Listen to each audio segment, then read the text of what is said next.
لە کتێبخانەی شەپۆڵی دەنجی یەکێتی نابینایانی کوردستان دەستەی باڵا هەولێر کتێبی سایکۆلۆژیای جەماوەرتان پێشکەش دەکەین.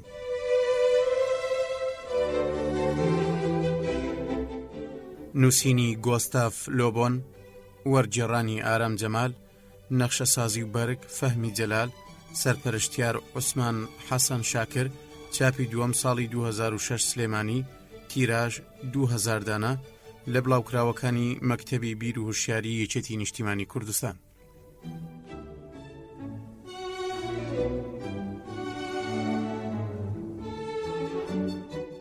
خوێندنەوەی سیا، جێبەجێکاری دەنجی ڕۆژگار شادی.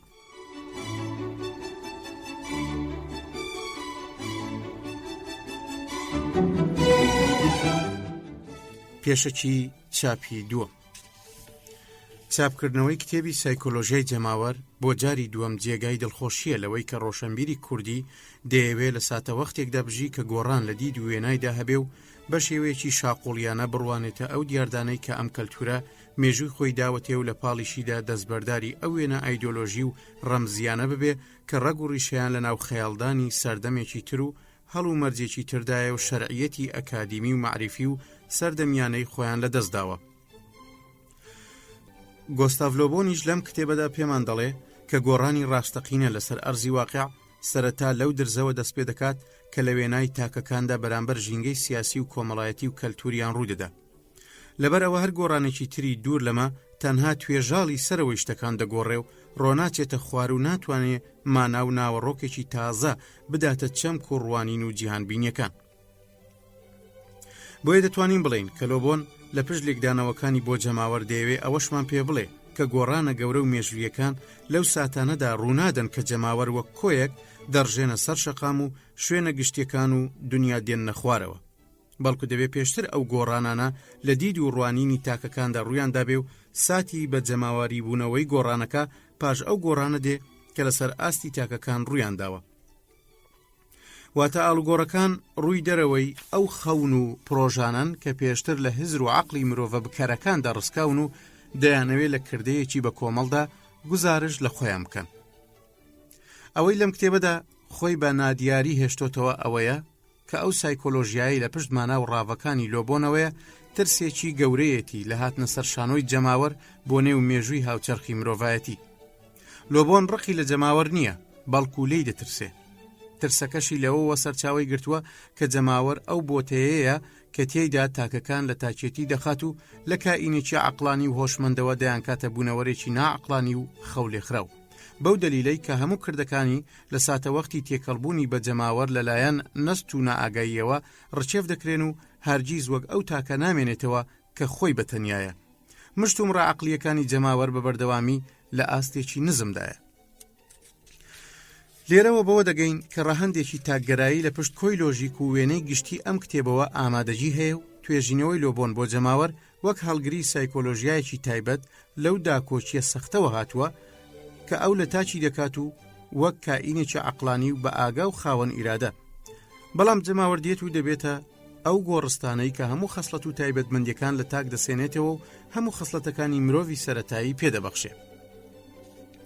کەواتە لێرەوە دەتوانین بڵین ڕەخنەی لۆبۆن بۆ جەماوەر ڕەخنە نییە لە خودی جەماوەر، ئەوەندەی ڕەخنەیە لەو پرۆسیسە ناکۆک و پێچەوانەیەی کە مۆدێرنە هەڵگریەتی. ئەو مۆدێرنەیەی کە لەلایەکەوە فەردانیەت دەداتە مرۆڤەکان و لەو لاشەوە ئەو فەردانیەتە لە ناو جەماوەردا دەنێژێت. ڕەخنەی لۆبۆن لەو بتەیە کە مۆدێرنە دایهێناوە و ناوی ناوە جەماوەر کە بەلایەوە جگە لە ڕەتکردنەوەیکی ڕاشکاوانەی فەردانیەت وەک داهێنانێکی تری مۆدێرنە شتێکی دیکە نییە.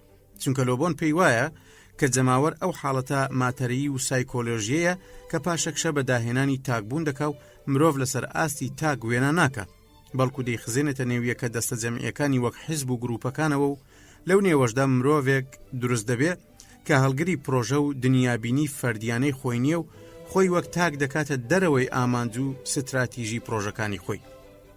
هەر بۆیە هەمیشە بە دوای سەرکردە و هێزێک و بتێکی میتافیزیکیانەی دەرەوە و ژوور خۆیدا دەگەڕێ بۆ ئەوەی هەموو وزەجەستەیی و عەقلیەکانی خۆی تەسلیم بکات و لە ڕێی سۆز و وێنەکانەوە پەیوەندی لەگەڵ دنیای دەرەوەی خۆیدا ببەستێ. تا لەوێوە خودیەتی خۆی نەک وەک تاچێک بەڵکو وەک مرۆڤێکی جەماوەری بسەلمێنێ. ئارام جەمال 1/12/2006.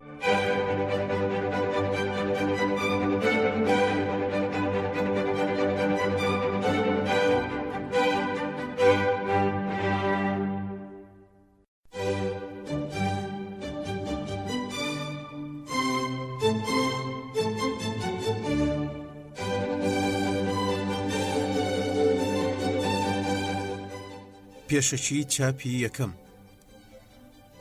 وەختێک ئەم کتێبم خوێندەوە پەیوەندیەکی وێکچووی ترسناکم بەدی کرد لە نێوان ئەو کارکتەر و تایبەتمەندیانەی کە گۆستاڤ لۆبۆن لە جەماوەردا کەشفی کردوون و ئەوەشی ئێمە پێی دەڵێین دنیای ڕۆشنبیری کوردی.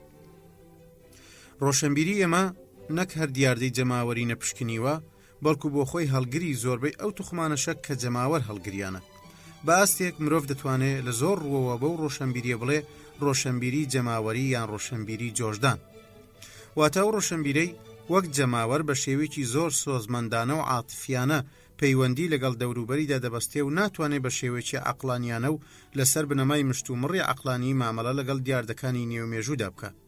بەڵکو ئەوەشی هەیە لە چەند گوتار و ڕستێک وشە و دەستەواژە و وێنەی حەماسی تێناپەڕن و هەمان ئەو کارکتەرەی جەماوەری هەیە کە گۆستاڤ لۆبۆن وەسفی دەکا بەوەی کە زۆر سادە و توندڕەوە و لە نێوان دوالیزمەی پەسەندکردن و ڕەفزکردنەوەدایە.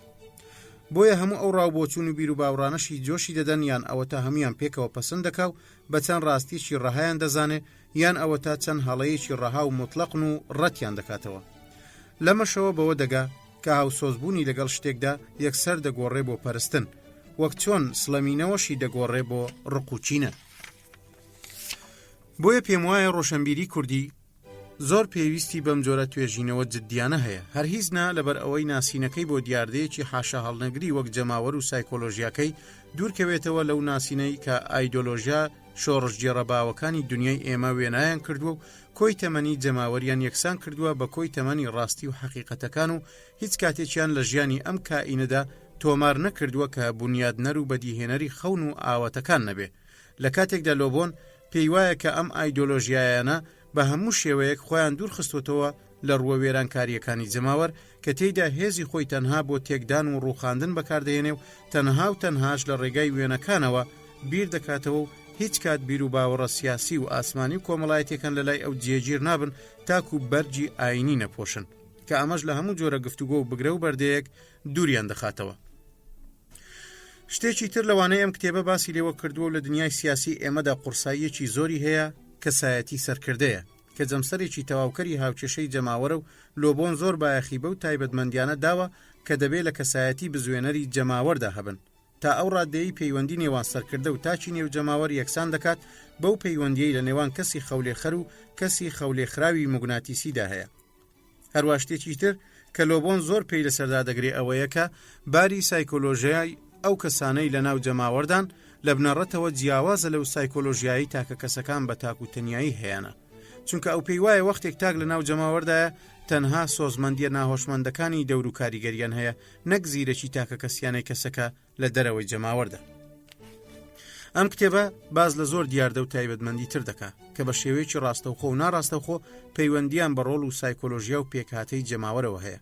بەڵام ئەوەی جێگەی سەرنجە ئەوەیە کە نەژاد ئەتنیک لە پشت هەموو گۆڕان و جێگریەکی ژیار و مێژووی گەلێکەوە ئامادەیە و ڕۆڵێکی بنچینەیی و بزوێنەری داوەتێ کە ڕەنگە هەر ئەمەش هۆکاری سەرەکی دژایەتیکردنی لۆبۆن بێ لەلایەن سۆشیالیستەکانەوە. بۆ نمونە وەختێک لۆبۆن لە کۆتایی ئەم کتێبەیدا باز لە نمونە باڵاکان وەک ژیاری ڕۆما و ئیسلام دەکات پێداگری لەسەرەوە دەکات کە هەمیشە ئەوەی ئەم نمونە باڵایانەی هێشتۆتەوە ئەو نەژادەیە کە لە پشت خەسڵەتە بزۆک و گۆڕاوەکانی جەماوەرەوەن و جەوهرێکی پتە و هەمیشەییان هەیە و بە هەموو هێزی گوڕ و تاو و هێز و تینی خۆیەوە ناهێڵێت میلەتەکان بلاقن. بەڵام هەر لەگەڵ پوکانەوەی بەکاوە خۆی نمونە باڵاکەدا ئیدی نەژادی زیاتر و زیاتر ئەو شتانە لەدەست دەدات کە مایی تۆکمەیی و یەکێتی و بەهێزبوونەکەی. ماوەتەوە بڵێم کە وەرجێڕانی ئەم کتێبە بۆ سەر زمانی عەرەبی و ئەو پێشەچیە بە پێز و دەوڵەمەندەی هاشم ساڵحی وەرجێڕ بۆی نووسیوە زۆر لایەنی تاریکی معریفی و مێژووی گۆستاڤ لۆبۆنی ڕوونا کردوتەوە بە جۆرێک کە ئەرکێکی گەورەی لەسەر شانی من کەم کردوتەوە. بۆیە من تەنها ئەوەندە دەڵێم کە هیوادارم توانی بێتم بیرۆکەی لۆبۆنم گەیان بێتە خوێنەری کورد لە پێناو گۆڕینی ئەو وێنە تەقلیدی و ڕۆمانسیەی کە تاکی کورد بۆ جەماوەر و درێژبوونەوەکانی هەیەی، یان با بڵین لە پێناو کەشفکردنی ئەو پەیوەندیانەی دەکەونە نێوان هەوڵ و کۆشەکانی جەماوەری کوردستان لەلایەک و ئەو پێکاتە و دەستگا سیاسی و کۆمەڵایەتی و دەستوریانەی ئەمڕۆ لە ئارادان، کە ڕەنگە ئەم کتێبە یارمەتی دەرێکی باش بێت لەو بوارەدا. ئارام جەمال 18/8/2006.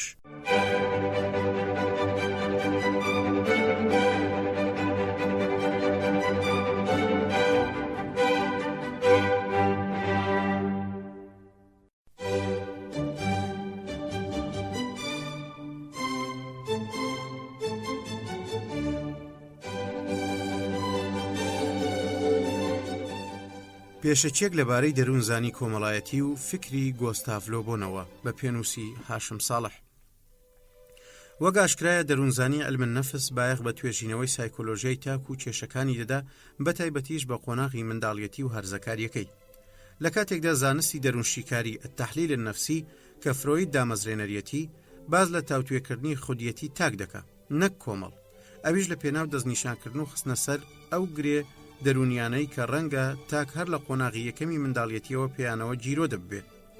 ئەمەش وەک سەرەتایەک بۆ شیکاریکردنیان و دواتریش ئەگەر توانرات چارەسەریان بکرێت.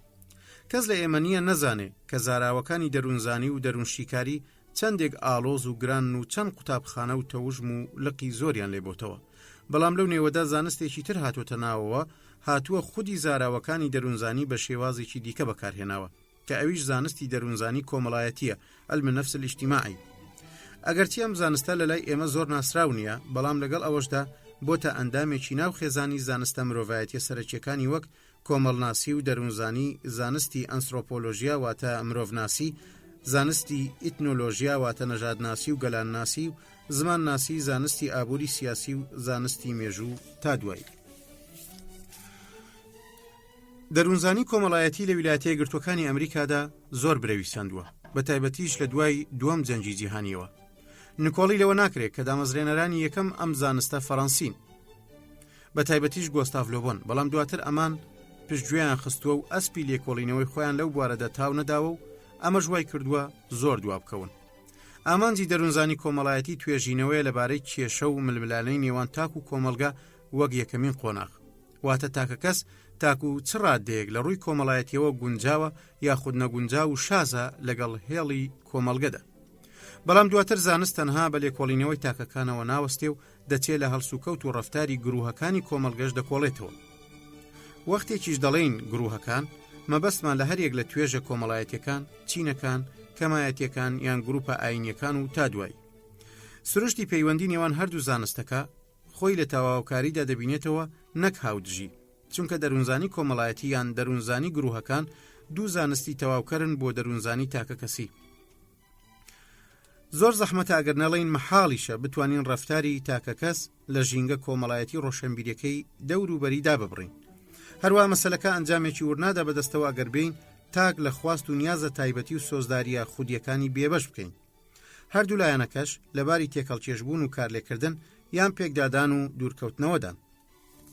ئەوەی هەموو زانایانی دەروونزانیش لە سەریکۆکن بە فرۆیدیشەوە ئەوەیە کە هەتا تاک نەبێتە بەشێک لە جەماوەرێک، ئەوە ئەو چەند خەسڵەتە تایبەتەی دەست ناکەوێ کە پێشتر نەیبوون، کە ڕەنگە ئەو خەسڵەتانەشی هەبوو بێ بەڵام نەیوێراوە بە تەنیا ئاشکرایان بکە و بەو شێوەیە ڕاشکاویەی ناو جەماوەر دەریان ببڕێ. لەبەر ئەم هۆیە دەتوانین بڵین کە ئەو دەروونزانیەی بەسەر گروپەکاندا یان بەسەر جەماوەردا پیادە دەکرێت لە ڕووی میتۆد و ئەنجامەکانیەوە لە دەروونزانی تاکە کەسی ناچێ و جیاوازە لەگەڵیدا. هەروە ئەم دەروونزانیە خاوەنی تایبەتمەندیەتی ڕەوای خۆشیەتی، بۆیە بۆ ئەم زانستە نوێیە شتێکی سیر نییە ئەگەر لەلایەکەوە لە فۆرمی زانستێکی جیاوازدا دروست بوو بێ و لەو لاشەوە لە ناوکایی زانستە مرۆییە نوێیەکانیشدا بایەخێکی زۆری پێ بدرێت. دەروونزانی کۆمەڵایەتی مێژوێکی دوور و درێژی هەیە و دەکرێت بیگەڕێنینەوە بۆ فەیلسوف و سەردەمە هەرە کۆنەکان و لە ئەفلاتون و ئەرستۆوە دەست پێ بکەین و بەلای ئیبن خەلدونی بیریاری عەرەبدا گوزەر بکەین کە لە سەدەی 14دا باسی لە مەسەلەی داکەوتن و داڕوخانی دەوڵەتی ئیسلامی کردووە لە ئیسپانیادا. وەک ئاشکراشە ئیبن خەلدون لە ڕێگەی ئیبن ڕۆژدەوە بۆتە خوێندکارێکی ئەرستۆ و هەوڵی هەڵێنجانی ئەو یاساگشتیانەی داوە کە ڕۆڵیان لە گەشەپێدانی گروه هەمرۆییەکان و داکەوتنیاندا هەیە. بۆ ئەمەش فاکتەرە ئابووری و دەرونیەکان وەک مەسەلەی عوسبیەتی لە بەرچاو گرتووە. بەڵام ئەو تێڕامانانە هەر لە شێوە سەرەتاییەکەیاندا دەمێننەوە و زۆر دووریش دەبن لە میتۆدەکانی دەروونزانی نوێ و ئامرازەکانی بواری کارکردنی. دەشێ ناوی زۆرێک لەو فەیلسوفە ئەوروپیانە بهێنین کە پێشەنگەلێکی دووری ئەو زانستن. لەو فەیلسوفانەی هەر لە سەردەمی ڕۆشنگەریەوە بە دوای یەکدا ڕێچکەیان گرتووە تا دەگەنە ڕۆژگاری ئەمڕۆمان، لەوانش وەک هۆبس 1588 زاینی تا ساڵی 1679، جان ژاک ڕوسۆ 1712 تا ساڵی 1778، شارل فۆریا 1792 تا ساڵی 1837، ئۆگەست کۆنتی ئامێزرێنەری کۆمەڵناسی 1798 تا ساڵی 1857. بەڵام دەبوایە چاوەڕێی هاتنی سەدەی 20 بکەین بۆ ئەوەی دەروونزانی کۆمەڵایەتی وەک زانستێک لەسەر چەند بنەمایەکی زانستی پتەودا بمەزرێت.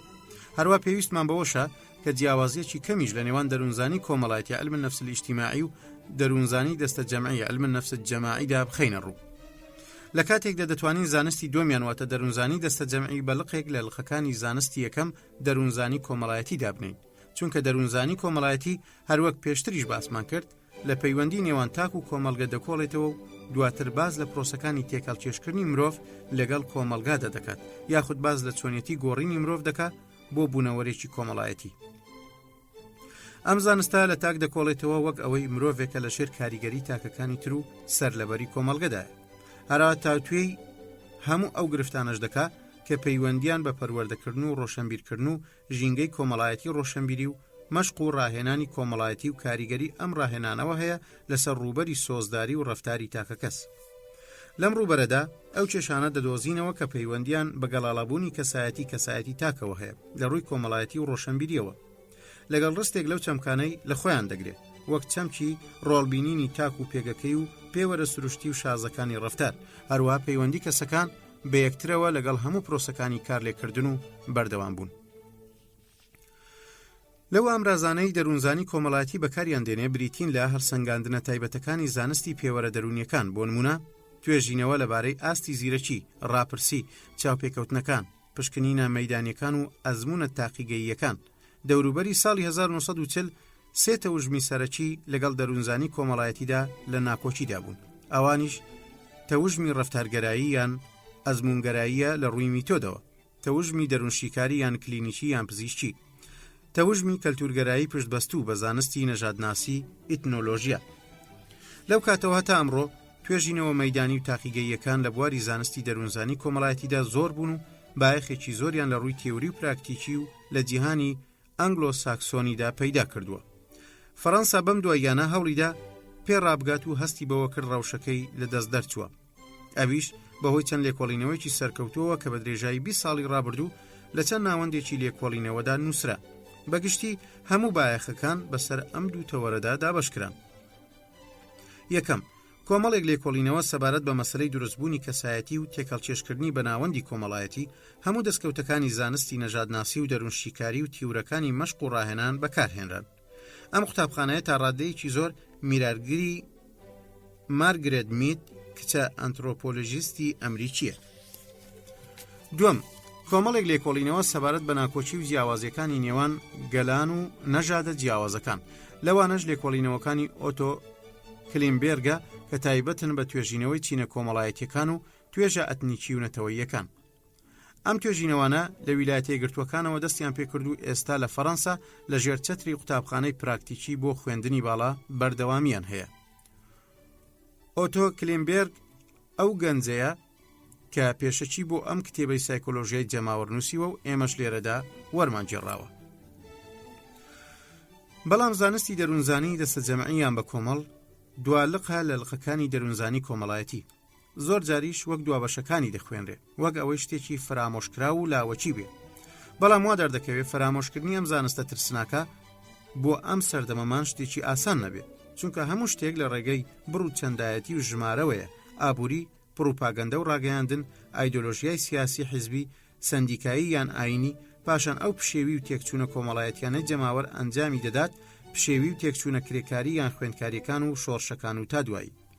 هەموو ئەو دیاردانە دەستنە خانەی دەروونزانی دەستە جەمعیەوە یان سایکۆلۆژیای جەماوەرەوە. هەر بۆیە فرامۆشکردن یان دوورخستنەوەیان لە گۆڕەپانی توێژینەوەی زانستیدا کارێکی سەخت و دژوارە.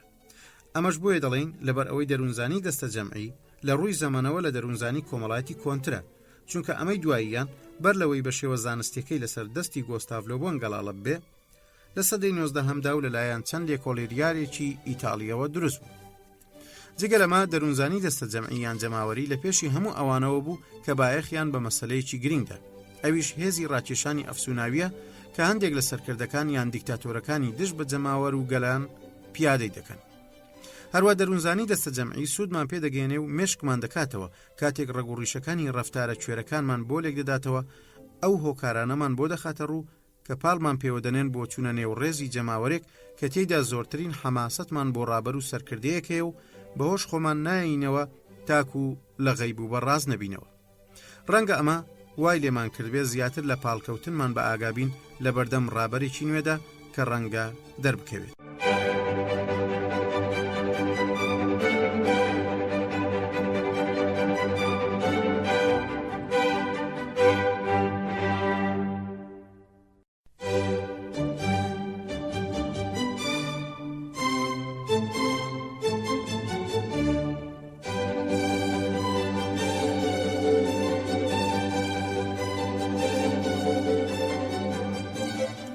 ڕۆڵی فرۆید لە پێشخستنی زانستی سایکۆلۆژیای جەماوەردا.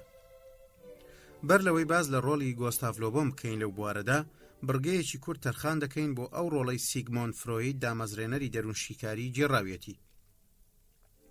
پێشتر باسمان لەوە کرد کە دەروونشیکاری بایەخ بە شیکردنەوەی کەسایەتی تاک دەدات نەک دەستە جەمعی.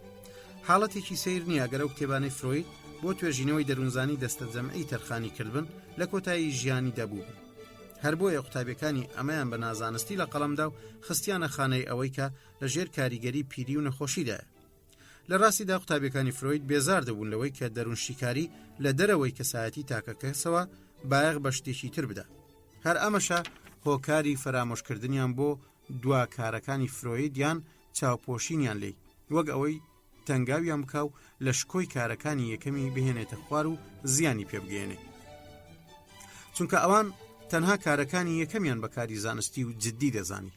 بەڵام مێژوو ڕاستی و درستی پێشبینیەکانی فرۆید و ئەو شیکاریانەی زۆر بە زیادەوە سەلمان کە لەو کتێبانەدا هاتبوون و ئێمە چاوەڕوانمان دەکرد.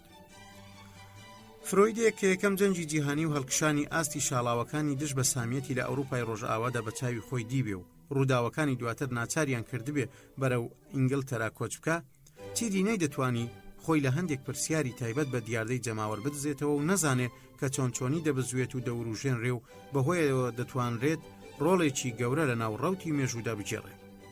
جەماوەری شوێنکەوتووی نازیزم و فاشیزم لە پێشدەمیدا و لە قۆناغی ئامادەباشیدا بوون. لە کتێبە هەرە گرنگەکانی لەو بوارەدا دەروونزانی دەستە جەمعی و شیکاری من و دوا ڕۆژی وەهمە.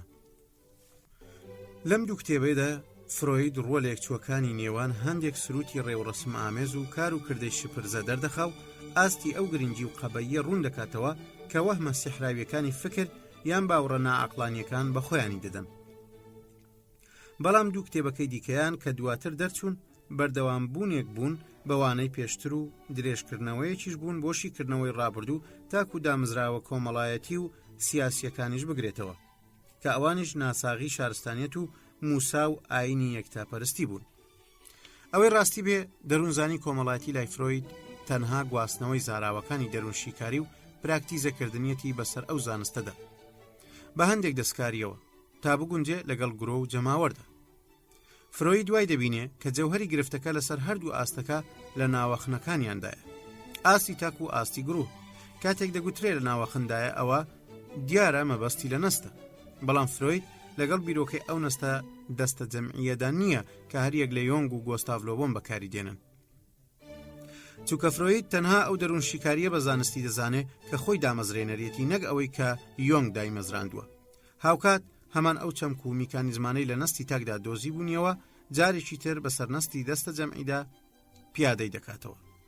هەر بۆیە زاراوەی لیبیدۆ کە بەواتەی ئەو زیندەوزە وەنەوشەیەیە کە غەریزەی ژیانی هەڵگرتووە، جێگایەکی سەنتەر ئامێزی گرتووە، بە هەمان شێوە غەریزە سێکسی و دژمنکاریەکان و چەمچی من و بەرزە من و تا دوایی.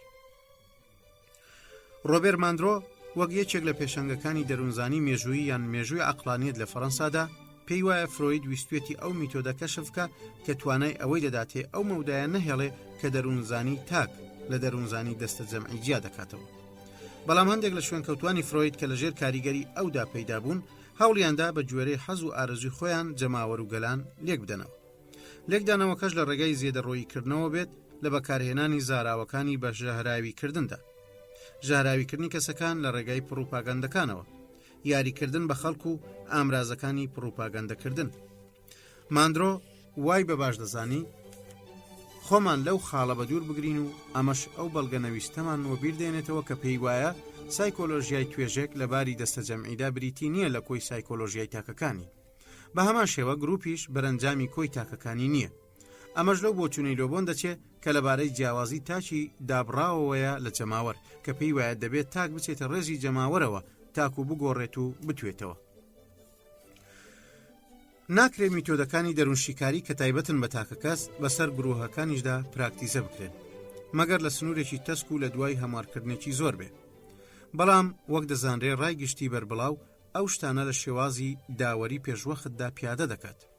بەڵام لە جەوهەردا ئەوانش چەند داوەریەکی نەژاد پەرستانن، چونکە بۆ نمونە دەڵێ کەسی مسلمان دەمارگیرە لەبەر ئەوەی مسلمانە یان عەرەب لە جەوهەردا دواکەوتوو کە نەفتە لە بەردەم دروستکردنی شارستانیەتیدا تەنها لەبەرەوەی عەرەبە. ئەمانە چەند داوەریەکی نەژاد پەرستانن و لە نێو ڕاستڕەوی توندڕەوی ئەوروپیدا لە سەدەی 19 تا ئەمڕۆ زۆر تاویان سندووە. بۆ نمونە بڕوانە هەندێک لە وتارەکانی جان ماری لۆبانی ڕابەری ڕاستڕەوی توندڕە و لە فەڕەنسادا. چاکترە لێرەدا کەوانەیەک بکەینەوە بڵین کە پێداگری گۆستاڤ لۆبۆن بۆ سەرمەسەلەی ئەتنیک وەک ئەوەی فاکتەری یەکلاکردنەوە بێ بۆ دیاریکردنی ڕەفتاری تاک و گەلان لە ڕووی زانستیەوە ئەوە بۆتە شتێکی ڕزی و نابەجێ. بەڵام ناتوانین لە پێداگری ئەو تێبگەین لەسەر مەسەلەی ئەتنیک هەتاکو لە سیاقە مێژوویەکەی سەدەی 19دا داینەنێن کە تێیدا تیورەکانی نەژاد پەرستی تاویان سند و خۆیان لەگەڵ فەلسەفەی پۆزەتیفیزمدا گرێدا، یان چوو دەستی خۆی لەگەڵ شێوازێکی قرچۆک لە شێوازەکانی پۆزەتیفیزم خۆ بە علمیزان علمەوی تێکەڵ کرد.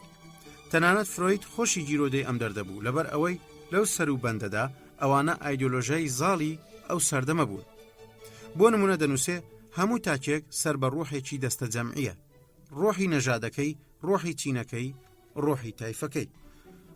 لە هەموو حاڵەتێکدا دەشێت میتۆدەکانی دەروونزانی و دەروونشیکاری بۆ توێژینەوە لە جەماوەر بەکار بهێنرێ. ئەمەش بە ئامانجی تێڕامان و وردبوونەوە لێی و هەڵەشەنەکردن تێیدا. هەروەها بەو مەبەستەش کە بەکار نەهێنرێ بۆ قوڵکردنەوەی داوەریەکانی نەژاد پەرستی کە هەندێک جار لۆبۆن وای کردووە. جەماوەر هەر جەماوەرە لە هەر کوێیەک بێ، ناکرێت جیاوازی لە نێوان جەماوەری لاتینی و جەماوەری ئەنگلۆ ساکسۆنی و جەماوەری ئیسلامی یان عەرەبی و تا دواییدا بکەین. کاتێک لە هەلومەرجێکی دیاریکراودا جەماوەرت بینی ڕاپەڕیوە و دار و بەردی هێناوەتە خوار یان لە پێناو پرسە مەزنەکاندا بە شێوێکی زۆر بەخشندانە قوربانی بە خۆی دەدا و خۆی بەخت دەکات. ئەگەر زاراوەکانی دەروونشیکاریمان قەرز کرد و بە شێوەیەکی ژیرانە و بە نەرمی بەکارمان هێنان ئەوە دەتوانین بۆ نمونە دیاردەکانی تایبەت بە جەماوەر بە دیاردەی تەنینەوە یان دنە و جۆشدان ڕاوە بکەین. گەورە مێژوونووسی فەڕەنسایی جۆرج لۆڤیڤەر لەو توێژینەوەیدا وای کرد کە تایبەتن بە شۆڕشی فەڕەنسا بەباشی سوودی لە لێکۆڵینەوەکانی لۆبۆن وەرگرت بۆ تێگەیشتن لە دیاردەی جەماوەری شۆڕجێر. بڕوانە کتێبەکەی چەند توێژینەوەیەک لەسەر شۆڕشی فەڕەنسا ساڵی 1954 لە بڵاوکراوەکانی زانکۆی فەڕەنسا.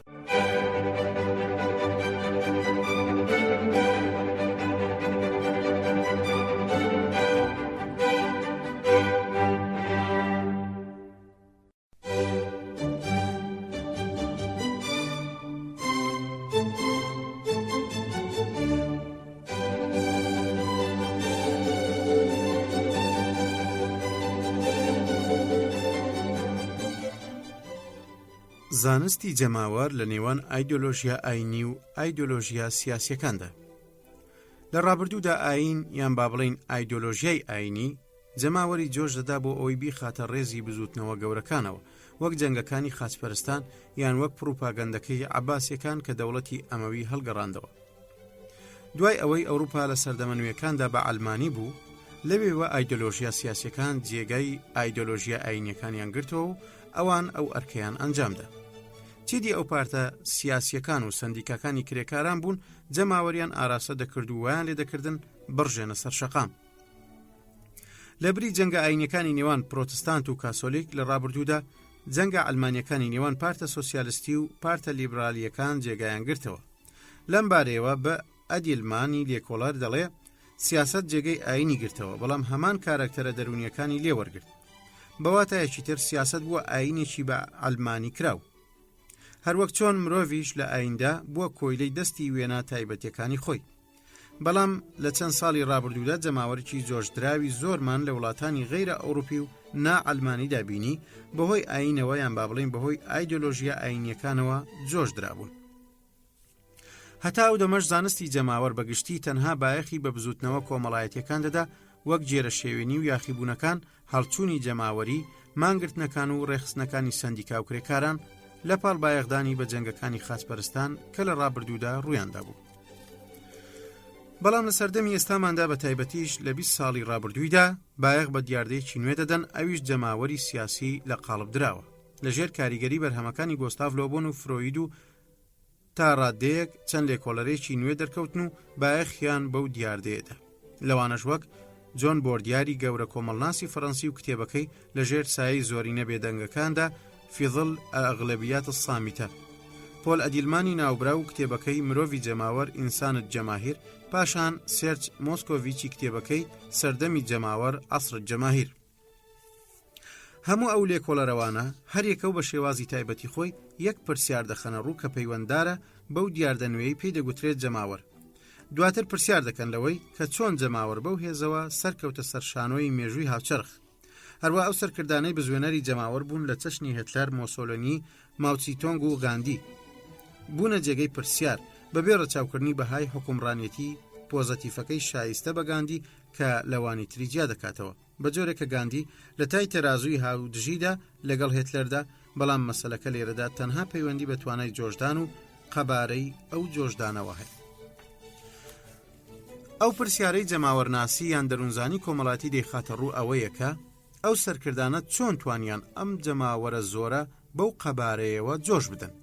دیارە ئەمڕۆ لێکۆڵەران لەودی و ئەو لێکۆڵینەوانەوە بە شوێن دۆزینەوەی ڕێگەیەکەوە نین بۆ زانینی چۆنیەتی کۆنتڕۆلکردنی جەماوەر و دەست بە سەرداگرتنیان، وەک ئەوەی گۆستاڤ لۆبۆن کردوویەتی، بەڵکو بە پلەی سەرەکی لە هەوڵی لێکۆڵینەوەی ئەو هەلومەرجانەدان کەوا دەکەن دیاردەی جەماوەر لەم وڵاتیان ئەو وڵات لەم هەلومەرجی زەمەنیان ئەوی تردا سەر هەڵبدە کە ڕەنگە چەند فۆرمێک لە حکومڕانی دیموکراسی بەرهەم بێنن یان لەوانەشە چەند فۆرمێکی دیکتاتۆری و ئیستیبدادی بخەنەوە.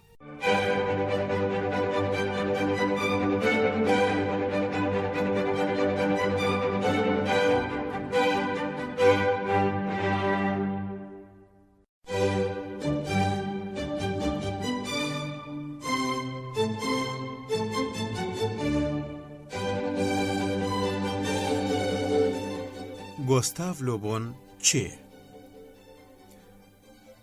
جارێ پێش هەر شتێک ئەو دامەزرێنەری دەروونزانی جەماوەرە. ساڵی 1831 لە ناوچەی نۆرماندی لەدایک بووە و ساڵی 1930 لە پاریس کۆچی دوایی کردووە. خاوەن عەقڵێکی مەوسوعی بووە لە ڕووی گەڕان بە دوای معریفەدا و لە چەندین بواروکایی زانستدا بابەتی نووسیوە. سەرەتا لە زانستی پزیشکیەوە چووە بۆ زانستی فیزیایی تیوری و لەوێشەوە بەرەو زانستی ئەنترۆپۆلۆژیا و شوێنەوارناسی لە هیندستان پەڕیوەتەوە بە مەشڕەوتی لۆبۆن دوور و درێژ و پەلوپۆدار بووە.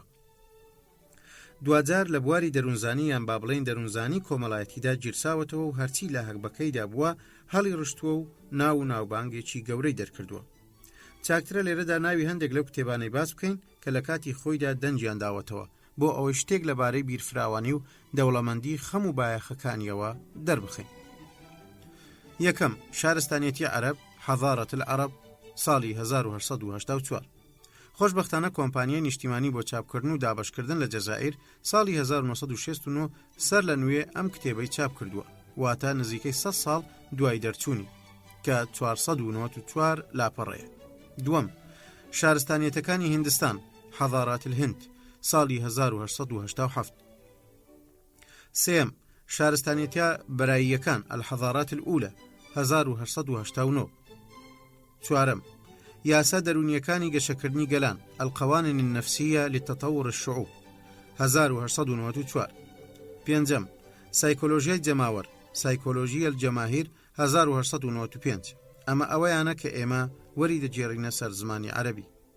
شەشەم سایکۆلۆژیای سۆشیالیزم سایکۆلۆژیە ئیشتراکیە شیکردنەوەی سۆشیالیزم لە ڕوانگەی سایکۆلۆژیەوە. حوتەم بیرروڕاو باوەڕەکان الئارا والعقائد ساڵی 1911. هەشتەم شۆڕشی فەڕەنسی و سایکۆلۆژیای شۆڕشەکان الثورة الفەڕەنسیە و سایکۆلۆژیە الثەورات. ئەمانە ناونیشانی هەندێک لە کتێبە سەرەکیەکانێتی کە زیاتر لە 50 کتێب دەبن جگە لە وتار. هەروە کتێبێکی تریشی هەیە بە ناونیشانێکی زۆر جوان و نایابەوە ژیانی ڕاستیەکان حیات الحقائق 1914. ئەم کتێبە بەم دواییە لەلایەن کۆمەڵی هاوڕێیانی گۆستاف لۆبۆنەوە چاپ کرایەوە و تێیدا ئەپستمۆلۆژیەکەی واتە تیوریەکەی لە فەلسفەی معریفەدا دەخرێتە ڕوو. ڕاستیەکان مطلق و ئەبەدینی بەڵکو مێژووی دیاریکراوی خۆیانیان هەیە و ڕەنگە تەمەنیان لە تەمەنی گوڵەکان زیاتر نەبێ و لەوانەشە چەندین سەدە بژین. ڕاستیەکان وەک هەر بوونەوەرێکی تر ساتەوەختی لەدایک بوون و گەشەکردنی خۆیانیان هەیە پاشان ساتەوەختی هەڵوەرین و پیر بوون و مردن. کاترین ڕۆفیە کچە لە کۆلیار پێی وایە فەلسفەی معریفەی لۆبۆن لە ڕووی ڕێژەیی بوون و گومانداریەوە تا ڕادەیەکی زۆر لە فەلسفەی معریفەی کارل پۆپەر دەچێت.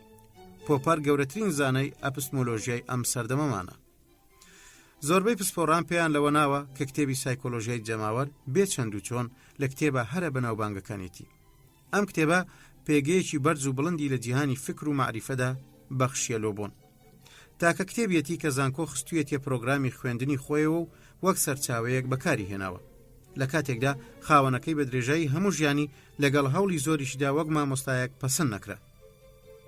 بەڵام ناوی چەندێک لەو مامۆستایانەی زانکۆی فەڕەنسای ئەو کاتە تا ئێستا ماون و کوێر نەبوونەتەوە. جگە لە ناوی دۆرکهایم چێ ناوێکی تری هاوژیانی گۆستاف لۆبۆن دەزانێت. ئەمەیە کوێربوونەوەی ناوی پۆستە ڕەسمیەکان و مانەوە و درەوشانەوەی ناوی بلیمەتانی لووتکە ئاسا لەسەر و پۆست و ناوەندەکانەوە. دواتر زۆربەی لێکۆڵیارانی جیهانی لە پێناوشیکردنەوەی دیاردەی جەماوەردا پشت بەم کتێبە دەبەستن. ئەمە هەروەک سێرج مۆسکۆڤیچی پێدەڵێت دەستکەوتی پێشەنگێکی بلیمەت و خاچیە پێکەوە. هەرچی دوو پێشەنگەکەی تریشە بریتین لە گابریل تارد و فرۆید. تارد لە هەمان زەمەنی لۆبۆندا ژیاوە و هاوتەریبی ئەو خەریکی لێکۆڵینەوەکانی خۆی بووە. تارد پۆستە هەرە بەرزەکانی زانکۆی بەرکەوتووە و کراوەتە مامۆستای فەلسەفا لە کۆلیژی دو فرانسن کە لە زانکۆی سۆربۆندا بە بڵندترین شوێندا دەنرێ. تارد ڕەخنەی لەم کتێبەی لۆبۆن گرتووە و کتێبێکی تەواوی لەسەر ئەم کتێبە نووسیوە بە ناوی بیر و ڕاو جەماوەر الرەئی وەالجمهور. ئەم کتێبە ساڵی 1901 واتە 6 ساڵ لە دوای دەرچوونی کتێبەکەی لۆبۆنەوە دەرچووە. هەروە فرۆیدیش لەو کتێبەی کە باس کرا ستایشی ڕۆڵی لۆبۆنی کردووە لەو بوارەدا. ئەگەرچی هەندێک سەرنج و ڕەخنەشی لەبارەوە هەیە دەڵێ بە تەرکیزکردنی لەسەر ڕۆڵی نەست لە ژیانی دەرونیدا سایکۆلۆژیای بەڕێز لۆبۆن زۆر لە سایکۆلۆژیاکەی ئێمە نزیک دەبێتەوە.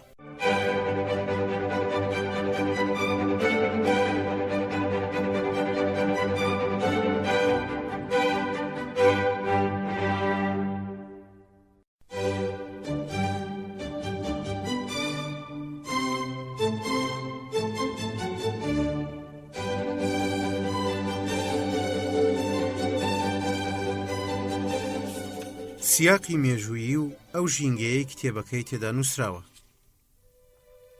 بۆ ئەوەی لە فکری لۆبۆن تێبگەین دەبێ ئەوە بزانین کە تەمەندرێژەکەی لۆبۆن دەرفەتی ئەویان بۆ ڕەخساندووە کە زۆر شت ببینێ.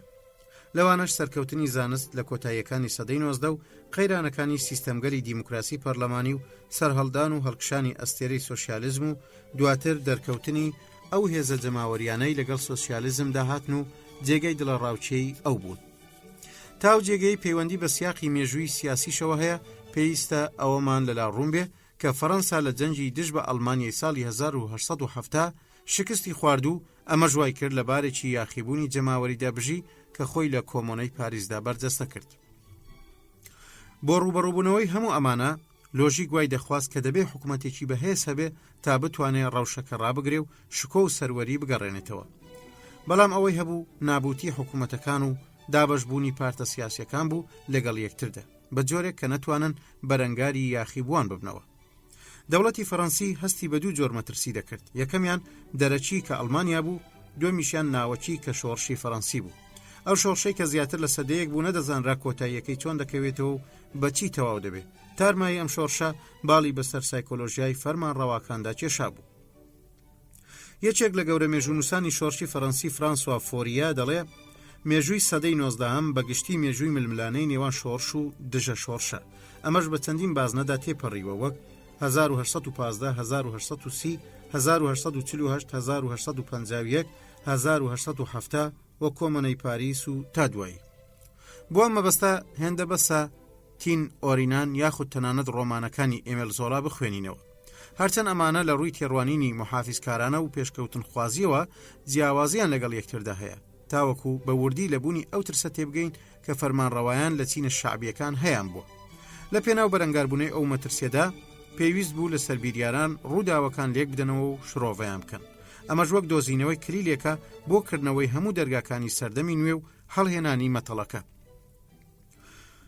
لەو دەمەدا هەموو خەڵکی فەڕەنسا لە سیستەمی کۆمەڵایەتی وردبوونەوە و چاودێری شلۆقی سیستەمە سیاسیەکەیان و ناسەقامگیریەکەیان کرد.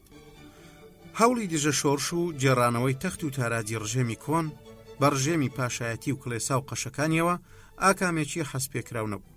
هەرچەند ئەو بیر و باوڕانەش برەویان سند بوو کە بیر و بۆچوونەکانی جیهانی نوێیان تۆمەتبار دەکرد و نەفرەتیان لەوانەش دەکرد کە بیر و بۆچوونەکانی وەک بۆچوونە زانستیەکان مافی دەنگدانی گشتی پرەنسیپی باڵای یەکسانی نێوان مرۆڤەکان تا دوایی بڵاو دەکەنەوە. گۆستاڤ لۆبۆنی تێوەرمەند ڕێک و ڕاست لەو سەر و بەندەدا دەرکەوت. هەرچەند زانکۆ و ئەکادیمیای زانستەکان وەریان نەگرت، بەڵام بەمان نەک هەوڵە زانستیەکەی لەبار نەبرا بگرە تێگەیشتنێکی تریشی بەخشیە زانست، هەر لە فیزیای تێوریەوە تا دەگاتە ئەنسرۆپۆلۆژیا و دەروونزانی. لۆبۆن لە دەرەوەی بازنەی ڕسمی گەورە پیاوانی زانکۆ و مامۆستاکانەوە کار دەکاتە سەر ڕووبەری ڕۆشنبیری و لە چەندین بواری تیوری و جۆر بەجۆردا کتێب لە دوای کتێب دەردەکات. لە ماوەی چەند ساڵێکدا زیاتر لە 10 کتێب لەبارەی هەموو تیورەکانی بایۆلۆژیا و ئەنسرۆپۆلۆژیا و سایکۆلۆژیا دەنووسێت. وردە وردە ئەو تیوریە گەڵاڵە دەکات کە تایبەتە بەباری دەرونی گەلان یان سایکۆلۆژیای گەلان و نەژادەکانی مرۆڤایەتیەوە. سوود لە هێڵەگشتەکانی مێژوونووسی کۆمەڵایەتی هیبۆلیت تین، گەورەترین تێوەرمەندی نەژاد پەرستی فەڕەنسا و سەرتاسەری ئەوروپا گوێبینۆ وەردەگرێت. هەندێک لە مێژوونووسان پێیان وایە بەشداریکردنی لۆبۆن لە گەڵاڵەکردنی ئەو تێورەدا شتێکی یەکلاکەرەوە بووە، بە جۆرێک جێگایەکی بەرچاوی ئەو تۆی پێ ببەخشێ کە جێگای ئیرەی بێت. ئەویش بوونیەتی بە پێشەنگی فەلسەفەی نەژاد پەرستی لە ئەوروپادا، بەڵام بۆ چوونێکی تر هەیە لەبارەی نەژاد پەرستی یان نەژاد پەرستی لۆبۆنەوە کە دواتر دێنە سەری. لە سەروبەندی شیکارکردنی بابەتەکانی ئەو دەروونزانیەدا لۆبۆن لەگەڵ دیاردەی جەماوەردا یەکانگیر دەبێت، بە تایبەتیش جەماوەری بزاوتە شعبی و ئیرهابیەکان. لێکۆڵەرە ئیتالیەکان چەند کتێبێکیان لەبارەی ئەو دیاردەوەی و نووسیوە و شاڵاوی جەماوەریان بۆ سەرشانۆی ڕووداوەکان بەوە لێک داوەتەوە کە شارستانیەتی ئەوروپی بەرەو قۆناغی بەربەریەت و هەمەجیەت دەباتەوە. زیرەکی لۆبۆن لەوەدا بوو کە زانی چۆن سەرنجی بخاتە سەر ئەو بابەتە و لە ڕوانگەیەکی نوێباوەوە باسی بکە و تیوریەکی کامڵ و تێکسمڕاوی لەسەر هەڵبچنێت. جەماوەری شەروەک پێشتریش باسمان کرد زۆر پێویستیان بەمە هەبوو. لۆبۆن سەرەتا هات هەڵومەرجی دیموکراسی پەرلەمانی دەستنیشان کرد کە زادەی شۆڕشی فەڕەنسا و جێگرەوەی ڕشێمی پاشایەتی و مطلق خوازی تەقلیدی بوو.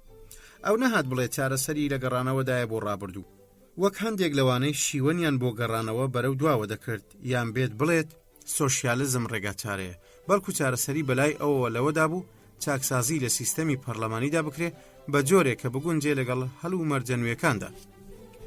نەخۆشی بنچینەی سیستەمەکە بەلای ئەوە نەبوونی پلان و بێ ئیرادەیی بوو. وەک دەزانرێ تۆکمەیی حکومڕانێتی و بەهێزی فەرمانڕەوایان دەبنە هۆی سەقامگیری لە سیستەمی کۆمەڵایەتیدا. لە کاتێکدا نەبوونی ئەو هێز و پتەویە گەڕەلاوژێ و تێکچوونی ڕاوشەکەی لێ دەکەوێتەوە. بێزاری لۆبۆن لە بەرامبەر جەماوەری شعبیدا ناشاردرێتەوە، بەڵام ئەوەیە تازە جەماوەر بۆتە ڕاستیکی حەشاڵ نەگر.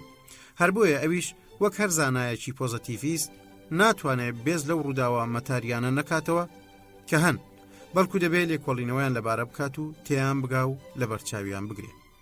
بەم جۆرە بە شێوێکی زانستیانە دەست دەکا بە لێکۆڵینەوە لەبارەی دیاردەی جەماوەرەوە.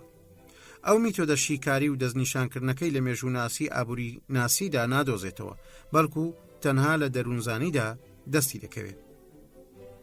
دەروونزانی فێری ئەومان دەکات کە جەماوەر ڕوحێکی هەیە لە هەڵچوون و ئینفعالاتی سەرەتایی پێکاتوە و کۆڵەکەکانی لەسەر باوەڕە ئیمانیە بەهێزەکان داچەقاندووە. ئەم ڕۆحەی جەماوەر زۆر قوڵترە لەوەی دەستی بیرکردنەوەی عەقلانی و لۆژیکیانەی بگاتێ. هەرچۆن ڕۆحی تاک ملکەتی جۆشدانەکانی کەسی خەولێخەری موگناتیسی یان پزیشک دەبێ و وا لە کەسێک دەکا خەوی لێ بکەوێ، بە هەمان شێوە ڕۆحی جەماوەریش ملکەتی جۆشدانەکان و ئاماژەکانی ئەو سەرکردەیە دەبێ کە دەزانێت چۆن ئیرادەی خۆی بەسەریاندا بسەپێنێ. لە حاڵەتی هەژان و ترسێکی لەم جۆرەدا هەر کەسێکی ناو جەماوەر بگری چەند کارێکی هەڵاوێرد ئیستیسنا دەکا کە هەرگیز ئامادەنیە هەمان ئەو کارە بە تەنیاییان لە کاتێکی تردا کە هوشیار و بە ئاگایە ئەنجامی بدە. سەرکردە لە بری بۆچوونی لۆژیکی واقعی دەچێ وێنە سروشبەخش و دروشمە دڵهەژێنەکان بەکاردێنێ بۆ ئەوەی ڕوحی جەماوەر بکڕێ و دەستی بەسەردا بگرێ. بیرۆکەی بنچینەیی لە تێورەی گۆستاڤ لۆبۆندا شتێکی زۆر سادە و ئاشکرایە. ئەو دەیەوێ بڵێ کە هەموو ئەو کارە ساتانەی لە ڕابردوویەکی نزیکدا تووشی فەڕەنسا هاتوون بە هەموو ئەو تێکشکان و دژواریانەی دووچاری هاتوون هۆکارەکەی دەگەڕێتەوە بۆ هروژمبردنی جەماوەر بۆ سەرشانۆی مێژوو بەبێ ئەوەی زانیاری لەبارەی بەرەنگاربوونەوەیە هەبێت. لێرەوە دەتوانین هۆکاری لاوازی سیستەمی پەرلەمانی دیموکراسی بگەڕێنینەوە بۆ نەزانین و جەهلمان بەرامبەر بە یاساکانی دەروونزانی و شێوازەکانی بەڕێوەبردنی جەماوەر. هەندێک دەڵێن لۆبۆن خەوی بە سیستەمی پەرلەمانیەوە بینیوە لەسەر شێوازی ئینگلیزی. هەندێکی دیکە دەڵێن کە ئەو پێش کۆماری پێنجەم کەوتووە کە دواتر دیگۆڵ دایمەزراند. هەروە زۆرینەیەکی بەهێزی لە پەرلەماندا بۆ سەرۆکی دەوڵەت دەستەبەر کردووە بە جۆرێک کە بتوانێت حکومڕانیەتێکی باشی فەڕەنسا بکات. لۆبۆن هیچ دوو دڵ و بێورە نەبووە لەوەی لە کاتی کۆماری سێهەمدا ڕوویداوە، بە تایبەتیش لە کاتی کۆماری چوارەمدا کە حکوومەت هەموو 2 مانگیان 3 مانگ جارێک هەڵدەوەشایەوە. دوای ئەوەی لۆبۆن بە شێوەیەکی سادە و سانا گزارشتی لەو بیر و بۆچوونانە کرد و لە شێوەی تیوریەکی زانستیانەی تۆکمە و تێکسمڕاودا خستنیە ڕوو. بەمە ناو ناوبانجی دەرکرد و ئەو پێگە بەرزەی بەدەستێنا کە خەوی پێوەدەدی لەوەی بتوانێ و لە ڕێگەی زانکۆیان ئەکادیمیای زانستەوە بەدی بهێنێ.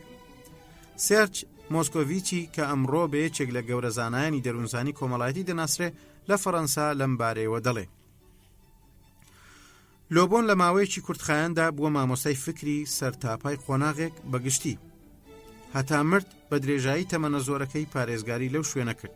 کاتێک نیشتەجێی ماڵەوە بوو لێی نەدەگەڕان پەیتا گەورە کەسایەتیە زانستی و فکری و سیاسیەکان سەردانیان دەکرد.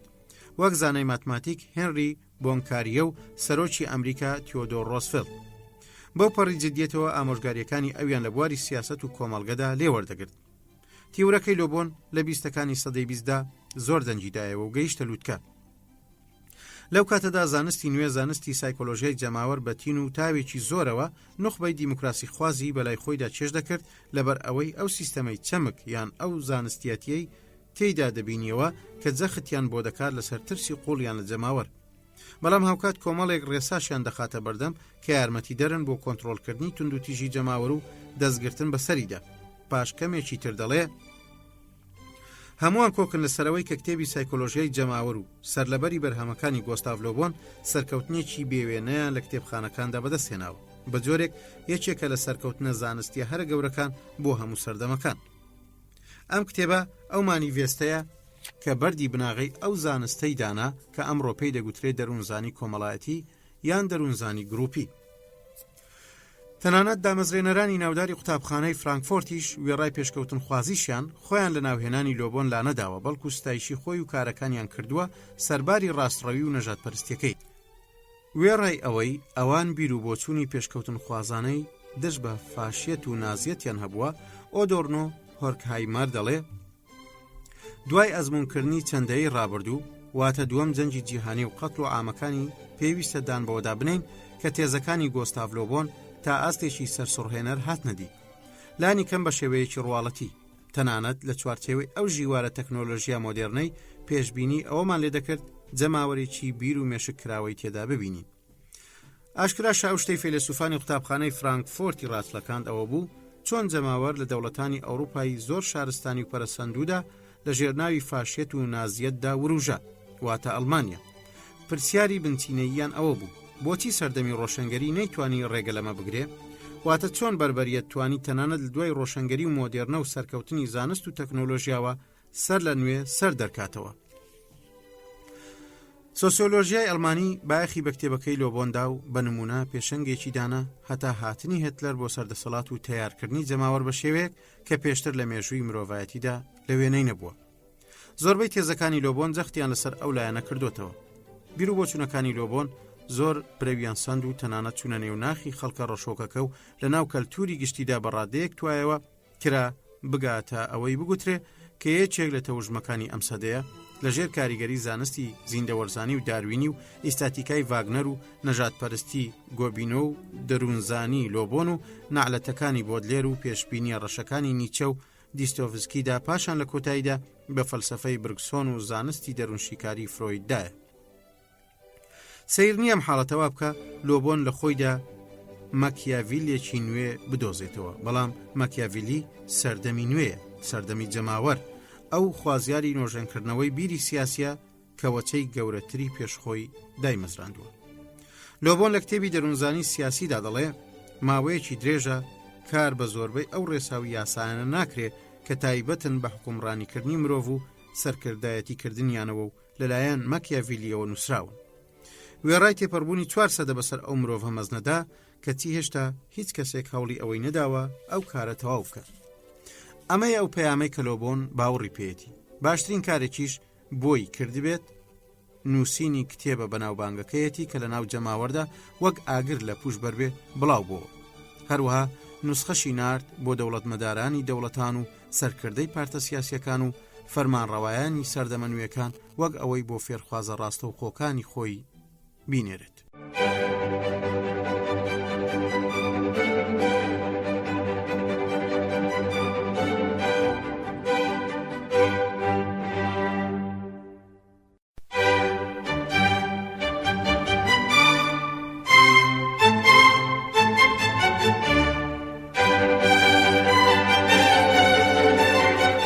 هەڵوێستی تەوژمە سۆشیالیستە هەڵکشاوەکانی ئەو سەردەما بەرامبەر بیر و بۆچوونەکانی گۆستاڤ لۆبۆن. بزوتنەوە سۆشیالیستیەکان و پارتە کرێکاریەکان لە پێشەوەی ئەوانە بوون بایەخیان بە تێزە نوێیەکانی لۆبۆن داوە سەبارەت بە جەماوەر. سیاسەتەکانیان لەسەر بنەمای خۆدانە دەست عەقڵانیەت بوو لە بزواندنی جەماوەر و کاری سیاسیدا. لەمەش داوانیش کتومت وەک بزوتنەوە لیبرالەکان و پارتە بۆرژواکان وابوون. ئەو بیرۆکە فەلسەفیەی لە پشت هەردوو لایەنەوە کاری دەکرد ئەوە بوو کە خەڵک کاتێک دەستنە نێوکاری سیاسیەوە و گردبوونەوە و خۆپشاندان ساز دەکەن بە شێوەیەکی عەقڵانی دەبزوێن و بە شێوەیەکی منتقیش بیر لە بەرژەوەندیەکانی خۆیان دەکەنەوە. دواتر تێزەکانی لۆبۆن هاتنە ئاراوە بۆ سەرەونخوونکردنەوەی هەموو کاروبارەکان. بیریارە سۆشیالیستەکان بەمە تووشی شۆک هاتن چونکە سەرلەبەری بۆچوونەکانی دژی ئەوان بوو. ئەمە جگە لەو هێرشانەی لۆبۆن لە چەندین شوێندا کردوونیەتە سەر سۆشیالیزم و جەماوەرەکەی و بوونی ترس لەوەی سەر بکەون. شتێکی دیکە لەوەی دیسانەوە تووشی شۆشی کردن تەرکیزکردنی لۆبۆن بوو لەسەر ئەوەی کە ئەوە هۆکاری نائەقڵانیەکانن جەماوەر دەجولێنن یان دەیگوت جەماوەر خەسڵەتی زۆر محافزکارانەی هەیە. لۆبۆن پێیوا بوو هەرچەندە جەماوەر خاوەنی چەندین غەریزەی شۆڕژگێڕانەی ڕووکەشە، بەڵام جەماوەر هەردەست بە خەسڵەتی محافزکارانەی خۆیەوە دەگرێ و دەست بەرداری نابێ. جەماوەر هەمیشە لە دروستکردنەوەی ئەوەدایە کە پێشتر خۆی تێکی داوە. بەهێزترین بەرپەرزدانەوە بۆ تێزەکانی لۆبۆن لەلایەن بیریاری سۆشیالیستی جۆرج سۆیر دانەری کتێبی چەند ڕامانێک لەبارەی توندوتیژیەوە تەئەمولات حەول العنف بوو. دەتوانین بڵێن ڕەخنەی جۆرج بۆ کتێبەکەی لۆبۆن لە کۆی خۆیدا زۆر پۆزەتیڤ بوو. تەنها ئەوەندە نەبێ ڕەفزی ئەو بۆچوونەی کردوتەوە کە جەماوەر بە محافیزە کار دادنێ. بە تایبەتیش لەو کۆمەلگایانەی جیاوازی چینایەتیان تێدایە. سۆرێل تەرکیزی کردوتە سەر ئەو خاڵەی کە لە شیکردنەوەکانی لۆبۆندا چێوەیەکی سۆسیۆلۆژی هەست پێکراو بوونی نییە. بەڵام هەموو ئەم ڕەخنانە ڕێگەیان لە جۆرج نەگرت بەوەی ساڵ لە دوای ساڵ زیاتر لە ڕوانگەکانی لۆبۆن نزیک بێتەوە. بەڵگەش بۆ ئەمە ڕسکانی ئەو بڕوایە لای سۆرێل کە بوونی ئەفسانەیەکی بەهێز و نائەقڵانی لە پێناو جولاندنی چینی کرێکار و بە شۆڕژگێڕکردنیدا کارێکی پێویستە. ئەگەر خەونەوە هەم نەبوونایە جەماوەری برسی نە ئەوسا و نە ئێستاش لەژێر سەرکردایەتی ڕابەران و بزوێنەرانیدا ڕانەدەپەڕی. ئەگەر وەهمی ئۆتۆبیایی نەبێ بەهەشتمان بۆ بهێنێتە سەرزەوی ئەوە جەماوەری کرێکاران لە ئەوروپادا لەژێر سەرکردایەتی پارتە کۆمۆنیستەکاندا ڕانەدەپەڕین. کاتێک کاریگەری سۆرێل لە نیوەی یەکەمی سەدەی 20دا بۆ سەر سیاسەتی سەردەمەکەی زۆر گەورە بوو، ئیدی بیر و بۆچوونەکانی لۆبۆن لە هەموو شوێنێک لە ڕێگەی ئەوەوە چوونە نێو عەقڵی خەڵکەوە. تەنانەت تێوەرمەندێکی سۆشیالیستی وەک ئەڵمانی کارل کاوتسکیش دانی بە گرنگی کێشەی جەماوەردا ناوە و دەڵێ وەک ڕۆژی نیوەڕۆ ئەوە دەرکەوتووە کە ململانەی سیاسی و ئابوووریەکانی ئەم سەردەمەمان بە پلەی سەرەکی کاری جەماوەرە، بەڵام ئەویش بۆ چوونی لۆبۆن لەبارەی مەسەلەکانی وەک دنە و جۆشدان و تەنینەوە و ڕەت دەکاتەوە و لەگەڵ ئەوەدا نییە کە جەماوەر بە شێوەیەکی گشتی تەنها لە ڕێگەی هۆکارە دەرونیەکانەوە بجوڵێنرێ، بەڵکو چەندین هۆکاری دیکەی کۆمەڵایەتی و ئابووریشن، بەڵام ئەمە نەیکردە ئەوەی کرۆکی تیورەکەی لۆبۆن پەسەند نەکایان نزیکی نەبێتەوە. جەماوەر هەر جەماوەرە لە هەر کوێیەک بێ و سەر بە هەر چینێکی کۆمەڵایەتی بێ. ڕەفتارەکانی جەماوەر هەر بەو شێوەیە دەمێنێتەوە کە چاوەڕوان نەکراوە، تێک دەرە و تا ڕاددەیەکیش محافیزەکارە. کاوتسکی لەسەر ئەو نمونەی ئەو قەتڵ و ئامانەی ئەوروپا دەهێنێتەوە کە لە دژی یەهودیەکان ئەنجامدرا، یان باز لەسەر بڕینی ڕەشپێستەکانی ئەمریکا دەکا لەلایەن سپی پێستەکانەوە. ناوبراو دەگاتە ئەوەی بڵێ بەم جۆرە دەبینین جەماوەر هەمیشە لە خزمەت مەسەلەی پێشکەوتندا نییە، هەموو کات ئەو ڕێگریانە تێک نادات کە لە بەردەم پرۆسەی پەرەسەندندا کۆسپی گەورن. جەماوەر چۆن کەسانی شۆڕژگەر جۆش دەدا ئاوهاش کەسانی کۆنەپەرست دەخڕۆشێنێ. هۆکاری فەرامۆشکردنی لۆبۆن لەلایەن زانایانی کۆمەڵناسی هاوچەرخەوە. پێشتر ئەم خاڵەمان بە خێرایی باس کرد، بەڵام دەهێنێ قسەی زیاتری لەبارەوە بکەین. زۆربەی زانایانی کۆمەڵناسی و دەروونناسی فەڕەنسا خۆیان لە ناوهێنانی ئەو زاتە دزیوەتەوەیان ئاماژەیان بە کتێب و بیر و بۆچوونەکانی نەداوە. پێویستە ئەم حاڵەتە بەستینەوە بە ژینگەی کۆمەڵایەتی و چینایەتی ئەو پیاوەوە. ئەو سەر بە نەریتی لیبرالی و بۆرژوازیە، لەگەڵەوەدا دژی شۆڕش و بیری سۆشیالیزم بووە کە لەو کاتەدا ڕووە و بەهێزبوون و سەرکەوتن هەنگاوی ناوە. ئەمەش بە شێوەیەکی ڕاستەوخۆ و کاڵ و کرد دەکات بە ئاشکرا ئەمە لە کتێبەکەیدا دیارە. هۆکارێکی تری فەرامۆشکردنی ناوی لۆبۆن ئەوەیە کە هەموو پارتە سیاسیەکان بەڕاست و چەپیانەوە لە پروپاگەندە و ڕاگەیاندن و شێوازی قسەکردنی خۆیان لەگەڵ خەڵکدا وەسفەکانی ئەویان بەکارهێناوە، بەڵام نەهاتوون دان بەمەدا بنێن بۆ ئەوەی نەوەکو پلانەکانیان بێکاریگەر بن و شکست بخۆن. هەموو ئەو ئامرازانەی لەلایەن دەستگاکانی حیزبەوە بەکار هاتوون و گشت ئەو سەرکردە سیاسیانەی لەسەر شاشەی تەلەڤیزیۆن دەردەکەون زەختیان لەسەر یەک ستراتیژ کردوتەوە، ئەویش ئەوەیە کە ژێربەژێر باوەڕیان بە نائەقڵانیەتی جەماوەرە کەچی لە ڕوژدا خۆیان وا دەردەخەن کە جەماوەر عەقڵانی و لۆژیک دۆستە، لەبەر ئەوەیە کە دەگوترێ هەموو سەرکردەیەکی سیاسی پێش ئەوەی لەسەر شاشەی تەلەڤیزیۆن دەربکەوێ دەمامک دەکات بۆ ئەوەی خەتوکەی عاتیفە و سۆزمەندیەکانی جەماوەر بدە، نەک ئەوە دەربخا کە خۆی لە ناخیدا باوەڕی پێێتی. ئەوان لە هەوڵی جیاکردنەوەی دەروونزانین لە زانستی سیاسی، سیاسەت سیاسەتە و دەروونزانی و کێشە دەرونیەکانی شتی دیکەن، بەڵام لۆبۆن بە توندی ئەم دوانە لە یەکتر جیا دەکاتەوە لەبەر ئەوەی جیاوازی دەخاتە نێوان ڕاستی ڕاستەقینە و ڕاستی سۆسیۆلۆژیەوە. مەبەست لەو بۆچوونانەیە کە لە ناو جەماوەردا باو و بڵاون ئەگەرچی لە ئەرزی واقعدا خۆیان هەڵن، بەڵام لەبەر ئەوەی جەماوەر باوەڕی پێیانە دەبنە ڕاستی. دیارە لۆبۆن هەمان ئەو زاراوە جیاخوازە بەکار ناهێنێ کە باسمان کرد، ئەگەرچی هەمان ئەم واتایش دەگەیەنێ، چونکە ئەوەتە دەڵێ خەڵکی تەنها بە ڕاستیەکان ناژین و ڕەوتی مێژوش بە ڕاستیەکان نابزوێ. ئەمەش پرەنسیپێکی ئەپسمۆلۆژی نوێ و جەخت کراوەیە.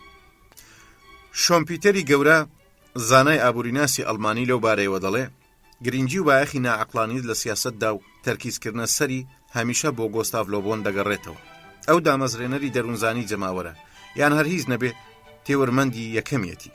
ئەگەرچی بە شێوەیەکی قەبە و زێدە ڕۆیانەش بوو بێ، لۆبۆن یاساکانی ڕەفتانی مرۆڤی دۆزیەوە و لەو کاتەدا کە لە ژێر کاریگەری جەماوەردایە یان خزاوەتە ناویەوە. ئەو بیریارە چەند شتێکی ڕەشبین و ترسناکی بۆ کەشف کردین، بەڵام هیچ کەس نایەوێ ڕاشکاوانە بەرەنگاریان بێتەوە. لە هەمان کاتدا زەبرێکی پڕ سوێشی سراواندا ئەو بۆچوونەی لەبارەی سروشتی مرۆڤەوە هەیە کە تێورەی کلاسیکی بۆ دیموکراسی و ئەفسانەی دیموکراسی بوونی شۆڕشەکان پشتی پێدەبەستێ.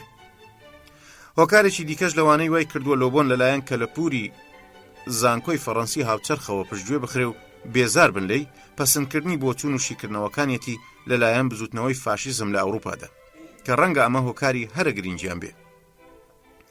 هەرچەندە بیر و بۆچوونەکانی لۆبۆن لە ڕێگەی سۆشیالیستە شۆڕژگێڕەکانەوە چووە ناو ئیتاڵیاوە، کەچی لەلایەن گروپی مۆسۆلۆنیەوە بە خێرایی قۆزرایەوە و لە دروشم و پروپاگەندەکانیاندا بەکاریان دەهێنا.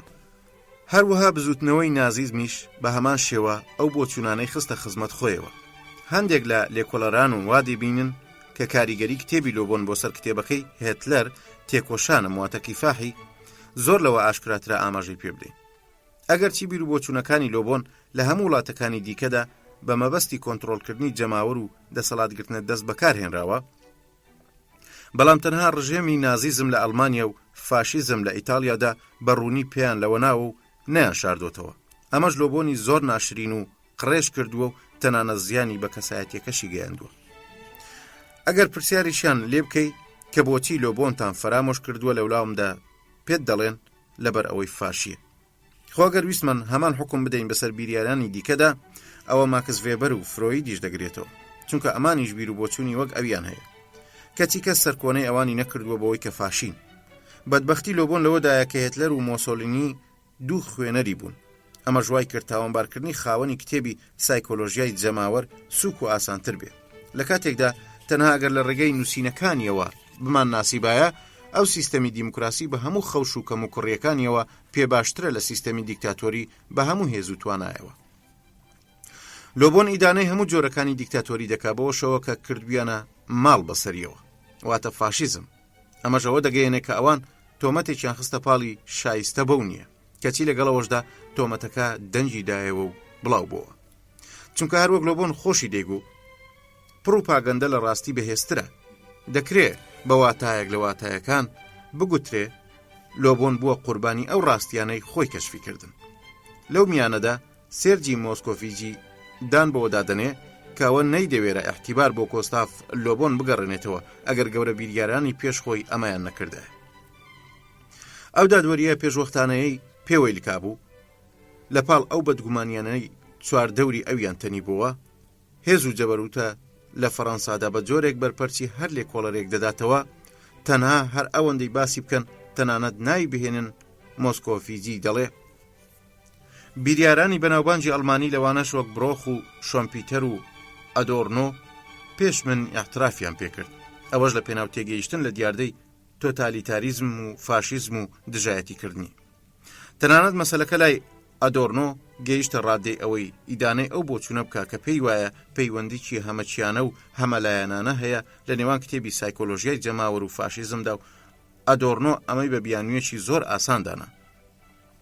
ئەدۆرنۆ دەپرسێ بۆچی دەبێت لێکۆڵینەوە لە سایکۆلۆژیای گروو هەمرۆیەکان لەم کتێبەدا بە فاشیزمەوە ببەسترێتەوە، کەچی ئەو بزوتنەوە سیاسیانە دیکە نەگرێتەوە کە ئەوانش هەر بە دوای بەدەستهێنان و پشتگیری جەماوەر خەریکن.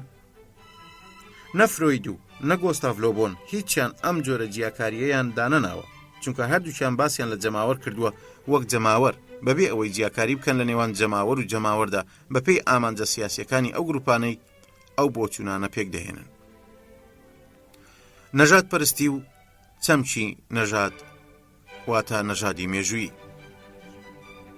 گومان لەوەدا نییە کە جیاکاری لەسەر بنەمای ڕەنجی پێستیان قژ لە وڵاتانی ئەوروپادا ڕاستیەکی حاشە هەڵنەگرە و نەژادی سپی یان زەردباوی کاڵ بەپێی هەستی باو لە نەژادی ئەسمەر یان قاوەیی تۆخ چاکترە، چ جای ئەوەی ڕەشپێست. ئەم جیاکاریە نەژاد پەرستیە لە ئەوروپای سەدەی 19دا لە شێوەی تیورێکی کاملدا داڕژرا و هەموو پرەنسیپە زانستیەکانی بۆ کۆکرایەوە تاک و پایەکانی قایم کە. سەدەی 20م ڕێک سەدەی نەژاد خوازی و نەژاد پەرستیە، بە جۆرێک دەتوانین بڵین تا ڕادەیەک هیچ بریارێک نییە خۆی لە دەستی دەرباز کردێ. پۆڵێنکردنی گەلان بۆ نەژادگەلی نەبەز یان باڵا و نەژادگەلی دواکەوتو یان نزم بەلای خەڵکانی سەدەی 19ەوە وەک بەڵگەنەویستێک سیر کراوە. تەنانەت کەسایەتێکی سیاسی پێشکەوتن خواز و مرۆڤ دۆستی وەک جۆن ڤێریش کە هەڵگری بیرۆکەی ئەڵمانیەتە و خاوەنی بیرۆکەی قوتابخانەی گشتی و جەماوەریە لە فەڕەنسا، بێ هیچ دوو دڵیەک لە بەردەم پەرلەماندا دەڵێ بەڕێزان، پێویستە بە دەنگێکی بەرزتر و بەهێزتر قسام بکەین. دەبێت زۆر ڕاشکاوانە بڵین نەژادە باڵاکان مافیان بەسەر نەژادە نزمەکانەوە هەیە. کە گوتم مافی بەسەرەوەیە واتە ئەرچی بەسەر شانەوەیە، ئەرچی ئەوەی کە نەژادە نزمەکان بخاتە نێو شارستانیەتەوە و دیارە لە نەژاد پەرستیەکەوە بۆ نەژاد پەرستیەکی تر جیاوازی هەیە. بەکارهێنانی چەمچی نەژاد لەم گوتارەی جۆن ڤێریدا شتێکی سەلبی نیە و هیچ بۆچوونێکی خراپی وەک ئەوەی گۆبێنۆ لە خۆ ناگرێت. جۆن تەنها دەیەوێت ئاماژە بەوە بدا کە چەندین گەل هەن شارستانی ترن لە گەلانی تر و ئەوەش ڕاستێکی واقعیە. بەمەش دەیەوێ یارمەتی ئەو گەلانە بدا بۆ ئەوەی بەوانەی یەکەم ڕابگەن. ئەو نایەوێ بڵێ باڵادەستێکی جەوهەری یان ئەزەلی لە گەلانی یەکەمدایە بەسەر گەلانی دووەمدا. واتە ئەو پێیان وایە گەلانی دووەم ناتوانن بگەنە ئاستی گەلانی یەکەم لەبەر ئەوەی نەژادەکەیان کەمی هێناوە و لە ڕووی بایۆلۆژی و پێکهاتەکەیانەوە نەزمترن. لە کاتێکدا گەورە تیورمەندی نەژاد پەرست و ڕەگەزپەرست گۆبینۆ وهای کردووە بە هەموو تیورەی نازیزم و فاشیزمیشەوە کە سروشیان لەو وەرگرتووە. شتێکی ڕاز نییە بڵێ نەژاد پەرستی گۆستاڤ لۆبۆن بەو ئاستە بووە کە گۆبینۆ ویستوێتی. بۆ نمونە لۆبۆن بە هەموو بەهێزیەوە جەختی لەسەرەوە کردوتەوە کە نەژادگەلی پاک و بێگەر لە وڵاتانی شارستانیدا بوونی نییە کە دیارە ئەمەش پێچەوانەی تێزەکانی گۆبینۆیە. بەڵام سەبارەت بە مەسەلەی نەژاد لۆبۆن چەمکی نەژادی مێژوویی بەکارهێناوە کە مەبەستی لەو نەژادەیە لە ناو ڕەوتی مێژوودا و لە میانەی توانەوەی توخمەکانی گەلێک لە ناو یەکتردا وردە پێک دێ. ئەو بیرۆکەی نەژاد لەسەر هۆکارە ڕواڵەتی و فیسیۆلۆژیەکان دانامەزرێنێ، بەڵکو لەبری ئەوە دەچێت پشت بە هۆکارە ڕۆشنبیری و کە لە پورە هاوبەشەکانی گەلێکی دیاریکراو دەبەستێ. لۆبۆن لە کاری خۆیدا کەڵەکەبوونە بۆ ماوەیەکانیش بە هەند وەردەگرێ. بۆچی؟ چونکە چەمکی ناهۆشمەندی بە کۆمەڵ کە لۆبۆن تەرکیزی دەکاتە سەر و گەلێکی دیاریکراویش دێت هۆکارە ناهۆشمەندیەکانی کارەکانی خۆی لێوە وەردەگرێ، ڕێک لەو کەڵەکەبوونە بۆ ماوەیانە پێکاتوە وەک چۆن زەوی لە چەند چینێکی جیۆلۆجی تایبەت پێک دێ کە بەسەر یەکتردا هەڵچنراون. هەندێک جاریش لۆبۆن بە بنیادی ناهۆشمەندی دەستە جەمعی دەڵێ پێکاتەی عەقڵی گەلان. ئەو شتەشی ڕچێفی ناو ئەو ناهۆشمەندیەیە یان ئەو پێکهاتە عەقلیە دەکات ئەوەیە کە پێ دەڵێت نەژادی مێژوویی و بەم شێوەیەش پێناسی دەکات. کاتێک چەند گەلێکی سەر بە هەمان بنج و بنەوان یان سەر بە چەند بنج و بنەوانێکی جیاوازی زۆر لە یەکتر نزیک بە درێژایی چەندین سەدا ملکەتی یەک جۆر بیر و باوەڕ و دامەزراوە و یاساکان دەبن، لەو کاتەدا ئەمە ئەوە پێک دەهێنێ کە لە شوێنێکی تردا بە نەژادی مێژوویی ناوم هێناوە و لەو کاتەدا ئەو نەژادە دەبێتە خاوەن سیستەمێکی ئەخلاقی و تەنانەت ئاینی و سیاسی کە لە کۆمەڵێک بابەت و بیر و بۆچوون و سۆزمەندی هاوبەش پێکاتوە کە لە ناو ناخی کەسەکاندا بەڕادەیەک چەسپیون کە بەبێ هیچ ئەملاو ئەولایەک پەسەند دەکرێت. وەک دیارە چەمکی نەژادی مێژووی لای گۆستاڤ لۆبۆن زیاتر لە چەمکی نەتەوە یان گەلەوە نزیکەلەوەی نزیکی چەمکی نەژاد بێت، بەواتە نەژاد پەرستیەکەی، واتە بەناوە ڕۆکە بایۆلۆژی و فیسیۆلۆژیەکەی. بۆ نمونە جیاوازی هەیە لەگەڵ ئەو چەمکی نەژادەی لە سەدەی 18 باو بوو بەواتای گروپێکی ئەتنیکی جیاواز لە گروپەکانی تر بەهۆی کۆمەڵێک تایبەتمەندی جەستەیی بۆ ماوەییە و لە ناو جۆری مرۆڤدا تاقانەیی و تایبەتمەندیەتی دەگەینێ. بەڵگەمان بۆ ئەوەی کە لۆبۆن نەژاد پەرست نییە بەواتە نازیەکەی وشەکە ئەوەیە کە ئەو باوەڕی بەوە نییە شارستانیەتی تەنها لە گەلێک یان لە تۆخمێکدا بەردەوام بێ. مێژوو فێری ئەوەمان دەکات کە ڕەوتی شارستانیەتی لە شێوەی بازنەییدایە و لە ناوچەیەکەوە بۆ ناوچەیەکی تر لە گەلێکەوە بۆ گەلێکی تر دەگوێزرێتەوە. ئەمە لە کاتێکدا نەژاد پەرستە ڕاستەقینەکان باوەڕیان وایە کە چەند گەلێکن لە ئەزەلەوە بۆ دروستکردنی شارستانیەتی خوڵقاون، لە کاتێکدا گەلانێکیشان هەتایە لە پێناو بربەریەت و هەمەدیەتدا خوڵقاون. بۆ نمونە گۆستاڤ لۆبۆن دەرکەوتنی شارستانیەتی زنجەکان لە داهاتوودا بە شتێکی دوور نازانێ و پێی وایە ڕەنگە ڕۆژێک بێ جێگەی شارستانیەتی ئەوروپی بگرێتەوە دوای ئەوەی ئەمەی دوایی یان تووشی نابودی و پیربوون دێت. لە کتێبەکەیدا سەبارەت بە شارستانیەتی عەرەبیش دەڵێ ئاخۆگەلانی نیمچە شارستان یان بەربەر حەز ناکەن بگەنە ئاستی شارستانیەتی ئەوروپایی. ئەمە بە هیچ شێوەیەک بیر و باوەڕی من نییە، بەڵکو من بە پێچەوانەی ئەمەوە پێم وایە کە ئەوانیش ڕۆژێک دێ بگەنە ئەو ئاستە، بەڵام ئەو کاتە دەیگەنێ کە پلە بە پلەیان بڕی بێ نەک ئەوەی بەیەک هەنگاو بیگەنێ. لەمەوە دەگەینە ئەوەی کە لۆبۆن نەژاد پەرست نەبووە بە واتای توندڕەویانەی وشەکە، بەڵکو بە واتای کەلتوری و مێژوویانەی وشەکە نەژاد پەرست بووە. واتە لە ڕوانگە پۆزەتیڤیزم و علمەویەکەوە بووە کە باڵی بەسەر هەموو سەدەی 19دا کێشا بوو. پرۆسەی کەشفکردنی جەماوەر وەک دیاردەیەک. کاتێک جەماوەر لەسەر تەختی شانۆی ئەوروپی وەک ڕاستیەکی حاشە هەڵنەگر و قەبە دەرکەوت و هەڕەشەی لە سیستەمی کۆمەڵایەتی باڵادەست کرد، لەو کاتەدا لێکۆڵەران و بیرمەندان هەوڵیاندا تێبگەن و لێ بکۆڵنەوە. لەسەر ئەو بنەمایەش 3 وەڵامی سەرەکی لەسەر گەڵاڵەکرا. یەکەم، جەماوەر کەڵەکەبوونێکی تاکەکانە کە بە شێوەیەکی کاتی لە پەراوێزی دامەزراوەکان و لە دژی ئەو دامەزراوانە گرت بوونەتەوە کە لە ئارادەن. بەواتایەکی تر جەماوەر لە کەسانی پەراوێزخرا و شازی ناو کۆمەڵگە پێک دێ. بەم جۆرە دەبینین جەماوەر بەپێی ئەو تێڕوانینە وەک کەسانی هەرچی و پەرچی و بازاڕی و ناکەس بەچە دێتە بەرچاو. ئەو جۆرە کەسانە پیاوان و ژنانیش دەگرێتەوە و هیچ کارێکی دیاریکراویشیان نییە و دووریشن لە گۆڕەپانی ڕاستەقینەی کۆمەڵگەوە. دووەم، جەماوەر لە سروشتی خۆیدا شێتە. ئەو جەماوەرەی بە حەماسەتێکی زۆرەوە چەپڵە بۆ چاکترین گۆرانی بێژی خۆی یاخود بۆ ئەو تیپی دووگۆڵیە لێدەدا کە بەلایەوە چاکە. ئەوە لە حاڵەتێکی شێتی و هەلوەسە و ڕێنەدایە. ئەو جەماوەرە شێتە کاتێک چەندین سەعات لەم بەر و ئەو بەری جادەیەکەوە دەوەستێ بۆ خاتری ئەوەی لە دوورەوە بۆ چەند چرکەیەکیش بێ کەژاوەی کەسایەتیەکی ناودار یان سەرکردەیەکی گەورە ببینێ، هەروەها ئەو جەماوەرەش بەشێت دادەنرێ کە هێرش دەکاتە سەر کەسێک بە مەبەستی سەربڕینی بێ ئەوەی دڵنیا بێ لەوەی کە ئەو کەسە ئاخۆ تاوانبارە یان نە. ئەگەر جەماوەر ئاینێک یان پیاوێکیان خۆشویست هەتا مردن بۆی دەڕۆن، وەک ئەوەی جوولەکە لەگەڵ پێغەمبەرەکەیان دەکردیان، یان مەسیحیە دەمارگیرەکان بە دوای ڕەهبانیەکانیانەوە بوون، یان مسلمانەکان دوای شێخەکانیان کەوتن. هەروە ئەوەی دوێنەی جەماوەر دەیپەرست ئەمڕۆ دەیسووتێنێ، جگەلەوەی جەماوەر گۆڕینی بۆچوونەکانی بەلاوە وەک گۆڕینی کراسەکەی وایە. ئەو کارەتون ڕەوانەی جەماوەر ئەنجامیان دەدا جۆرێکن لە شێتی و بەمەش هەستە ناڕۆشنەکانی تێر دەکا و لایەنە شاراوە و تاریکەکەی سروشتی مرۆڤ دەردەخات. سێم، هەرچی وڵامی سێمیشە دوو لایەنەکەی پێشوو تێدەپەڕێنێ و هەنگاوێکی تر دەچێتە پێش بە ئاراستەی هێرشکردنە سەر جەماوەر و دەڵێ کە ئەو تاوانبارە. مادامەچێت جەماوەر پێکاتووە لە کەسانی هەرچی و پەرچی و سێبەندی، واتە لە پیاوانی تووڕە و قین لە دڵ، لەبەر ئەوە شاڵاو دەبا و دەکوژێ و هەموو شتێک زەوت دەکات. ئەو تونند و تیژێکی سەرشێت بەرپا دەکا بێ ئەوەی هیچ هۆکاریان بیانوێکی ئاشکرای هەبێ. ئەو یاخی دەبێ لەو دەسەڵاتانەی هەن و سەرپێچی لە یاسا دەکات.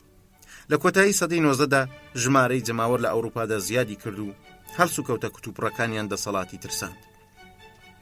لەو کاتەدا بیریارانی فەڕەنسی و ئیتاڵی قسەیان لەسەر دیاردەی جەماوەری تاوانبار دەکرد. توێژینەوەی زانستیانەی جەماوەر بەو جۆرە بە زانستی یاسای تاوانکاریدا تێپەڕیوە. سیجێهێڵ کە بەنەژاد ئیتالیا یەکەم کەس بوو ئەو تیورەی داڕشت و یەکەم کەسیش بوو ناوەڕۆکە تەکنیکی و زاراوەیەکەی لە چەمچی جەماوەری تاوانبار داماڵی. ئەمەش بەلای ئەوەوە هەموو بزوتنەوە کۆمەڵایەتیەکان و گروپە سیاسیە ئەنارشیستەکانی دەگرتەوە تا دەگاتە سۆشیالیستەکان. دیارە ئەمە کرێکارانیش دەگرێتەوە ئەو کاتەی مل لە کارکردن دەگرن یان ئەو کۆڕ و کۆبوونەوانەی لە شەقامەکاندا ڕوودەدەن. لۆبۆن هێڵێکی نوێ بۆ ڕاوەکردنی دیاردەی جەماوەر پێشنیار دەکات. گرنگی و بایەخی لۆبۆن لەوەدایە کە هەر سێ وەڵامەکەی ڕەت کردوتەوە و لەبری ئەوە هێڵێکی نوێی بۆ ڕاوەکردنی دیاردەی جەماوەر پێشنیار کردووە. ئەویش لە میانەی وەڵامدانەوەی ئەم پرسیارەوەیە: جەماوەر چێە؟ وەڵامەکەی بەگشتی لەم شێوەی خوارەوەدا پوخت کردوتەوە. خەسڵەتی سەرەکی جەماوەر توانەوەی تاکەکانیەتی لە ناو یەک ڕوح و سۆزمەندیەکی هاوبەشدا کە جیاوازیە تاکە کەسیەکان ناهێڵێ و ئاستی بلیمەتی عەقڵ دابەزێنێ. لۆبۆن ئەمە بەو ئاوێتە کیمیاویە دەشوپێنێ کە ئەنجامی توانەوەی چەند توخمێکی جیاوازە. هەر توخمێک دەتوێتەوە و خەسڵەتەکانی یەکەمی خۆی ون دەکات. ئەویش لە ئەنجامی کارلێکردن و لە پێناو پێکهاتنی ئاوێتە نوێکەدا. ئەم لێک چواندنە نیشانەی ئەوەیە لۆبۆن تا چه ئەندازەیەک زانستی بووە. هەروەک پێشتریش گوتمان لە کەشوهەوای سەدەی 19هەمدا نوقم بووە. ئەو سەدە پۆزەتیفەی باوەڕێکی ڕەهای بە زانست هەبوو بە جۆرێک زانستە مرۆڤایەتیەکانی ملکەج بە زانستە سروشتیەکان کردبوو. ئەوەی ئەمەشی کرد دۆرکهایم بوو لە کایی کۆمەڵناسیدا. لە ناو جەماوەردا هەر کەسە و دوای کەسە لێکچووەکەی تەنیشتی خۆی دەکەوێت. خڕبوونەوەی زۆری جەماوەر وا دەکات تاگ لەگەڵ خۆیدا لول بات، وەک چۆن لافە و بەردە تاکەکانی سەرڕێگەکەی تل دەدا. لەبەر ئەوە گرنگ نییە ئەو چینە کۆمەڵایەتی لێوەی هاتووە لە سەرەوە بێت یان خوارەوە، کەسێکی نە خوێندەوار بێ یان زانایەکی بتوانە. ئەمە هیچ لە ڕاستی مەسەلەکە ناگۆڕێ. لۆبۆن بە توندی بەرپەرچی بیرڕای لێکۆڵەرەوانی ئیتاڵی و فەڕەنسایی وەک تارد هاوڕەقیبی دەداتەوە کە پێی وایە جەماوەر لە سروشتی خۆیدا تاوانبارە. لۆبۆن دەڵێت جەماوەر پێشوەخت نە تاوانبارە و نە چاکەکاریشە، چونکە دەشێ هەندێک جار جەماوەر تاوانبار بێ، بەڵام جاری واشەیە مەزن و قارەمانە و دوور لە هەر بەرژەوەندیەک قوربانی دەدا، یان دەکرێت هەندێک جار لێ کاتدا ئەمیشیان بێت و ئەویشیان، بەڵام ئەو بۆچوونە باوەی لەبارەی جەماوەرەوە هەیە و پێی وایە کە ئەو تەنها تێکدەرە و حەزی لە جەردەیی و تاڵانی و ئاژاوە جێڕیە لە پێناو ئاژاوە جێڕیدا، ئەوە بۆچوونێکی هەڵە و نادروستە. دووەم دۆزینەوەی گۆستاف لۆبۆن، جەماوەر و خەولێخستنی موگناتیسی. لۆبۆن ئەو گۆڕانکاریانەی بەسەر تاکدا دێ کاتێک لە ناو جەماوەردایە ڕێکە و ڕاست بەو حاڵەتەی شوبهاند کە مرۆڤ لە کاتی خەولێخستنی موگناتیسیدا بەسەریدا دێ. لە ڕاستیدا لۆبۆن ئەو لێکچوونەی لە زانستی پزیشکی و پزیشکی دەرونیەوە وەرگرت. مەسەلەی خەولێخستنی موگناتیسی زۆر بە خێرایی لەسەر دەستی شارکۆ و هەندێکی ترەوە چوە نێوکایەی چارەسەریەوە. لەو دەمەدا خەولێخستنی موگناتیسی کاریگەریەکی گەورەی بۆ سەرکەسەکان هەبوو، بە جۆرێک ئێمەی هاوچەرخ ناتوانین لە گەورەی ئەو کاریگەریە تێبگەین دوای ئەوەی کەوتە گۆڕەپانی داڕزین و بەرخۆریەوە. ئەمە ڕێک لەو ئەفسون و سیحرە دەچێت کە کارەبا لەگەڵ یەکەم دۆزینەوەیدا بە دوای خۆی داهێنای. سێرج مۆسکۆڤیچی لێکۆلیار لەبارەی هۆکاری لەدایکبوونی دەروونزانی جەماوەر لە فەڕەنسا و سەرهەڵنەدانی لە شوێنێکی دیکەدا دەڵێ ئەگەر دەروونزانی جەماوەر لە فەڕەنسا لەدایک بوو بێ نەک لە ئیتالیا یان ئەڵمانیا، ئەوە بۆ خاڵی یەکتر بڕی نێوان شۆڕشە جەماوەریەکان و قوتابخانەکانی خەولێخستنی موگناتیسی دەگەڕێتەوە. خاڵی یەکتر بڕی نێوان ئاکامەکانی شۆڕشی کۆمۆنەی پاریس و ئاکامە پزیشکیەکانی نەخۆشخانەکانی فەڕەنسا لە نانسی و سالبرتریر ئەو شۆڕشانە کێشەیان دروست دەکرد و نەخۆشخانەکانیش چارەسەریان بۆ دەدۆزینەوە. دەبینین لۆبۆن بە شێوەیەکی زانستیانە بیری کردوتەوە و هەوڵیشی داوە شێوازەکانی زانستی وردی تاقیگەی و ئامرازەکانی بگوێزێتەوە بۆ نێوکایەی زانستە مرۆییەکان، لە نێوانیشیاندا زانستی سایکۆلۆژیای جەماوەر. ئەو شێتی و شەیداییە بۆ زانستە وردەکان خەسڵەتی هاوبەشی قۆناغی پۆزەتیفیزم بوو بەگشتی کە متمانەبوون بە زانست و توانستەکەی بێسنوور بوو. دەکرێت وابەستەیە لە چوارچەوەی کتێبی لۆبۆن و لە میانەی نمونەکانیەوە بهێنینەوە. بۆ نمونە ئەو لە ڕووی غەریزەیان توانای جۆشدان و تەنینەوەوە بەراوردی مرۆڤ لەگەڵ ئاژەڵدا دەکات. لێرەدا مرۆڤ بە چەشنی هەربوونەوەڕێکی دیکە وەک کەرسەیەک بۆ توێژینەوەی زانستی و تاقیگەیی مامەڵەی لەگەڵدا دەکرێت. لە کۆتاییدا دەتوانین تێورەی لۆبۆن لەبارەی سایکۆلۆژیای جەماوەرەوە لەم سێ داهێنانەدا پوخت بکەینەوە. یەکەم، جەماوەر دیاردەیەکی کۆمەڵایەتیە. دووەم، ئەوە پرۆسەی جۆشدانە دەتوانێت ڕاوەی ئاوێتەبوونی تاکەکان بکە لە ناو جەماوەردە و توانەوەیان تیایدا. سێم، سەرکردەی جۆشدار ممارەسەی پرۆسەی خەولێخستنی موگناتیسی دەکا لەسەر جەماوەر بە هەمان ئەو شێوەیەی پزیشک لە نەخۆشی دەکات. ئەم سێ داهێنانەش ئەم پرەنسیپە زانستیانەی خوارەوەیان لێ دەکەوێتەوە. یەکەم، جەماوەری سایکۆلۆژی وەک کۆبوونەوەی ئاسایی یان خۆڕسکانەی نێوان مرۆڤەکان نییە کاتێک لە شوێنێکی گشتیدان یان لە شوێنی وەستانی پاسدان، بەڵکو جەماوەری سایکۆلۆژی خاوەنی یەکێتیەکی زیهنیە و بە پێچەوانەی ئەو جۆرە کۆبوونەوانەیە کە هیچ ئامانجێکیان لە پشتەوە نییە. دووەم، هەرچی تاکە کەسە بە شێوەیەکی هۆشمەندانە بە ئامانجەوە دەجوولێ لە کاتێکدا جوولەی جەماوەر بە شێوەیەکی ناهۆشمەندانەیە. ئەویش لەبەرەوەیە هۆشمەندی حاڵەتێکی فەردیە، بەڵام ناهۆشمەندی حاڵەتێکی دەستە جەمعی و بە کۆمەڵە. سێم، جەماوەر لە سروشتی خۆیدا محافزکارە، هەرچەندە لە ڕواڵەتدا خۆی بە شێوەیەکی شۆڕش جێرانە نیشان دەدا. دوجار ئەوەی جەماوەر سەرۆژێری کردووە و تێکی داوە سەر لە نوێ بنیاتی ناوەتەوە. بەلای جەماوەرەوە ڕابردوو زۆر بەهێزترە لە ئێستا، ڕێک وە کەسێک بە موگناتیس خەوی لێخرابێ. چوارەم، جەماوەر ئاستی ڕۆشنبیری و بیر و باوەڕ و پێگە کۆمەڵایەتەکەی هەرچێک بێ، بەڵام دیسانەوە هەر پێویستی بەوەیە ملکەتی سەرکردەیەک بێ بیجوولێنێ، وەنەبێ ئەو سەرکردەیە بە بەڵگەی عەقلانی و لۆژیکی قەناعەتی پێ بکە، بەڵکو لە ڕێگەی هێزەوە خۆی بەسەریدا دەسەپێنێ. یان ڕەنگە بەهۆی هەیبەتی تاکە کەسیەوە جەماوەر بەلای خۆیدا چێش بکە و سحری لێ بکە، کە ئەمەش ڕێک وەک ئەو دکتۆرە وایە بە موگناتیس خەو لە نەخۆشێک دەخات. پێنجەم، هەر پڕوپاگەندەیەک بنەمایەکی ناعەقلانی هەبێ ئەوە خۆی لە بیر و باوەڕی ئیمانیانەی دەستە جەمعیدا دەبینێتەوە. ئامرازی کارکردنەکەشی بریتیە لە دنەدان و خڕۆشاندنی نزیک یان دوور واتە تەنینەوە. زۆربەی کار و کردەوەکانیشمان لە بیر و باوەڕە ئیمانیەکانەوە سەریان هەڵداوە، بەڵام هەرچی بیرکردنەوەی ڕەخنەگرانە و مێشک ساردیە دوو کۆسپی سەرچین لە بەردەم چوونە نێو ڕێزی جەماوەر و ممارەسەدا. تێپەڕاندنی ئەم حاڵەتەش لە ڕێگەی خڕۆشاندن و پڕوپاگەندەوەیە. هەر بۆیە پێویستە پڕوپاگەندە زمانی وێنەی گەیاندن و مەجازی بەکاربێنێ، یان زمانی درشمی سادە و یەکلاکەرەوەی هەبێ تا بتوانێت بەبێ هیچ گفتوگۆیەک خۆی بسەپێنێ. هەموو شیکاریەکانی لۆبۆن لەوەدا پخت دەکەینەوە کە تەنها دوو شێوازی فکر هەیە. یەکەمیان بیرۆکەی چەمک ئامێزانەی ئەلفکر المەفهومیە، دووەمیشیان تێگەیشتنی مەجازی یان وێنەی، یەکەمیان پشت بە یاساکانی عەقڵ و سەلماندن و مشتومڕی لۆژیکی دەبەستێ، لە کاتێکدا دووەمیان پشتی بە یاساکانی یادەوەری و خەیاڵ و جۆشدان بەستووە. گەورەترین هەڵەی سەرکردەی سیاسیەوەیە هەوڵ بدات جەماوەر بە شێوازی عەقڵانی ڕازی بکە، چونکە ئەم شێوازە تەنها ئاراستەی عەقڵی تاکەکان دەکرێت. جەماوەر تەنها باوەڕ بە وێنە ئیحائی و دروشمە حەماسیەکان و ئەو داخوازیانە دەکا کە لەسەرەوە فەرز دەکرێن. بۆ نمونە بۆ ئەوەی سیاسەتمەدارێکی ڕاستڕەوی وەک مۆریس پاریسی گەلی فەڕەنسی بەهەژێنێ دەچێت ئیدانەی گەورە بۆرژوایەتی سامی دەکا کە نەڕاستە خۆ جوولەکە دەگرێتەوە، چونکە ئەو دەزانێت لە ناخی گەلی فەڕەنسیدا هەستێکی دژمنکارانەی دژ بە جوولەکە هەیە، یان سیاسەتمەدارێکی چەپڕەوی وەک مۆریس تۆرێزی سەرۆکی پارتی کۆمونیستی پێشوو لە گوتارەکانیا ئیدانەی فەرمانڕەوایی 200 خێزانە هاوپەیمانەکە دەکا بەوەی کە دژی گەلن. ئەوەی لێرەدا گرینگە ئەوە نییە ئاخۆ ئەو 200 خێزانە بەڕاستی حکمیان کردوویان نە، بەڵکو ئەوەی گرینگە ئەوەیە گەل هەستیارە بەرامبەر ئەو زمانە و بە باشی تێدەگا و هەرکە گوێی لێ دەبێت دەوروژێ و ڕادەپەڕێ، وەک چۆن هەستیاریشە بەرامبەر بە زمانێک کە دژ بە جوولەکە بێ. دیارە ئەمە ناکاتە ئەوەی لۆبۆن ڕێگەمان نیشامدا بۆ ئەوەی فێرمان بکە چۆنی یاری بە عەقڵی جەماوەر بکەین و زەلیلیان بکەین بە ڕادەیەک چۆنمان ویست ئەو هالیان خوڕین. نەخێر، ئەمە پێچەوانەی مەبەستی ئەو پێدراوەکانی زانستە، چونکە لە واقعدا ناتوانین جەماوەر بهێنینە سەر قەناعەتکردن بە شتێک کە خۆمان پێشتر باوەڕمان بۆ بیرۆکەیە یان بەو باوەڕە نەبوو بێ، بەڵکو دەبێت تا ئاستی شێتی باوەڕمان پێی هەبێ. هاوکات پێشی وایە جگە لەمە ناتوانین جەماوەر بەلای خۆماندا چێش بکەین. تاکە کەسێک هیچ کارێکی پێناکرێ، ئەمانە دوو جۆری تەواو لە یەکتر جیاوازن. ئەوە جواب کە دیارە هیچ لە یاساکانی دەروونزانی نازانێ و مامەڵەی لەگەڵ جەماوەردا وەک ئەوە دەبێت کە جەماوەر نییە. ئەمەش دەبێتە مایە شکست خواردنی هەوڵ و تەقەلاکانی لەبری ئەوەی جۆشیان بدە.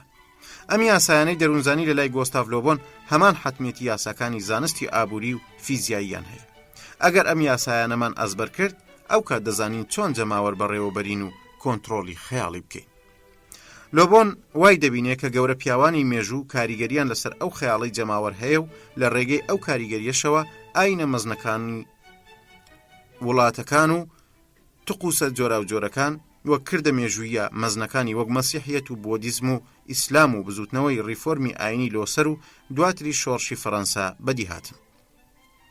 هیچ کەس لە جیهاندا و تەنانەت لە مێژوشدا نەیتوانیوە لەلایەکەوە حکم بکاو لەو لاشەوە بە ئاراستەی پێچەوانەی خەیاڵی جەماوەرەوە بوو بێ، تەنانەت بەو ستەمکارانەشەوە کە زۆر داپلۆسێنەر بوون، چونکە ئەوانی سوور بوون لەسەر وروژاندنی خەیاڵی جەماوەر و جۆشدانی حەماسەتیان لە ڕێگەی گوتارە بەهێزەکانیان و ئەفسانە خودیەکانیان و شەڕە قورسەکانیانەوە. لە نێویشیاندا وەک بیرهێنانەوەیەک ناپلیۆن یان ماو تسی تۆنگ یاخود کەسانی تر. هاشم ساڵح، پاریس، 13/9/1990.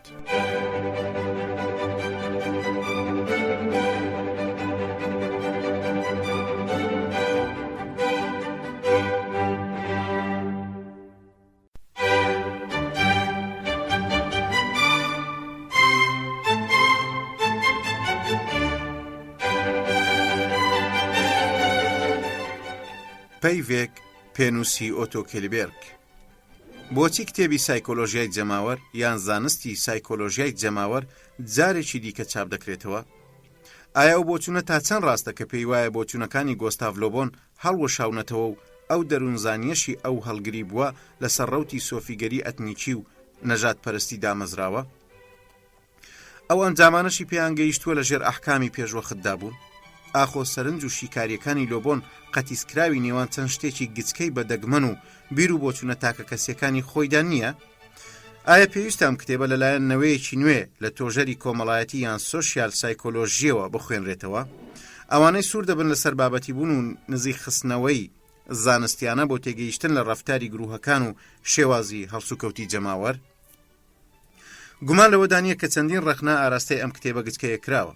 ڕەنگە گرنگترینیان ئەوە بێ کە پەیوەندی بە شێوازی بەکارهێنانی لۆبۆنەوە هەبێ بۆ چەمکی نەژاد یان ئەتنیک واتە عێرق.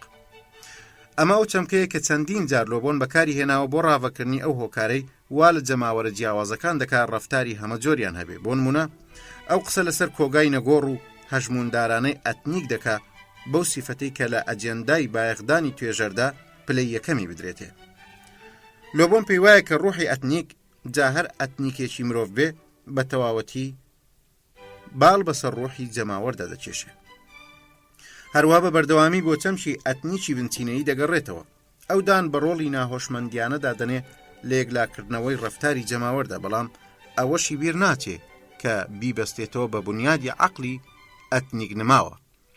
تەنانەت بەلای ئەوە گەورەی شارستانیەتەکان و داڕمانیان بەستراونەتەوە بەو گۆڕاوانەی لە سروشدا هەن یان لە ڕۆحی ئەو ئەتنیکەدا هەیە کە سربەوین و پێبەندن پێوەی. ئەمە بۆ ئەوە ناگەڕێتەوە کە ئەو جوودبوون لە نێوان ئەتنیک و کەلتوریان کەلەپور دەدەکا، بەڵکو لەبەر باوەڕبوونیەتی بە کەڵەکە بوونە بۆ ماوەیەکان کە من ژمارە ئەو کۆمەڵ ناسا و چرخانەی ئەم خاڵە پەسەند دەکەن. چەند شتێک لەو کتێبەدا هەن مای سەرکۆنەکردن و لەگەڵ یاندا جیاوازین. ئەو لەلایەکەوە ئەو بۆچوونە دروست دەکا کە جوودبوونێک لە نێوان حەشامەتێک واتە جمهور و ئەو کارە توونڕەوانەدا هەیە کە لە کاتی شۆڕشدا ڕوودەدەن. لەلایەکی تریشەوە لۆبۆن دێ ئەو مشتومڕانە بە سایکۆلۆژیای جەماوەرەوە دەمەز دەکات کە دەستەی سوێندخۆران لە دادگای تاوانەکاندا ئەنجامی دەدەن لەگەڵ هەموو ئەو جۆرە ڕەفتارانەی کە ئەنجومەنەکانی پەرلەمانیان پێجیا دەکرێتەوە. ئێمە دەزانین کە هەرگیز یەک سایکۆلۆژیا بۆ خۆی ناتوانێت ڕاوەی سروشتی ئەو هەموو توێژە جۆرا و جۆرانە بکە. لە پاڵ ئەمانەدا معریفەی ئەو بۆ زانستی نەژادناسی ئەتنۆلۆژیا تا ڕادەیەک هەر سادە و ڕووکەشە. ئەو قسە لەسەر کۆمەڵی سەرەتایی دەکات لە کاتێکدا هیچ کەس تا ئێستا نەیتوانیوە بوونی ئەو قۆناغە بسەلمێنێ. لۆبۆن سایکۆلۆژیای جەماوەر بە سایکۆلۆژیای مرۆڤی سەرەتایی دەشوپێنێ. هەروە چەند پێشبینیەکی هەیە جێگەی گاڵتە پێکردنن. کاتێک بۆ نمونە دەڵێ ڕەخنەی شانەوەی لە ماوەی 20 ساڵدا هەڵدەوەشێتەوە چونکە هەموو بیر و ڕاشەخسیەکانی کەسەکان بێبەها دەبن. ئەو پێی وایە دەمارگیری نالێک بوردەیی بە شێوەیەکی سروشتی دوو خەسڵەتی جیانەکراوەی هەموو سۆزێکی ئاینی. ئەو پەروەردەی ئێستامان زۆر لەو شوێنکەوتە حەماسیەکان بۆ دزێوترین جۆرەکانی سۆشیالیزم تیار دەکات. لە ڕاستیدا کتێبەکە بیر و ڕای زۆر لە خۆ گرتووە و دەبێت سەر لە نوێ بخرێنەوە ژێر گفتوگۆ. بەڵام سەرباری هەموو ئەمانەش ئەو کتێبە شایانی ئەوەیە جارێکی دیکە بڵاو بکرێتەوە. بیرم دێ کاتێک خەریکی خوێندنی قۆناغی یەکەمی دەروونزانی کۆمەڵایەتی بووم لە زانکۆ، گرفتی سەرەکی ئەو زانستە لە لای زۆرینەی قوتابیەکان و تەنانەت لە دیدی خەڵکانی شەقامیشەوە کتێبی سایکۆلۆژیای جەماوەر بوو. کتێبی گۆستاڤ لۆبۆن زۆر وتوێژی گەورە و ناڕەزایەتی نایەوە. هاوکات ژمارەیەکی زۆر لێکۆڵینەوە و کتێبی نوێی تری بە دوای خۆی داهێنا. زانستی سایکۆلۆژیای فۆرم گیشتالد بە زمانی ئەڵمانی ڕای هێنابووین لەسەر ئەوەی کە هەمیشە هەمەک واتە ئەلکول زۆرترە لە کۆی ئەو توخمانەی کە پێچی دەهێنن، لەبەرەوەی گروپ یان حەشامەتێک زێترە لە بڕی ئەو کەسانەی کە ژمارەیان کەم یان زیاد دەکات. دینامیکێتی گروه هەمرۆییەکان و ئەو ئەزمونانەی لەسەر بنەمای جۆشدانی کۆمەڵایەتی ئەنجام دراون لەگەڵ زۆربەی زۆری ئەو سەرنجانەدا یەک ناگرنەوە کە گۆستاڤ لۆبۆن بەبێ هیچ سەلماندنێک هێناوینێتەوە. بەڵام ئەو کێشانەی لە ئێستا هەن زۆر جیاواز نین لەوانەی ئەو بۆ یەکەمین جار قسەی لەسەر کردوون. وێڕای هەموو ئەو کەم و کورتیانەش بەڵام دیسانەوە ئەو توانی کاریگەریەکی گەورە لەسەر دروستبوونی ئەو زانستە و پێشکەوتنی دابنێ. لە کۆتاییدا ماوەتەوە بڵێم ئەو کتێبە بە گیانێکی ڕەخنەگرانەوە بخوێننەوە، بەڵام بیخوێننەوە. ئۆتۆ کلێنبێرگ مامۆستای بەشدار لە کۆلیژی ئاداب و زانستە مرۆییەکان لە زانکۆی پاریس، مامۆستای فەخری لە زانکۆی کۆلۆمبیا.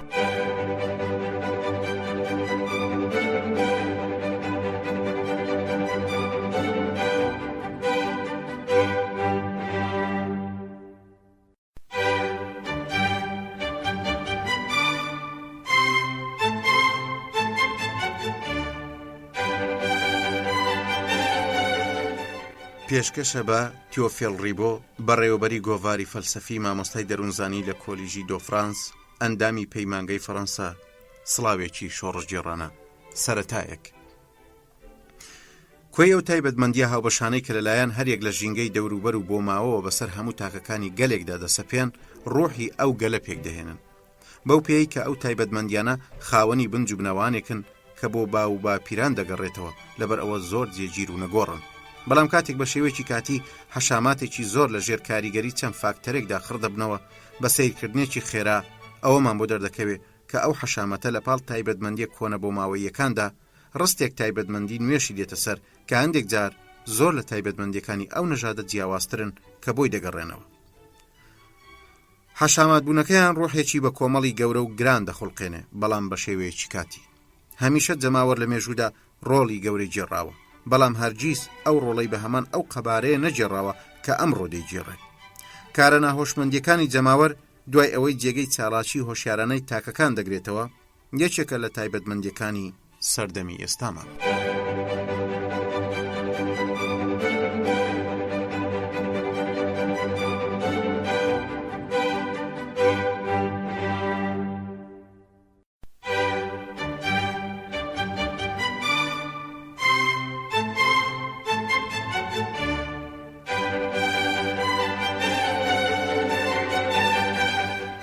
پێشەکی سەردەمی جەماوەر. ئەو ئاڵ و گۆڕە گەورانەی دەکەونە پێش جێگۆڕچەی شارستانیەتەکانەوە لە یەکەم سەرنجدا و وا دێنە بەرچاو کە ئەوانە لەلایەن گۆڕانە سیاسیە گەورەکانەوە یەکلاکراونەتەوە. لەوانەش وەک ئەو داگیرکاریەی دووچاری گەلان دێت یان هەڵگێڕانەوەی بنەماڵەکانی پاشایی. بەڵام زۆر جار توێژینەوە قوڵ و وردەکان پێمان دەڵێن کە هۆکاری ڕاستەقینەی پشت هەموو ئەو فاکتەرە ڕواڵەتیانە خۆی لەو گۆڕانە ڕیشەیەدا دەبینێتەوە کە بەسەر بیر و بۆچوونەکانی گەلاندا هاتووە. ئەوە قەبەیی و توندوتیژەکانی ئاڵوگۆڕە مێژوویە ڕاستەقینەکان نین سەرساممان دەکەن، بەڵکو تاکە گۆڕانی گرنگ واتە ئەوەی زادەی تازەبوونەوەی شارستانیەتەکانە، ئەو گۆڕانەیە کە بەسەر بیر و ڕای گشتی و وێناکردنەکان و بیر و باوڕەکان دەدێ. هەموو گەورە ڕووداوەکانی نێو کتێبەکانی مێژوو شتێک نین جگە لە پاشماوەی بینراوی ئەو گۆڕانە نەبینراوانەی لە سۆزمەندیەکانی عەواتفی مرۆڤدا ڕوویان داوە. خۆگەر تەنها بە دەگمەن بینە سەر بەڕە و دەربکەون، ئەوە لەبەر ئەوەیە کە گەنجینەی بۆ ماوەیانەی سۆزمەندیەکانی ئەتنیکێکی مرۆیی لە توخمە زۆر نەگۆڕ و جێگیرەکەیەتی.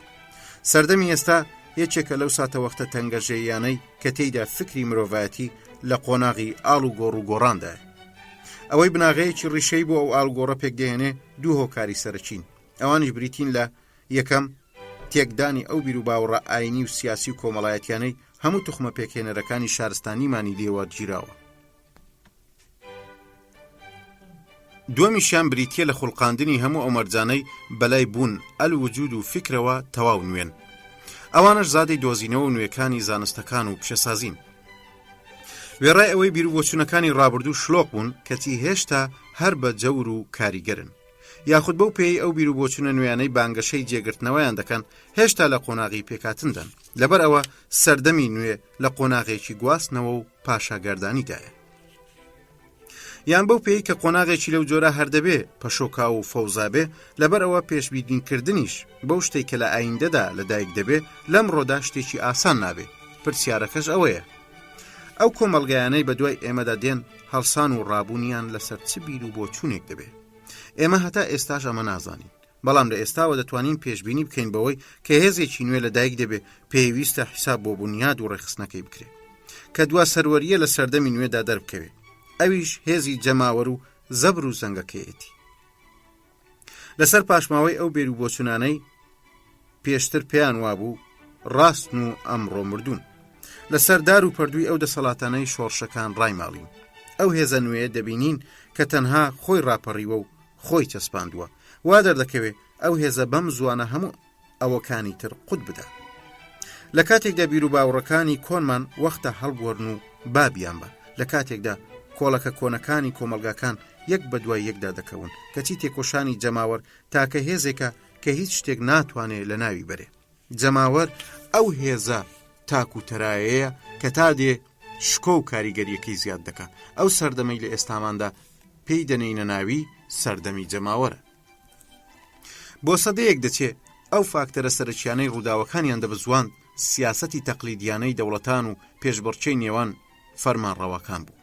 زۆر جار بیر و ڕای جەماوەر هیچ بەهایەکی ئەو تۆی نەبووە، بەڵام ئەمڕۆ نەریتە سیاسیەکان و بۆچوونە شەخسیەکانی شاهنشا و فەرمانڕەوایان و چێبڕچیەکانی نێوانیان کار ناکەنە سەر ڕەوتی ڕووداوەکان و ئەگەر بشبێ شتێکی ئەو تۆنیە و زۆر کەمە.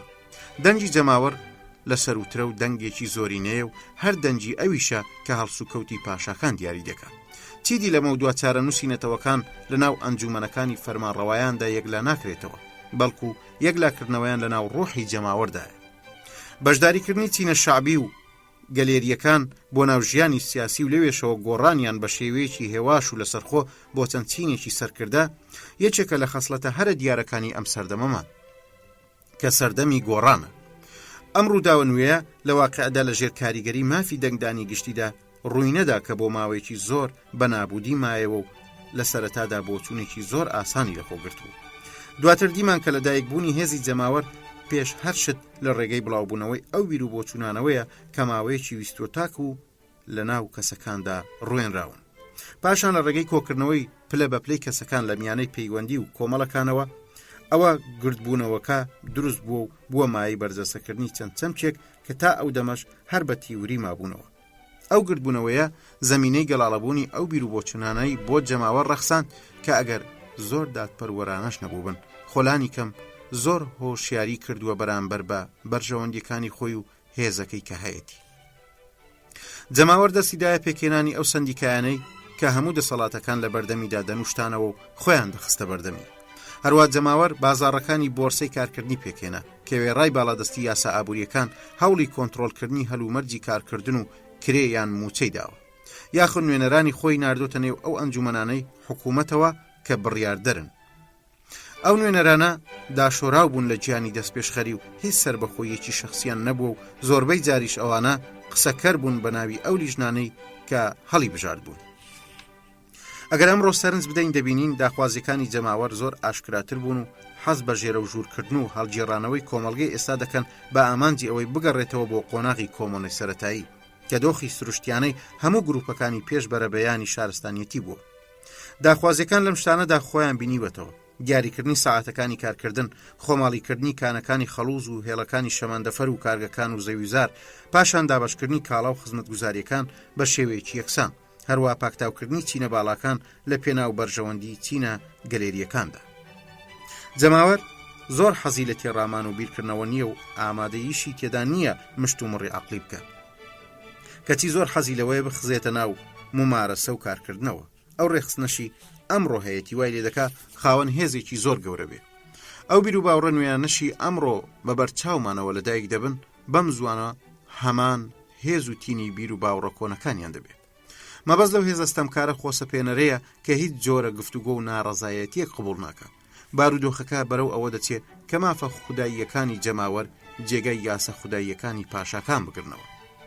تەنانەت ئەو نووسەرانەشی لە بۆرژوازیەتی فەرمانڕەوانەوە نزیکن بەوانەشەوە کە خۆیان بە باشترین نوێنەری بۆچوونە تەسکەکانی ئەو چینە و گومانە کورتێن و خۆپەرستیە زێدەڕۆکەیان دەزانن، هەندێک جار هەز بە ترس و تۆقاندن دەکەن لە ئاست ئەو دەسەڵاتە نوێی هەتا دێ لە پێش دەمیاندا گەورە و قەبە دەبێ. ئەم نووسەرانە بۆ ئەوەی بەگژ ئەو بارە پشێوەدا بسنەوە کە دووچاری کەسەکان هاتووە، دەچن بانگەشەی ڕاشبینانە ئاراستەی هێزە ئەخلاقیەکانی کلێسا دەکەن. ئەو کلێسایی لە ڕابردوودا سوکایەتیەکی زۆری پێکردن.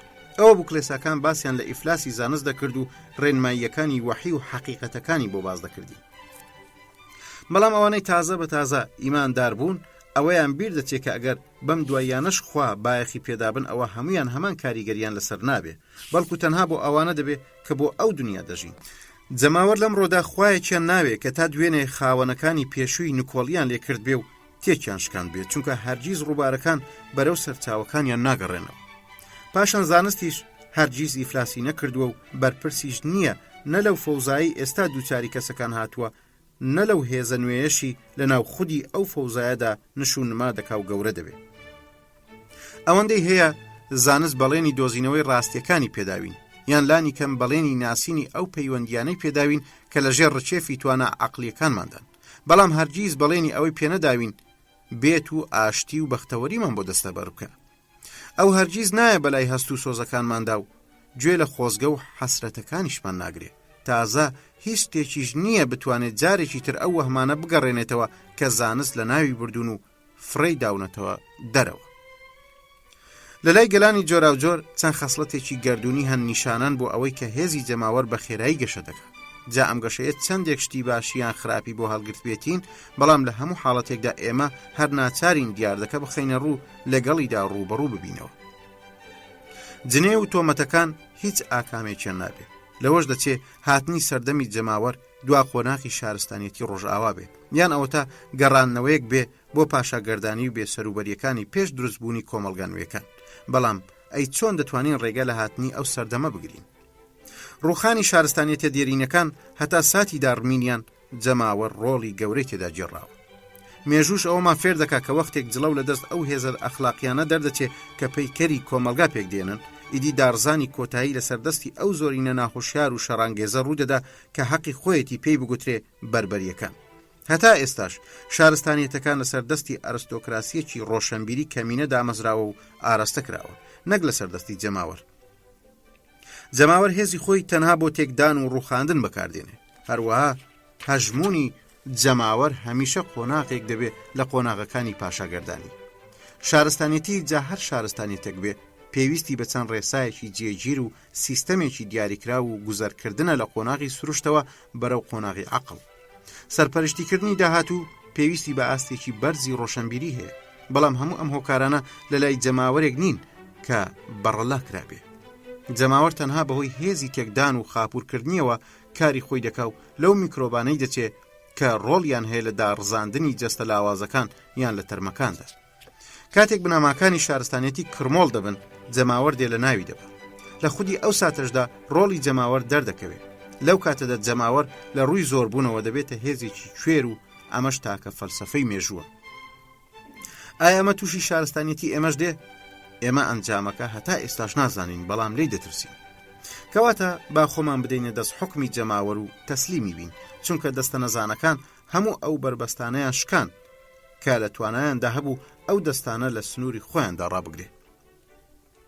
سەرباری ئەوەی خەڵک زۆر باسی جەماوەر دەکا، بەڵام هێشتا زانیاریمان لەبارەیەوە زۆر کەمە، لەبەر ئەوەی دەروونناسی پیشەیی و پرۆفیشناڵ زۆر دوور بوون لە جەماوەرەوە و پشتگوێیان خستووە و هیچ بایەخێکی ئەوتۆیان پێ نەداوە، تەنها لەو کاتانەدا نەبێ کە تاوانی ئەنجامداوە.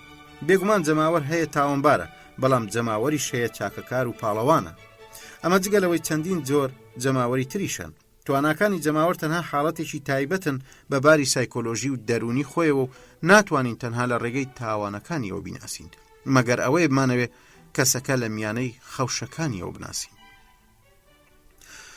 گەورە پیاوانی دنیا، دامەزرێنەرانی ئاینەکان یان ئیمبراتۆرەکان و پێغەمبەرانی هەموو بیر و باوڕەکان و پیاوانی گەورە دەوڵەتان و لەسەر ئاستێکی نزمتر سەرۆکی دەستە و تاقمە مرۆییە بچووکەکان هەر هەمیان بەبێ ئەوەی ئاگادار بن دەروون ناس بوون. ئەمانە ڕۆحی جەماوەریان بە شێوەیەکی خۆڕسکانە ناسیوە کە زۆر جار زۆر ورد و باوەڕ پێکراویش بووە. ئەمەش دەگەڕێتەوە بۆ ئەوەی کە ئەمانەت جەماوەریان بە باشی ناسیوە و زانیویانە چۆن مامەڵەی لەگەڵدا بکەن و هەر ئەمەش وای کردووە ببنە خاوەنی. بۆ نمونە ناپلیۆن بۆناپارت بە شێوەیەکی زۆر بلیمەتانە چۆتە ناخی جەماوەری فەڕەنسیەوە، ئەگەرچیان یەکجار سایکۆلۆژیای ئەو جەماوەرەی نەناسیوە کە سەر بە نەژاد و ئەتنیکە جیاوازەکانی دیکە بوو. هەر ئەو نەزانینەش وای لە ناپلیۆن کرد، ناپلیۆنی بەرە و ئەوەی جەنگ لە دژی ئیسپانیا و رووسیا هەڵگیرسێنێ و هەر ئەمانەش بوو دواتر سەریان خوارد. زۆر پێویستە پیاوی دەوڵەت سایکۆلۆژیای جەماوەر بناسێ، بە تایبەتی کە نەیەوێ خۆی هەموو شتەکان بکە. ناڵێم خۆی حکومڕانیەتی بەسەر هەموو شتەکاندا بکە، چونکە ئەوە لەم ڕۆدا شتێکی زۆر زەحمەتە. سایکۆلۆژیای جەماوەر ئەوەی بۆ دەرخستین کە یاسا و دام و دەستگاکان کاریگەریەکی زۆر لاوازیان بەسەر سروشتە غەریزەیە شەڕەنگێزیەکەیەوە هەیە. هەروە ئەم سایکۆلۆژیایە ئەوەشی بۆ دەرخستین کە خۆی چەند بێدەسەڵاتە لە ئاز دروستکردنی بیر و ڕای تاکە کەسیدا و ئەوەشی دەتوانێت ئەوە بکە ئەو بیر و باوڕانەیە کە پێی تەڵقین کراوە یان لەلایەن کەسانی ترەوە پێی ڕاگەیەنراوە.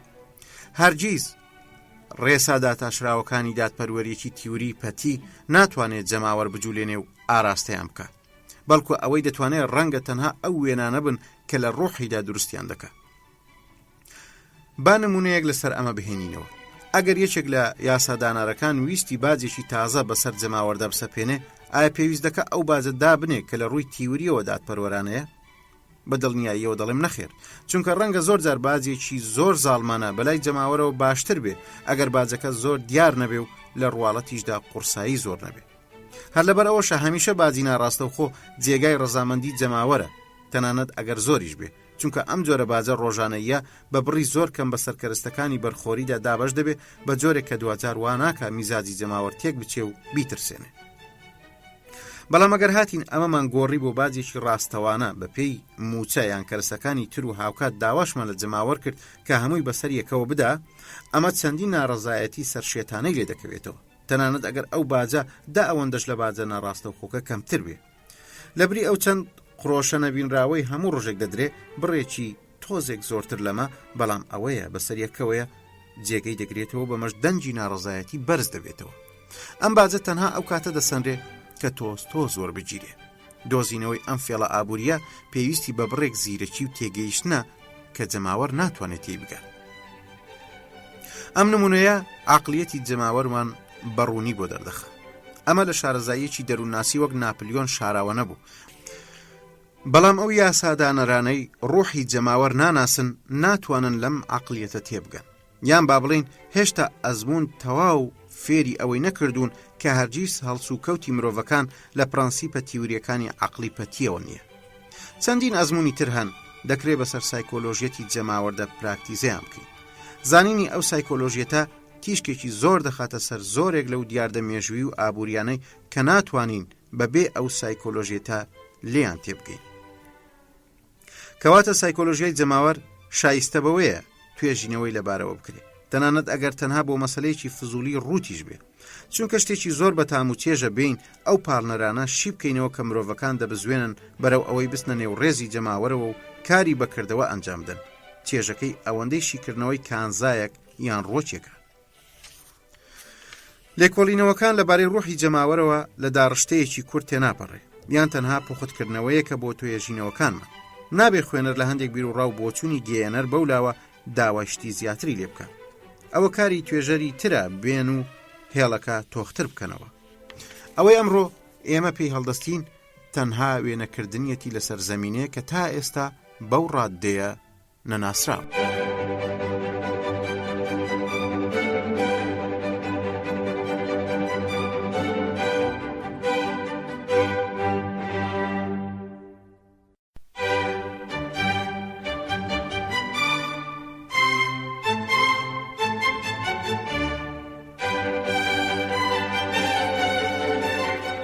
کتێبی یەکەم ڕۆحی جەماوەر، بەشی یەکەم تایبەتمەندیە گشتیەکانی جەماوەر، یاسا دەرونیەکانی یەکبوونی زەینیانەی جەماوەر. وشەی جەماوەر بەواتە سادەکەی کۆبوونەوەی بێ ئەملاو ئەولای کۆمەڵی کەسە. جا چ شوناسەکەی نەتەوەیی یان کار و پیشە یان نەژادی یان هەرچێکی تر بێ یان بەهۆی هەر ڕێکەوتێکەوە کۆب بێتنەوە. بەڵام زاراوەی جەماوەر لە ڕوانگەی دەرونیەوە واتایەکی تەواو جیاوازی هەیە. لە هەندێک هەڵومەرجی دیاریکراودا بە تایبەتیش لەو جۆرە هەڵومەرجانەدا ڕەنگە کۆمەڵە خەڵکانێک ببنە خاوەنی چەند تایبەتمەندیەکی نوێی ئەوتۆ کە زۆر جیاواز بن لە تایبەتمەندی هەریەکەیان بەجیا. لەو کاتەدا ئەوەی پێدەگوترێت کەسایەتی تاکی هوشیار لە ئارەدا نامێنێ و لە بری ئەوە سۆزمەندی و بیر و بۆچوونەکانی ئەو یەکە بچووکراوانەی جەماوەر پێک دەهێنن بە هەمان ئاقاردا ئاراستە دەکرێن. لەو ساتەدا ئەو کۆمەڵە دەبێتە ئەوەی پێی دەڵێن جەماوەری ڕێکخراو، چونکە هیچ زاراوەیەکی ترم نییە، یان با بڵین دەبێتە جەماوەرێکی سایکۆلۆژی. ئەو وەختە یەک شوناس پێک دەهێنێ و ملکەتی یاسای یەکێتی جەماوەر لە ڕووی عەقلیەوە دەبێت. زۆر لە کەسەکان بەڕێکەوت دەستنە پاڵ یەکتر و خۆیان بە شێوەیەکی کۆبەوە دەبینن، بەڵام ئەم دیاردەیە ناکاتە ئەوەی ئەوانە تایبەتمەندی جەماوەری ڕێکخراویان بەسەردا ببڕێ. هەزار کەس بەڕێکەوت لە گۆڕەپانێکی گشتیدا بەبێ هیچ ئامانجێک کۆبوونەتەوە، بەڵام ئەمە ناکاتەوەی ئەوانە جەماوەرێکی سایکۆلۆژی پێک بێنن. جا بۆ دەستخستنی ئەو تایبەتمەندیە دیاریکراوە پێویستە کاریگەری هەندێک لەو هاندەرانەیان بەسەرەوە بێ کە دواتر قسەیان لەبارەوە دەکەین و سروشتەکەیان دەخینە ڕوو. توانەوەی کەسایەتی تاکی هوشیار و ئاراستەکردنی سۆزمەندی و بۆچوونەکانی بەیەک ئاقاردا یەکەم تایبەتمەندی جەماوەرێک پێک دێنن کە لە قۆناغی پێکهاتندایە. بەڵام ئەوە ناگەیەنێ کە دەبێت کەسەکان لە یەک کاتدا و لێ خاڵدا ئامادەییان هەبێ، چونکە دەشێ هەزاران کەسی پەرش و بڵاو هەبن و لە ساتێکی دیاریکراودا خەسڵەتی جەماوەری سایکۆلۆژیان بدرێتی، کە ئەوەش ڕەنگە لە ژێر کاریگەری هەندێک هەڵچوونی تونند و تیژامێز یان لە ژێر کاریگەری ڕووداوێکی نەتەوەیی گەورەدا بێ. ڕەنگە ڕێکەوتێکیش نەبێ بتوانێت بەو ڕادەیە کۆیان بکاتەوە کە دەم و دەستڕەفتاریان شکل و شێوەیەکی تایبەت بە کارەکانی جەماوەر وەربگرێت. ڕەنگە لە ساتەوەختێکی مێژووی دیاریکراودا دەکەس جەماوەرێکی سایکۆلۆژی پێک بێنن، کەچی ڕەنگە بە سەدان کەس لە شوێنێکدا کۆبنەوە ئەو شێوە جەماوەرەش پێک نەهێنن. لە لایەکی ترەوە ڕەنگە سەرلەبەری گەلێک بەهۆی ئەم فاکتەر و ئەو فاکتەرەوە ببنە جەماوەرێکی سایکۆلۆژی بەبێ ئەوەی هیچ کۆبوونەوەیکی بەرچاو و بینراوی شەبێ. پێکاتنی جەماوەری سایکۆلۆژی بەندە بە چەند تایبەتمەندیەکی گشتی و کاتیەوە، بەڵام ئەوەندەش هەیە ئەم تایبەتمەندیە قابلی پۆڵێنکردن و دیاریکردنن. لە پاڵ ئەو تایبەتمەندیە گشتیانەدا چەند تایبەتمەندیەکی تایبەتی هەن کە بەپێی ئەو توخمانەی جەماوەریان لێ پێک دێ دەگۆڕێن. ئەو توخمانەی ئەگەری ئەوەیان هەیە بنیادە عەقلیەکەی هەموار بکرێت. ئەمەژەوە دەگەیەنێت کە ئیمکانی ئەوە هەیە جەماوەری سایکۆلۆژی پۆڵین بکرێت. توێژینەوە لەو پۆڵینەش ئەوەمان بۆ دەردەخە کە جەماوەرێکی وێگنەچووی پێک هاتوو لە توخمی دوور لە یەکتر هەمان ئەو خەسڵەتە هاوبەشانەیان هەبێ کە جەماوەری وێکچوو هەیەی. لە چەند توخمێکی کەم تا زۆر لە یەکچوو پێک هاتووە. مەبەستمان لە توخمەکان لێرەدا تایفەکان یان توێژەرەکان یان چینەکانە. بەڵام وێڕای ئەو تایبەتمەندیە هاوبەشانە چەند تایبەتمەندیی دیکەشان دەرفەتی دروستبوونی جیاوازیمان لە نێوان خۆیاندا دەدەنێ. بەر لەوەی گرنگی بە لێکۆڵینەوەی ئەو توێژە جیاوازانە بدەین کە جەماوەر پێک دێنن، با سەرەتا لە پشکنینی ئەو تایبەتمەندیە هاوبەشانەوە دەست پێ بکەین کە لە لای هەمووان هەیە. ئێمە ئەوە لەسەر شێوازی جیهانی سروشت و ڕۆکەکان تاقی دەکەینەوە، دواتر دەست دەکەین بە دیاریکردنی تایبەتمەندیە گشتیەکانی تاکەکانی خێزانێک، پاشان ئەو خەسڵەتە تایبەتیانە دەستنیشان دەکەین کە جیاوازی و جیاکاری دەخاتە نێوان ئەو جۆر و ئەسنافانەی کە خودی خێزانەکە لە خۆی گرتووە. لێکۆڵینەوە لە ڕۆحی جەماوەر کارێکی هەروە ئاسان نییە، چونکە پێکاتی ئەو ڕوحات تەنها بەپێی نەژادی مرۆڤەکە و چۆنیەتی پێکاتی کۆمەڵەکان ناگۆڕێ، بەڵکو بەپێی سروشت و پلەی بەهێزی و ئەو هاندانانەش دەگۆڕێ کە جەماوەر تووشیان دێت. لەمەدا ڕوبەڕووی هەمان زەحمەتی ئەو توێژینەوە دەبینەوە کە لە واقعەدا لەسەر سایکۆلۆژیای بوونەوەرێک ئەنجامی دەدەین. لە حکایەتەکاندا دەبینین تاکەکان چەند تایبەتمەندیی جێگیر و بەردەوامیان هەیە، بەڵام لە ژیانی واقعیدا نین. تەنها وێکچووی ژینگەیە وێکچوویەکی ڕواڵەتیانە بۆ تایبەتمەندیەکان و خەسڵەتەکان دەخۆڵقێنێ. من لە جێگەیەکی تردا ئەوەم دەرخستووە کە هەموو پێکاتە عەقلی و زەینیەکان توانای ئەو تایبەتمەندیان تێدایە کە لەژێر کاریگەری هەر گۆڕانێکی لە ناکاوی ژینگەدا سەر بکەونە سەرەوە و دەربکەون. لەمەوە دەتوانین ڕاوەی ئەوە بکەین کە لە ناوڕێزەکانی شۆڕژگێڕانی سەرسێنتی فەڕەنسیدا چەندین بۆرژوازی ڕووخۆشن. ڕەنگە ئەو بۆرژوازانە لە حاڵەتی ئاساییدا دادنووسی بێوەی بووبن یان کەسانێکی چاچی بواری دادوەری بووبن. زریانەکە زریانی شۆڕش بۆ ئەوە تێناپەڕێت تاکو تایبەتمەندیە دەرونیە سروشتیەکانیان بۆ بگەڕێنێتەوە. ناپلیۆن لە نێوانیاندا باشترین خزمەت و زۆرترین کەسانی گوێ ڕایەڵی دۆزیوەتەوە. ئەگەر نەمانتوانی بێ لێرەدا هەموو قۆناغەکانی دروستبوونی جەماوەر تاوتوێ بکەین، ئەوە بە شێوێکی تایبەتی لە دوایمین قۆناغ و لەباری پێگەیشتووی ڕێخستنەکەیدا لێی دەکۆڵینەوە. ئەو کاتە ڕەنگە ئەوە بەدی بکەین کە جەماوەر دەبێتە چی، بەڵام دیسانەوە ئەمەش ماهیەتە هەمیشەیەکی نییە، چونکە جەماوەر تەنها لەم جۆرە قۆناغە پێشکەوتووی ڕێخستندا و لەسەر بنەمای باگراوندێکی جێگیر کە ئەتنیک تێیدا باڵا دەست بێ دەتوانێت هەندێک خەسڵەتی نوێ جێگەی ڕابردووی بگرنەوە.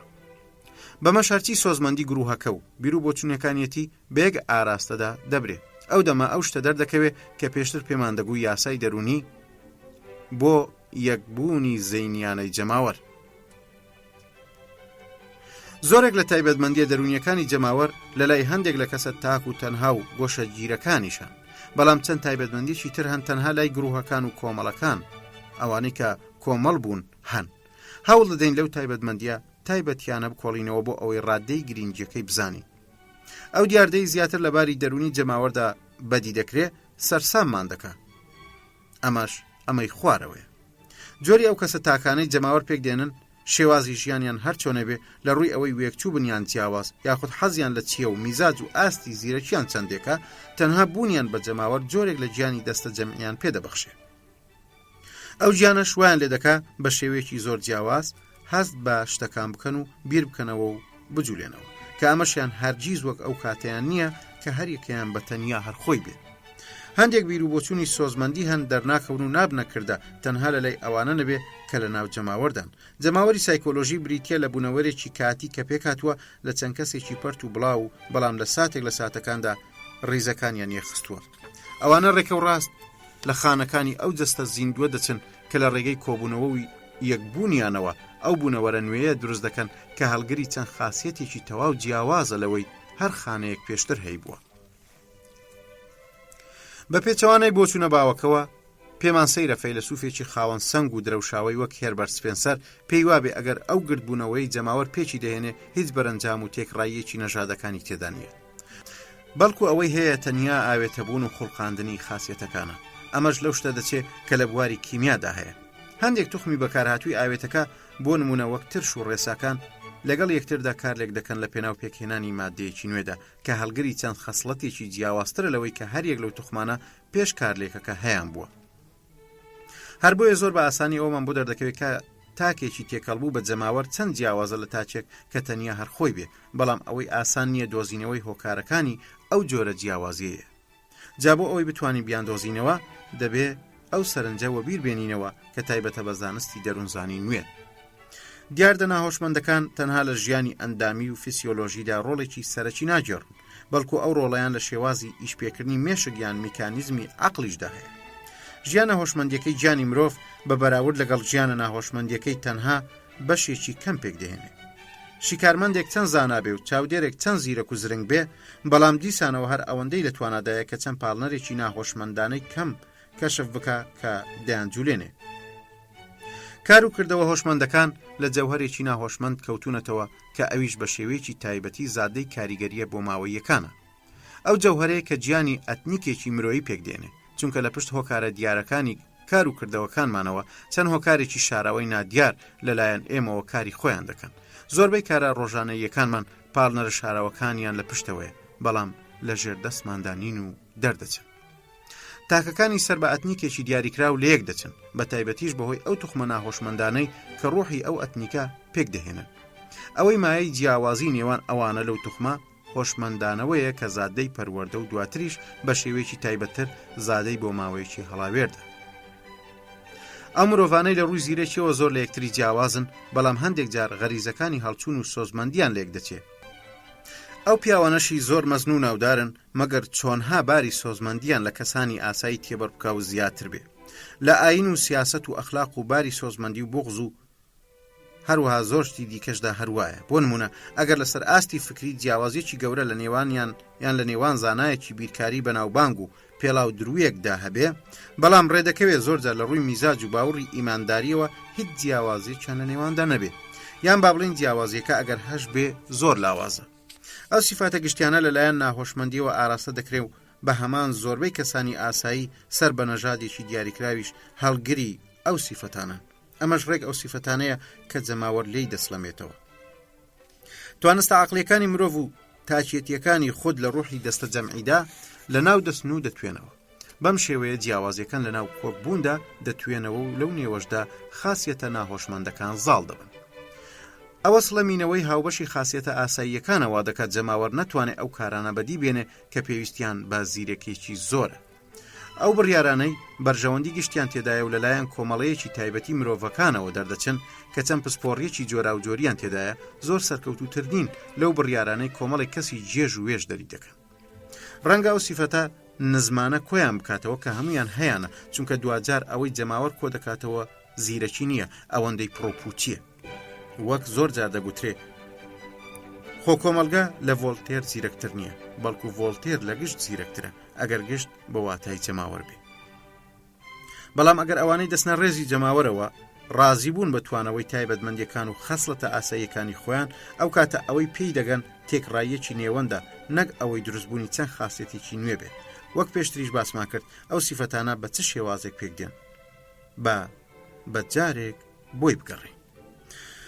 چەند هۆکارێک هەنوا دەکەن خەسڵەتە تایبەتەکانی جەماوەر دەربکەون.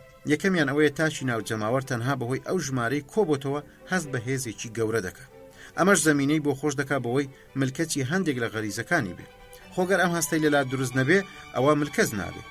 ئەو بە شێوەیەکی ئارەزومەندانە ملکەز دەبێت، چونکە جەماوەر لە سروشتی خۆیدا غافڵگیر و نابەرپرسیارە.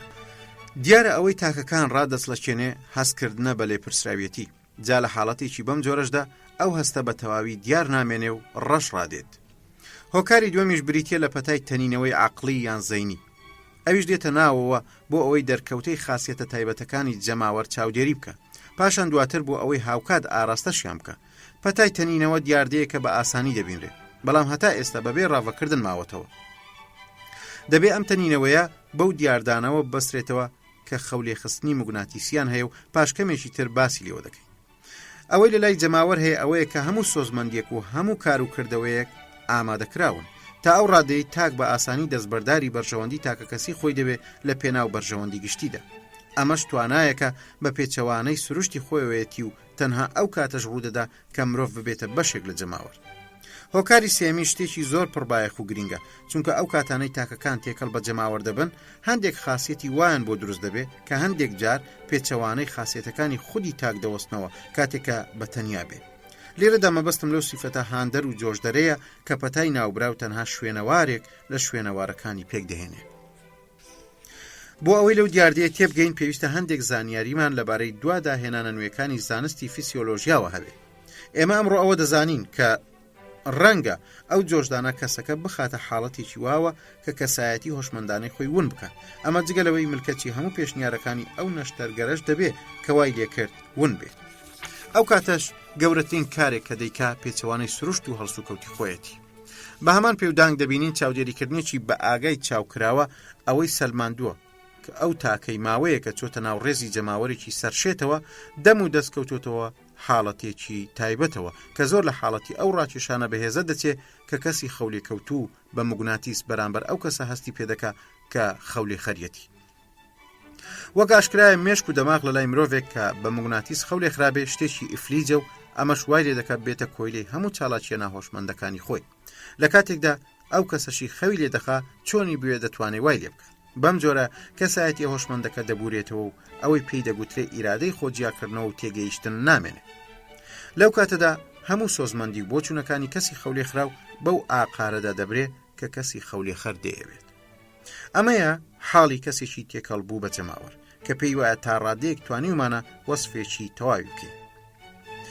ئەوە کەسە هۆش و ئاگای لە کارەکانی خۆی نامێنێ و حاڵی وەک ئەو کەسە لێدێک کە بە موگناتیس خەولێ خراوە، واتە هەندێک لە توانستەکانی تێک دەشتێن. لە کاتێکدا هەندێکی تریان تا ئەو پەڕی ڕادەی خۆیان دەوروژێن و لە حاڵەتی سڵەمینەوەدا دەبن. کاریگەری هەموو پێشنیارێکی لەسەر دەبێ یان هەموو جۆشدانێکی بۆ دەبێتە هێزێکی سەرچڵ کە بۆ ئەنجامدانی هەندێک کار پێویستن و ڕەت ناکرێنەوە. هەموو کات ئەو هێزە تووڕە و سەرشێتە لە لای جەماوەر بەهێزترە لەوەی مرۆڤی خەولێ خراو بە موگناتیس هەیەی. بەو پێی کە کەسی جۆشدەر لە لای هەموو ئەوانەی لە نێو ڕێزی جەماوەردان تەنها یەک کەسە، لەبەر ئەوە لە ڕێگەی ئاڵوگۆڕەوە ئەو جۆشدانە هەتابێک گەورە و قەبەتر دەبێت. کاتێک کەسانی نێوڕێزی جەماوەر دەبنە خاوەن کەسایەتێکی زۆر بەهێز، ئەمە توانای ئەوەیان پێدەبەخشێ کە بەرەنگاری کەسی جۆشدەر ببنەوە کە بە ژمارە کەمن، هەروە تەوژمەکەش لەگەڵ خۆیدا دەیان بە. هەموو ئەو شتەی دەتوانین بیکەن تەقەڵایەکە بۆ گۆڕینی نیگاکان بە ئاراستەیەکی تردا، ئەویش لە ڕێگەی پێشکەشکردنی پێشنیاری جیاوازەوەیە. هەندێک جار وشەیەک لە کاتێکی گونجاودا دەهێنرێ یان وێنەیەکی دیاریکرا و دەوروژێنرێ و جەماوەر دەخاتە سەر ئەوەی قێزەوەترین کاری خوێناوی ئەنجام بدە. کەواتە ئێستا کۆی تایبەتمەندیە سەرچیەکانی تاکێکی نێوڕێزی جەماوەرتان زانی کە ئەمانن: ڕەشڕاهاتنی کەسایەتی هۆشمەند، باڵادەستی کەسایەتی ناهۆشمەند، ئاراستەکردنی هەمووان لەسەر یەکێڵ لە ڕێگەی جۆشدان و پەتای تەنینەوەی سۆزمەندی و بۆچوونەکانەوە، حەزکردن لە گۆڕینی بیر و بۆچوونەکانی کەسانی جۆشدەر بۆ کردەوە و ممارەسەیەکی ڕاستەوخۆ. بەمەش لێرەدا تاکە کەس خودی خۆی نابێ، بەڵکو دەبێتە ئەو مرۆڤەی ئیرادە لە دەست بدا و نەتوانێت ئاراستەی ئیرادەی خۆی بکە. ئەمەش ئەوە دەگەیەنێت کە هەر وەختێک تاک بچێتە نێوڕێزی جەماوەرەوە ئەوە چەند پلەیەک لە پەیژەی شارستانیەتی خۆی دەهێنێتە خوار.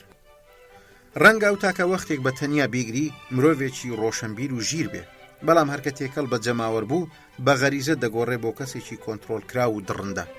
بە جۆرێک لەو کاتەدا ئەو سیفەتانەی هەیەی هیچ جیاوازیەکیان نامێنێ لەگەڵ عەفەویەتی بوونەوەرە سەرەتاییەکان و تند و تیژی و دڕندەیی هەڵچوون و پاڵەوانێتیەکانیاندا.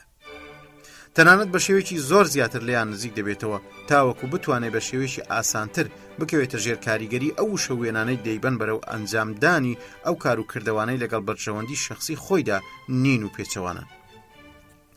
تاچی نێوجەماوەر وەک ئەو دنکەلمە وایە کە لە ناو چەند دنکەلمێکی تردایە و بایەک دێ بە ئارەزووی خۆی پەرش و بڵاویان دەکاتەوە. لەسەر ئەم پێ و دانگا دەتوانین تێبگەین لەوەی کە چۆن دەستەی بە کۆمەڵی ناوبژیوانان حکم و دادوەریەک دەردەکەن کە ڕەنگە هەرێکێکیان بەتاک بگریت ئیدانەی ئەو حکومە بکە و لەگەڵیدا نەبێ. هەروە لەوەش تێدەگەین کە چ شتێک وا دەکات ئەنجومەنەکانی پەرلەمان ئەو یاسا و ڕێوڕسمانە پەسەند بکەن لە کاتێکدا هەر ئەندامێکیان بەتەنیا بگری لەگەڵ ئەو یاسا و ڕێسایانەدا نییە و دژیەتی. ئەگەر سەیری ئەندامانی کۆمەڵی دامەزرێنەری دوای شۆڕشی فەڕەنسا بکەین دەبینین ئەوانە هەر هەمویان کەسانی بۆرژوا و هێمن و لەسەرخۆن و خاوەن ڕەوشتێکی ئاشتی خوازانەشن. بەڵام لەگەڵ تێکەڵ چێژبوونیان بە جەماوەر دەبنە کەسانی تووڕە و سەرشێت و خوێنجماو بە جۆرێک هیچ دوودڵیەکیان نییە لەوەی لەژێر کاریگەری هەندێک کەسی ئاژاوە جێردا چەندین کەسی بێگوناه و ئەستۆپاک ببەنە بەردەم پەتی سێدارە. بەمەش لە دژی بەرژەوەندی تایبەتەکانی خۆیان جوولانەوە و وازیان لە حەسانەی پەرلەمانی هێنا و خۆیان بەدەستی خۆیان قڕ کرد. کەسی تێکەڵبووی نێوجەماوەر تەنها بەو کار و کردەوانەی جیا ناکرێتەوە کە لە بارێکی ئاساییدایە، بەڵکو تەنانەت بەر لەوەی سربەخۆیی تەواوی خۆشی لەدەست بدا بیر و بۆچوون و سۆزمەندیەکانی گۆڕاوە و گەیشتۆتە ئاستێک کە بتوانێت کەسێکی چاوچنۆک بکاتە بەخشندە، بەدگومانێک بکاتە باوەڕدار، پیاوێکی نەجیبزادە بکاتە تاوانبار، ترسنۆکێک بە قارەمان. وەک واسهێنانی خانەدانە فەڕەنسیەکان لە هەموو ئیمتیازاتەکانیان و دەنگدانیان لەسەر ئەو واسهێنانە لە ساتە وەختی حماسەت و هەڵچوونی شەوە بەناوبانگەکەی 4 ئابی ساڵی 1970دا کاگەر ئەو بڕیارە لەلایەن تاکەکەیانەوە بواە پەسند نەدەکرێت. کۆی سەرنجەکانمان لەوەدا پوخت دەکەینەوە کە جەماوەر لە ڕووی عەقلی و فکریەوە هەمیشە گوزارش لە نزمترین ئاستی هوشیاری تاک دەکات.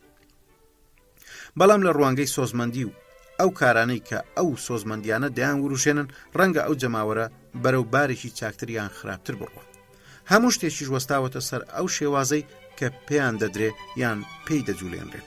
ئەمەش ئەو خاڵەیە کە نووسەران پشتگوێیان خستووە و هۆکارەکەشی ئەوەیە لە دیدێکی تاوانکارانەوە جەماوەریان خوێندوتەوە.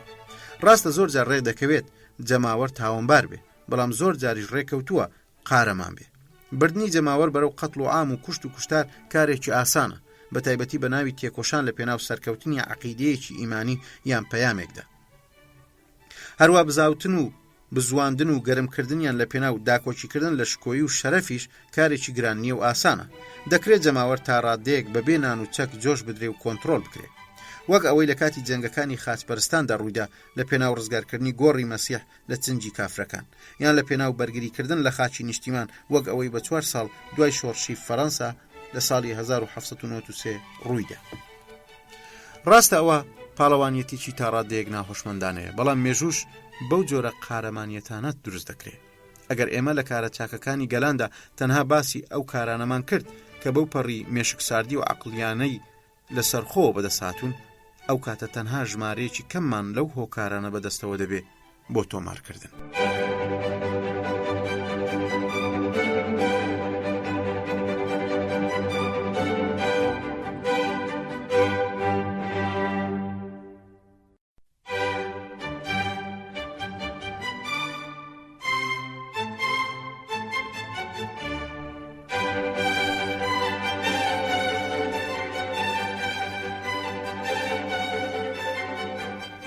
بەشی دووەم سۆزمەندیەکانی جەماوەر و ئەخلاقەکانی. دوای ئەوەی زۆر بەگشتی باسمان لە تایبەتمەندیە بنچینەیەکانی جەماوەر کرد، ئێستاش بە تێر و تەسەلی باسییان لێوە دەکەین. تایبەتمەندیە تایبەتەکانی جەماوەر زۆرن، لەوانەش وەک خێرا هەڵچوون و هەڵەشەیی و سازنەدانی مشتومڕی عەقلانی و نەبوونی بیرروڕای شەخسی و گیانی ڕەخنەگرتن و بوونی زێدەڕۆیی لە سۆزمەندی و هەست و سۆزەکان و هەندێک شتی دیکە. هەموو ئەمانە لەلای ئەو بوونەوەرانەش دەبینین کە سەر بە فۆرمە نزمەکانی گەشە سەندنن، لەوانەش وەک کەسی دڕندە یان منداڵ. من ئەم بەراوردکاریە لێکچوویە تەنها بۆ مەبەستی نیشاندان دەوروژێنم. خۆگەرمانەوێ ئەوە بسەلمێنین ئەوە کتێبێکی وەک ئەمەش بەشی ناکە، جگە لەوەش بێکەڵک دەبێ بۆ ئەوانەی شارەزای بواری دەروونزانی کەسە بەرایەکانن، جگە لەوەی ناتوانێت باوەڕ بەوانش بکە کە ئاگایان لەم نییە. لە ئێستا بەدواوە باس لە یەک بەیەکەی تایبەتمەندیە بنچینەیەکان دەکەم. ئەو تایبەتمەندیانەی بە ئاسانی لەلایەن زۆربەی زۆری جەماوەرەوە دەبینرێت. یەکەم، هەڵچوونی خێرای جەماوەر و سوکەڵەیی و هەڵەشەییەکەی. پێشتر کاتێک باسمان لە تایبەتمەندیە بنچینەیەکانی جەماوەر کرد، گوتمان جەماوەر بەگشتی تا ڕادەیەک کۆنتڕۆڵکراوی دەستی ناهۆشمەندیە. کار و کردەوەکانی جەماوەر لەژێر کاریگەری دڕکەپەتک نوخاع شەوکیدایە، زیاتر لەوەی بکەوێتە ژێر کاریگەری مێشک و عەقڵەوە، ئەگەرچی ئەگەری ئەوەشی هەیە ئەو کارانە بە شێوێکی زۆر ورد و تەواو جێبەجێش بکات. بەڵام دیارە مێشک ئەمە ناکە، بەڵکو تاک بە پێی حەز و خواستی جۆشدان و وروژاندن هەڵس و کەوت دەکات. جەماوەر وەک گەمەیەکی ژێر کاریگەری جۆشدانە دەرەکیەکان ئەو گۆڕانانە بەرپەرز دەکاتەوە کە ناوەستن. هەروەها کۆیلەی ئەو جۆشدانانەشە کە وەریان دەگرێت. ڕەنگە تاکە کەس بە تەنیاش وەک مرۆڤێکی ناو جەماوەر بکەوێتە ژێڕچێفی هەمان ئەو جۆشدانانەوە. بەڵام ئەوە هەیە عەقلی ئەو کەسە بەشداری دەکات و ڕوە خراپەکانی ئەو ملکەچیەی نیشان دەدات بەمەش ناچێتە ژێر ڕچێفیەوە. دەتوانین لە ڕووی فیزیۆلۆژیشەوە ئەو دیاردەیە دیاری بکەین و بڵین تاکە کەس بە تەنیا توانە و کارەمایی ئەوەندەی هەیە بتوانێت کۆنتڕۆڵی پەرچەکردارەکانی بکات لە کاتێکدا جەماوەر ئەم توانایی نییە. پێدەچێ و هەڵچوونە جۆشدەرەی جەماوەر دەچێتە ژێر باریەوە بەخشندە یان تاوانبار، پاڵەوان یان ترسنۆک بێت. ئەوەش دەکەوێتە سەرجۆری جۆشدانەکە. بەڵام هەمیشە کاریگەری بەهێز و هەژمونداری بەسەر دڵ و دەرونی جەماوەرەوە هەیە. ئەویش بەوەدا کە غەریزەی مانەوەی لە بەرچاودا ون دەبێ، واتە ئامادەیە لە پێناویدا بمرێ. دیارە ئەو جۆشدانانەی دەتوانن جەماوەر سەرگەرم بکەن ژمارەیان زۆرە و هەمە ڕەنجیشن. هەروە هەمیشەش جەماوەر لە ژێر ڕچێفی ئەو جۆشدانانەیە. لەبەرەوە ناتوانین جەماوەر تا ئەو پەڕی ڕاددا بە بوونەوەرێکی زیندوی بزۆک نەزانی. دەبینین جەماوەر لە یەک ساتدا لە قۆناغێکی بارگرژانەی زۆر خوێناویەوە بەرەو قۆناغی پاڵەوانیەتێکی ڕەها دەچێت. جەماوەر زۆر بە ئاسانی دەتوانێت بێتە جەلاد و هەر بە هەمان ئەو ئاسانیش دەتوانێت بێتە قوربانی و شەهید ببێت. لە ناخی جەماوەردا جۆگەی خوێنێکی درێژ لە پێناو سەرکەوتنی هەر بیر و باوڕێک یان دەستەبەرکردنی توانستێکی تازەدا ڕژاوە. خۆخراب نییە گەر بگەڕێینەوە بۆ سەردەمەکانی پاڵەوانیەتی بۆ ئەوەی ڕادەی هێز و توانای جەماوەر بزانین. جەماوەر هەرگیز بەخیلی بە ژیانی خۆی نابە کاتێک گەل تووڕە دەبێت. بەڵگەش بۆ ئەمە ئەو جەنەڕاڵەیە کە لە سوپادا سروشتێکی خاچیانەی هەبوو بە مەشتوانی 100,000 کەس لەگەڵ خۆیدا بەرێ بەرەو ئەوەی خۆیان بکەنە قوربانی لە پێناو مەسەلەیەکدا. مەبەستمان لە ناپلیۆن کەواتە هیچ شتێک لای جەماوەر بە ئەنقەست و نەخشە بۆ کێشراو نییە، چونکە ئەو دەتوانێت لە هەموو جۆرەکانی سۆزمەندیدا ژیان بکاو بە خێرایی بروسکە لەم پەڕەوە بچێ بۆ ئەو پەڕ. ئەویش لەژێر کاریگەری ئەو جۆشدەرەدا کە لە ساتە وەختی ئەو داباویەتی. جەماوەر وەک ئەو لاپەڕانەوەیە کە باو بۆران یاریان پێدەکاو بەر لەوەی بکەونە سەر زەوی بەم لاو بەولایاندا دەبات. خوێندنەوەی هەندێک لە جەماوەری شۆڕژگێر چەند نمونەیەکمان دەدەنێ لەبارەی ئەو گۆڕانانەی بەسەر سۆزمەندیەکانی جەماوەر دەدێن لەگەڵ ئەو فرەڕەنجی و هەڵبەس و دابەزەی هەیەتی. ئەو خاصیەتە جیوەیەی جەماوەر هەیەتی وا دەکا حکومکردنی قورس بێ، بە تایبەتیش کاتێک بەشێک لە دەسەڵاتی گشتی دەکەوێتە دەست. ئەگەر چی پێداویستەکانی ژیانی ڕۆژانە ڕووداوەکان بە جۆرێکی هێندە نادیار و هاوسەنگ ڕێک دەخەن کە سیستەمە دیموکراسیەکانیش نەتوانن بەردەوام بن، بەڵام ئەو جەماوەرەی حەز دەکا بەوەی بە شێوەیەکی زۆر شێتانە خۆی بگەێنێتە شتەکان، ئەوە هەموو جارێک بۆی ناچێتە سەر. ئەو ناتوانێت ئیرادەی هەمیشەیی هەبێ وەک چۆن ناتوانێت بیرکردنەوەی هەمیشەیی و جێگیریشی هەبێ. بەڵام خۆ جەماوەر هەرتەنها ئەوەندە نییە هەڵبچێ و هەڵبەز و دابەزی هەبێ، بەڵکو وەک مرۆڤێکی دڕندە و هەمەجیش بێباکە بەرامبەر هەر کۆسپێک بکەوێتە نێوان حەزی خۆی و بەدیهێنانی ئەو حەزەوە. ئەمەش لەوەوە دەڵێین کە وەختێک جەماوەر ژمارەیان زۆر دەبێت ئەوەی لەلا دروست دەبێت کە خاوەنی هێزێکە کەس ناتوانێت بەرەنگاری بێتەوە. چەمچی مەحاڵ و ئەستەم لای ئەو کەسە بوونی نییە کە چۆتە ناو ڕێزی جەماوەرەوە. لە کاتێکدا مرۆڤی تاک و تەنیا زۆر باش ئەوە دەزانێت کە ئەو خۆی بە تەنیا ناتوانێت کۆشتێک گڕ تێبەر بدا یان کۆگایەک تاڵام بکە. تەنانەت ئەمانەی وەک بیرکردنەوەیەکیش بە خەیاڵدا نایێت. بەڵام هەرکە تێکەڵ بوو بە جەماوەر هەست بەو هێزە دەکات کە لە ژمارە و زۆریەوە دروست دەبێت. بۆیە لەو کاتەدا هەر دەرفەتێکی کوشتن یان تاڵانکردنی بۆ هەڵکەوێ دەم و دەست بەبێ دوودڵی دەچێتە ژێرباریەوە و ئەنجامی دەدا. تەنانەت ئەگەر هەر ڕێگریەکی لە ناکاویش بێتە بەردەمی زۆر سەرشێتانە تێکی دەشکێنێ. ئەگەر دەستەی مرۆڤ ڕێگەی بە هەڵچوونی ئەبەدیانەی دابێ ئەوە دەتوانین بڵین باری ئاسایی و سروشتی جەماوەری تووڕە و بێزار هەڵچوونە. لە هەڵەشەی جەماوەر و هەڵچوون و هەڵبەز و دابەزەکەی و لە هەموو ئەو سۆزمەندیە خاچی هەیەتی کە دواتر دێمە سەریان هەمیشە تایبەتمەندیە بنچینەیەکانی ئەتنیک ئامادەجیان هەیە. ئەو تایبەتمەندیانە ئەو زەمینە جێگیر و نەگۆڕە پێک دێنن کە هەموو سۆزمەندی و هەست و سۆزەکانمانی لەسەر دەڕوێت. گومان لەوەدانیە کە جەماوەر هەموو جەماوەرێک هەڵەشە و هەڵچووە، بەڵام بە پلەی جیاواز. بەڕاستی جیاوازیکردن لە نێوان جەماوەری لاتینی و جەماوەری ئانگلۆ ساکسۆنی وەک نمونەیەک جێگەی سەرسوڕمانە. هەموو ئەو ڕووداوە مێژوویانەی مێژوومان بەخۆیەوە دیونی زۆر بەباشی ئەو شتانە پشتڕاست دەکەنەوە کە ئێمە دەیانڵێین. لە ساڵی 1970دا تەنها بڵاوکردنەوەی بروسکەیەکی جنێ و ئامێز بەس بوو بۆ تەقاننەوەی ئەو تووڕەیی ڕاستەوخۆی کە دواتر هەڵایسانی جەنگێکی ترسناکی لێکەوتەوە. بە چەند ساڵێک دوای ئەو مێژووە ڕاگەیاندنی بروسکەیەک لەبارەی شکستێنانێکی ئاسایی لە لانگسۆن تەقینەوەیەکی تازەی خستەوە و ئینگلیز لە بەردەم خۆرتومدا دووچاری شکست یان تێکشکانێک هات کە زۆر لەوەی پێشتر قوڕستر بوو، کەچی هیچ بێزاریەکی ئەو تۆی لە ئینگلتەرەدا دروست نەکرد و هیچ ئەندامێکی حکوومەتیش دەستی لەکار نەکێشایە. جەماوەر لە هەموو شوێنێکدا مێینەیە، بەڵام لە هەمویان مێینەتر جەماوەری لاتی نییە. ئەو سەرکردەیەشی پشتی پێدەبەستێ ڕەنگە لە چاوتروکانێکدا بیگەێن نەکەشکەڵانی فەلەک، بەڵام دەبێ بەردەوامیش لە مەترسی ئەوەدا بێ و ئەوەی لا ڕوون بێ کە ڕۆژێک دێبی ڕوخێنن. دووەم کارتێکردنی خێرای جەماوەر و ساویلکەی و باوەڕبوونی بە هەموو شتێک. پێشتر گوتمان کە یەکێک لە تایبەتمەندیە گشتەکانی جەماوەر بریتیە لەوەی کە زۆر بە خێرایی دەچێتە ژێر کاریگەری هەر پێشنیارێکەوە. هەروە ئەوەشمان خستە ڕوو کە هەر پێشنیارێک لەلایەن کۆمەڵە خەڵکێکی دیاریکراوەوە بخرێتە ڕوو زۆر بە خێرایی بڵاو دەبێتەوە. ئەمەش توانای ئاراستەکردنی خێرای سۆزمەندی جەماوەرمان بۆ دەردەخا بە ئاقارێکی دیاریکراودا. جەماوەر چەند بێلایەنیش بێ، بەڵام دیسانەوە زۆر جار خۆی لە حاڵەتی چاوەڕوانکردندا دەبینێتەوە بۆ بەرەو پیرەوەچوونی هەر پێشنیارێکە بکرێت. یەکەم پێشنیار کە دەردەکەوێت ڕاستەوخۆ وەک پەتایەک لە لای هەموو کەسەکان بڵاو دەبێتەوە. دواتر ئەو ئاراستەیە دیاری دەکا کە دەبێت ئێستا دوای بکەوێت. لە لای کەسە وروژاوەکانیش فکری جێگیر لە هەوڵی ئەوەدایە کە بێتە کردار، جا ئەو کردارە سوتاندنی باڵەخانەیەک بێت یان ئەنجامدانی کارێکی خێرخوازانە.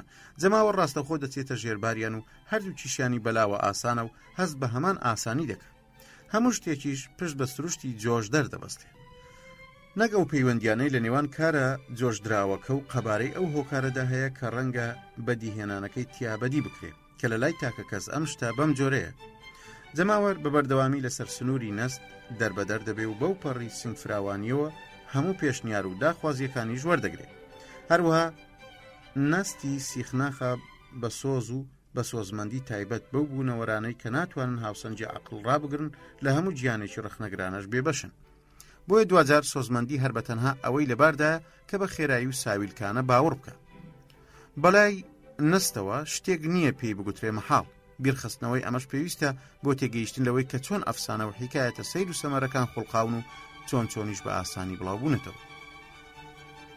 دروستبوونی ئەو ئەفسانانەی کە بە ئاسانی بەناو جەماوەردە بڵاو دەبنەوە تەنها زادەی ئەوە نین بە خێراییەکی زۆر باوەڕیان پێکراوە، بەڵکو لەوەیە ڕووداوەکان لە خەیاڵی ئەو کەسانەی گرت بوونەتەوە واتە جەماوەر دووچاری شێواندنی زۆر هاتوون و قەبەکراون. هەر ئەوەندەی جەماوەر ڕووداوێکی گەلێک سادە و ساکار ببینی یەکسەری دەیگۆڕێ بۆ ڕووداوێکی شێوێنراوی دیکە. جەماوەر لە ڕێگای وێنەکانەوە بیر دەکاتەوە. ئەو وێنانەی لە مێشتیدان لەگەڵ خۆیاندا زنجیرەیەک وێنەی تر دەوروژێنن بەبێ ئەوە هیچ پەیوەندێکی لۆژیکیانەی لەگەڵ وێنەکانی پێشتردا هەبێت. دەتوانین زۆر بە جوانی تەسەوری ئەو حاڵەتە بکەین لە میانەی بیرکردنەوەمان لەو بە دوایەکدا هاتنە سەیرەی ئەو بیر و بۆچوونانەی کە باسکردنی ڕووداوێکی دیاریکرا و ئاراستەیان دەکات. عەقڵیش ئەومان بۆ دەردەخات کە هیچ گرێدانێک لە نێوان ئەو جۆرە وێنانەدا نییە، بەڵام جەماوەر خۆی ئەوانە نابینێ. ئەوەی ڕاستی بێت جەماوەر تێکەڵەییەک دەکات لە نێوان ئەو قەبەکردنەی بە ڕووداوەکەیەوە دەلچێنێ و خودی ڕووداوەکە خۆی. دیارە ئەو ناتوانێت جیاکاری بکە لە نێوان ئەوەی کە خودیە و ئەوەشی کە بابەتیە. هەر بۆیە ئەو وێنەی لە خەیاڵیدا هەیە ئەو بە واقعی و ڕاستەقینەی دەزانێت. لە کاتێکدا ئەو ڕووداوە بە سەدان فرسەخ لە واقعی بینراوەوە دوورە. ئەوەی تێدا دەبینرێ کە قەبارەی ئەو قەبەکردن و شێوانانەی جەماوەرێکی دیاریکرا و بە ڕووداوێکیەوە دەلچێنێ کاتێک وەک تاچێک دیوێتی زۆر گەورەیە و چەندین واتە لە خۆ دەگرێت. چونکە ئەو کەسانەی جەماوەر پێک دێنن لە ڕووی سروشتەوە زۆر لە یەکتری جیاوازن و هەمەڕەنگن، بەڵام هەرگیز واقع بەم جۆرە نییە، چونکە بەهۆی ئەو پەتای تەنینەوەیەوە شێوانەکان لە لای هەموو تاکەکانی گروپەکە یەک سروشت و یەک واتایان بۆ دروست دەبێت. کاتێک یەکەمین شێواندن لەلایەن یەکێکیانەوە دەست پێ دەکات، جارێ ئەمە بووە هۆی سەرەتایەک بۆ جۆشدانی کەسی سەرپێچی کرد. بۆ ئەمەش با نمونونەکەی جۆرجی قەشا بهێنین. پێشەوەی لەسەر دیواری قودس بۆ هەموو خاچپەرستان دەربکەوێ، سەرەتا تەنها یەکێک لە ئەمە دەبوان بینی و دواتر لە میانەی جۆشدان و پەتای تەنینەوە ئەو موعجیزە و پەرجوەی کەسەکە دیبووی لە لای هەمووان پەسەند کرا. ئەمەیە ئەو میکانیزمەی کە وڕێنە و هەلوەسە و وڕێنە بە کۆمەڵە زۆر دووبارە بۆوەکان لە مێژوودا دەبزوێنێ و بە شێوەیەکیش دەردەکەوێت کە هەرچی تایبەتمەندی کلاسیکیەکان هەیە لە ڕاستی و دروستی تێدایەتی چونکە تایبەتە بەو دیاردانەی کە جێگەی سەرنجی هەزاران کەسن. سەنگ و بەهای عەقڵی ئەو کەسانەی جەماوەر پێکدێنن لەگەڵ ئەو پرەنسیپەدا ناکۆک نین. ئەوەش بایەخێکی ئەوتۆی نییە، چونکە هەر کاتێک ئەوانە لە فۆرمی جەماوەرێکدا کۆبوونەوە ئیدی جاهیلێک و زانایەک وەک یەکیان لێدێ و توانای وردبوونەوە و بینینیان وشک دەکات. ڕەنگە ئەو بۆچوونە بە شتێکی ناکۆک و دژبەیەک بێتە بەرچاو، بۆیە پێویستمان بە ئامادەکردنی ژمارەیەکی زۆر لە ڕووداوی مێژووی هەیە. تەنانەت ئەگەر چەند کتێبێکیش لەبارەی ئەو خاڵەوە بنووسین هێشتا کەمە و بەش ناکە. بەڵام لەبەر ئەوەی من حەز بەوە ناکەم خوێنەر بەڕەڵا بکەم و بچێ ئەو گوتانە بێ هیچ سەلماندنێک وەربگرێ، هەر بۆیە لەبری ئەوە چەند نمونەیەکی پێشکەش دەکەم کە ڕەنگە باسکردنیان لەناو هەموو ئەو نمونانەی جێگەی سەرنجدانمانن بەڕێکەوت بێت. ئەو ڕووداوەی کە دواتر باسی لێوە دەکەم شتێکی بە مۆدیل بوو گشتیە، چونکە لەناو ئەو ڕێنە بە کۆمەڵانەدا هەڵبژێردراوە کە تایبەتە بە جەماوەری کە چەندین کەسی هەمەجۆری تێدایە بە نەخوێندەوار و خوێندەوارەوە.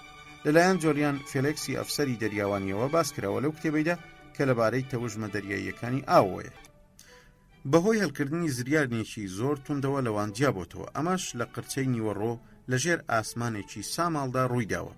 لە ناکاو چاودێری کەشتێکە گەمیەکی تێکچووی دەبینێ و بەما گروپەکە هەموو نیگاکانیان دەخەنە سەر ئەو خاڵە، واتە گەمیەکە.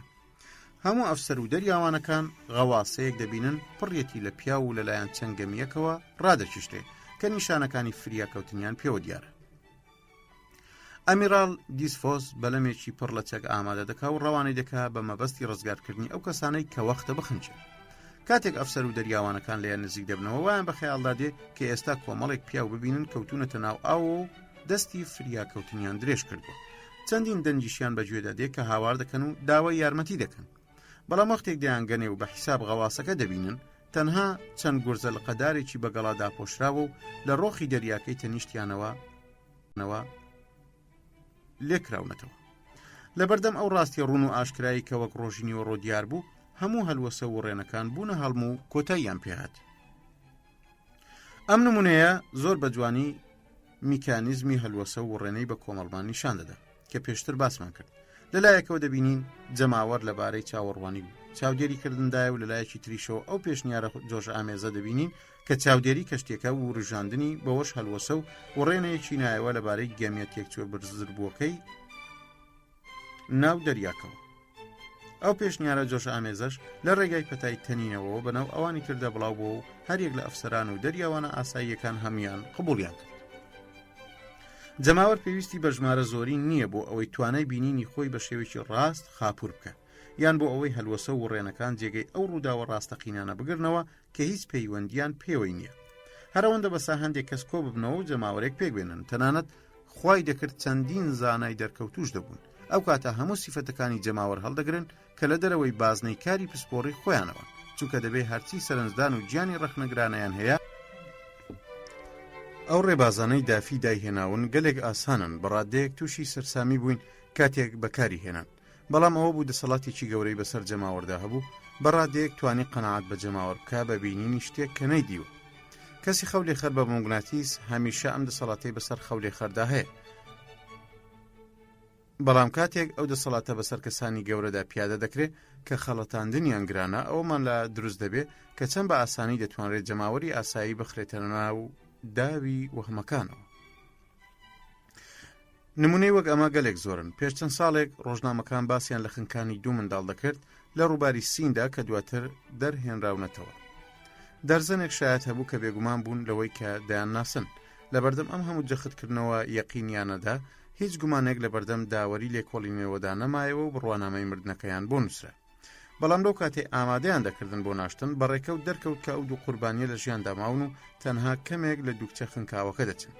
بەم جۆرە دەبینین لە زۆربەی نمونەکانی پێشوودا گەواهی شایەتی یەکەم کە بۆتە قوربانی وەهم بەسەر هەموو شایەتەکانی تردا تێدەپەڕێ.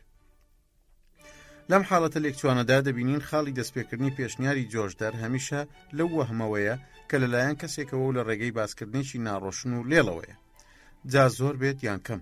پاشان دواتر لە ڕێگەی ئەو پەتای تەنینەوەیە کە هەر لە وەهمەکەی یەکەمەوە سەرچاوی گرتووە، ئەگەر بێت و چاودێری یەکەم زۆر بکەوێتە ژێر کاریگەری دیار دەکەوە، ئەوە هێندە بەسەر ئەو لاشەی کە ئەو پێی وایە دەیناسێ هەندێک هێما و ئاماژەی تایبەتی بداتێ، وەک لاوانەوە بۆ نمونە یان هەر شتێکی تر دەتوانێت وا بکە وێنەی کەسێکی تری بداتێ. ئیدی بەمەش بۆ چوونە وروژێنراوەکە دەبێتە ناوچێک و جۆرێک لە گردبوونەوە و قەبەکردن بە دەوری خۆیدا دروست دەکات بە جۆرێک بگاتەوەی بتوانێت گۆڕەپانی عەقڵ داگیر بکە و هەموو جۆرە کردەیەکی ڕەخنەش ئیفلیت بکە. ئەوەی چاودێرەکە لەو کاتەدا دەیبینێ شتەکە خۆی نییە، بەڵکو ئەو وێنە وروژێنراوەیە کە لە خەیاڵیدایە دەرهەق بەو شتە. لەبەرەوە دەشێ شڕۆڤەی ئەو ناسینە چەوت و چێوێڵە بکەین بۆ لاشەی منداڵەکان لەلایەن دایکیانەوە کە لە چیرۆکەکەی تریشدا هەمان ئەو حاڵەتە لە ئارەدا بوو. لە چیرۆکە کۆنەکەدا هەردوو جۆرەکەی جۆشدان دەبینین کە پێشتر باسم لە میکانیزمەکەی هەردووکیان کرد. ناسینی منداڵەکە لەلایەن منداڵێکی دیکەوە بووە، ئەویش بە هەڵەدا چووە، لەبەر ئەوە زنجیرەیەک ناسینی هەڵا بە دوای یەکدا هاتوون. دواتر شتێکی نائاساییماندی لە بەرەبەیانی ئەو ڕۆژەی خوێندکارێکی قوتابخانەیەکی سەرەتایی ناسیوێتی ئافرەتێک بە هەموو هێزی قریشکاندوێتی و گوتوێتی ئەی هاوار خوایە گیان ئەوە منداڵی منە. بردویانەتە نزیک لاشەکەەوە پشکنیویەتی و چاوی چۆتە سەرجێبرینێک لەسەر نێوچەوانی گوتوێتی ئەو کوڕە هەش بەسەرەکەی منە، خۆیەتی لە بانجی ئایاری ڕابردووەوە گوم بووە، لێیان دزیوم و کوشتویانە. ئافرەتەکە لە شەقامی فۆر دەرگاوانی کردووە و ناویژی شافاندریە بووە. دواتر مامی کوڕەکەیان هێنا و بێ ئەم لە ئەولا گوتی ڕاستە فلیپریری گچکەیە. زۆرێک لە خەڵکەکانی سەر شەقامەکە فیلیپ شافاندرەیان وەک منداڵێکی مردوو ناسی، هەروە مامۆستای قوتابخانەکەشی بە مەدالیاکەی ملیدا ناسیەوە. بەڵام وێ ڕای هەموو ئەمانش دراوسێ و مام و مامۆستاکەی هەر هەمویان هەڵە بوون. دوای تێپەڕبوونی 6 هەفتە بەسەر ئەو مێژوەدا دۆزگەرەکان توانیان جەخت لەسەر شوناسی منداڵەکە بکەنەوە. منداڵێکە بۆردۆیی و هەر لەوێش کوژراوە. بە ڕێگەی پۆستە و گەیاندندا گواستویانەتەوە بۆ پاریس. سەرنج بدەین دەبینین هەموو گەواهینامەکان لەلایەن ژنان و منداڵانەوە درابوون، واتە لەلایەن کەسانێکەوە کە زۆر دەکەونە ژێر کاریگەریەوە. ئەویش نیشانەی شلۆقی ئەو جۆرە گەواهینامانەیە لە بەردەم دادپەروەریدا. هەرگیز نەدەبوو گەواهینامەکانی منداڵەکان بە شێوێکی تایبەت ڕەچاو بکرێن. ڕاستە هەردەم دادوەرەکان ئەو دەستەواژەیە دووبارە دەکەنەوە کە منداڵان لەو تەمەنەدا درۆ ناکەن، بەڵام ئەگەر دادوەرەکان ڕۆشنبیریەکی زۆریان لەبارەی دەروونزانیەوە هەبوایە، ئەوەیان دەزانی کە منداڵان لەو تەمەنەدا تا ڕادەیەکی زۆر درۆ دەکەن. ڕاستە ئەوە درۆیەکی بێگوناهە، بەڵام خۆ هەر درۆیە. چاکتر وایە ئیدانەی تۆمەتبارێک بکەین لە ڕێگەی یاریکردنی دەموچاوە یان پشت ملیەوە، نەک لە ڕێگەی گەواهی منداڵێکەوە ئیدانەی بکەین. بۆی بگەڕێنەوە بۆ سەرنج و تێبینیانەی لە لای جەماوەر دروست دەبن، دەڵێن سەرنجە بە کۆمەڵەکان زۆر لە ڕاستیەوە دوورن. زۆربەی کات ئەو سەرنجانە تەنها وەهمێکن لەلایەن تاکە کەسێکەوە پێکاتوە و دواتر لە ڕێگەی تەنینەوەوە بۆ خەڵکانی تر گوێزراونەتەوە. چەندین ڕووداوی لە ژماردن نەهاتوو هەن پێمان دەڵێن کە باوەڕ بە بەڵگەکانی جەماوەر نەکەین. بۆ نمونە هەزاران مرۆڤ ئەو هێرشە بەناوبانگەی ئەسپ و سوارەکەیان لە شەڕی سیداندا دیوە، کەچی زۆر ستەمە بزانین کە ئەو کەسەی سەرکردایەتی ئەو شەڕی کردووە چێ، چونکە ئەو بەڵگانەی پشتیان بەبینین بەستووە پڕیانە لە شتی ناکۆک و دژبەیەک. جەنەڕاڵی ئینگلیز ویلسلی لە کتێبێکی نوێدا دانی بەوەدانا کە چەندین هەڵی قێزەونی کردووە لەبارەی ڕووداوە بە نێوبانگەکانی شەڕی واترلۆوە، لەگەڵ ئەوەی بە سەدان شایەت هەن جەخت لەسەر خودی ئەو ڕووداوانەش دەکەنەوە. جارێکی دیکەش ئەوە دووبارە دەکەمەوە کە هەموو ئەم نمونانە بە هاوسەنجی شایەتی دانەکانی جەماوەریان بێبەهاکانیمان بۆ دەردەخن. ئێمە دەزانین کە کتێبەکانی لۆژیک کۆدەنگیەکی زۆری شایەتەکانی لەبارەی شتێکەوە لەسرە بەو سیفەتەی یەکێکە لەو تەزا سەلمێنەرەکان. زۆرترین وزەی قەنەعەت پێکردنی لەسەر ڕاستی ئەو شتیان ئەو ڕووداوە پێیە، بەڵام ئەوەی لەبارەی سایکۆلۆژیای جەماوەرەوە دەیزانین ئاستی قەبارەی وەهم و هەڵەکانیانمان لەبارەی ئەو خاڵەوە بۆ دەسەلمێنن. ئەو ڕووداوانەی زۆر جێگەی گومانن ئەوانن کە زۆرترین ژمارەی خەڵک سەرنجی لەسەرداون. ئەگەر گوتمان ڕووداوێک لە یەک کاتدا لەلایەن هەزاران کەسەوە بینراوە، ئەمە ئەوە دەگەیەنێت کە ڕووداوە ڕاستەقینەکە بە شێوێکی گشتی زۆر جیاوازە لەو چیرۆکەی لە ڕووداوەکەیانەوە وەرگرتووە. لە هەموو ئەوەی پێشتر گوتومانە دەگەینە ئەوەی کە دەبێت کتێبەکانی مێژوو بە چەند کتێبێکی خەیاڵی ڕوودا بنین، بریتین لە چەند حیکایەتێکی وەهمی لەبارەی چەند ڕووداوێکەوە کە بە شێوەیەکی خراپ سەرنجیان دراوەتێ، جگەلەوەی چەند ڕاوەیەکی لەگەڵدا دەڕوا کە دواتر دروست کراون. ئەگەر ڕابردوو کتێبە ئەدەبی و هونەری و یادەوەریەکانی خۆی بۆ بەجێ نەهێشتبین، ئەوە شتێکمان لەبارەی واقعەوە نەدەزانی. ئایا وشەیەکی ڕاز لەبارەی ژیانی ئەو پیاوە مەزنانەوە دەزانین کە ڕۆڵێکی گەورەیان لە مێژووی مرۆڤایەتیدا گێڕاوە، وەک هەرقڵ و بوزا و مەسیح و محەممەد؟ بە شێوەیەکی گشتی دەتوانین بڵین نەخێر، دوجار ژیاننامەی ڕاستەقینەیمان بەلاوە گرنگ نییە. ئەو کەسانەی کاریگەریان لەسەر جەماوەرداناوە قارەمانی ئەفسانەیی بوو نەک قارەمانی ڕاستەقینە.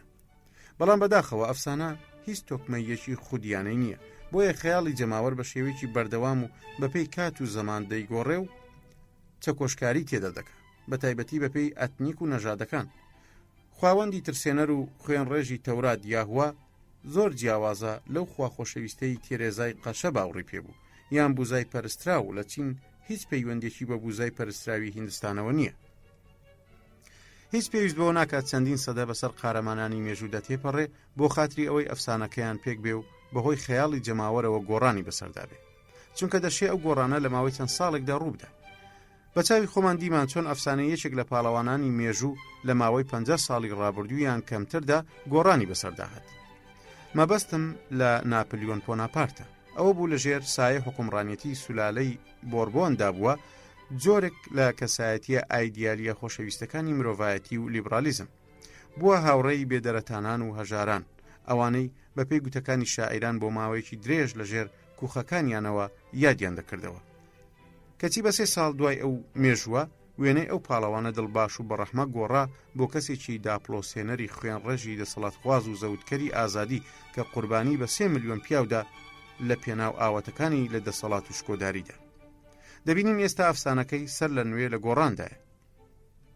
دوای ئەو مێژووە وێنەی ئەو پاڵەوانە دڵباش و بەڕەحمە گۆڕا بۆ کەسێکی داپلۆسێنەری خوێن ڕێژی دەسەڵاتخواز و زەوتکەری ئازادی کە قوربانی بە 3 ملیۆن پیاودا لە پێناو ئاواتەکانی لە دەسەڵات و شکۆداریدا. دەبینین ئێستا ئەفسانەکەی سەر لە نوێ لە گۆڕاندایە. دوای ئەوەی دەیان سەدە بەسەر یادکردنەوەی دەتێدەپەڕێ، زانایانی دوا ڕۆژ لە بەردەم ئەو هەمووچی ڕۆکە ناکۆکەدا سەرسام دەبن کە لەبارەیەوە وتراون، بە جۆرێک کە ڕەنگە هەر گومان بکەن لەوەی کە هەش بوو بێ. هەرچۆن ئێمە هەندێک جار گومان لە بوونی بوزا دەکەین، ئەوەی تێیدا بەدی دەکەین تەنها ئەفسانەیەکە لەبارەی خۆرەوە یان جۆرێکە لە گەورەکردنی ئەفسانەی هەرقل. ئەو گومانانەیان بە ئاسانی دەدرێتە پاڵ، چونکە لەو کاتەدا زانایان زانیاریان لەبارەی دەروونناسی جەماوەرەوە زۆرترە. هەروەها ئەوەش دەزانن کە مێژوو جگە لە ئەفسانەکان هیچی تر نەمر ناکات.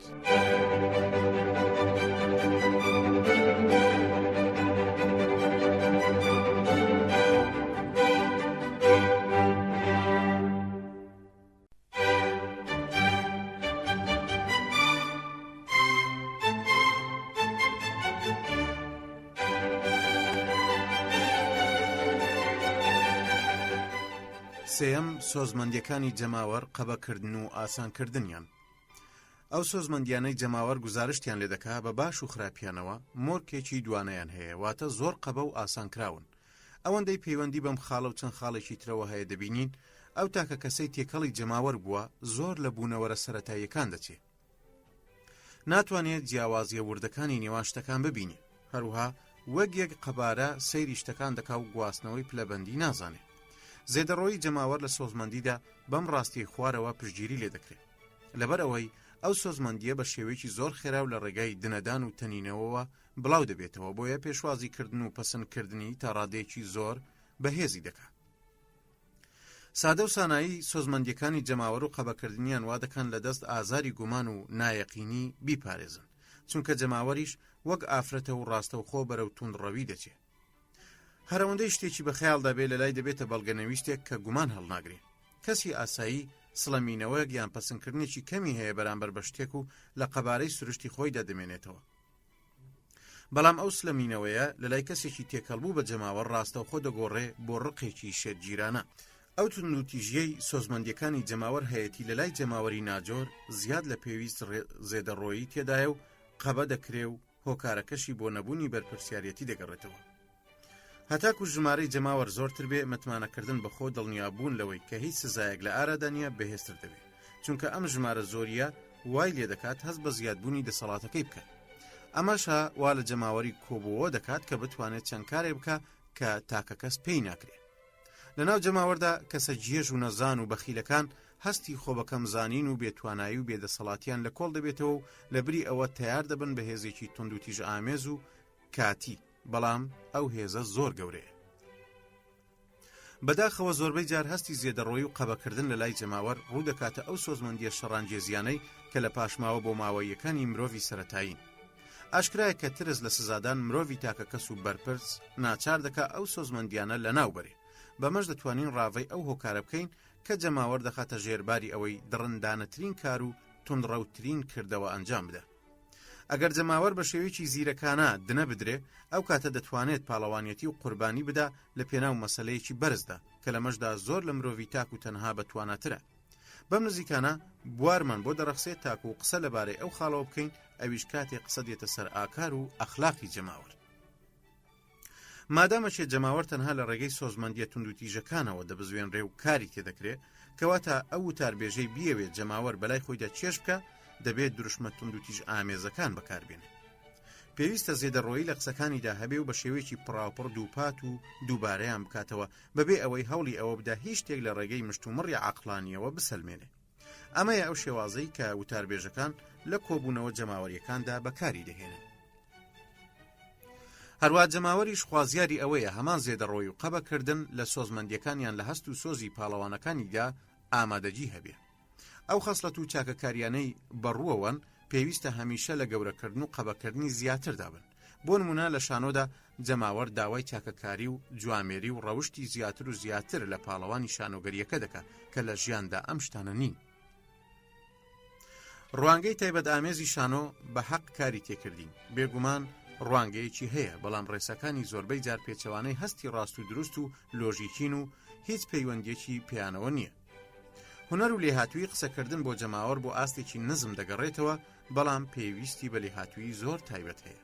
هەندێک جار لە سەرکەوتنی هەندێک شانۆگەری سەرمان سۆڕ دەمێنێ و ناشزانین چۆن ڕاوەی هۆکاری ئەو سەرکەوتنە بکەین.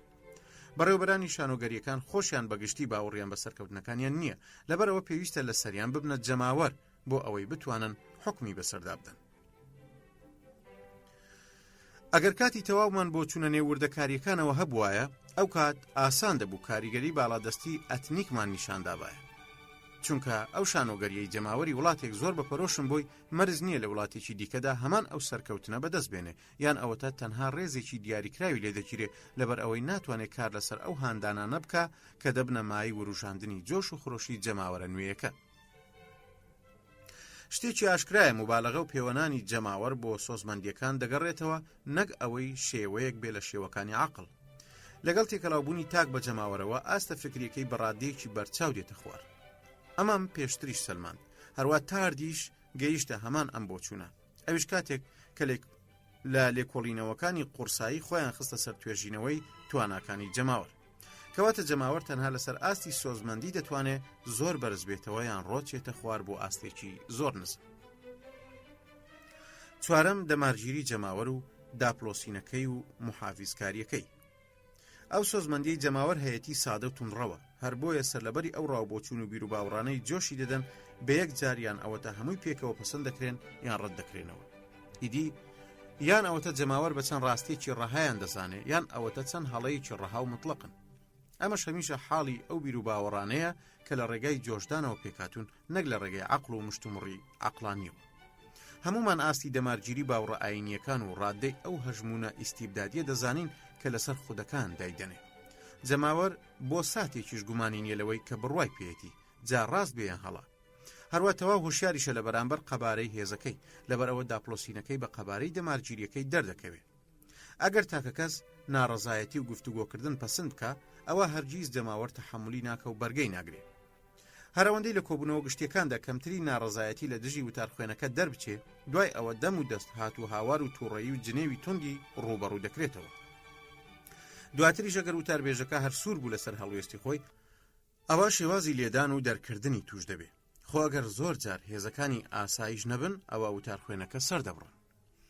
داپلۆسین و دەمارگیری لە لای هەموو توێژەکانی جەماوەر دوو خولیان ئامادەجییان هەیە، بەڵام ئەوەندە هەیە دەرکەوتنیان لە شکل و شێوە و پلەی جیاوازدایە. لێرەدا دیسانەوە جارێکی تر بە چەمکە بنەڕەتیەکەی ئەتنیک و کاریگەریەکەی دەگەینەوە. ئەوە ئەتنیکە زاڵە بەسەر سۆزمەندیەکانی مرۆڤ و بیر و بۆچوونەکانیدا. سەرنج بدەین، دەبینین داپلۆسین و دەمارگیری بە شێوەیەکی تایبەتی لە لای جەماوەری لاتینی بڵاو و ئەم دوو خولیایەتیدا بەڕادێک بەهێز و ڕەگدا کوتاون کە هەستی سربەخۆیی تاکە کەسی تێدا نەهێشتونەتەوە. لە کاتێکدا ئەم حاڵەتە لە لای ڕۆڵەکانی سەر بە ئەتنیکی ئانگلۆ ساکسۆنی زۆر چۆتە پێش. کەسی جەماوەری لاتینی تەنها بەرامبەر سربەخۆیی بە کۆمەڵی تایفەکان هەستیارن.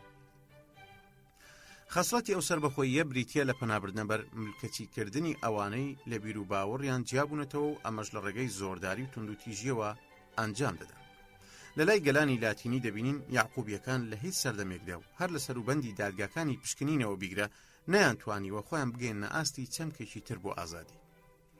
داپلۆسین و دەمارگیری لە سۆزمەندیە زۆر ڕوون و ئاشکراکانی جەماوەرن و بەرگەیان دەگرێت بە ئەندازەی هەمان ئەو ئاسانیەی پیادەی دەکات. جەماوەر ڕێز لە هێز دەگرێ و حەزی لە ڕێزلێنان نییە و بە شێوەیەک لە شێوەکان لاوازی دەزانێت. هەرگیز جەماوەر سۆزمەندیەکانی خۆی ئاراستەی ڕابەرە بە ڕەحم و بەخشندەکان نەکردووە، بەڵکو ئاراستەی ئەو داپلۆسێنەرانەی کردووە کە بە هێز و خراپەکاری دەستیان بەسەری داگرتووە. پەیکەری یادەوەریە بەرزەکانی تەنها بۆ ئەوان بنیاتناوە ئەگەر بەسەر دیکتاتۆرێکی هەڵکەنراودا ڕۆیشتوێ لەبەر ئەوە بووە هێزی نەماوە و چۆتە خانەی کەسە لاواز و قێزراوە بەدفەڕەکانەوە.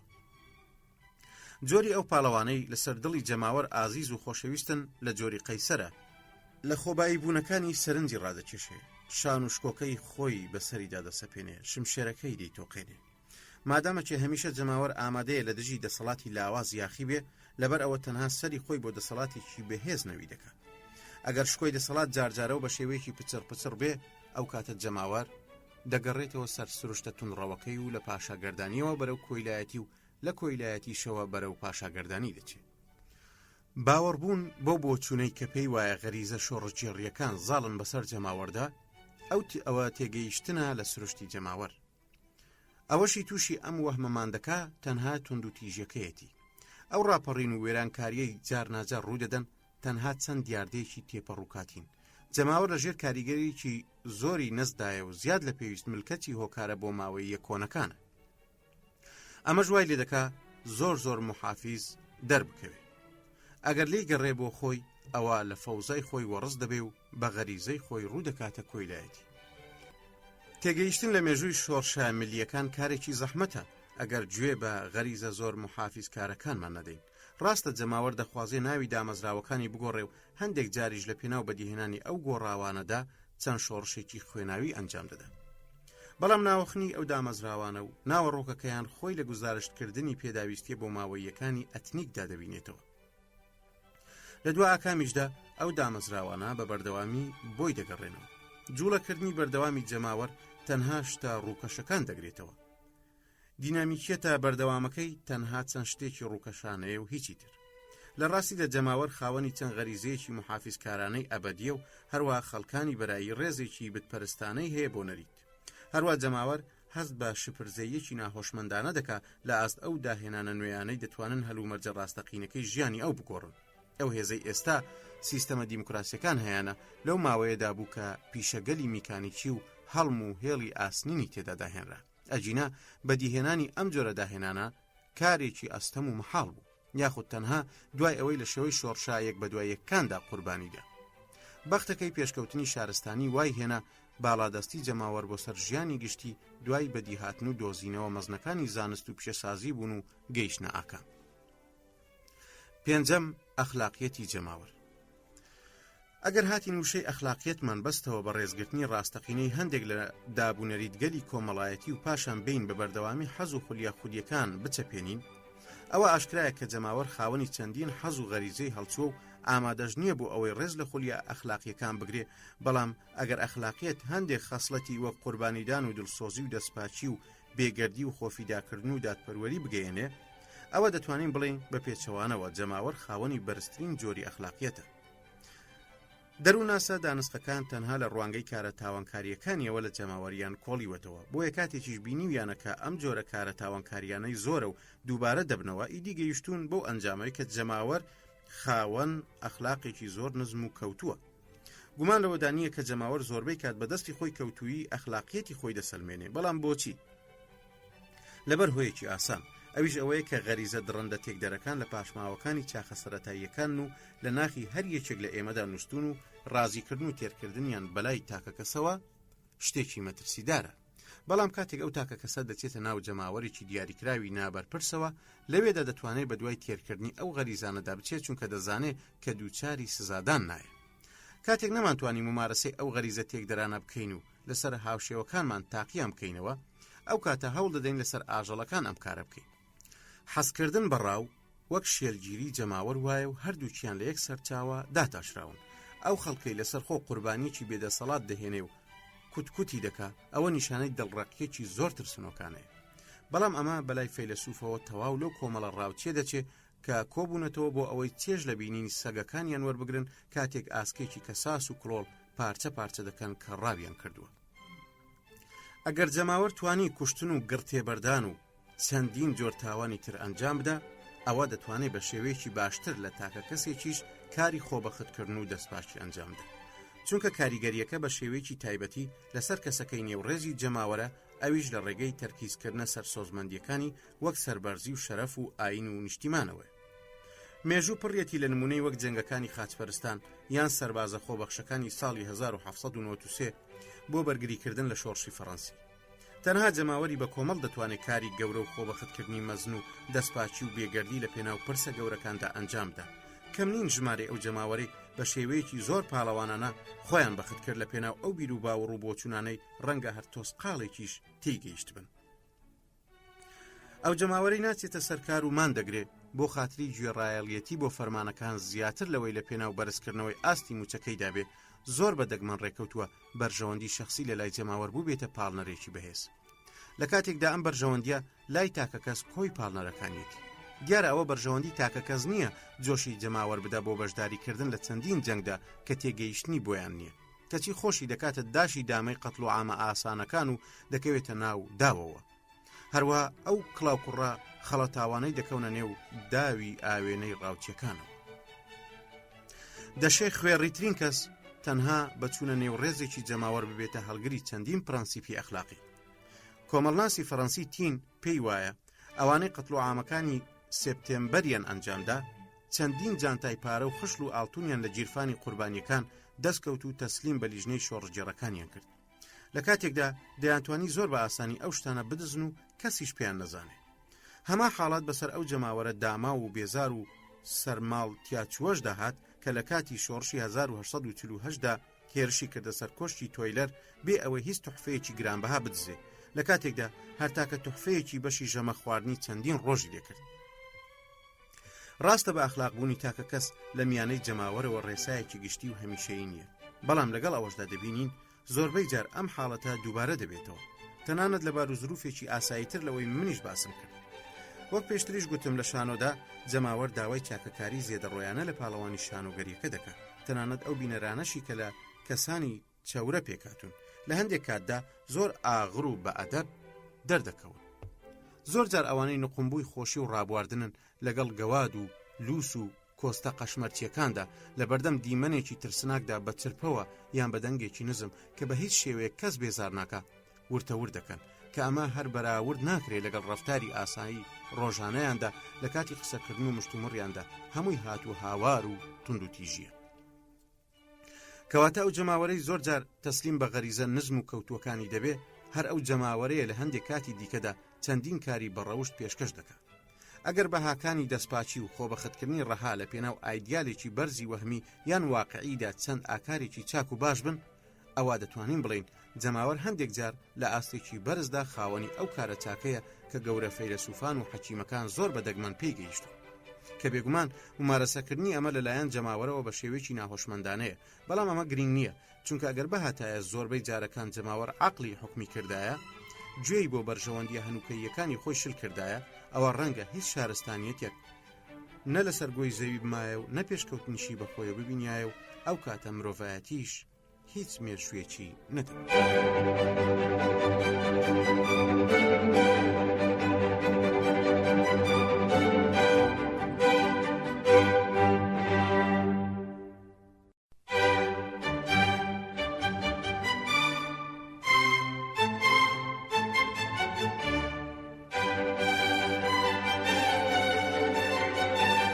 بەشی سێیەم بیر و بۆچوونەکان مشت و مڕەکانی عەقڵ خەیاڵی جەماوەر. یەکەم، بیر و بۆچوونەکانی جەماوەر. لە کتێبی پێشتردا باسمان لە ڕۆڵی بیر و بۆچوونەکان کرد لە گەشەکردنی گەلاندا. ئەوەشمان سەلماند کە هەموو شارستانیەتێک زادەی چەند بیر و بۆچوونێکی کەمە و زۆر بە دەگمەنیش ئەمانە تازە دەبنەوە یان دەگۆڕدرێن. هەروە ئەوەشمان لێکدایەوە کە چۆن ئەو بیر و بۆچوونانە لە ناو ڕۆحی جەماوەردا دەچەسپێن. مەترسی ئەو قورساییانەی دێنە بەردەم ئەو بیر و بۆچوونانە بەر لەوەی جێبەجێ بکرێن. هەروەها ئەوەشمان دەرخست کە هەژانە گەورەکانی مێژوو بە زۆری زادەی ئەو گۆڕانانن کە بەسەر ئەو بیر و بۆچوونە بنچینەیانە دادێن. ئەگەر بەپێی پێویست ئەو بابەتەم باس کرد بێ ئەوە جارێکی تر بۆی ناگەڕێمەوە، بەڵکو تەنها ئەوەندە ماوە هەندێک گوشە لەبارەی ئەو بیر و بۆچوونە ئاسانانەوە بڵێم کە لە بەردەستی جەماوەردان ئەوان لە چدا ڕشتە و فۆرمێکدا بیریان لێ دەکەنەوە. دەتوانین ئەو بیر و بۆچوونانە بەسەر دوو گروپدا دابەش بکەین. لە گروپی یەکەمیاندا ئەو بیر و بۆچوونە لە ناکاو و هەنووکەیە تێپەڕانە دادەنین کە لەژێر کاریگەری ساتە وەختدا پێک دێن. نمونەیەکیش لەسەر ئەمە بهێنینەوە. ئەو بروسکانەوە و بریسکانەوەیە کە بەهۆی کەسێک یان بیر و باوەڕێکی دیاریکراوەوە دروست دەبێت. لە گروپی دووەمیشدا ئەو بیر و بۆچوونە بنچینەیانە دادەنین کە ژینگە و بۆماوە و ڕای گشتی سەقامگیریەکی گەورەی پێدەبەخشن. لە نێویشاندا باز لە بیر و بۆچوونە ئاینیەکانی ڕابردوو، بیر و بۆچوونە دیموکراسی و کۆمەڵایەتیەکانی ئەمڕۆ دەکەین. مەبەست لە کۆمەڵایەتی لێرەدا سۆشیالیزم یان دادپەروەری کۆمەڵایەتیە. ئەگەر بیر و بۆچوونە بنچینەیەکان بە ئاوی ڕووبارێک بچوێنین کە بە هێواشی دەڕوا، ئەوە بیر و بۆچوونە تێپەڕەکان لەو شەپۆڵە بچووکە هەمیشە گۆڕاوە دەچن کە بەسەر ڕووی ئاوەکە دەجوولێن. هەرچەندە ئەم وردە شەپۆڵانە بایەخیشی ڕاستەقینەی ئەو تۆیان نییە کەچی بەسەر ڕەوتی خودی ڕووبارەکەوە زۆر دیار و دەرکەوتون. ئەگەر لەم ڕۆدا سەرنجی بیر و بۆچوونە گەورە و بنچینەیەکان بدەین کە باو و باپیرانمان لەسەری ژیاون، دەبینین زۆر کزۆڵ و لەرزۆک بوون. تەنانەت ئەو دامەزراوانەشی کە ئەو بیر و بۆچوونانە پشتیان پێبەستووە تا ڕادێکی زۆر شلۆق بوون. ئێستاش زۆرێک لە وردە بیر و بۆچوونە کاتیانە پێکدێن کە بۆ دواتر قسەیان لەبارەوە دەکەم. بەڵام وا دەردەکەوێت کەمێکیان هەبێت دەست بدەن بۆ ئەوەی کاریگەریەکی گرنگ و هەمیشەیان هەبێت. ئەو بیر و بۆچوونانەی دەدرێنە جەماوەریان جۆش بە جەماوەر دەدەن، هەرچیەک بن مەحاڵە باڵا دەست بن ئەگەر شێوەیەکی زۆر ئاسان وەرنەگرن و بە شێوەی وێنە لە دەرونیدا بەرجەستە نەبێ. هیچ گرێدانەوەیەکی لۆژیکی لە جۆری پێوانەیی یان یەک بە دوای یەکدا ئەو بیر و بۆچوونانە پێکەوە گرێنادا وێنەکان لە نێوان خۆیاندا.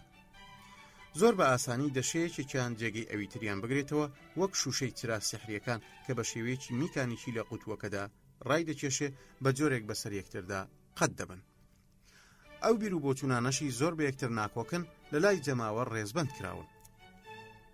جەماوەر بەپێی ساتەوەختەکان و ڕێکەوتەکانی دەکەوێتە ژێر کاریگەری یەکێک لە بیر و بۆچوونە هەمەڕەنگ و خەزنکراوەکانی نێوعەقڵی. لەگەڵەوەدا کاری زۆر ناکۆک و جیاواز دەکات. نەبوونی گیانی ڕەخنەگرانە لە لای جەماوەر وا دەکات نەهێڵێ ناکۆکیەکان ببینێ. ئەم دیاردەیە تەنها جەماوەر ناگرێتەوە، بەڵکو لە لای زۆربەی ئەوانە دەیبینین کە تاک و تەنها لە لای بوونەوەرە بەراییەکان نییە، ئەجینا لە لای هەموو ئەوانە هەیە کە لە یەکێک لە خەسڵەتەکانیاندا لە مرۆڤە سەرەتاییەکان نزیک دەبنەوە. بۆ نمونە وەک ئەوانەی دەمارگیرن بۆ ئیمانێکی ئاینی. بۆ نمونە ئەو دیاردەیەم لە لای ئەو هیندیە خوێندەوارانە دیوە کە لە زانکۆکانی ئەوروپاماندا پەروەردە بوون و هەموو جۆرە بڕوانامەکانی زانکۆیان بەدەستێناوە.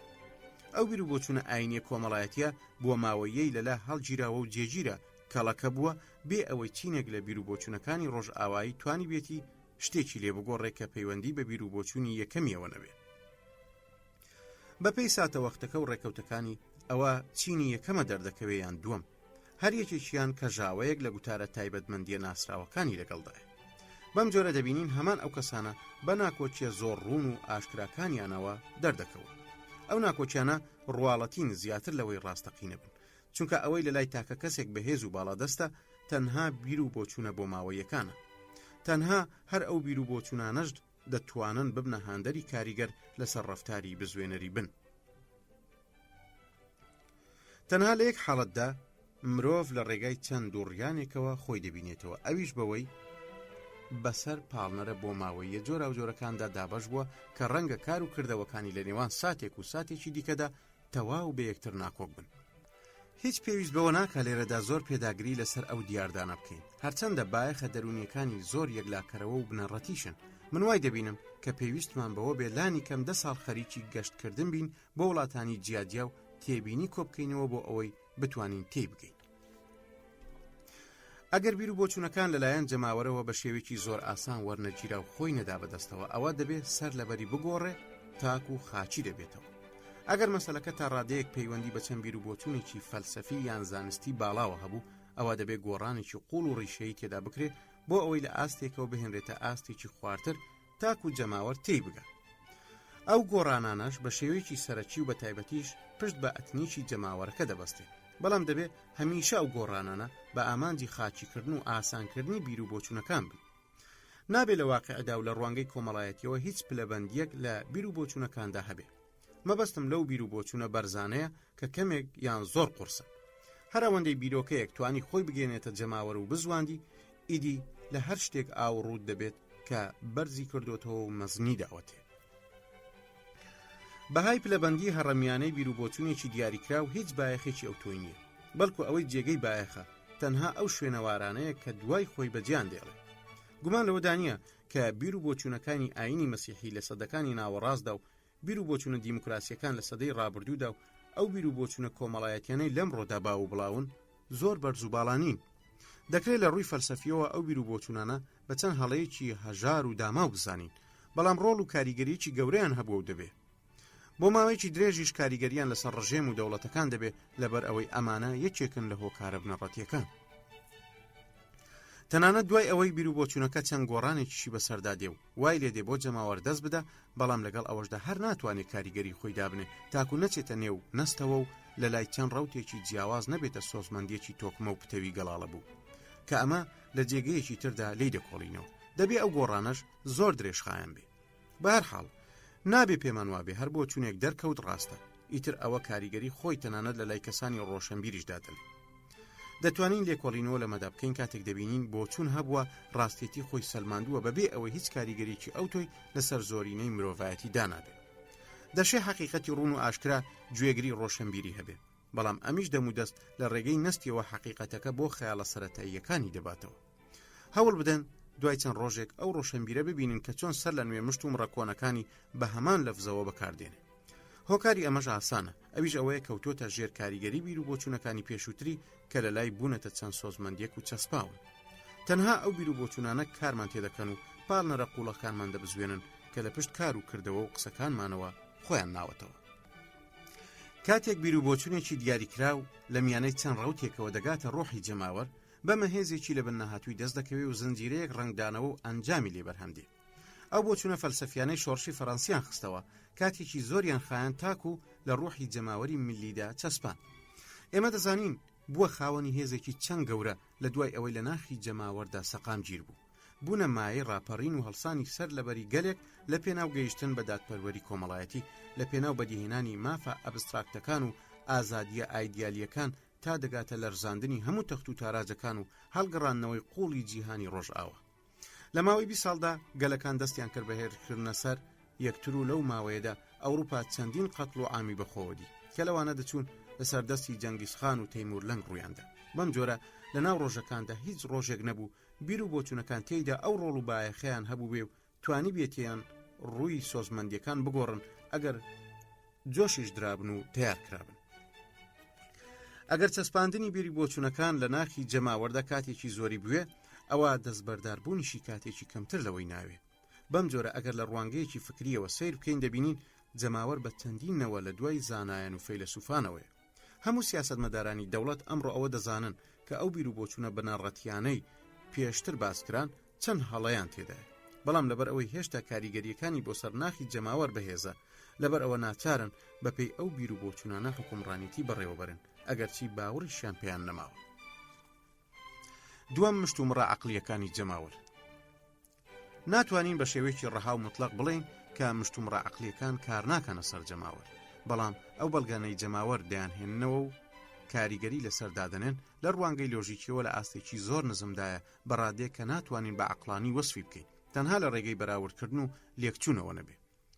مشتومڕە ئاست نزمەکانی جەماوەر هەروەک مشتومڕە ئاست بەرزەکانی ڕۆشنبیران تەرکیز دەخەنە سەر بێک گەیاندن و خستنە پاڵ یەکتری، بەڵام ئەو بیر و بۆچوونانەی بە یەکتر گەیشتون تەنها چەند ڕایەڵەیەکی ڕواڵەتیانەی لێکچوون یان یەک بە دوای یەکیان لە نێواندا هەیە و هیچیت. ئەو بیر و بۆچوونانە لەسەر پێودانجی ئەسکیمۆکان پێکەوە دەڵچێنرێن. ئەوانەی لە ڕێگەی ئەزمونەوە ئەوە دەزانن کە بەستەڵەک تەنێکی ڕوون و شەفافە و کاتێک بخرێتە دەمەوە دەتوێتەوە.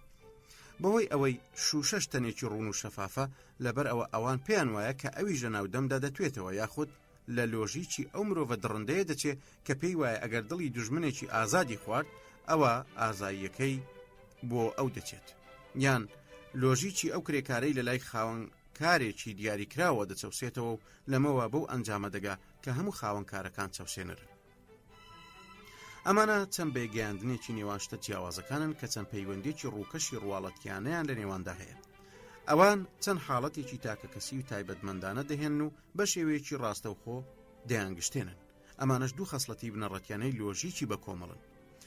ئەو تەبێژانەی دەزانن چۆنچۆنی یاری بە جەماوەر بکەن دەچن ئەم جۆرە بێگەیاندانە بەکاردێنن چونکە تەنها ئەمە دەتوانێت جەماوەر بجوولێنێ و کاریگەریان لەسەر دابنێ.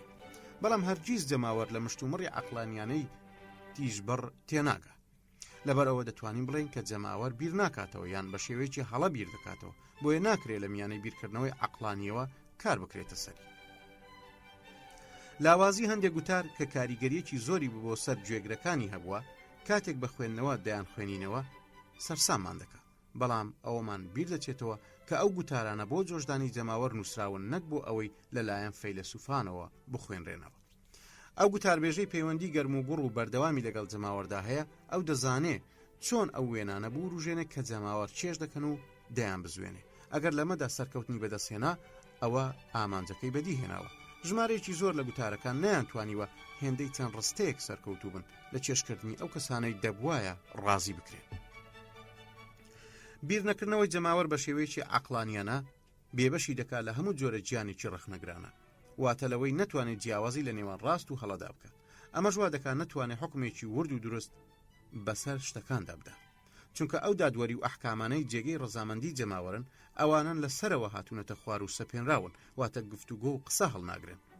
لەم ڕوانگەیەوە دەبینین ئەو کەسانەی لەسەر و ئاستی جەماوەرەوەن ژمارەیان کەمە بڵاوبوونەوەی ئاسانی هەندێک بیر و ڕاو بیر و بۆچوونیان بە شتێکی گشتی بە شێوەیەکی تایبەتی بۆ ئەوە دەگەڕێتەوە کە زۆربەی خەڵک ناتوانن بیر و ڕایەکی تایبەت پێک بێنن زادە و بەرهەم و دەرەنجامی بگرە و بەردە و بیرکردنەوەی عەقلانەیان بێت و لە ئەزمونەکانی تاکە کەسیانەوە هاتوێ.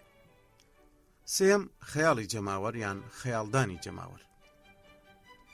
خەیاڵی تایبەتانەی جەماوەریش وەک خەیاڵی هەموو ئەو بوونەوەرانەی بە شێوەیەکی عەقلانیانە بیر ناکەنەوە لەبارە بۆ ئەوەی بە قوڵی کاری تێبکرێت.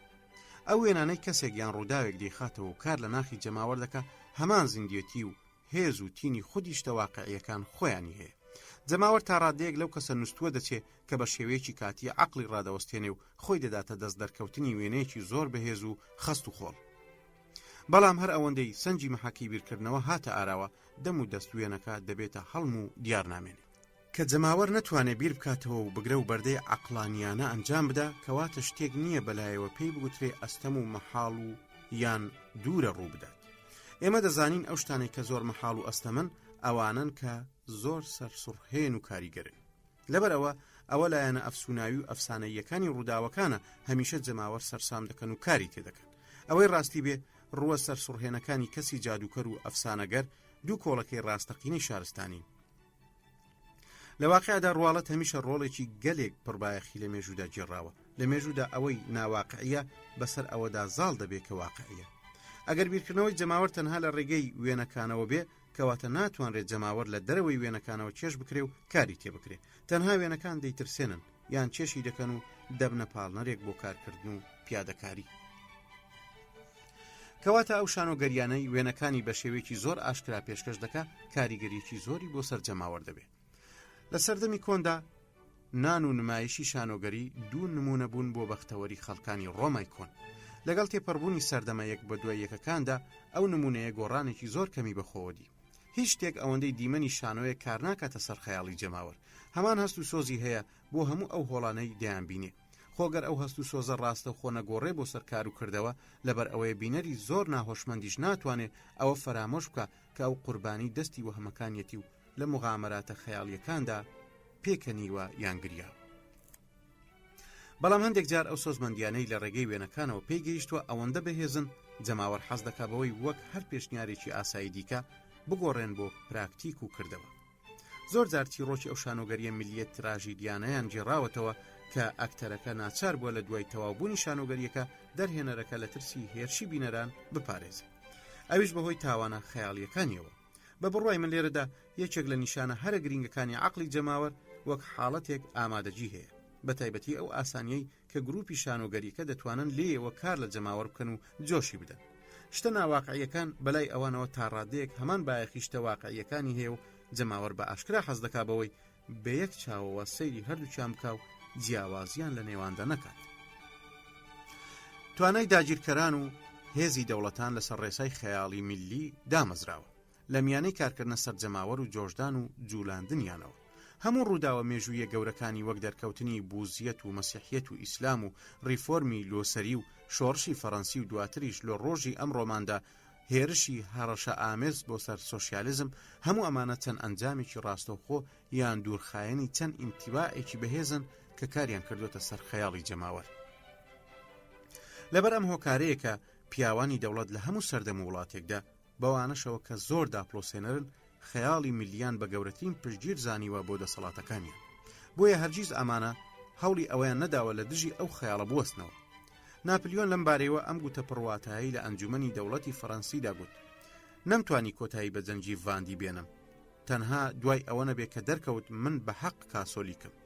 هەروە نەمتانی هێمنی و ئارامی لە مسردا بەرقەرار بکەم تاکو دەرنەکەوت کە من مسلمانێکی خواپەرستم.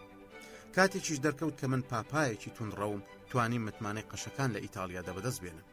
ئەگەر ئەوە بواری بۆ بڕخسانمایە حکومڕانیەتی گەلێکی وەک جوولەکە بکەم، ئەوە سەر لە نوێ پەرزگای سلێمانم بۆ ئامادە دەکردنەوە. ڕەنگە هیچ گەورە پیاوێک لە جیهاندا لە سەردەمی ئەسکەندەری مەکدۆنی و قەیسەرەوە هێندەی ناپلیۆن نەیانزانی بێ کە چۆنی جەماوەر چێش بکا و کاریگەری لەسەر خەیاڵی دابنێ. خەمی یەکەم و هەمیشەیی ناپلیۆن ئەوە بوو چۆن بتوانێت دەماری جەماوەر بگرێ و سەرسامی بکە. لە سەروبەندی سەرکەوتنەکان و لە کاتی وتاردانەکانیدا و لە هەموو کات و زەمانێکدا ئەم پیاوە بیری لەمە کردوتەوە. تەنانەت لەسەر پێخەفی مردنیش هەر بیری لە لای جەماوەر و خەیاڵەکانی بووە. بەڵام دیسانەوە چۆن دەتوانرێت کاریگەری لەسەر خەیاڵی جەماوەردا بنرێ و سەرسام بکرێت؟ بەم نزیکانە ئەمە دەبینی. بەڵام با لە ئێستادا ئەوە بڵێین کە خۆپیشاندانەکان و ئامرازە ئاراستەکراوەکان بۆ کارکردنە سەر تێگەیشتن و عەقڵ ناتوانن ئەم ئامانجە دەستەبەر بکەن. ئەنتۆنیۆ پێویستی بە ڕەوانە بێژیەکی گوتاریانەی قوڵ نییە تاکو گەل لە دژی پیاوکوژانی قەیسەر ڕاپەڕێنێ، بەڵکو ئەوەندەی بەسە وەسیەتەکەی بەسەردا بخوێنێ و لاشەکەی ببینن. هەر کەسێک بێوێ کار بکاتە سەر خەیاڵدانی جەماوەر دەبێت خۆی لە شێوەی وێنەیەکی کارتێکەر و بێ ئەملاو ئەولای پاگشتبەوە لە هەر جۆرە ڕاوەیەکی لابەلا پێشکەش بکە، یان جگە لە چەند ڕووداوێکی سەرسوڕهێنی ئەفسوناوی هیچی تری لەگەڵدا نەبێ، وەک سەرکەوتنی مەزن، پەرجووی گەورە، تاوانێکی گەورە یان هیوایەکی مەزن. گرنگە لێرە دەشتەکان بە یەک قەوارە نمایش بکرێ بەبێ ئەوەی سەرچاوە یان شوێنی لەدایک بوونیان دەربخرێ. 100 تاوانی بچووک یان 100 گچکە ڕوودا و کار ناکاتە سەر خەیاڵدانی جەماوەر و نایبزوێنێ، کەچی یەک تاوانی گەورە یان یەک کارەساتی گەورە بە قوڵی کاری تێدەکا لە کاتێکدا ڕەنگە ئەنجامە خوێناویەکەی ئەمیان زۆر کەمتریش بێ لە کۆی 100 ڕووداوەکە پێکەوە. ئەو پەتا گەورەی لە چەند هەفتەیەکدا 5,000 کەسی لە پاریسدا کوشت تەنها کاریگەریەکی کەمی لەسەر خەیاڵدانی جەماوەردانە، چونکە ئەو قەسابخانە گەورەیە نەکرایە چەند وێنەیەکی بینراو، بەڵکو تەنها لە چەند ئاماژەیەکی هەفتانەی ئاماردا بەرجەستەکرا. ئەگەر لە هەمان ئەو ڕۆژەدا و لە گۆڕەپانێکی گشتیدا ڕووداوێک بقەومایە بۆ نمونە وەک ئەوەی بورجی ئیڤل کەوتبێ و لە بری ئەو 5,000 کەسە تەنها 500 کەس لە ناوچووبایە، کاریگەریی زۆر گەورەتری لەسەر جەماوەر دروست دەکرد. ئەو زیانە گریمانەیەی لە بەلەمێک کەوت کە ویستی بە زەریای ئەتلەسیدا گوزەر بکە، هەواڵی نەما وای بۆ چوون کە لە ناوەڕاستی دەریاکەدا نوقم بوو بێ، بۆ ماوەی 8 ڕۆژ کاریگەری لەسەر خەیاڵدانی جەماوەردانە. لە کاتێکدا ئامارە ڕسمیەکان دەریان خست کە لە خودی هەمان ئەو ساڵەدا 1000 بەلەم و کەشتی نوقم بوون، کەچی بۆ ساتێکیش ئەو زیانە گەورانە جەماوەری ڕانەسڵەکان، ئەگەرچی لە ڕووی زیانی گیانی و مادیەوە چەندین جار لە زیانی یەکەم گەورەتریشن. کەواتە لەمەوە بۆ ئەنجامە دەگەین کە ئەوە ڕووداوەکان نین کار دەکەنە سەر خەیاڵدانی جەماوەر، بەڵکو ئەو شێوازەیە کە ڕووداوەکانی پێ پیشان دەدرێت. پێویستە لە ڕێگەی چڕکردنەوە وێنەیەکی هەژێنەر و سەرسوڕهێنەر لەسەر ئەو ڕووداوانە بەرهەم بهێنرێ، ئەوەی هونەری کارکردنە سەر خەیاڵدانی جەماوەر بزانێ، ئەوە هونەری حکومکردنەکەشی دەزانێت.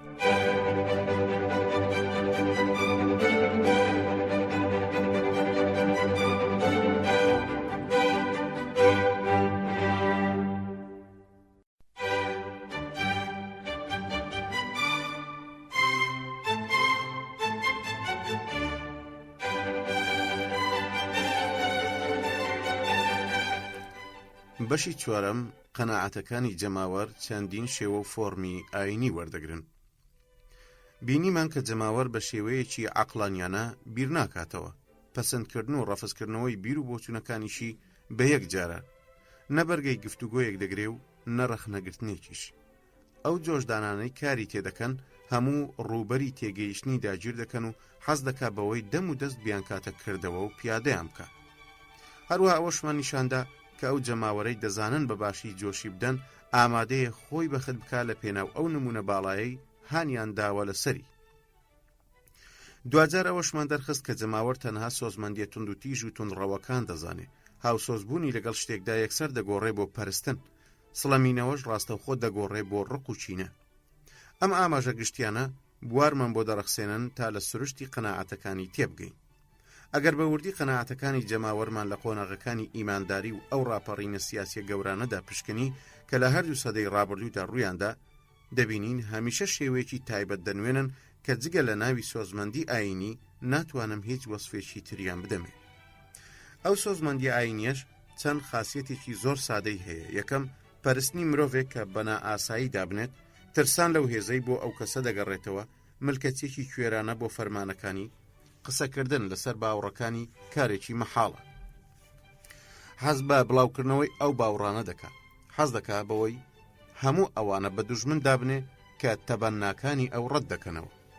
جا ئەو سۆزمەندیە چ بۆ خوایەک بێ کە نابینرێ، یان بۆ بتێکی پەرستراو، یان بۆ پاڵەوانێک، یان بۆ بیرێکی سیاسی بێ. لە هەموو ئەمانەدا هەمیشە جەوهەرێکی ئاینی هەیە. هەر یەک لە دوو توخمیبان سروشت و لە ڕاددەبەدەر لەو سۆزمەندیەدا هەن.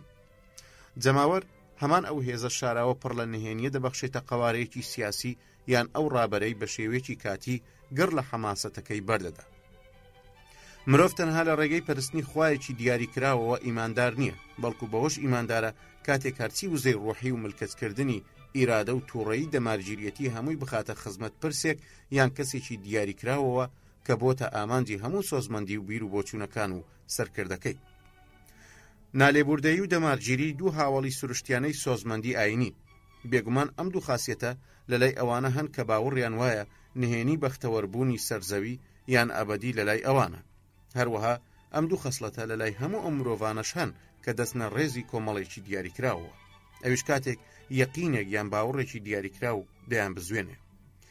ئەو یاعقوبیانەی ترس و تۆقاندنیان لە سەروبەندی قۆناغی دووەمی شۆڕشی فەڕەنسیدا سەپاند، ئەوانیش وەک ئەو کاسۆلیکیانە ئیماندار بوون کە دادگاکانی پشکنینیان دامەزران، چونکە دڕندەیە زۆرەکەیان لە هەمان سەرچاوەوە وەرگرتووە. قەناعەتەکانی جەماوەر بەم خەسڵەتانە جیا دەکرێنەوە: ملکەتکردنی کوێرانە، دەمارگیری سەرسەختانە، خۆشویستنی پڕوپاگەندەی تند و تیژامێز کە لەگەڵ هەموو سۆزمەندیەکی ئاینیدا پێویستە. هەروە دەتوانین بڵێن جەماوەر بەرگێکی ئاینی دەکاتە بەری هەموو باوڕەکانی. ئەو پاڵەوانەی جەماوەر چەپڵەی بۆ لێدەدا بەڕاستی بەلای ئەوەوە خوایە. ناپلیۆن بۆ ماوەی 15 ساڵ وای کرد، هیچ کەسێک وەک ئەو نەکرایە خوا، هیچ پەرستراوێکیش بەو ئاسانیەی ئەو نەیتوانی خەڵک ڕاپێکی مەرگ بکە. خواکانی بتپەرستی و مەسیحیەتیش نەیانتوانی زیاتر لەوەی ناپلیۆن کردی هەژمونی ڕەهایان بەسەر کەسەکاندا هەبێ. دامەزراندنی بیر و باوەڕە ئاینی و سیاسیەکان لەلایەن دامەزرێنەرانەوە لەو ساتەوەیە کە زانیویانە چۆنی سۆزمەندیەکانی دەمارگیری ئاینی بەسەر جەماوەردا بسەپێنن. ئەو سۆزمەندیانەی وا لە مرۆڤ دەکەن بەختەوەری خۆی لە پەرستندا ببینێتەوە و پاڵی پێوە بنێ بەرەو ئەوەی قوربانی بە ژیانی خۆی بدا لە پێناو پەرستراوەکەیدا.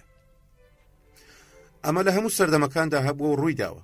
لە کتێبە نایابەکەیدا لەبارەی وڵاتی گالی ڕۆمانیەوە ڤۆستێل دۆ کۆلاند هۆشیاریدا بەوەی کە ئیمبراتۆریەتی ڕۆمانی بەهۆی هێزەوە بەردەوامی بە ژیانی خۆی نەداوە، بەڵکو لە ڕێگەی ئەو سەرسوڕمانە ئاینیەوە بووە کە لای خەڵک دروستی کردووە.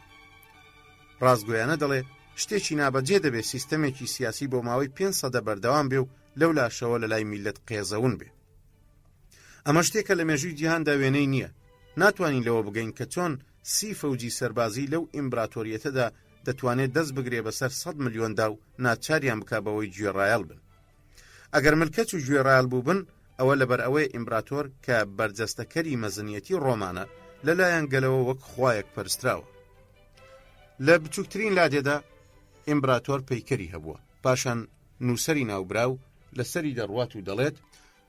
لەو زەمانەدا دەرکەوتنی ئاینێکی نوێمان لە ناخی کەسەکان و لەم سەر و ئەو سەری ئیمبراتۆریەتەکەدا دی. خوای ئەو ئاینە ئیمبراتۆرەکان خۆیان بوون. چەند ساڵێک بەر لە زاینی ناوچەی گال خۆی لە 6 شاردا دەنوان. هەمویان لەسەر شەرەفی ئۆگستی ئیمبراتۆر بەشداریان لە دامەزراندنی پەرستگایەکدا کرد لە نزیک شاری لیۆن. ئەو قەشانەی لە کۆبوونەوەی شارەکانی گالیدا هەڵدەبژێردران ئەوانە دەمڕاستی ناوچەکەیان و کەسایەتی یەکەمیان بوون. مەحاڵە هەموو ئەو شتانە بۆ ترس و کۆیلایەتی بگەڕێنینەوە. ناکرێ میلەتێک هەر هەمووی کۆیلە یان بە کۆیلە کرابێ. ناکرێ بۆ ماوەی 3 سەدەش بەم جۆرە بمێننەوە. تەنها ماستەوچیەکان نەبوون فەرمانڕەوایان دەپەرست، بەڵکو ڕۆمە هەمووی بوو. ئەوە تەنها ڕۆماژ نەبوو، بەڵکو هەموو وڵاتی گال و ئیسپانیا و یۆنان و ئاسیاش بوو. بەڵام لە ڕۆژانی ئەمڕۆماندا زۆربەی داگیرکەر و ئەوانەی کۆنتڕۆلیان بەسەر کەسەکاندا هەیە لە شار و لادیەکاندا پەیکەری شەخسیان نییە، بەڵام چەندین وێنەی هەڵواسراویان هەیە. ئەو پەرستنەشی لەلایەن خەڵکەوە بۆیان دەکرێت جیاواز نییە لە پەرستنی ئیمبراتۆرەکانی چاخی کۆن. ناتوانین بۆ تەنها کەمێک لە فەلسەفەی مێژوو تێبگەین، هەتا لەو خاڵە بنچینەیە تێنەگەین کە تایبەتە بە سایکۆلۆژیای جەماوەر. مەبەستم لەوەیە کە پێویستە لەسەر کەسی فەرمانڕەوا خوایەک بێ بۆ جەماوەر یان نەبێت. ئەوانە هیچی شتگەلی خورافی نین کە سەر بە سەدە کۆنەکان بن و عەقڵ هات بێ بۆ هەتایە تووڕی هەڵدا بن، چونکە هەرگیز سۆزمەندی لە شەڕە ئەبەدیەکەیدا لە بەرامبەر عەقڵدا تێک نشکاوە. ڕاستە جەماوەر نەیویستوە گوێی لە وشەکانی خوا و ئاین بێ کە بۆ ماوەیەکی درێژ هەیمەنەیان بەسەریدا کردبوو. بەڵام هیچ قۆناغێکیش نییە لە مێژوودا ئەوەندەی ئەم قۆناغەمان واتە بۆ سەدەیەکە زۆربوونی ژمارەی پەیکەر و دروستکردنی هەیکەلی لەسەر دەستی جەماوەر بەخۆیەوە دیبێ. بزوتنەوەی میلی فەڕەنسی کە بە ناوی بۆلاندجیەوە ناسراوە ڕادەی ئەو ئاسانیەمان نیشان دەدا کە غەریزە ئاینیەکان دەتوانن سەر لە نوێ لە جەماوەردا بیبوژێننەوە. هیچ میوانخانە و ئوتێلێک لە گوندەکانی فەڕەنسادا نییە وێنەی پاڵەوانی تێدا هەڵنەوە ئاسرابێ. وایان باوەڕ دەکرد کە ئەو دەتوانێت چارەسەری هەموو جۆرەکانی زوڵم و نەخۆشی و ئافاتەکان بکە. هەزاران کەس ئامادە بوون ڕوحیان لە پێناویدا بەخت بکەن. دەبوایە چ جێگە و ڕێگەیەکی گەورەی لە مێژوودا بگرتایە ئەگەر کەسایەتیەکەی بیتوانایە پشتگیری لە ئەفسانەکەی بکە. لەمەوە بەو ئەنجامە دەگەین کە پێویستی جەماوەر بە ئاین ڕاستیەکی بەڵگەنەویستە. بیر و باوەڕە سیاسی و ئاسمانی و کۆمەڵایەتیەکان لە لای جەماوەر جێگیر نابن هەتاکو بەرجی ئاینی نەپۆشن. کامەش دووریان دەخاتەوە لە هەموو جۆرە گفتوگۆ و بگرە و بەردەیە. ئەگەر ئەو بیتوانایە بێدینی و ئیلحادیش بەسەر جەماوەردا فەرز بکە، ئەوە شێوەی دەدایە هەموو ئەو هێزە دەمارگیریەی تایبەتە بە سۆزمەندی ئاینی. بۆ ئەوەی ڕووکارەکانی دەرەوەی بە شێوەیەکی خێرات جۆرێک لە سروتی ڕێوڕەسمی وەربگرێ. پێشکەوتنی دوایی گروپە بچووکەکە سەلماندنێکی سەیرمان لەبارەیەوە پێشکەش دەکات. ئەو گروپە لەو کەسە عادەمیە هێزی ڕەهای میرنشینێکی داپلۆسێنەر ناتوانێت شتێکی ئەوتۆ بکە کە پەیوەندی بەو ڕووداوە گەورانەوە بێ، مەگەرەوەتە کەمێک پەلە بکات یان کەمێک دوای بخات. ئەوە پاشاکان نەبوون قەتڵ و عامی سان بارتیلمی و جەنگی ئاینەکانیان بەرپا کرد، وەک چۆن ڕۆبسێر و دانتۆن و سانجۆستیش نەبوون ترس و تۆقاندنی دوای شۆڕشی فەڕەنسیان نابێتەوە، چونکە لە پشت ئەم جۆرە ڕووداوە گەورانەوە هەمیشە ڕوحی جەماوەر دەبینی.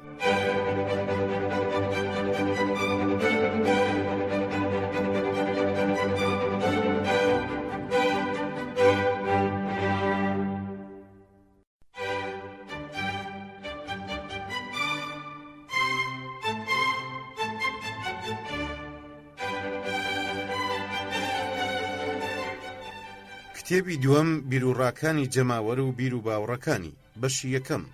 ئەو هۆکارە ناڕاستە و خۆیانەی بیرروڕا و بیر و باوڕەکانی جەماوەر پێک دێنن.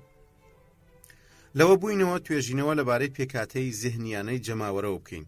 شێوازەکانی جەماوەرمان لە ئاست ئیحساس، بیرکردنەوە، مشت و مڕەوەزانی، کەواتە با ئێستا لەوە بکۆڵینەوە کە جەماوەر چۆنچۆنی بیرروڕا و بیر و باوڕەکانی بەرهەم دەهێنێ و چۆن لە ناخیدا دەیچەسپێنێ.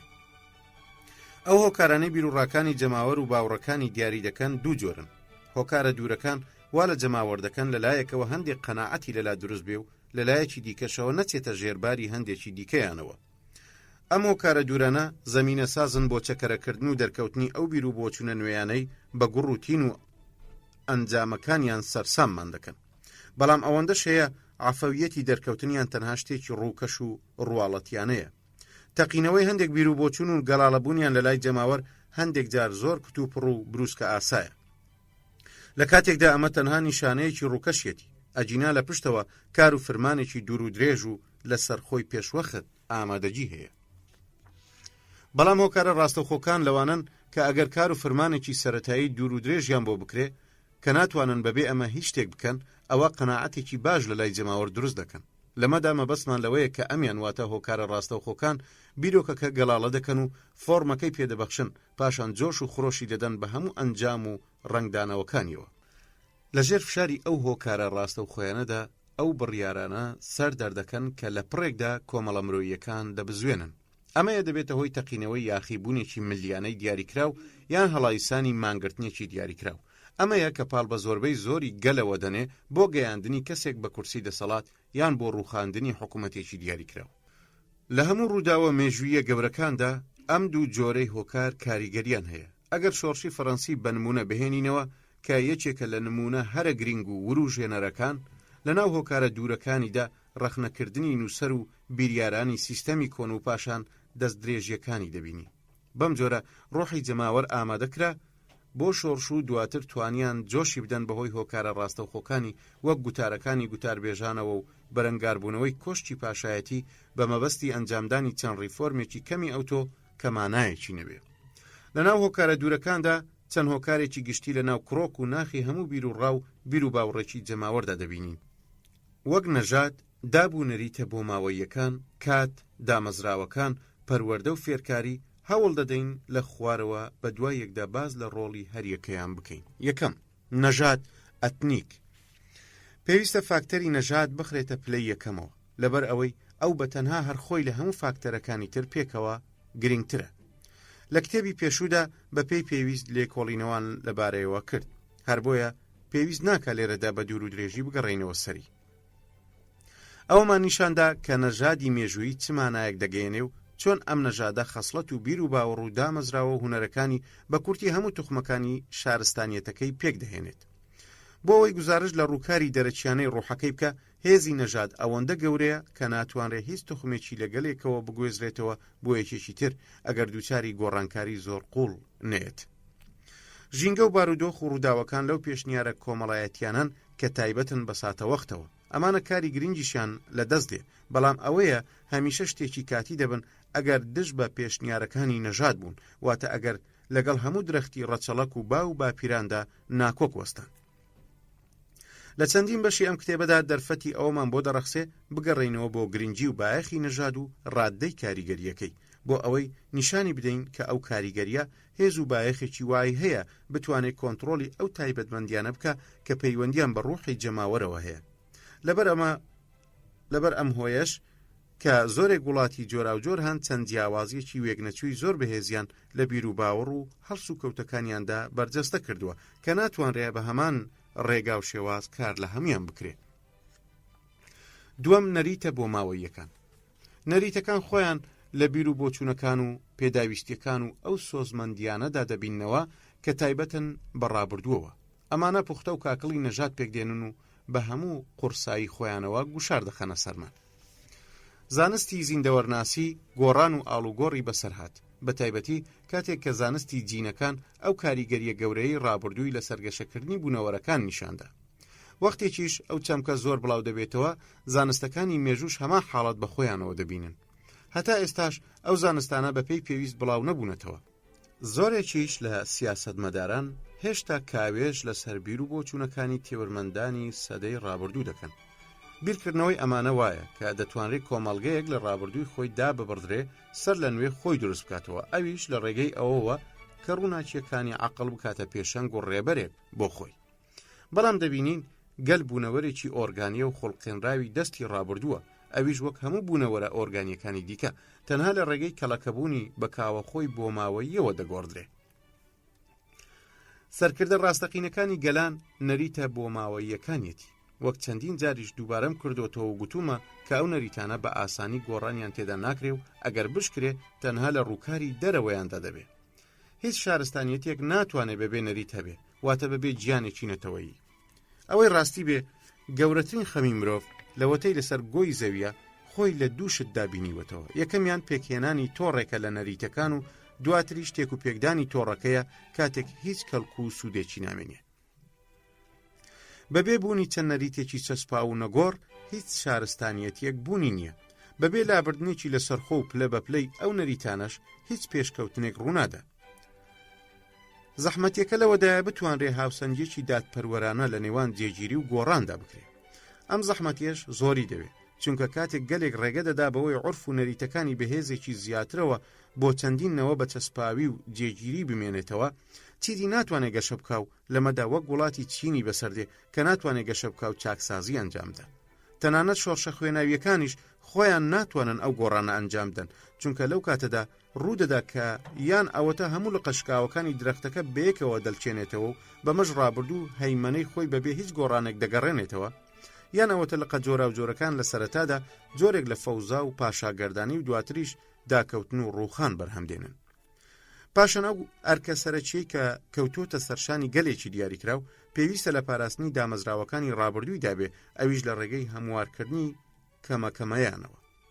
ئەمەش ئەرکێکی زۆر سەخت و دژوارە، دەتوانین بڵین کە تەنها ئەوە ڕۆمەکانن لە ڕابردوودا و ئینگلیزی شێ لە ئێستادا کە توانیویانە ئەم ئەرکە جێبەجێ بکەن.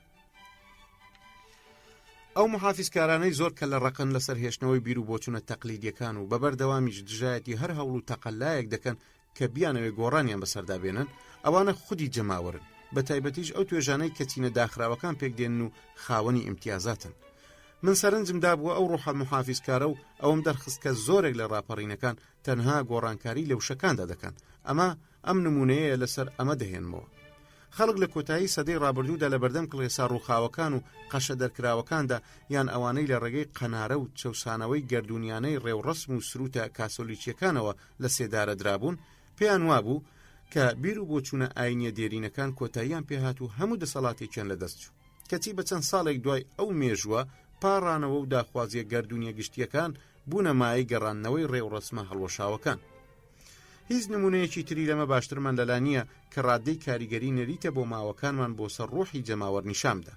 هەرچۆن پەرستگاکان لە بتگەلی پەرسراوی زۆر بە جەبەروت پێک نایەن، ئاوهاش کۆشک و تەلارەکانیش لە ستەمکارانی داپلۆسێنەر دروست ناکرێن. ڕەنگە ئەمەژوای کردبێ بە شێوەیەکی ئاسانتر خاپور بکرێن. گەورە پیاوانی خۆحەشاردەر ئەوانەی دەست بەسەر ڕۆحماندا دەگرن ڕوبەڕووی هەموو هەوڵێکی لە ناوبردنی خۆیان دەبنەوە و چۆک دانادەن تەنها بۆ ئەوەی بە کاوەخۆ سادەکان دابمرچێنن. دووەم، کات و زەمان.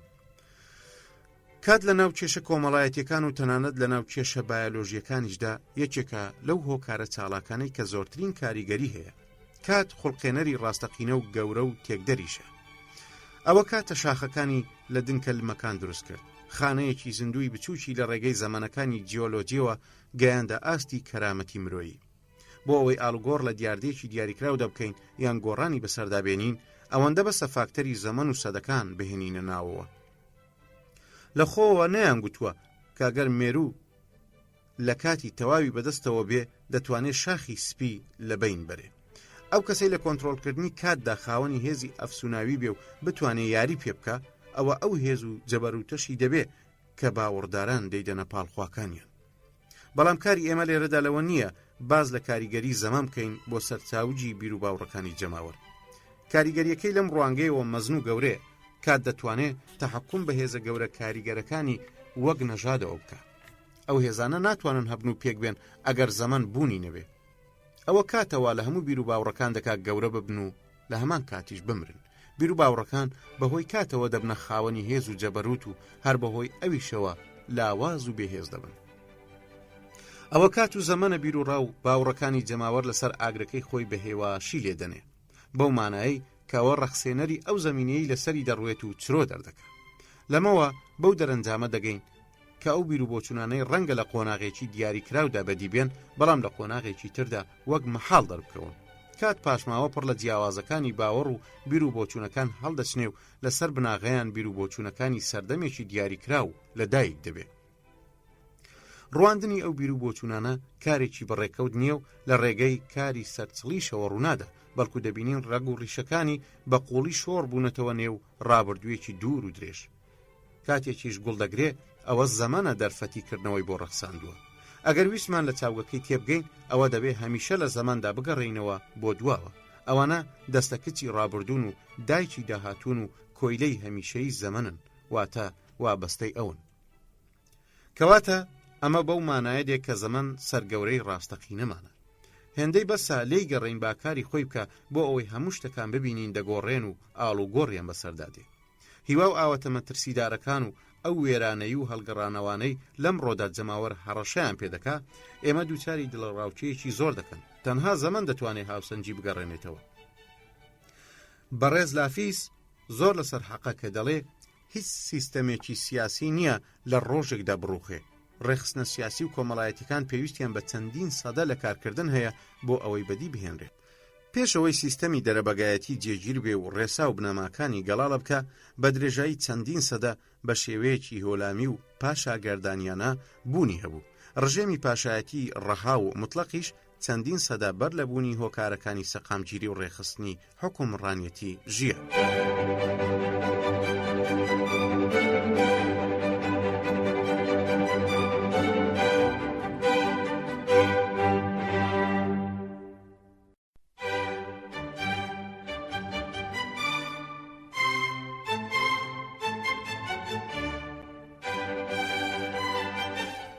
دامەزراوە سیاسی و کۆمەڵایەتیەکان.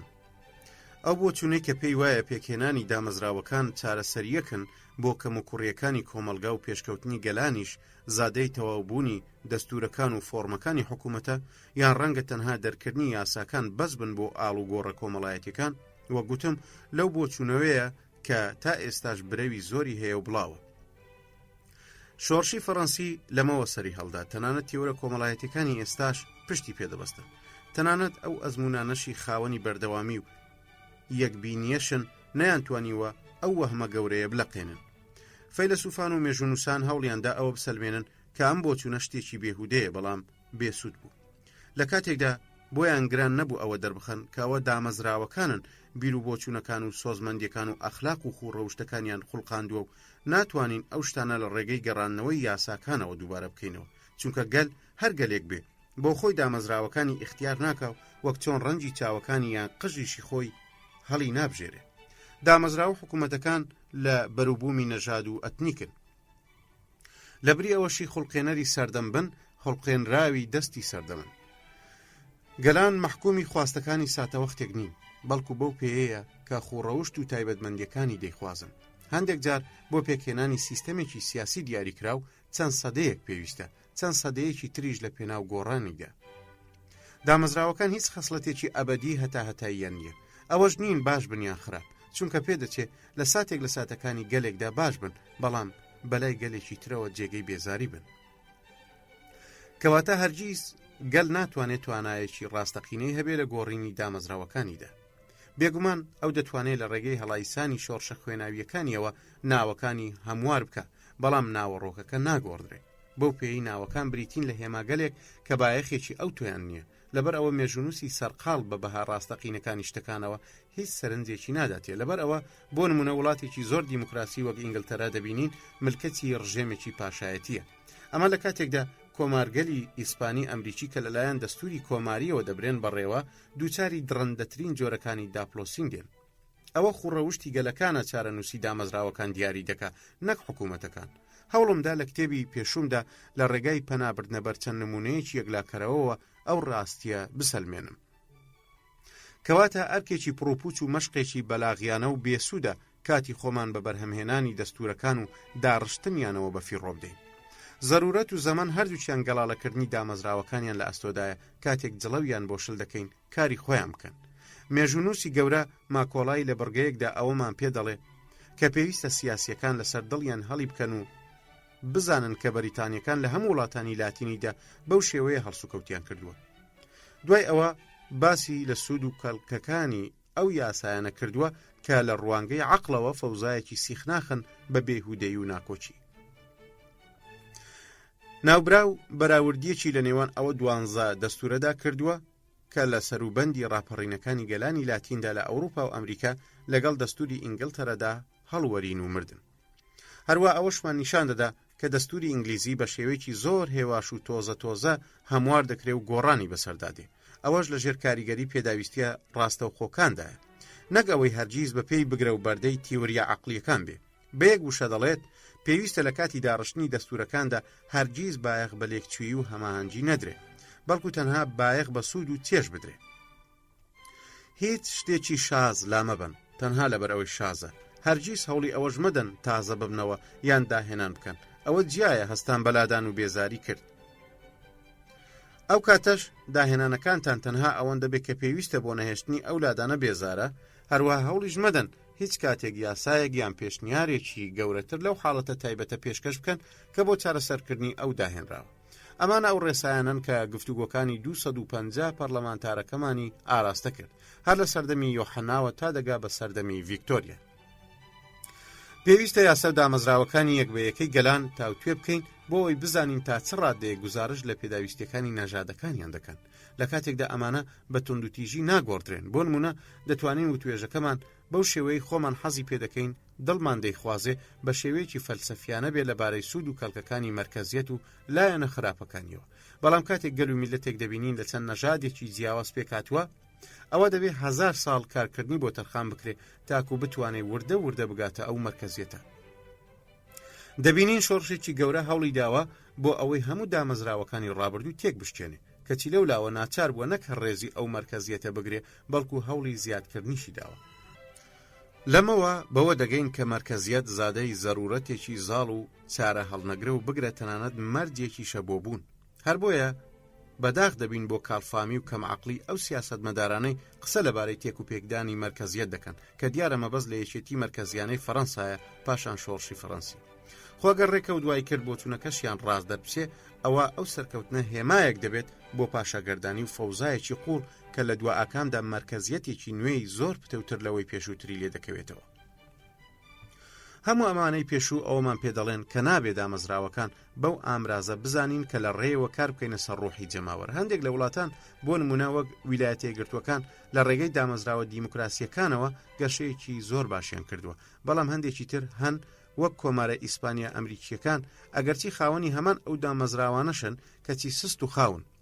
ئەو دامەزراوانە هیچ پەیوەندیان بە گەورەی و شکۆی ویلایەتە یەکگرتووەکانەوە نییە، هەرچۆن پەیوەندیان بە دواکەوتویی کۆمارە ناوبراوەکانی شەوە نییە، کەواتە دامەزراوەکان هۆکار نین، چونکە گەلان مەحکومی تایبەتمەندی و خوونەریتەکانیانن. ئەو دامەزراوانەشی ئەو خوونەریتەیان بە تەواوی لە خۆیاندا بەردەسەر نەکرد بێ، ئەوە تەنها بەرگێکی ساختە و دەمامکێکی کاتیان پۆشیوە. گومان لەوەدا نییە کە چەند جەنگێکی خوێناوی و ڕستێک شۆڕشی تونند و تیژ و خەتەر ڕوویانداوە و لە داهاتووشدا ڕوودەدەنەوە لە پێناو سەپاندنی چەند دامەزراوەیەکدا کە خاوەن توانایەکی نەئاسایی بن لە خوڵقاندنی بەختەوەریدا. خۆ بە شێوەیەک لە شێوەکان دەتوانین بڵین کە دامەزراوەکان کار دەکەنە سەر ڕۆحی جەماوەر لەبەر ئەوەی ئەم جۆرە ڕاپەڕینانە بەرپا دەکەن، بەڵام لە واقعدا دەزانین ئەو ڕاپەڕینانە چ سەرکەوتوو بنیان بەزی و هیچ کارێکی چاکەیان لێ نەکەوتوتەوە، لەبەرەوە هەوڵدان بۆ ڕامکردنیان و بەدەستێنانیان وەک شوێنکەوتنی وەهمەکان وایە.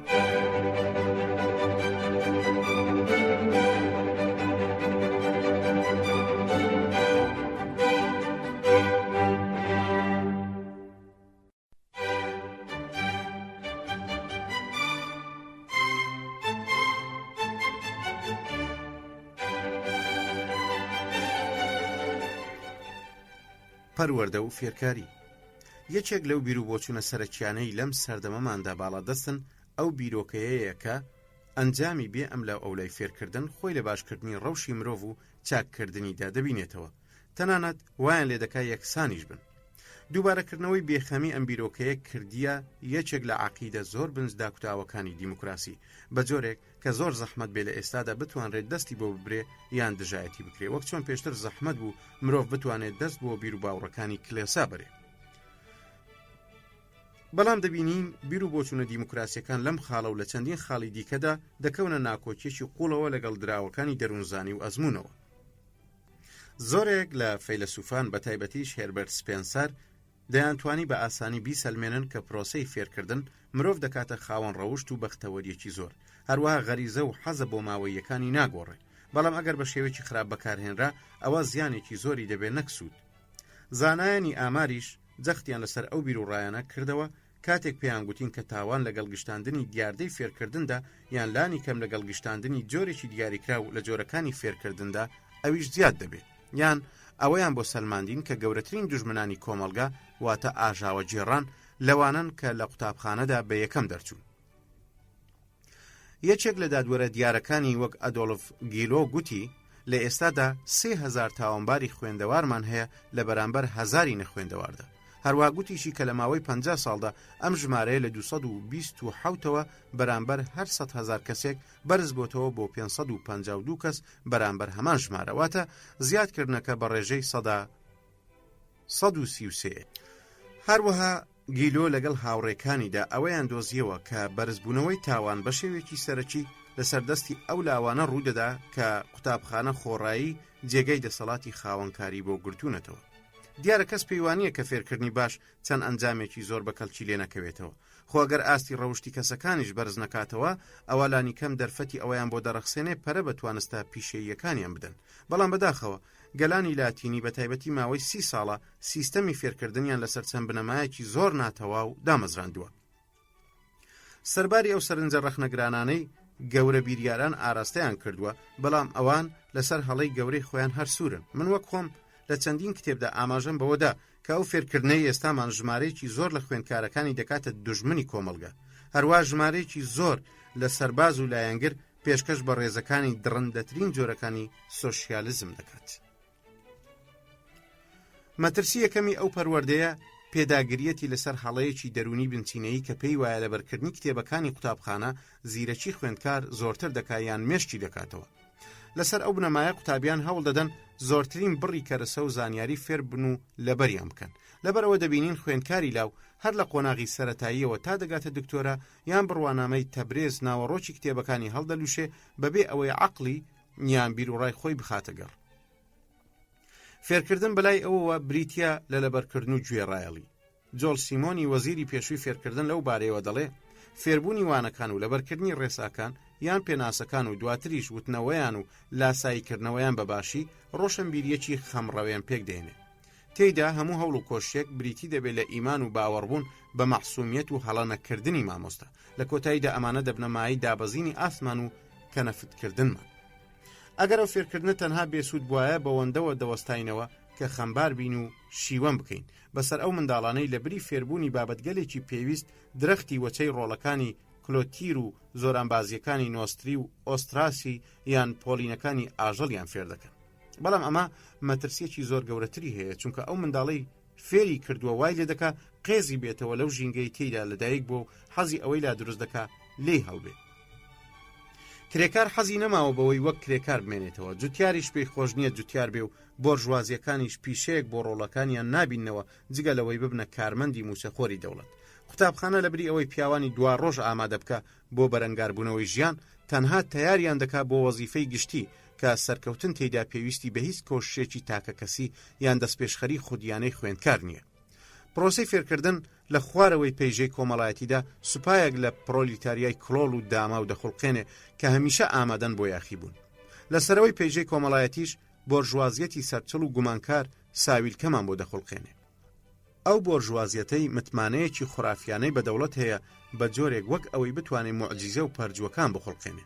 بەڵام وێڕای ئەمەش ئەو بۆرژوازیەتە بە بەردەوامی سەرکۆنەی حکوومەت دەکا بەوەی چەند هەڵەیەکی تایبەت بەخۆی کردووە، ناتوانێت هیچ دەست پێشخەریەکیان پرۆژەیەکیش بەبێ دەستێوەردانی دەسەڵات ئەنجام بدات. دەوڵەتیش کە بەهۆی کتێبە نەکبەتەکانی قوتابخانەوە ئەو هەموو قوتابیانە دەردەچێنێ، ئەوە دەتوانێت تەنها ژمارەیەکی کەمیان لێدا بمەزرێنێ و ئەوانی تریشیان بێکار بکات. بۆ ئەمەش دەبێ دڵی ئەوانەی یەکەم ڕابگرێ و بێکارەکانیش دەکاتە دوژمنی خۆی. لەسەر لووتکەی هەڕەمە کۆمەڵایەتیەکەوە تا دەگاتە خوارەوە ژمارەیەکی زۆر لە دەرچوەکان دەبینین کە هەموو کار و پیشەکانیان لەم ڕۆدا بۆ خۆیان دەبن. بە زەحمەتێکی زۆر نەبێ بازرگانێک ناتوانێت بریکارێک ڕازی بکە بەوەی بڕوات بۆ وڵاتە کۆلۆنیال کراوەکان بۆ ئەوی نوێنەرانی ئەو بکات. بەڵام کار و فەرمانە سادەکەم بە هەزاران داخوازیان لەلای ئەوانەوە پێدەگا کە پاڵێوراون بۆ دامەزراندن. تەنها پاراستنی هەرێمی سین بە تەنیا 20,000 مامۆستای پیا و ژن لە خۆ دەگرێت کە هیچ کاریان نییە. ئەوانە ڕقیان لەوەیە کار لە چێلگا یان لە کارگەکاندا بکەن. لەبەرەوە داخوازینامەیەکانیان ئاراستەی دەوڵەت دەکەن بۆ ئەوی بژین. ژمارە ئەوانەشی وەردەگیرێن کەمن، لەبەر ئەوە ژمارەی نەکبەتیەکان زۆر دەبێت. لەمەشەوە ئەم نەکبەت و کڵۆڵانە ئامادەن بسنە ناو هەموو شۆڕشەکانەوە بە بێگوێدانە ئامانج و سەرکردەکانیان بەدەستێنانی ئەو زانیاریانەی ناتوانرێ بەکاربهێنرێ ئامرازێکی تاقیکراوەیە لە گۆڕینی مرۆڤدا بۆ یاخیبوویەک. دیارە تێگەیاندنی ئەو جۆرە شتە و پێچەوانەی تەوژمەکە بەسەر چوو. تەنها ئەزمون وەک تاکە پەروەردەکاری یەکەم و کۆتایی گەلان دەتوانێت هەڵەکەمان بۆ بدۆزێتەوە و کەشفی بکە. تەنها ئەو دەتوانێت باوەڕمان پێ بکە بەوەی کە گۆڕینی کتێبە گەمژەکانی قوتابخانە پێشبڕچێ دڵتەنگەکانمان و گۆڕینی خوێندنی پیشەیی و پسپۆڕی چەند کارێکی زەروری. تەنها ئەمە دەتوانێت لاوان بگەڕێنێتەوە بۆ چێلگە و کارخانە و کۆمپانیا کۆلۆنیالیە گواستراوەکانی ئەمڕۆ. ئەو خوێندنە پیشەیی ئەمڕۆ هەموو کەسە عاقڵکراوەکان داوای دەکەن هەر ئەوەیە کە باو باپیرانمان لە دوێنێدا وەریان گرت بوو. ئەوەیە کە گەلانی فێر کرد پارێزگاری لێ بکەن. ئەوانەی کە ئەمڕۆ بەهۆی ئیرادە و کار و چالاکیان هەستی دەستپێشخەریانەوە دەست بەسەر جیهاندا بگرن، تین لە چەند لاپەڕەیەکی پرشنگداردا کە دواتر قسە لەبارەی بەرگە گرنگەکانیەوە دەکەم، ئەوەی نیشاندا کە چۆن سیستەمی فێرکاری ڕابردوومان تا ڕادەیەک نزیک بۆ لە سیستەمی باڵادەستی فێرکاری ئینگلیزی یان ئەمریکایی ئەمڕۆوە. دواتر بەراوردکاریەکی جوان دەکات لە نێوان سیستەمی لاتینی و سیستەمی ئانگلۆ ساکسۆنیدا.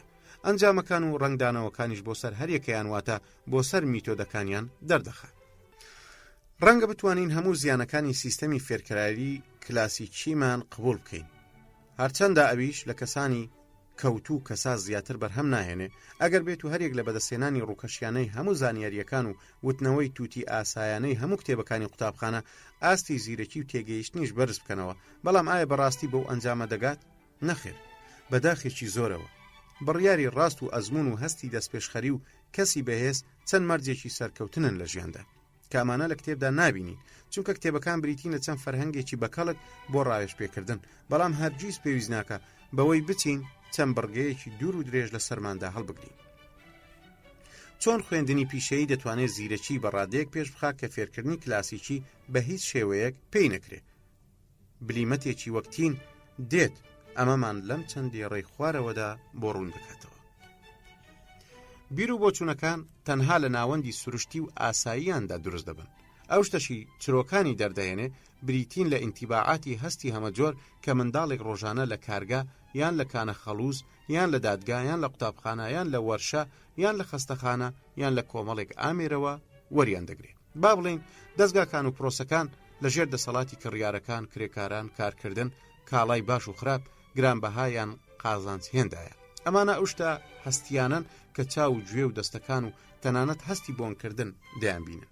ئەمانە ئەو شتن کە خوێندکارێکی گچکە بە شێوەیەکی لا ئیرادیانە لە سروشتەوە وەریان دەگرێت.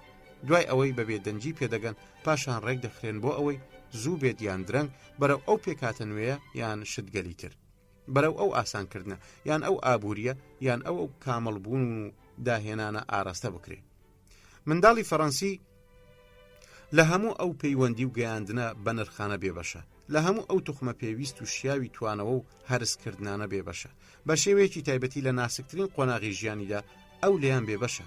لەبری ئەمە ئەو بۆ ماوەی 7 یان 8 ساڵ لە قوتابخانە بەند کراوە و دوورە لە ئەزمموی ڕاستە و خۆشەخسیەوە کە تێگەیشتنێکی ورتر و تەڕ و بڕی دەدەنێ لەبارەی شتەکان و مرۆڤەکان، جگە لە پێدانی چەندین ئامرازی جۆرا و جۆر بۆ مامەڵەکردن لەگەڵیدا و لەگەڵیاندا.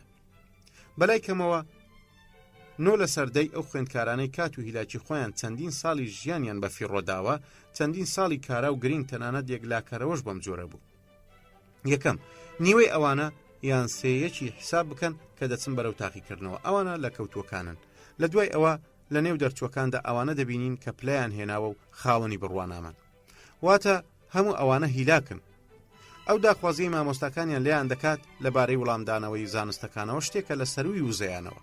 لە کاتێکدا ئەوان لەسەر کورسی دانیشتون یان بۆ ماوەی 2 کاژێر لە بەردەم تابلۆیەکدا بە پێوەن کە هەموو زانینی مرۆڤایەتی لە خۆگرتووە. لە ڕاستیدا ئەوان هەموو ئەمەیان لە ڕۆژی ناوبراودا بۆ ماوەی 2 کاژێر ئەنجامدا، بەڵام مانجێک دوای ئەم مێژوە هیچ شتێکی ئەو تۆیان بیر نەماوە چونکە تاقیکردنەوەیکی تر نەکراوە. ئەمانە دەستکەوتی معریفیان زیاد لە پێویست هەمە چەشنە و زیاد لە پێویست قورسە. لەبەر ئەوە هیچ شتێک لە مێشتیاندا نامێنێ و زانیاری نوێشی ناکەنە شوێنی. لەبەرەوە توانای عەقلیان داڕمەوە، شیلە و ئاوجی بە پیتیان وشتی کردووە. ئەوەی دەیبینێ مرۆڤێکە بە شێوەیەکی حازر دروست کراوە و زۆر جاریش وەک مرۆڤێک دەردەکەوێ کە لێبۆتەوە. ئەو مرۆڤە ماڵی و هاوسەرگیری و تەسلیم بووی ئامادەکراوە بەوەی لە بازنەیەکی بەتاڵدا هەتا ناکۆتا بسوڕێتەوە. لەناو وەزیفە بەرتەسکەکەیدا تووشی داخراندێ ئەوەی لەسەرەتی بیکا دەیکا و لەوە ناترازێ. ئەگەر تێکڕای ناوەندیش بگرین ئەمەیە بەروبوومەکەی کە بێگومان ئەو بەرهەمەی کەوتوتەوە بەقەدەر ئەو نرخەنیە کە بۆی دراوە. بەڵام لە ئینگلترا و ئەمریکا و فەڕەنسای پێش ساڵی 1789دا ئەوان شێوازێکی پێچەوانەیان بەکاردێنا.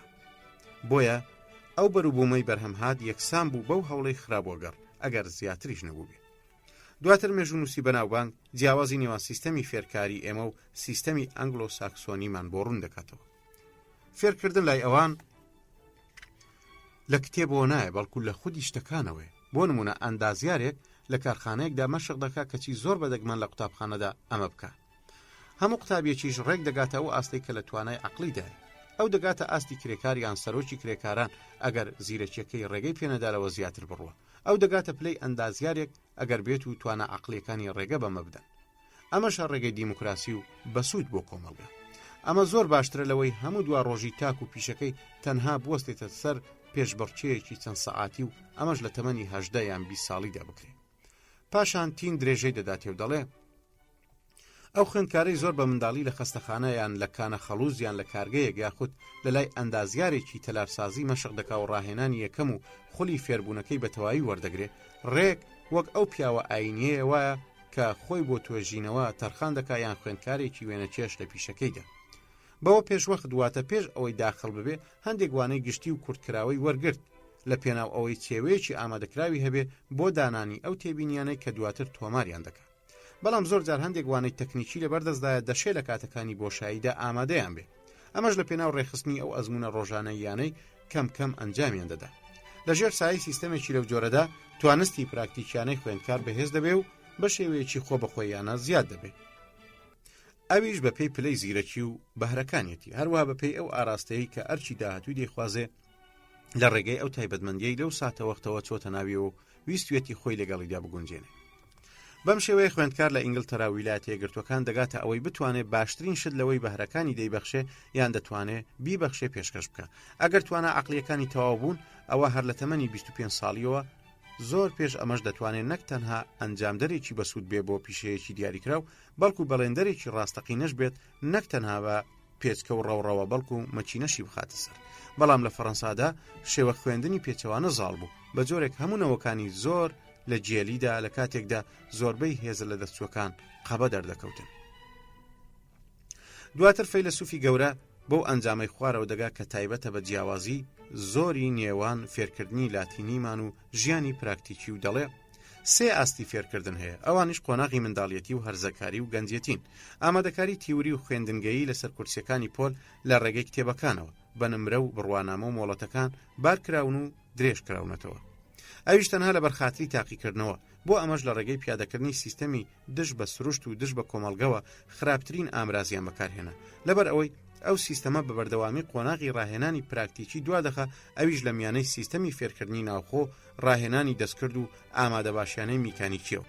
دواتر لە ڕێگەی ئەو تاقەت پرۆشیێنیەی کە گوێ بە کات و زەمەن نادا، واتە کاتێک مرۆڤ دەگاتە تەمەنی پێگەیشتن و ممارەسەی بەرپرساریەتەکان و پیشەکەی خۆی دەکا بە چاوپۆشین لەو جیهانە ڕاستەقینەی کە دواتر لاوی منداڵ لە ڕێوە دەکەوێت، یان لەو کۆمەڵگەی دەوروبەر کە دەبێت لەگەڵیدا ڕابێ یان پێش وەخت تەسلیمی بێ، یان لەو ململانەی مرۆییەی بۆ داکۆچیکردن لە خۆی پێویستە پێشوەخت و بە شێوەیەکی زۆر باش خۆی بۆ ئامادە بکە و خۆی چەکدار بکە و خۆی لەسەر کارە قورسەکان ڕابهێنێ و ببێتە بەهێزێکی زبر.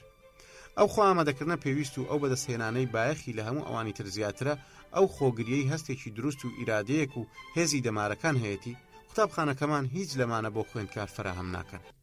بە پێچەوانەوە لەبری ئەوەی ئامادە و کارەمەی بکە دەچێ هەرچی توانە و کارەمەیەکیشی بۆ دوا ڕۆژی خۆی وەزیفەکەی هەبێ لە ئایندە و بۆ هەتایە لی دەسێنێتەوە. بەم پێیە هەرکە خوێندکار پێدەنێتە ناو شانۆی جیهان و لە بواری پراکتیکدا دەست بە هەنگاوەکانی یەکەمی دەکا، زۆربەی جار دووچاری ڕستێک کەوتنی بە سوێ و ئازاری یەک بە دوای یەک دێت. لەژێر بارە قورسەکەیدا دەناڵێنێ و بۆ ماوەیەکی درێژیش بە تێکشکاوی دەمێنێتەوە و هەندێک جاریش لە ماڵدا کەنەفتکار دەکەوێت. ئەوە مەرگەساتێکی سەخت و مەترسیدارە. لەم بارەدا هاوسەنجی ئەخلاقی و عەقلی تێک دەچێ و هەڕەشەی ئەوەی لێ دەکرێت کە جارێکی دیکە گەڕانەوە نییە بۆ سەردەمی پێشووتری. دوای ئەمە لە پڕێکدا قۆناغی ڕەوینەوەی وەهمەکان دێ دەردەکەوێت کە ناومێدیەکان لە سنووری پێویستی خۆیان گەورەتر بوون تاڵ و سوێریەکان بەهێزتر بوون لەوەی دەشیا هەبوونایە. ئایا بەهۆی ئەم هەموو بەڵگە و لاپەڕانەوە لە سایکۆلۆژیای جەماوەر دوورکەوتینەوە؟ نەخێر بە دڵنیاییەوە بۆ ئەوی لەو بیر و بۆچوون و بیر و باوەڕانە تێبگەین کە ئەمڕۆ دەچێنرێن و سبەینێ دەم دەکەنەوە ئەوە پێویستە لە سەرمان لەوە تێبگەین کە چۆن پرۆسەی ئامادەکردنی زەوی و سەرەتاکەی ئەنجام درراوە. ئەو فێرکردنەی دەدرێتە لاوانی وڵاتێک لە وڵاتەکان بوارمان بۆ دەڕەخسێنێ بەوەی کەمێک سەرپەرشتی چارەنووسی ئەو وڵاتە و دوا ڕۆژەکەی بکەین. پەروەردەکردنینەوەی ئێستا بیان و بۆ هەموو پێشبینی و مەترسیا ڕەشەکان دەهێنێتەوە. بە پەروەردە و فێرکردن یان ئەوەتە ڕۆحی جەماوەر بەرەو چاچی دەڕوا یان تێک دەچێت. ئەو دوانە بەشێک لە بەرپرسیارەتیان دەکەوێتە سەرشان. هەروە پێویستی دەکرد ئەوەش دەربخەین کە سیستەمی ئێستا هوشیاری و عەقلی لاوانی چۆن پێکێنەوە، چۆن زۆربەی کەسانی خەمسارد و بێلایەن وردە سوپایەکی گەورەیان لە کەسانی ڕقاوی و دڵڕەش پێکێناوە کە ئامادەن شوێن هەموو جۆشدانە وەهمیەکان و گوتاربێژانی ڕەوانبێژی و گوتار خوێنان بکەون. ئەمڕۆ قوتابخانە کەسانی قین لە دڵ و ئاژاوە جێڕ بەرهەمدێنێ و فەرشی داکەوتن و ڕوخانیش بۆ گەلانی لاتینی ڕادەخات.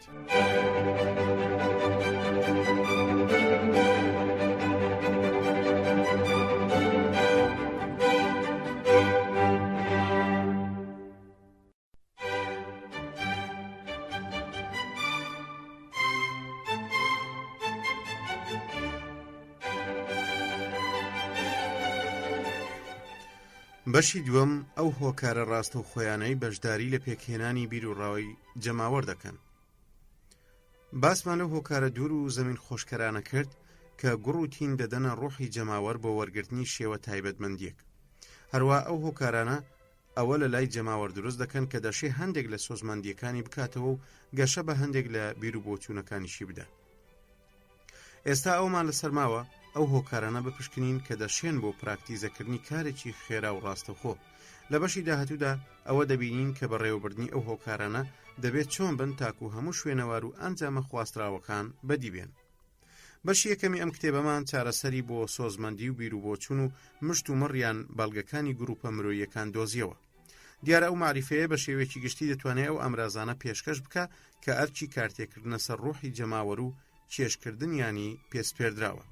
ئێمەش ئێستا ئەوە دەزانین کە چ شتێک خەیاڵی جەماوەر سەرسام دەکا و چ شتێکیش تووشی شۆکی دەکات. هەروە هێز و تینی جۆشدانەکان و قەبارەی تەنینەوە و بڵاوبوونەوەشیان دەزانین، بەتایبەت ئەگەر لە شێوەی وێنەگەلدا پێشکەش بکرێن.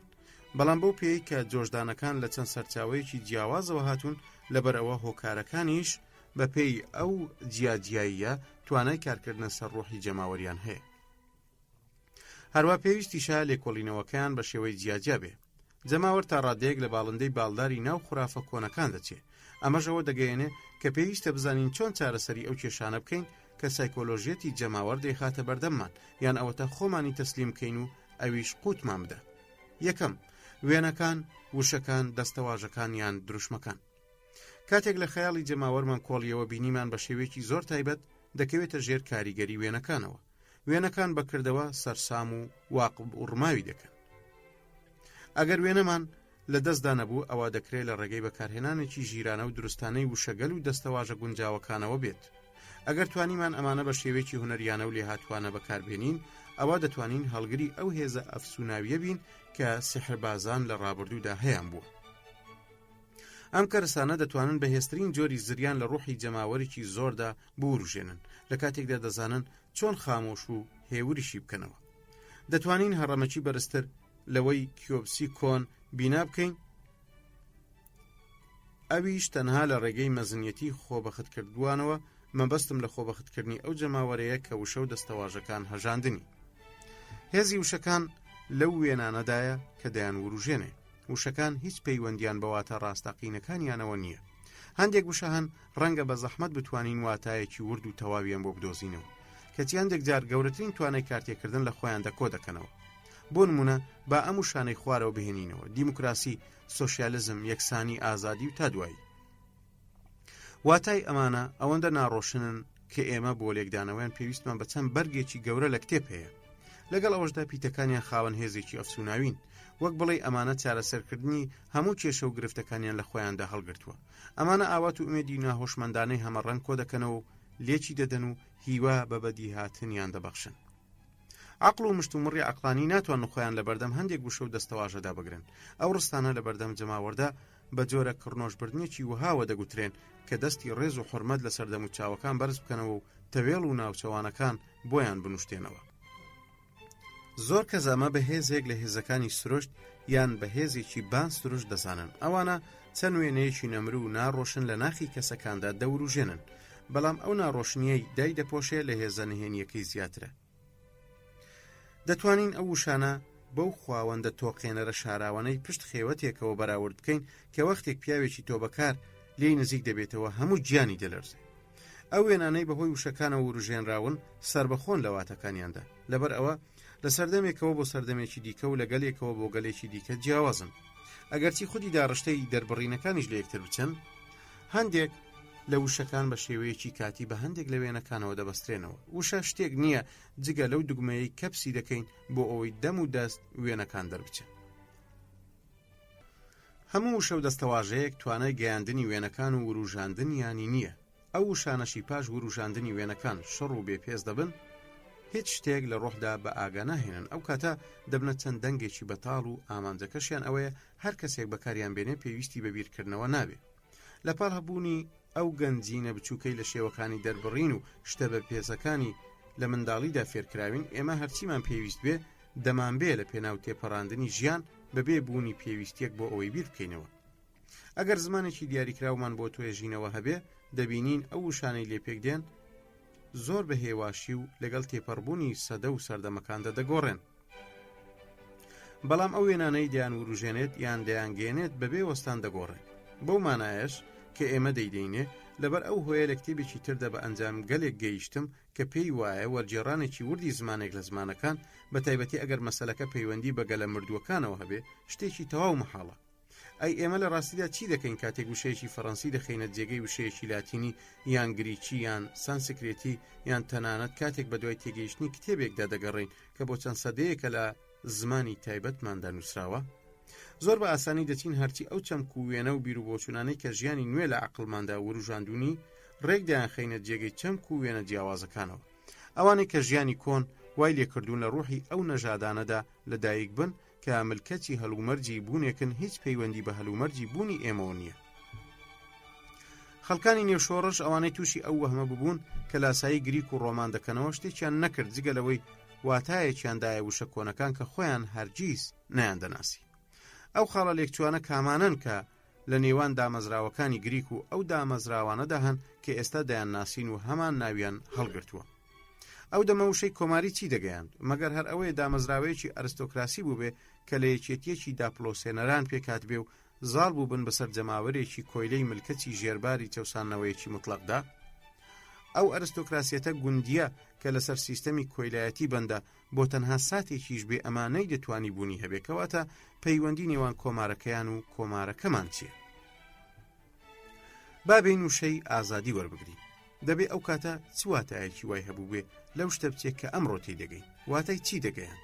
لە سەردەمێکدا کە ئازادی بیرکردنەوە تێیدا بە خەیاڵی هیچ کەسێکدا نەهات بوو، هیچ تاوانێکێندەی گفتوگۆکردن لەسەر خواوەندی کۆمەڵگە و یاسا و دابوونەریتەکانی گەورە و دەگمەنتر نەبوو. وشەی نیشتیمان بە واتای پەرستنی ئەسینە و ئەسپارتە دەهات، نەک پەرستنی ئەو یۆنانەی کە لە چەند شارێکی ڕکەبەر پێکات بوو. جگەلەوەی لەباری جەنجی هەمیشەیشدا بوون. بەڵام هەر هەمان ئەم وشەیە لە لای زۆربەی کۆنەکان چی دەگەیاند کە بەسەر چەند تیرەیەکی ڕەقیب و نەژادگەل و زمان و ئاینی جیاوازدا دابەش ببوون. ئەوانەی کە قەیسەر زۆر بە ئاسانی بەسەریاندا سەرکەوت لەبەر ئەوەی لە نێویاندا بە شێوەیەکی هەمیشەیی هاوپەیمانی خۆی هەبوو. تەنها ڕۆما خۆی وڵاتی گالی کردە نیشتیمانێک کاتێک یەکێتی سیاسی و ئاینی بۆ بەدیهێنا. بەبێ ئەوەی زۆر بەو ڕادەیە بە زەماندا بگەڕێینەوە، بەڵکو تەنها 2 سەدە. ئایا پێمان وابێ کەمانەی وشەی نیشتیمان لە لای میرنشینە فەڕەنسیەکانیش هەروە بوو بێ بۆ نمونە لای کۆندی گەورە؟ ئەو میرنشینانەی لەگەڵ بیانیدا هاوپەیمانیان لە دژی پاشاکەیان بەست. ئایا خودی ئەو شەیە واتایەکی تری جیاواز لە واتە نوێیەکەی نەبووە بەلای خۆ بە ڕۆژ ئاوازانەکانەوە؟ ئەمانە وایان بیر لێ دەکردەوە کە ئەوان لە ڕێگەی دژایەتی کردنیانەوە بۆ فەڕەنسا یاسای شەرەف پراکتیزە دەکەن. ئەوانە لە واقعدا ملکەتی بۆچوونی تایبەتی خۆیان بوون، چونکە یاسای دەرەبەگایەتی جوتیار بە دەرەبەگەوە دەبەستێتەوە نەک بە زەویەوە. بەمەش لە هەر کوێیەک پاشا باڵا دەست بێ نیشتیمانی ڕاستەقینەش لەوێ. بەم جۆرە دەبینین زۆرن ئەو وشانەی کە بە تێپەڕبوونی سەردەمەکان واتاکانیان گۆڕاوە، هەروە ناشتوانین لەو واتایە تێبگەین کە لە ڕابردوودا هەی بووە، مەگەر هەوڵ و کۆشتێکی زۆری تێدا بکەین تەنها بۆ ئەوەی بتوانین بگەینە ئەوەی بۆ نمونە وێنای واتای وشەی پاشایان خێزانی پاشایەتی بکەین بە مەبەستی ناسینی باو باپیرانمان. دەبێ چەند خوێندنەوەیەکی هەمەجۆر ئەنجام بدەین. چ جای ئەوەی بمانەوێ ئەو وشانە بدۆزینەوە کە زۆر قورس و ئاڵۆزن؟ لەمەوە بۆ دەرەنجامە دەگەین کە وشەکان لە سەردەمێکەوە بۆ سەردەمێکی تر و لە گەلێکەوە بۆ گەلێکی تر چەند واتایەکی جوڵا و کاتی و گۆڕاویان هەیە. کاتێکیش دێنە سەر ئەوەی بەهۆی ئەم وشانەوە کاریگەری لەسەر جەماوەردا بنین، دەبێ ئەوە بزانین کە ئەو وشەیە لەو ساتە وەختەدا چی دەگەیەنێ، نەک لە ڕابردوودا یان لای کەسانێک کە پێکهاتەیەکی عەقڵی جیاوازیان هەیە.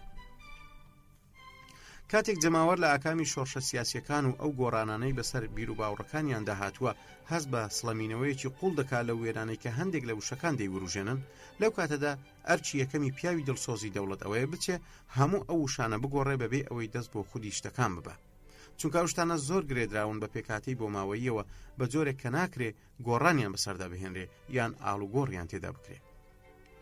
تۆکفیلی بلیمەت و دانا پێی وایە دەستکەوتێک کە هەردوو سیستەمی حکوومەتی قۆنسڵخانە و ئیمبراتۆریەت بەدەستی هاتبێت لە بنەڕەتدا لەوەدایە کە وشەی نوێیان کردوتە بەری زۆربەی دامەزراوەکانی ڕابردوویان، واتە گۆڕینی ئەو وشانەی کە لە خەیاڵداندا چەندین وێنەی جارسکەر دەوروژێنن بە چەند وشەیەکی تر کە دوورن لە وروژاندنی ئەم جۆرە وێنە بێزارکەرانەوە. وشەی تالی بەواتەی ئەو باجە دێ کە لە ڕابردوودا لە فەڕەنسا لە کاتی جەنگەکاندا دەسەپێنرا گۆڕا بۆ واتایەکی کە بە واتای پشکداری خانوبەرە دێ، یان وشەی گابیلی کە بە واتای باجی خوێ دێت گۆڕا بۆ لیمپۆت دیویە سێت کە هەر هەمان واتاشی هەیە. هەروە وشەی لیس ئایدێس کە واتای هاریکاریەکانی دەگەیاند هاوکات واتای پشکداریە ناڕاستە و خۆکان و مافەکانیشی هەبوو. زۆر وشەی کە هەن کە گۆڕاون و بۆ مەبەستی دیکە بەکارهاتوو. کەواتە یەکێک لە ئەرکە سەرەکیەکانی پیاوانی دەوڵەت ئەوەیە کە پشت بە وشە شعبیەکان ببەستن، یان لانی کەم بێلایەن بن لەو شتانی کە ناوە کۆنەکانیان لە لای جەماوەر قێزەونن.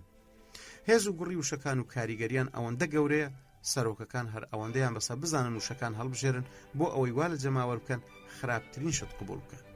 تیم لەو بارەیەوە دەڵێ یاقوبیەکان لە ڕێگای بەرزکردنەوەی دروشمی ئازادی و برایەتیەوە کە ئەم دوو وشەیە لە کاتەدا زۆر شعبیەتیان هەبوو توانیان سیستەمێکی داپلۆسێنەر بسەپێنن کە لە ڕووی دڕندایەتیەوە هیچی لە سیستەمی داهۆمی کەمتر نەبوو، یان دامەزراندنی دادگایەک لە چەشنی دادگاکانی پشکنین جگە لە ئەنجامدانی چەندین قەسابخانەی مرۆیی هاوشێوەی قەسابخانە کۆنەکانی مەکسیک.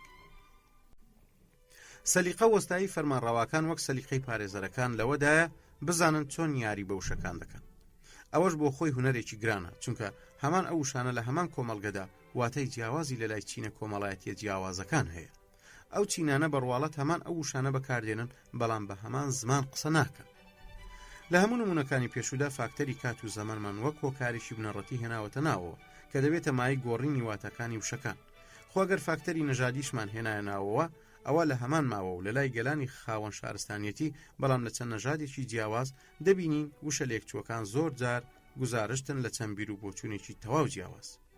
ناشتوانین لەو جیاوازیانە تێبگەین تاوەکو چەند گەشتێکی هەمە جۆر نەکەین، بەدەر لەوەی کە ناتوانم لێرەدا پێداگریان لەسەر بکەم، بەڵکو ئەوەندە هەیە بڵێم کە ئەو وشانەی زۆر بەکاردەهێنرێن ئەوانە ڕێک لە وشانن کە چەند واتایەکی جیاوازیان هەیە ئەگەر لە گەلێکەوە گواستمانەوە بۆ گەلێکی تر.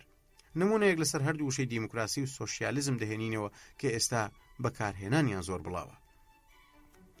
ئەوەی ڕاستی بێ ئەم دوو وشەیە چەند بۆچوون و وێنەیەکی تەواو دژ بەیەک دەدەن لە لای ڕۆحی لاتینی لەلایەک و ڕۆحی ئەنگلۆ ساکسۆنیش لەلایەکی تر، چونکە وشەیەکی وەک دیموکراسی لە لای لاتینیەک بە شێوەیەکی تایبەتی بەواتای سڕینەوەی ئیرادە و گیانی دەستپێشخەری دێت لە لای تاک بۆ ئەوەی هەردووچیان ببنە وابەستەی دەوڵەت.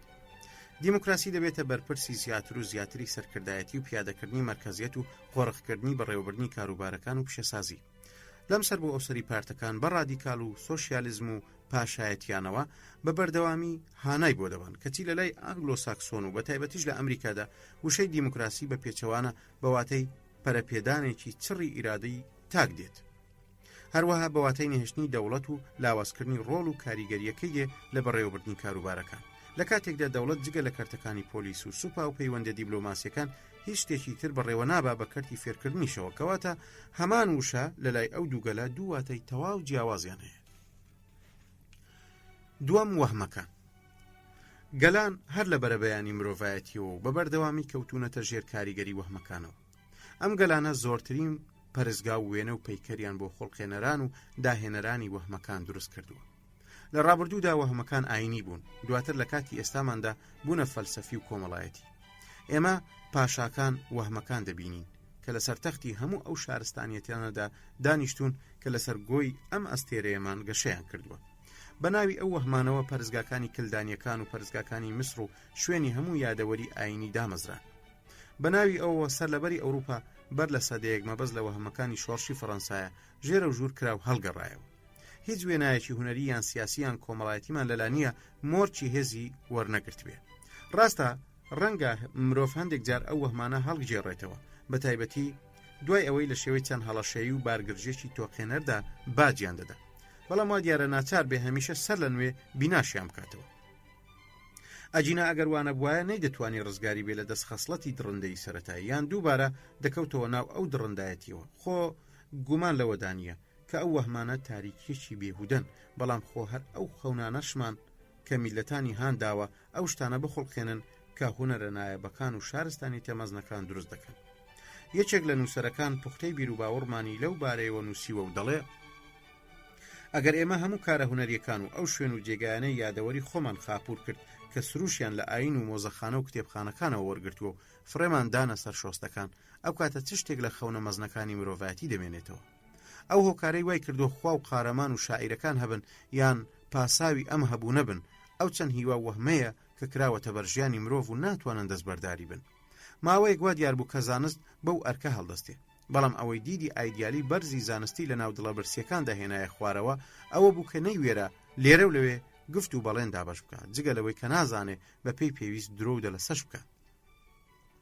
فەیلسوفانی سەدەی ڕابردوو بەو پەڕی حەماسەتەوە هەوڵی خۆیان خستەگەڕ بۆ تێک و پێکدانی ئەو وەهمە ئاینی و سیاسی و کۆمەڵایەتیانەی باو باپیرانمان بە درێژایی چەندین سەدە لەسەری ژیان.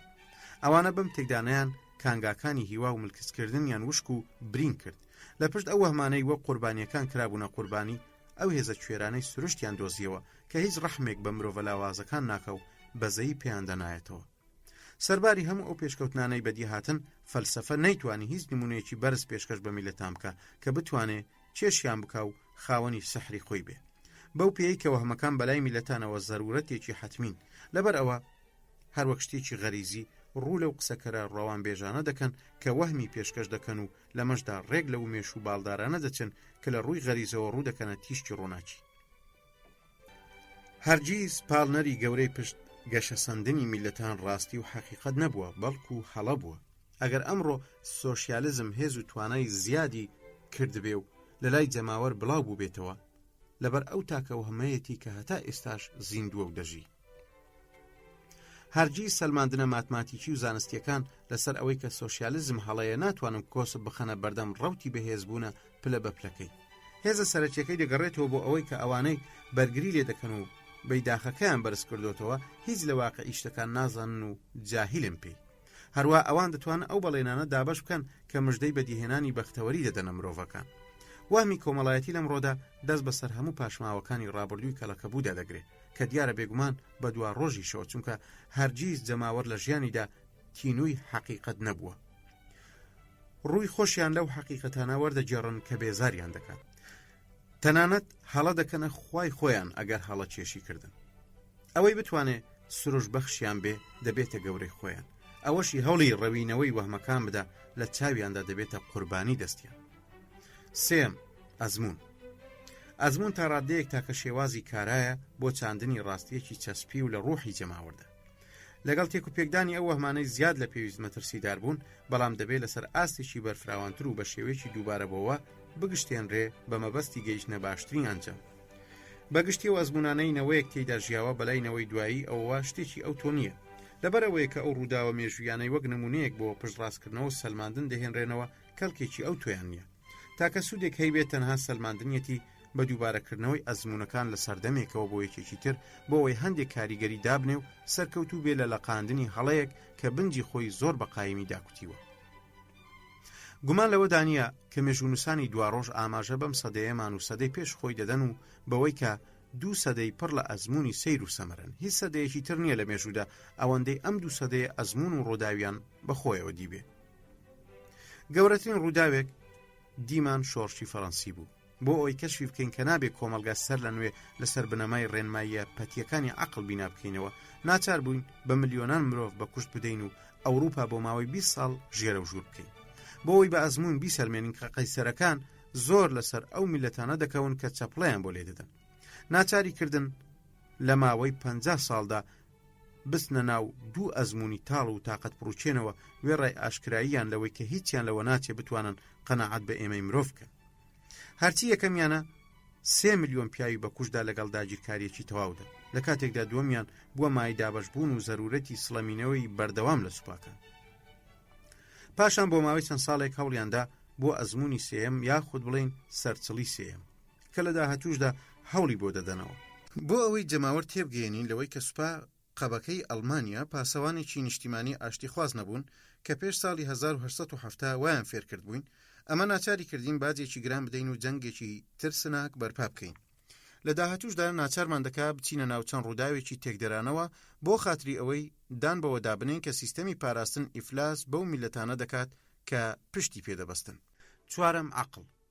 ڕەنگە خۆمان لە باسکردنی عەقڵ بپارێزین ئەگەر ئەو فاکتەرە و هۆکارانەمان ژمارد کە دەتوانن کاریگەری لەسەر ڕۆحی جەماوەردا بنین. بەڵام ئێمە وەک فاکتەرێکی سلبی باسی دەکەین، نەک وەک فاکتەرێکی ئیجابیانەی کارتێکردن. ئەوەمان یەکلا کردەوە کە جەماوەر ناچێتە ژێر کاریگەری مشتوم ڕائەقلانیەکانەوە.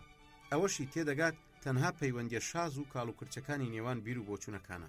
لەبەر ئەم هۆیە ئەوانەی جەماوەر دەجوڵێنن هەرگیز ڕووناکەنە عەقڵی، بەڵکو پەنا دەبەنە بەر سۆزمەندیەکانی، چونکە یاساکانی لۆژیکی عەقلانی هیچ کاریگەریان لەسەری نییە. بۆ ئەوەی قەناعەت بە جەماوەر بکەین دەبێ یەکەم ئەو سۆزمەندیە بە کوڵەی بزانین کە لە سینجیدایە. خۆشمانوانی شان بدەین کە ئێمە لە پاڵیدا ڕێک دەکەین و پاشان دوای ئەوە هەوڵی گۆڕینی بدەین لە ڕێگەی وروژاندنی هەندێک وێنەی خروشێنەرەوە بەهۆی گرێدانێکی نالۆژیکی یان سەرەتاییانەی نێوان شتەکانەوە. پێویستە لە هەموو ساتەوەختێکیشدا ئەوە بزانین کە چۆن پاشەکشە دەکەین، پاشان لە هەموو ساتەوەختێکدا دەبێ بە شێوەیەکی تایبەتی مەزندەی ئەو سۆزمەندیە بکەین کە دەیخوڵقێنین. پێویستە گوتاری ئاراستەکراو بۆ جەماوەر پێ بەپێ ئەو ئاسەوارە بگۆڕێ و هەمە ڕەنگ بێ کە ساتی قسەکردنەکانمان درستی دەکەن. کامەش ڕێگە لە هەموو گوتارێکی پێشوەخت داڕێژرا و یان ئامادەکراو دەگرێت. ئەو گوتاربێژەی تەنها دوای بیرکردنەوەکەی خۆی دەکەوێ و گوێ بە بیرکردنەوەی گوێگران نادا، هەرچی کاریگەریەک هەیە تەنها بەهۆی ئەمەوە لە دەستی دەدات. ئەو خەڵکە لۆژیکیەی لەسەر زنجیرە مشتومڕی عەقلانیانەی پەتی ڕاهاتوون تا ڕادەیەک هەمان ئەو شێوازە بۆ قەناعەتکردن بە جەماوەریش بەکاردێنن. ئەوانە هەمیشە تووشی سەراسیمەی و واقوڕمان دەبن، چونکە قسەکانیان هیچ سەنگ و سەدایەک لای جەماوەر دروست ناکە. یەکێک لەوانە دەڵێ ڕنگدانەوە ماتماتیکی ئاساییەکان کە تەرکیز دەکاتە سەر پێوانە واتە سەرپەیوەندیەکانی وێکچووی و لێکچوون چەند شتێکی زەرورین، چونکە زەرورەت تەنانەت جەماوەری پەرش و بڵاویش ناچار بە قبولکردن دەکا ئەگەر بێت و ئەو جەماوەرە توانی لە پێوانە و پەیوەندیەکانی نێوان شتە لێکچوو و یەکچووەکان تێبگات. گومان لەوە دانیە، بەڵام جەماوەر وەک هەر قەوارەیەکی ناڕێکخرا و پەرش و بڵاو نەدەتوانێت تیان بگا و نەگوێشیان لێ بگری. بۆ دڵنیابوونیش لەوەش بۆ نمونە هەوڵ بدەن خەڵکانی سەرەتایی یان دڕندە یان منداڵان لە ڕێگای مشتومڕی عەقلانیەوە قەناعەت پێ بکەن. ئەو کاتە خۆتان دڵنیا دەبن لەوەی کە ئەو شێوازە لە مشتومڕ خاوەنی چ بەهایەکی لاوازە. پێویستمان بەوە نییە بە ئاستی ئەو خەڵکە سەرەتاییە دابەزینە خوار بۆ ئەوەی بە تەواوی دەستمان بەر کەنەفتی مشتومڕە عەقلانیەکان بکەوێ کاتێک بەر سۆزمەندی و هەست و سۆزەکان دەکەوێت. با لێرەدا تەنها قیرسیچمەیی و بەردەوامی خوراافاتە ئاینیەکان بە درێژایی چەندین سەدەوە بیربێنینەوە ئەگەرچی ناکۆکن بە سادەترین لۆژیکیش. لە ماوەی 2000 ساڵدا بلیمەتە گەورەکان ناچار بوون لە بەردەم یاساکانیدا چۆک دابدەن و بنوشتێنەوە و ناچاری کردوین لە چاوەڕوانی سەردەمە نوێکاندا بین تاکو و تانە لە ڕاستیەکانی بدەن. گومان لەوە دانیە کە سەدەکانی ناوەڕاست و سەردەمی ڕۆشنگەری چەندین بیریاری ڕووناکبیری بەخۆیەوە دیوە، بەڵام عەقلی هیچ کامیان ئاگاداری لایەنی منداڵیەتی ئەو خوراافاتانەی نەکردوونەتەوە، یان بۆ ساتێکیش گومان لە بوونی شەیتان یان لە سووتاندنی سەحربازان و جادوگەران بکاتەوە. ئێستا پرسیارێک دێتە پێش، ئایا پێویستە بەداغ بین لەوەی کە عەقڵ سەرکردایەتی جەماوەر ناکە؟ ئێمە نابێرین ئەوە بڵێین. بێگومان عەقڵی مرۆڤ فەشەلی هێناوەلەوەی مرۆڤایەتی بخاتە سەر ڕێگەی شارستانی بە هەموو ئەو هێز و ئازایەی وەهمەکان تێیدا وروژاندیانە. لەبەر ئەوەی کە ئەو وەهمانە کچی ناهۆشمەندین و هەر ئەمیشە دەمانهێنێت و دەمانجوولێنێ. لەبەرەوە ڕەنگە زەروری بوو بێ هەموو نەژادێکی مرۆیی یاساکانی چارەنووسی خۆی لە پێکهاتەی عەقلی یان زیهنیدا هەڵدەگرێت. هەروە پێدەچێت بە حکمی غەریزەیەکی حتمی ملکەتی ئەو یاسایانە ببێ، تەنانەت لەو گۆڕانانەش کە بەڕواڵەت زۆر عەقلانی. لەوە دەچێت هەندێک جار میلەتان ملکەتی جۆرێک لەو هێزە نهێنیانە بن کە بەڕوو ناچار دەکا بەوەی ببێتە کەستانە، تاوان بارکراویش بکاتە شوێن کەوتوی خۆی. پێویستە لە ڕەوتی گشتی گەشە سەندنی میلەتێکدا بۆ ئەو تۆزە تێگەیشتنە بگەڕین کە لەبارەی ئەو هێزانەوە هەمانە، نەک لەو ڕووداوە دابڕاوانەی کە هەندێک جار وا دێنە پێشچاو کە خودی گەشە سەندنەکان خۆیان لەوانەوە هات بنە دەر. خۆگەر بێت و تەنها ئەو ڕووداوە دابڕاوانە لە بەرچاو بگرین، ئەو کاتە مێژوو وەک ڕێکەوتێکی بێهودەی لێدێ. مەحاڵە بتوانین بیرمان بۆ ئۆبتێک کە دارتاشێکی جاهیل و نەزان لە شاخی جەلیل لە فەڵەستین بە درێژایی 2000 ساڵ بوو بێتە خوایەکی گەورە و گران و گەورەترین شارستانی بەناویەوە بنیادنراوە. هەروە مەحاڵ بوو بتوانین بیرمان بۆ ئەوش بچێ کە هەندێک گروپی عەرەبی لە بیابانەوە دەربچن و بتوانن بەشێکی گەورە لە جیهانی یۆنانی ڕۆمانی کۆن داگیر بکەن و ئیمبراتۆریەتێکی گەورەتر لەوەی ئەسکەندەردا بمەزرێنن. مەحاڵ بوو بتوانین بیر لەوە بکەینەوە کە لە ئەوروپای زۆر کۆنی خاوەن سیستەمێکی پلەبەندی و هەڕەمیدا ئەفسەرێکی تۆپهاوێژی سادە بتوانێت دەست بەسەر ژمارەیەکی زۆر لە گەلان و پاشاکاندا بگرێ، واتە ناپلیۆن.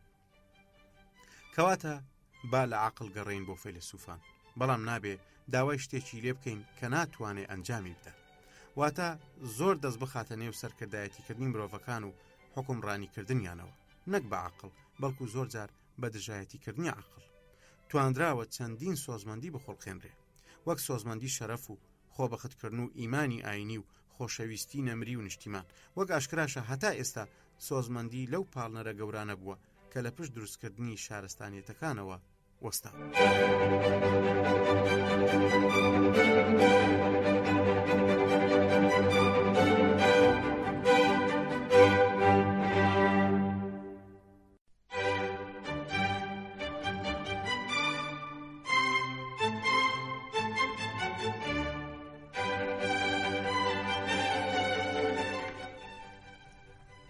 بەشی سێیەم بزوێنەرانی جەماوەر و ئەو ئەمرازانەی بەدەستیانەوەیە بۆ قەنەعەت پێکردن. ئێستا ئاشنایەتیمان بە پێکهاتەی عەقڵی جەماوەر لەلا دروست بووە، بە هەموو ئەو شتانەشی پەیوەندیان بەو پاڵنەرانەوە هەیە کە جەماوەر دەبزوێن و کاریگەری لەسەردا دەنێن. ئێستا ئەومان لەسرە بزانین ئاخۆ دەبێ بەکارهێنانی ئەو پاڵنەر و بزوێنەرانە چۆن بێ و چ کەسێکیش دەتوانێت بە شێوەیەکی کارا و لێهاتوانە بەکاریان بێنێ. یەکەم، بزوێنەرانی جەماوەر. کۆبوونەوەی ژمارەیەک لە بوونەوەری زیندوو ڕوونادا، جا ئەوانە مێگەلێک لە ئاژەڵبنیان کۆمەڵە خەڵکێک تاوەکو بە شێوەیەکی غەریزیانە خۆیان نەخەنە ژێر دەسەڵاتی ڕابەرێکەوە، واتە بزوێنەرێکی جەماوەر یان سەرۆکێکەوە. بەلای جەماوەری مرۆییەوە سەرۆک ڕۆڵێکی گەورە دەجێڕێ، ئیرادەی ئەو ناوکەیە کە بیرروڕاکان خۆیان پێدا هەڵدەواسن و تێیدا دەتوێنەوە. جەماوەریش بریتیە لە مێگەلێک کە ناتوانێت دەستبەرداری گەورەیەک ببێ. زۆر جار سەرۆک لە سەرەتادا کەسێکی سەرکردایەتی کراو بووە و بیرۆکەیەکی بۆ هاتووە، دواتر بۆتە پەیامبەر و مژدەدەرێکی. ئەو بیرۆکەیە داگیری کردووە و باڵی بەسەردا کێشاوە، بە جۆرێک هەموو شتەکانی تری لە لاون کردووە جگە لە خۆی نەبێ. هەموو بیرۆڕایەکی پێچەوانەی ئەوەی بە هەڵە و تووڕەهات دێتە پێش چاو. نمونەت لەسەر ئەمە ڕۆبسپێری هەناسە سوارە بە بیر و بۆچوونە وەهمیەکانی کە پەنای بردە بەر بەکارهێنانی شێوازەکانی دادگای پشکنین لە پێناو بڵاوکردنەوەیدا. زۆربەی جار سەرۆکەکان پیاوانی فکر نین و ناشتوانن وابن، بەڵکو پیاوانی کار و کردە و بەشداریکردنن، کەسانێکن تێگەیشتنیان کەمە و دووربین نین، چونکە دووربینی بەگشتی دەبێتە مای گومانکردن و نەچوونە ناو کار و پراکتیکەوە. ئەمانش زیاتر لە ناو ئەوانەدا دەدۆزینەوە کە تووشی نەخۆشی نیرۆتیکی هاتوون، ئەوانەی کە لە ڕێزی کەسانی دووڕەگ و کەمتوانادان لەسەر لێواری شێتیدان، بێهودەیی ئەو بیرۆکەی داکۆچی لێ دەکەن یان بێهودەیی ئەو ئامانجەی ڕاویان دەنێت چەندێک بێ، بەڵام دیسانەوە هەموو مشتومڕێکی عەقلانی لە بەردەم قەناعەتە ئیمانی و سۆزمەندیەکانیاندا دەتوێتەوە و دیار نامێنێ. ئەو سوکایەتی لەلایەن کەسانی ترەوە پێیان دەکرێت یان ئەو چەوسانەوەی تووشی دێن نەک هەر هیچ کاریان تێناکە، بەڵکو تووشی وروژاندن و خڕۆشانی زیاتر و زیاتریان دەکات. ئەمان ئەگەر پێویستی کرد ئامادەن قوربانی بە بەرژەوەندەکانی خۆیان و خێزانەکانیان و هەموو شتێک بدەن، تەنانەت غەریزەی خۆشەویستی مانەوە لەلایەن دەسڕێتەوە تاوە ئاستەی تاکە پاداشتێک زۆر جار داوای بکەن شەهید بوونیانە. زۆری ئیمانیان وا دەکات هێزێکی جۆشدانی گەورە بداتە قسەکانیان.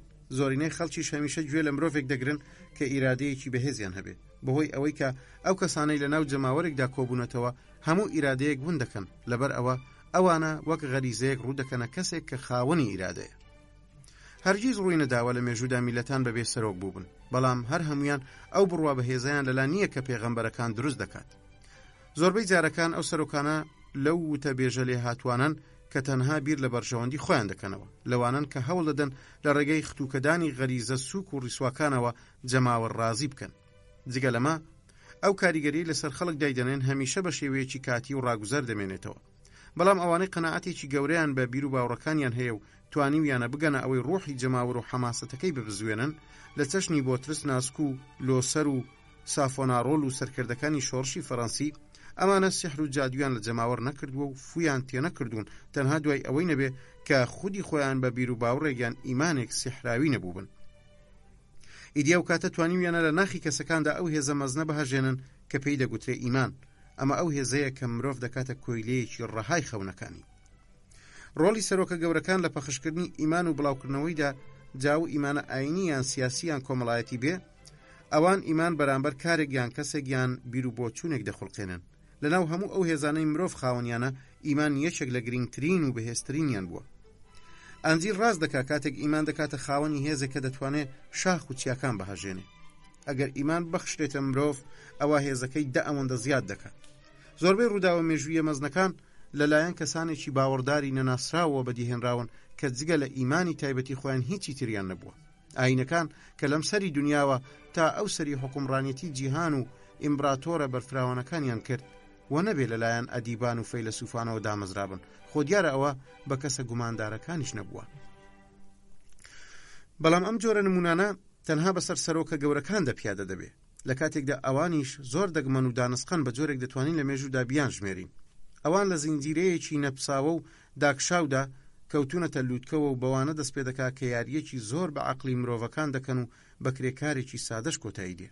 مەبەستم لەو کرێکارەیە کە لە ماڵێکی پڕچەرە دووکەڵدایە و لە ڕێگەی دووبارەکردنەوەی هەندێک ڕستەوە کە ئەوان بە هیچ شێوێک لی تێناگەن وردە وردە پێش هاوڵەکانی دەکەوێت. بەڵام ئەوەی جێگەی باوەڕیە ئەوەیە کە پەیڕەوکردنی ئەو ڕستە و دەستەواژانە دەبێتەمایی بە دیهاتنی هەموو خەون و ئاوەتەکان. لە هەموو ناوەندە کۆمەڵایەتیەکاندا لەسەرەوە بیگرە تا خوارەوە مرۆڤ دەکەوێتە ژێر کۆنتڕۆلی سەرۆکێکەوە. ئەوە ناڵێم ئەگەر دابڕاو بوو، هەروەها دەبینین زۆربەی تاکەکان بە تایبەتیش ئەوانەی لە ناو جەماوەری شەعبیدان لە دەرەوەی کار و پسپۆڕی خۆیان هیچ بۆچوونێکی ڕوون و عەقڵانیان نییە، جگە لەوەی ناتوان خۆیان سەرکردایەتی خۆیان بکەن، لێرەوە سەرۆک دێ بۆ ئەوەی سەرکردایەتیان بکەن. یاخود ڕەنگە ئەو چاپەمەنیانە بەڵام بە شێوەیەکی زۆر ناتەواو جێگەی بگرنەوە کە بیر و ڕا بۆ خوێنەرانیان دروست دەکەن و چەند ڕستە و دەستەواژەیەکی ئامادەکراویان بۆ دابین دەکا و ئەمە شەکەتی بیرکردنەوەیان لە کۆڵ دەکاتەوە. دەسەڵاتی سەرۆکەکان زۆر داپلۆسێنەرانەیە و بەبێ ئەم داپلۆسینە ناتوانێت خۆی بسەپێنێ. دیمان چەند بە ئاسانی گوێڕایەڵیان بەسەر جەماوەردا فەرز دەکەن لەگەڵ ئەوەی ئەوان هیچ ئامرازێکیان بەدەستەوە نییە بۆ پشتگیریکردن لە دەسەڵاتەکەیان لەناو ئەو چینی کرێکارەی کە زۆر یاخی و ئاژاوە جێڕە، چونکە ئەوانن سەعاتەکانی کارکردن دیاری دەکەن و بڕیار لە سەرەوادەی مانگرتنەکان دەدەن و چۆنیان بوێ سەرەتا و کۆتاییەکانی دەسەپێنن. لەم ڕۆدا سەرۆکەکانی جەماوەر خۆیان بۆ ئەوە دەکوتن وردە وردە جێگەی دەسەڵاتە گشتیەکان بگرنەوە، کاتێک دەسەڵاتە گشتیەکە خۆی خستە بەردەم بگرە و بەردە و لاوازکردن و ڕەتکردنەوەوە. بەمەش سەرگەورە نوێیەکان دەتوانن لە ڕێگەی ستەمکاریانەوە گوێڕایەڵی جەماوەر و سەرکردایەتیکردنێکی زۆر زیاتر لەوە بەدەست بێنن کە هەر حکوومەتێک بەدەستی دێنێ. ئەگەر سەرۆک بە ڕووداوێک مرد و دەم و دەستێکێکی تر نهاتە جێگەی، ئەوە جەماوەر دەگۆڕێ بۆ گردبوونەوەیەکی مرۆیی و هەرچی پەیوەستی و ڕایەڵە و خۆڕاگریەتی لە دەستی دەدا. با بۆ ئەمە نمونەی مانگرتنی شوێرانی پاسەکانی فەڕەنسا بێنینەوە کە هەر ئەوەندەی بەس بوو دەسەڵاتە گشتەکان بزوێنەرانی مانگرتنەکەی بگرتایە بۆ ئەوەی ڕاستەوخۆ پەچی بخە. ئەوەی دەست بەسەر ڕۆحی جەماوەردا دەگرێ ئازادی نییە وەک پێویستیەک، بەڵکو پێویستیە بە کۆیلایەتی. تێنوێتی جەماوەر بۆ گوێڕایەڵی وای لێ دەکا بە غەریزە ملکەتی هەر کەسێک بێ کە خۆی وەک ڕابەری ئەو ڕابگەێنێ. دەتوانین بزوێنەرانی جەماوەر و سەرکردەکانی بۆ چەند توێژێکی جیاواز پۆلیم بکەین. هەندێکیان پیاوانی چالاکی خاوەن ئیرادەی بەهێزن، بەڵام ئەوەیە ئیرادەیەکی هەنووکەیی و کاتیە.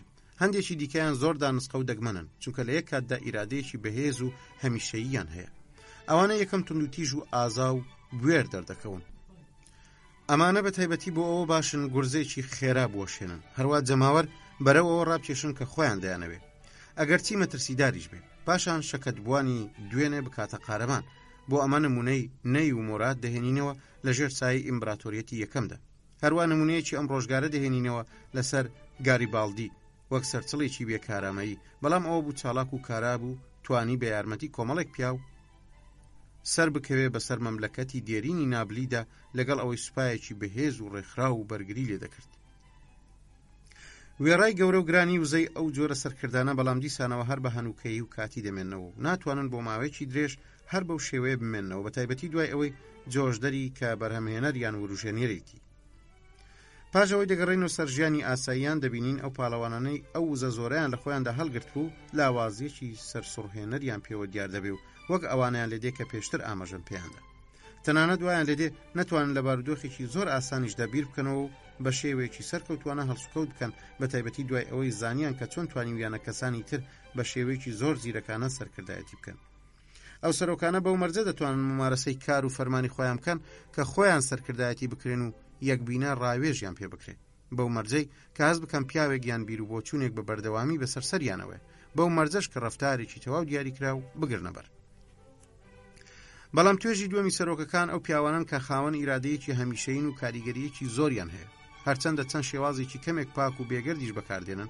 لە ناوڕێزی ئەمانەدا دامەزرێنەری ڕاستەقینەی ئاینەکانیان بەدیهێنەرانی دەستکەوتە گەورەکان دەبینین، وەک پۆلسی قەشە، محەممەد، کریستۆف کۆلۆمبس، فریدینان دیلێسپس. ئەوە گرنگ نییە ئەمانە زیرەک بن یاننا، چونکە هەمیشە جیهان بۆیان دەبێت، چونکە ئەو ئیرادە هەمیشەیی ئەمانە هەیەە شاژنێکی گەلێک دانسقە و گەورە و گرانە، بە جۆرێک کە دەتوانێت هەموو شتێک بخاتە ژێڕچێفی خۆیەوە. چەندمان کردووە بەڵام هێشتا بەپێی پێویست ڕاددەی وزەوتوانەکانی ئەو ئیرادە بەهێز و بەردەوامە نازانی. هیچ شتێک ناتوانێت بەرەنگاری بکە و خۆی لەبەردا بگرێ، نەسروشت و نەخواوەند و نەمرۆڤ. دوانمونە لەبارەی ئەو جۆرە پیاوە گەورانەوە ئەو ئەندازیارەیە کە چیاکاری لە نێوان دوو جیهاندا کرد و ئەو ئەرکەی جێبەجێ کرد کە پاشا گەورەکان بۆ ماوەی 3000 ساڵ هەوڵی بەدیهێنانیاندا، بەڵام بێ ئاکاممانەوە. دواتر فەشەلی هێنا لە بەجێگەیاندنی ئەرکێکی دیکەی هاوشێوەدا، بەڵام بەهۆی پیریەوە ببوو، چونکە لە پیرەتیدا هەموو شتێک دەکوژێتەوە، لە ناویاندا ئیرادەش مەبەست لە فریدینان دیلیسپیس و دڕینی کەناڵی سوێس. بۆ ئەوەی سنووری تواناکانی ئیرادە و توانستەکانی بسەلمێنین، هێندە بەسە وردەکاریەکانی چیرۆکی ئەو زۆڕۆیی و زەحمەتیانە بخەینە ڕوو کە فریدینان توانی لە کاتی دڕینی کەناڵی سوێسدا بەسەریان دەزاڵ بێ. دکتۆر کازالیس وەک شاید حاڵێک بە چەند دێڕێکی کاریگەر تیرۆکی ئەو دەستکەوتە گەورەیەی بۆ پوخت کردینەوە کە فریدینانی نەمر بۆی جێڕابەوە. دکتۆر دەڵێ ئاڵلقەکانی ئەو داستانەی ڕۆژ بە ڕۆژ بۆ دەجێڕاینەوە، تیرۆکی ئەو زەحمەتیانەی بۆ دەجێڕاینەوە کە توانیوێتی بەسەریان دازاڵ بێ. ئەو مەحاڵانەی ئەو کردوونیەتە ممچین، هەموو ئەو کەند و کۆسب و هاوپەیمانێتیانەی لە دژی ئەو بەستران، هەموو ئەو بێهیوایی و پاشەکشە و تێکشکانانەی نیانتوانی بێورەی بکەن و بیڕوخێن. باسی لە ئینگلترا و ئەو دژایەتی کرد کە دەیکردە سەری جگە لە هێرشی بەردەوامی بۆ سەری. پاشان باسی لە میسر و فەڕەنسای دوودڵ کرد و گوتی کە باڵوێزخانەی فەڕەنسا لە هەر کەسێکی تر زیاتر دژایەتی چاڵ هەڵکردنەکانی یەکەمی کرد. وەختێک بەگژیدا چوینەوە فشاری خستە سەرکرێکارانی تین و بە جۆرێک ئاوی پاچی لێبڕین. پاشان باسی وەزیری دەریاوانی و ئەندازیاران و هەموو پیاوە ئەزموندار و جددی و نەیارە پرۆژەکەی بۆ کردین. هەمویان دڵنیا بوون لەوەی کە فەشەلێکی گەورە دەهێنێ، ڕوودانی فەشەلەکەیان بە ڕۆژ و سەعات دەژمارد. ئەو کتێبەی باز لەم توێژەی سەرۆکە گەورەکان دەکا ژمارەیەکی کەم لە ناوەکانی تێدایە، بەڵام ئەو ناوانە لە پێشەوەی ئەو ڕووداوانەوە بوون کە زۆر جێگەی بایەخن بۆ شارستانیەت و مێژوو.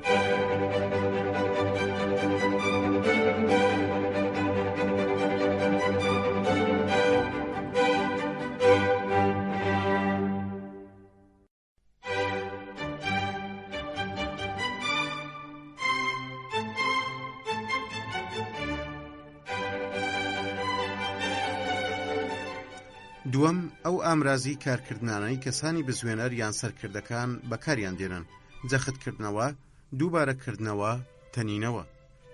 تا ئەو جێگەی پەیوەندی بە سەرکردایەتیکردنی جەماوەرێکەوە هەیە بۆ ساتێکی دیاریکرا و سووربوونی لەسەر ئەنجامدانی کارێک وەک ئەوەی کۆشتێک تاڵام بکە یان بەرگری لە سەنگەرێک بکە و بەهۆیەوە ڕوبەڕووی قەتڵ و عامێک بێتەوە، دەبێت لە ڕێگەی چەند جۆشدەرێکەوە کار بکەینە سەری.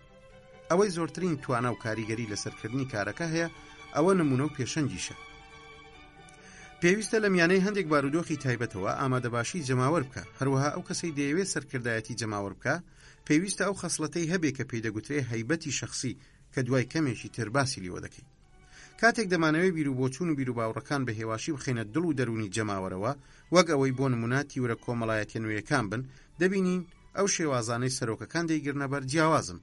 ئەوان بە شێوەیەکی سەرەکی پەنادەبەنە بەر ئەم سێ شێوازە: شێوازی جەختکردنەوە، شێوازی دووبارەکردنەوە و شێوازی تەنینەوە. گومان لەوەدا نییە کە کاریگەری ئەمانە زۆر هێواش و لەسەر خۆیە، بەڵام هەمیشەییە. جەختکردنەوەی دابڕا و داماڵرا و لە هەموو جۆرە مشتومڕێکی عەقڵانی یان سەلمێنەرانە ئامرازێکی باوەڕپێکراوە بۆ ئەوی بتوانین بیر و بۆچوونێک بخەینە نێو دڵ و دەرونی جەماوەرەوە.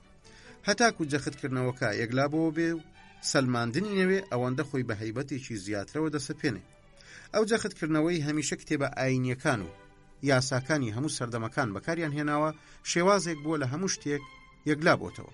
ئەوە پیاوانی بانکێشتراوی دەوڵەتن بۆ بەرگریکردن لە دۆزێکی سیاسی دیاریکراو کە بەها و قیمەتی جەختکردنەوە دەزانن. هەروەها ئەو بەهایە لە لای پیاوانی پیشەسازیش هەیە، ئەوانەی کاڵاکانیان لە ڕێگەی ئیعلان و ڕیکلامەوە بڵاو دەکەنەوە. بەڵام ئەگەر ئیعلان و ڕیکلامیش بە بەردەوامی دووبارە نەکرێنەوە، ئەوە کاریگەریەکی ڕاستەقینەی نابێ، ئەگەر کرا بە هەمان وشە و داڕستنەکانی شەو بێ. ناپلیۆن دەیگوت تاکە شێوەی جددی لە شێوەکانی ڕەوانبێژی و بەلاغە بریتیە لە دووبارەکردنەوە. لە ڕێگەی دووبارەکردنەوە جەخت لەسەر شت دەکرێتەوە و لەم ڕێگەیەوە دەگەیەنرێتە ناو دڵ و دەروونەوە و بە جۆرێک دەچەسپێ کە وەک ڕاستیەکی سەلمێنرا و وەردەگیرێ.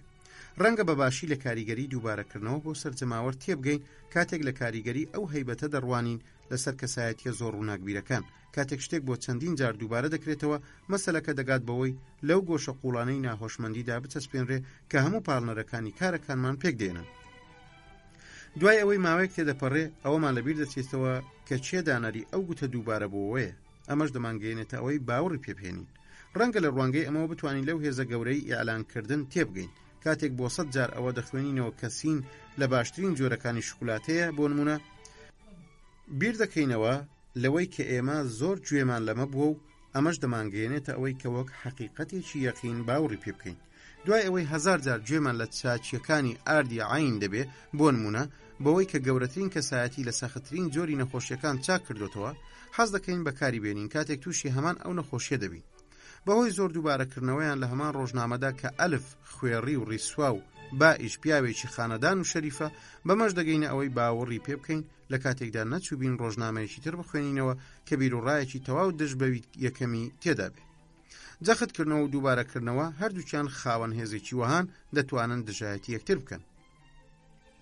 کاتێک دەرفەت بۆ جەختکردنەوەیەک دەرەخسێ بە پێی پێویست دووبارە بێتەوە، دووبارەکردنەوەکەش پێکەوە بێ کە ئەمەش لە لای هەندێک لەو کۆمپانیا بانکیانە ڕوودەدات کە هەموو یاریەکانیان پێش بڕچەکان دەکڕێ. ئەمەش ئەوە پێک دەهێنێت کە پێی دەڵێن تەوژمی ڕایگشتی. لەو کاتەدا میکانیزمە گەورە و گرانەکەی تەنینەوە دەخاڵەت دەکا و کاری خۆی دەکات. بیر و بۆچوون و سۆزمەندی و هەژان و بیر و باوڕە ئاینیەکان لە لای جەماوەر خاوەن دەسەڵاتێکی تەنینەوەی وەهایە کە هەمان هێز و چڕی دەسەڵاتی میکرۆبەکانی هەیە. دەتوانین ئەو دیاردەیە لە لای خودی ئاژەڵەکانیش ببینین. ئەویش کاتێک لە شێوەی جەماوەرێکدا کۆ دەبنەوە. حیلاندنی ئەسپێک لە تەویلەیەکدا یەکسەر حیلاندنی ئەسپەکانی تری بەدوادادێ لە هەمان تەویلەدا. هەر ترسێک یان جوڵەیەکی پشێ و تووشی هەندێک مەڕ ببێ، دەم و دەست بۆ سەرجەم مێگەڵەکە دەگوێزرێتەوە. ئەوە تەنینەوەی هەڵچوون و هەژانەکانە ڕاڤەینێنی ئەو جۆرە کتوپڕی و لە ناکاویەی دیاردەی ترس و تۆقاندنمان بۆ دەکات. تێکچوونەکانی دەماریش بۆ نمونەوەک شێتی، ئەویش هەر لە ڕێگەی تەنینەوەەوە بڵاو دەبێتەوە. ئێمە ڕادەی بڵاوبوونەوەی شێتیەتی لە ناو پزیشکانی دەروون نازدا دەزانین. تەنانەت دەڵێن هەندێک لە جۆرەکانی شێتیەتی وەک نەخۆشی ترس لە زەوی چۆڵ بەهۆی تەنینەوەوە لە مرۆڤەوە بۆ ئاژەڵ دەگوێزرێتەوە. لە تەنینەوەدا پێویست بۆ ناکە هەموو کەسەکان لە یەک کاتدا و لە یەک حاڵدا ئامادە بن، بەڵکو لە دوورەوە بەهۆی کاریگەری هەندێک لە ڕووداوانەوە بڵاو دەبێتەوە کە کەسەکان بەرەو هەمان ئاراستە دەبا و ئەو خەسڵەتە تایبەتانەی جەماوەر هەیەی دەیکاتە بەری. بە تایبەتیش ئەگەر جەماوەر لە ڕێگەی هۆکارە دوورانەی پێشتر باسمان کردن ئامادەی بۆ ئەمە تێدا بوو. بابۆ ئەمەش نمونێ ئەو تەقینەوە شۆڕش جێرانەیە بهێنینەوە کە ساڵی 1848 لە فەڕەنسا ڕوویدا. تەقینەوەکە لە پاریسەوە دەستی پێکردو لە پڕێکدا کشا بۆ ئەوەی بەشێکی گەورەی ئەوروپا بگرێتەوە و ژمارەیەکی زۆر لە ڕژێمە شاهنشاییەکان بگۆڕێ. ئەو لاساییکردنەوەی کە زۆر لە کاریگەریەکانی دیاردە کۆمەڵایەتەکانی بۆ دەگەڕێنەوە لە واقعدا شتێک نییە جگە لە شوێنەوارێک لە شوێنەوەرەکانی تەنینەوە. لەبەرەوەی ڕۆڵی لاساییکردنەوەم لە شوێنێکی تردا باس کرد بوو، بۆیە لێرەدا تەنها بەو شتانە دەوەستمەوە کە بەر لە ماوەیەکی درێژ گوتومن و دواتر لەلایەن نووسرانی دیکەوە فراوان کراوە و خراوەتە سەری. ئەمەی خوارەوەم گوتووە. مرۆڤ لە دیاردەی لاساییکردنەوەدا لە ئاژەڵ دەچێت، چونکە لاساییکردنەوە بەلای مرۆڤەوە پێویستیەکە بە مەرجێک لاساییکردنەوەکە سووک و ئاسان بێ. لە خودی ئەم پێویستیەوە کاریگەری مۆدە یان نمایشکردنەکان دێنە ئاراوە. جاگەر مەسەلەکە پەیوەندی بە بیرروڕا یان بیرروبۆچوون یان کۆڕە ئەدەبیەکان یان نمایشکردنی جلوبەرجیشەوە بێ. زۆر بە ئاسانی ژمارەی ئەوانە چەندن کە دەتوانن خۆیانی لە دەست ڕزگار بکەن. ئێمە لە ڕێگەی نمونە و مۆدێلەکانەوە دەتوانین سەرکردایەتی جەماوەر بکەین، نەک لە ڕێگەی مشتومڕە عەقلانیەکانەوە. هەر قۆناغە و چەند کەسێکی کەمی خۆی هەیە کە جێدەستی خۆیان بە قۆناغەکەەوە جێدی هەڵن و کاریگەری لەسەردادنێن، پاشان جەماوەری ناهۆشیار لاساییان دەکەنەوە. بەڵام نابێ ئەو کەسایەتیانە زۆر لە بیر و بۆچوونە باوەکانی سەردەمەکەیان لابدەن کە هەبوون، چونکە ئەگەر وابوو ئەوە لاساییکردنەوەیان لەلایەن جەماوەرەوە زۆر قورس و گران و بێکاریگەریش دەبێت. بە تایبەتیش لەبەر ئەم هۆیەیە کە کەسە سەرکەوتوەکانی سەردەمی ئەوان هیچ کاریگەریەکیان لەسەری نییە، چونکە ئەو مەودایی لە نێوان ئەوان و هاوچەرخەکانیاندایە زۆر گەورەیە. هەر بۆیە ئەوروپیەکانیش ناتوان هیچ کاریگەریەک لەسەر گەلانی ڕۆژهەڵات دابنێن و وێڕای ئەو هەموو خەسڵەت و ئیمتیازاتانەی ژیارەکەیان هەیەی. لە کتێبی پێشوودا گوتم کاریگەری دووفاقیانەی ڕابردوو و لاساییکردنەوەی دوولایەنە لە دو ئاکامدا دەبنەمای ئەوەی هەموو ئەو مرۆڤانەی سەر بە هەمان وڵات و هەمان قۆناغن بەڕادەیەک لە یەک بچن، تەنانەت ئەوانیشی پێشبینی ئەویان لێ دەکەن لەو لێکچوویە دەرباز بن وەک فەیلسوفان و زانایان و ئەدیبان ئەوان خۆشیان شێوازیان لێکچوو دیار بێ و مۆچی ئەو قۆناغیان بەسەرەوە بێ کە تێیدا ژیاون. ئەوەندەمان بەسە بۆ جارێک قسە و گفتوگۆ لەگەڵ تاچێکدا بکەین بۆ ئەوەی لە ڕووی شاقوڵیەوە لە جۆری ئەو خوێندنەوانە تێبگەین کە کاری تێدەکەن، هەروەها لە خەمە چەشەبووەکانی و ئەو ژینگەی تێیدا دەژی. تەنینەوە هێزێکی وای هەیە کە بتوانێت نەک تەنها هەندێک لە بیرروڕاکان بەسەر مرۆڤدا بسەپێنێ، بەڵکو هەندێک ڕێگەی ئیحساس و هەستکردنیش فەرز بکە. ئەوە تەنینەوەیە وا لە خەڵک دەکا لە ماوەیەکدا قێز لە کارێکی ئەدەبی دیاریکراو بکەنەوە، بۆ نمونە وەک تانهۆسێر. هەر ئەوی شاوایان لێ دەکات دوای چەند ساڵێک بە هەمان کار سەرسام بن، ئەوانەی کە نکۆڵیان لێ کرد بوو بێزیان لێ دەهاتەوە. کەواتە بیر و ڕاوبیر و باوڕەکان لە ڕێگای میکانیزمی تەنینەوەەوە بڵاو دەبنەوە، نەک لە میانەی مشتومڕێ عەقلانیەوە، مەگەر چۆنەها ئەوە بێ. بیر و بۆچوونەکانی ئێستای کرێکاران و وێناکردنەکانیان لەو باوڕوومەی خانانەدا گەڵاڵە دەبن کە تێیدا بەیەک دەکەن. لە هەموو سەردەمەکانیشدا بیر و باوڕەکانی جەماوەر هەمیشە بەم ڕێگەیە گەڵاڵە دەبن. ڕێنان بە شێوەیەکی زۆر ڕازگۆیانە بەراوردی دامەزرێنەرانی یەکەمی مەسیحیەت دەکا بەو کرێکارە سۆشیالیستیانەی بیر و باوڕەکانیان لەم باڕەوە بۆ ئەو باڕ بڵاو دەکەنەوە. سەبارەت بە ئاینی مەسیحی ڤۆڵتێر دەرچی بەوە کردبوو کە تەنها ڕیسواترین گەمژەکانن بۆ زیاتر لە 100 ساڵە پەیڕەوی دەکەن. لەو نمونە لێکچوانەی هێناومنەوە دەبینین کە تەنینەوە دوای ئەوەی بەناو چینە شعبیەکان دەبڵاو بۆوە دەچێ بەرەو چینە باڵاکانی کۆمەلگە. بۆ نمونە لە ڕۆژی ئەمڕۆماندا دەبینین بیر و بۆچوونەکانی سۆشیالیزم لە گەیشتنیاندا بەوانەی دەبنە قوربانیەکانی یەکەمی. لە بەردەم میکانیزمەی تەنینەوەدا خودی بەرژەوەندی تاکە کەسی خۆی نامێنێ و ڕەش ڕادێ. لەبەر ئەم هۆکارە ئەگەر هەر بیر و بۆچوونێک ئەوەی بۆ ڕەخسێنرا شعبی بێتەوە، ئەوە خوی بەسەر چینە کۆمەڵایەتەکاندا دروست دەکا و خۆشی دەسەپێنێ، تا تەنانەت ئەگەر بیر و بۆچوونە براوەکە بە ئاشکرا دیاریش بێ کە مایە پوچە. ئەو کاریگەریەی چینە کۆمەڵایەتیەکانی خوارەوە لەسەر چینەکانی سەرەوەی دادەنێن زۆر سەیرە. لە کاتێکدا بیرروڕاکانی جەماوەر زۆر کەم و بە شێوەیەکی هەمیشەیی لە بیر و بۆچوونێکی باڵای دیاریکرا و بەتاڵ کراوەتەوە کە زۆربەی جار هیچ کاریگەریەکی لەسەر ئەو ناوەندە نەماوە کە بۆ یەکەم جار تێیدا لەدایک بووە. ئەو بیر و بۆچوونە باڵایانە لەلایەن ئەو سەرکردانەوە دەستیان بەسەردا دەگیرێ کە بەهۆیەوە سیحراوی بوون، پاشان بە شێوەیەکی زۆر ناڕێک لە ناو ناوەندەکانی جەماوەردا بڵاویان دەکەنەوە. دوای ئەوەی دەبێتە بیر و بۆچوونێکی شعبی بە شێوەیەک لە شێوەکان دەگەڕێتەوە سەر سەرچاوەکەی یەکەمی و جارێکی تر سەر لە نوێ کار دەکاتە سەرچینە باڵاکانی نەتەوەیەک لە نەتەوەکان. دوجار دەتوانین بڵین کە ئەوە زیرەکیە سەرکردایەتی دنیا دەکات، بەڵام دیارە لە دوورەوە ئەو سەرکردایەتیە دەکات، واتە دوای ماوەیەکی دوور و درێژ، چونکە بیر و بۆچوونەکانی فەیلسوفە داهێنەرەکان تەنها دوای مردنیان سەرکەوتن بەدەستدێن و وەختێک کە جەستەکانیان ماوەیەکی درێژە بۆتە تۆز و تەم لە ڕێگەی ئەو میکانیزمانەوە سەردەکەون کە پێشتر باسمان کردن. سێەم، هەیبەت و شکۆی کەسیەتی. ئەگەر بیر و ڕابڵاوبەوەکان لە ڕێگای جەختکردنەوە و دووبارەکردنەوە و تەنینەوەەوە خاوەن هێزێکی گەورە بن، ئەوە لەبەر ئەوەیە خاوەنی ئەو هێزە نهێنیە کە پێی دەگوترێت شکۆ و هەیبەت یان ڕێزگرتن. هەموو ئەوانەی دەستیان بەسەر دنیادا گرتووە بە بیر و بۆچوون و مرۆڤەوە لە بنە ڕەتدا خۆیان لە ڕێگەی ئەو هێزەوە سەپاندووە کە وشەی هەیبەت و شکۆ گوزارشتی لێ دەکات. ئێمە هەمومان واتای ئەو وشەیە دەزانین، بەڵام ئەوە هەیە بە شێوەی زۆر جیاواز پیادەی دەکەین. لە کاتێکدا دیاریکردنی وردی وشەکە کارێکی هەروە ئاسان نییە. دەشێ هەیبەت و شکۆ هەندێک سۆزمەندی وەک سەرسامی و ترسیش لەخۆ بگرێت. ئەم دوانە بناغە و بنچینەی هەیبەت و شکۆ پێک دێنن، بەڵام دەشبێ ئەم بەبێ ئەوانیش هەبێت. بەڵگەش بۆ ئەمە ئەوەیە هەندێک کەسایەتی مردووی وەگە ئەسکەندەری مەکدۆنی و قەیسەر و محەممەد و بوزا هەن هێشتا هەیبەت و شکۆیەکی گەورەیان هەیە لەگەڵ ئەوەی ئێمە هیچ ترسێکیشمان لێیان نەماوە. لە ڕاستیدا هەیبەت و شکۆ جۆرێکە لە چێشکردن کە تاچێک لەسەر ڕۆحمان ممارەسەی دەکات، یان کارێکی ئەدەبی یان بیر و باوەڕێکی دیاریکراو لەسەر ڕۆحمان دایدەنێت. ئەو چێشکردنە سێحراویە هەرچی توانای ڕەخنەگرتنمان هەیە پەچی دەخاو دێ ڕۆحمان پڕ دەکات لەسەر سامی و ڕێز و نەوازش. ئەو سۆزمەندیانەی بەم شێوەیە وروژان ناتوانین بە هەموو سۆزمەندەکانی دابنین، بەڵام ڕەنگە لە هەموو ئەو جۆشدانە بوو بێ کە دووچاری کەسێکی بە موگناتیس کراو دێ. هەیبەت و شکۆ بناغەی هەموو هەیمەنە و هەژمونێکە. ئەگەر ئەمە نەبوایە مەحاڵ بوو خواوەند و پاشا و ئافرەتان بیان توانایە زاڵ بن.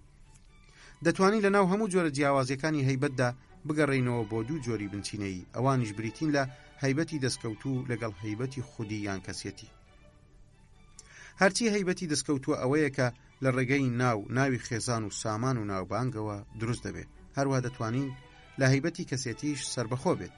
لە کاتێکدا هەیبەتی کەسیەتی بە پێچەوانەوە شتێکی تاکە کەسیە و هەندێک جاریش لە پاڵ نێوبانگ و نەمری و ساماندایە، یان لەلایەن ئەمانەوە پشتگیری لێ دەکرێت، بەڵام ئەوەشی هەیە کە بتوانێت بە تەواوەتی سربەخۆ بێت. هەیبەتی دەستکەوتوو یان دەستکرد زۆر بڵاوە. هەر ئەوەندەی بەسە کەسێک پۆستێکی دیاریکراوی هەبێ یان خاوەنی سامانێک بێ یان چەند نازنا و لە قەبێکی هەڵگرت بێ بۆ ئەوەی تاجی هالەیەکی هەیبەت و شکۆ لەسەری بنێ. جاخوای دەکرد ئەو کەسە هیچ قیمەت و بەهایەکی نەدەبوو یان کەسێکی کەوتوش دەبوو.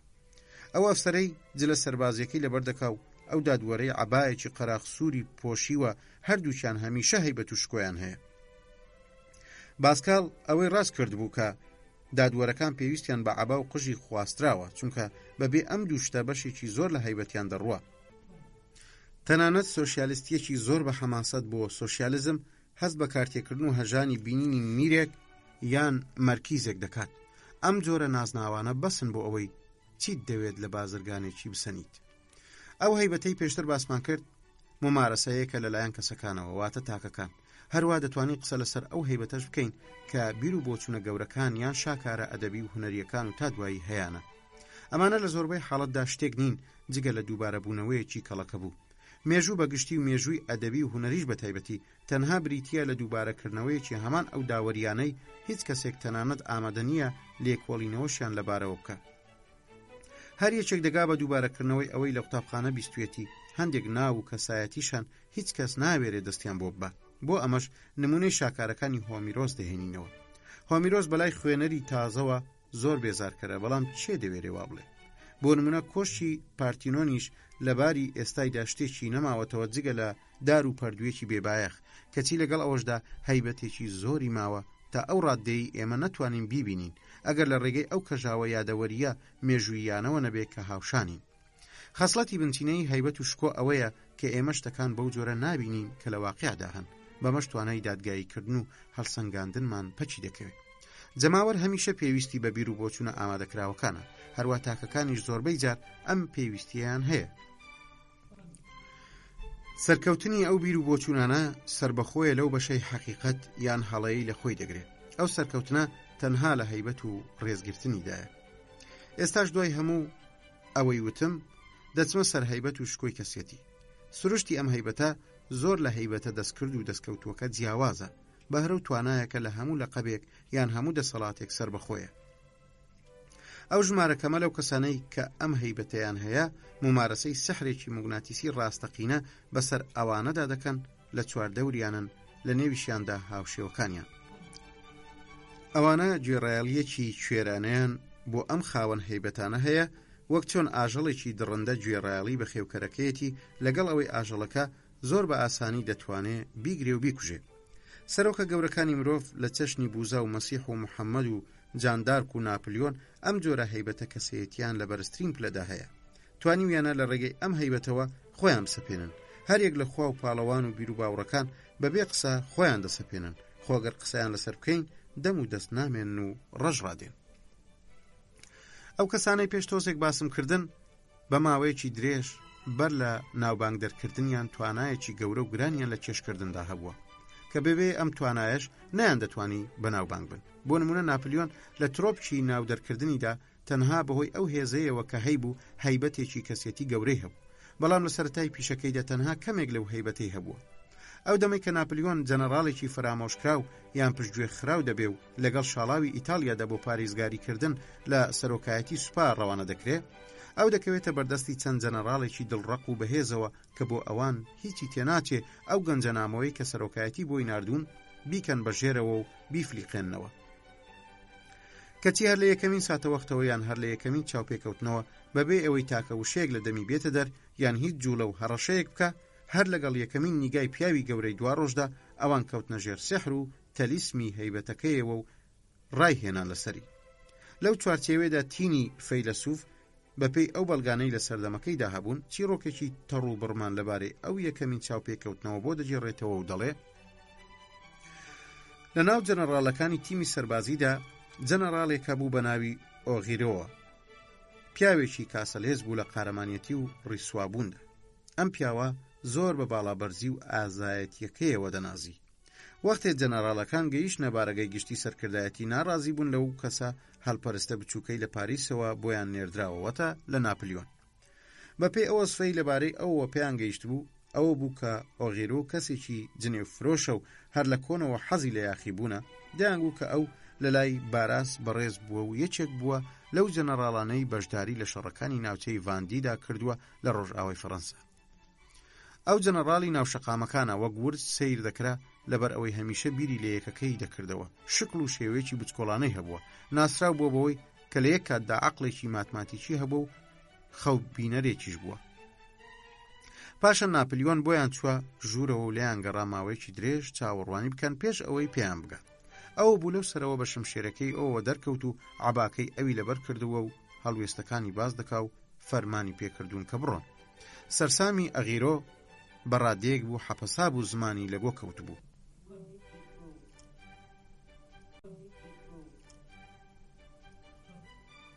لەژێر باری شۆکەکەیدا ڕاست نەبەوە تاکو و نەچوە دەرێ. لەوێ اینجا گەڕایەوە سەر باری ئاسایی خۆی.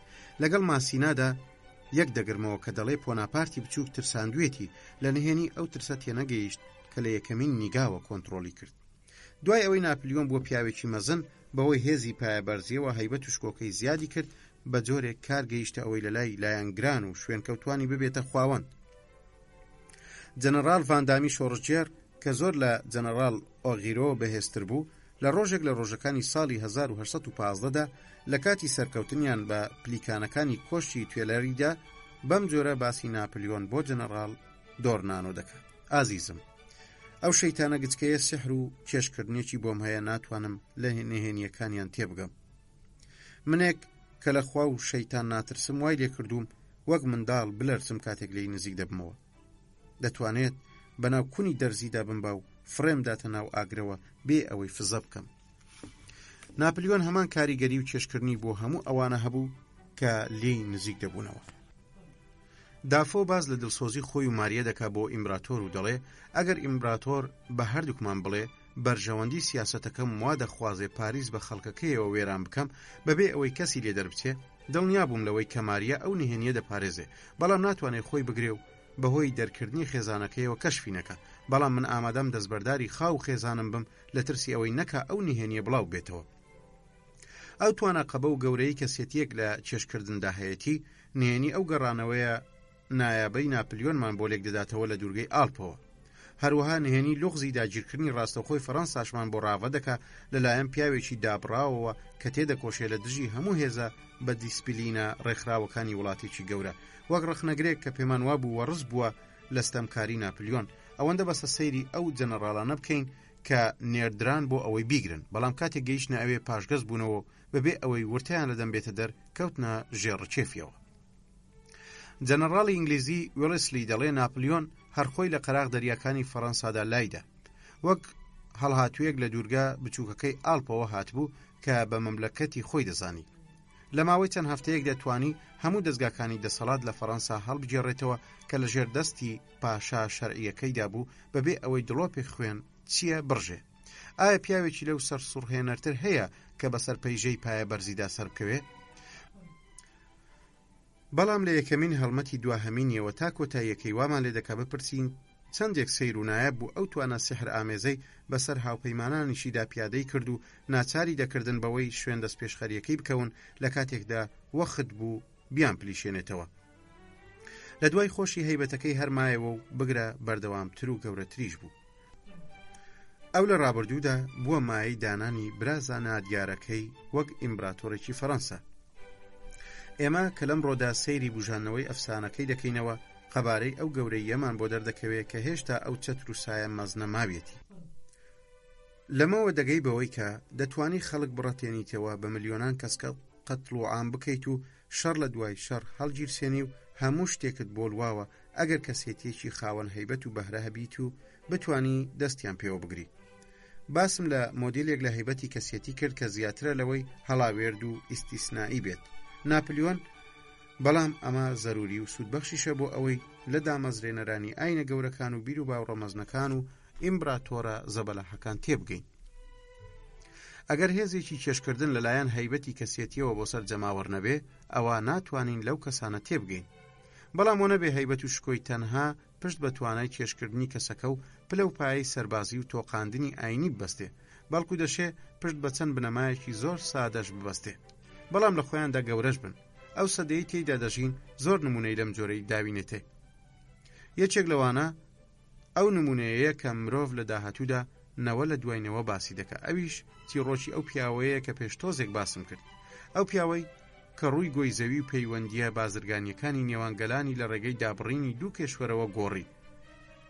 فردیناندی لیسپیس ناوبرا و سەرکەوتنی لە پرۆژەکەیدا بەدەستهێنا کە بێگومان ئەوەش لە ڕێگەی ئیرادە قەبە و گرانەکەیەوە بوو، بەڵام لە پاڵ ئەمەدا شتێکی تریشی هەبوو، ئەویش ئەو هێزە ئەفسوناوی و چێشکردنەی بوو کە بەسەر هەموو چواردەور و دار و دەستەکەیدا پیادەی دەکرد.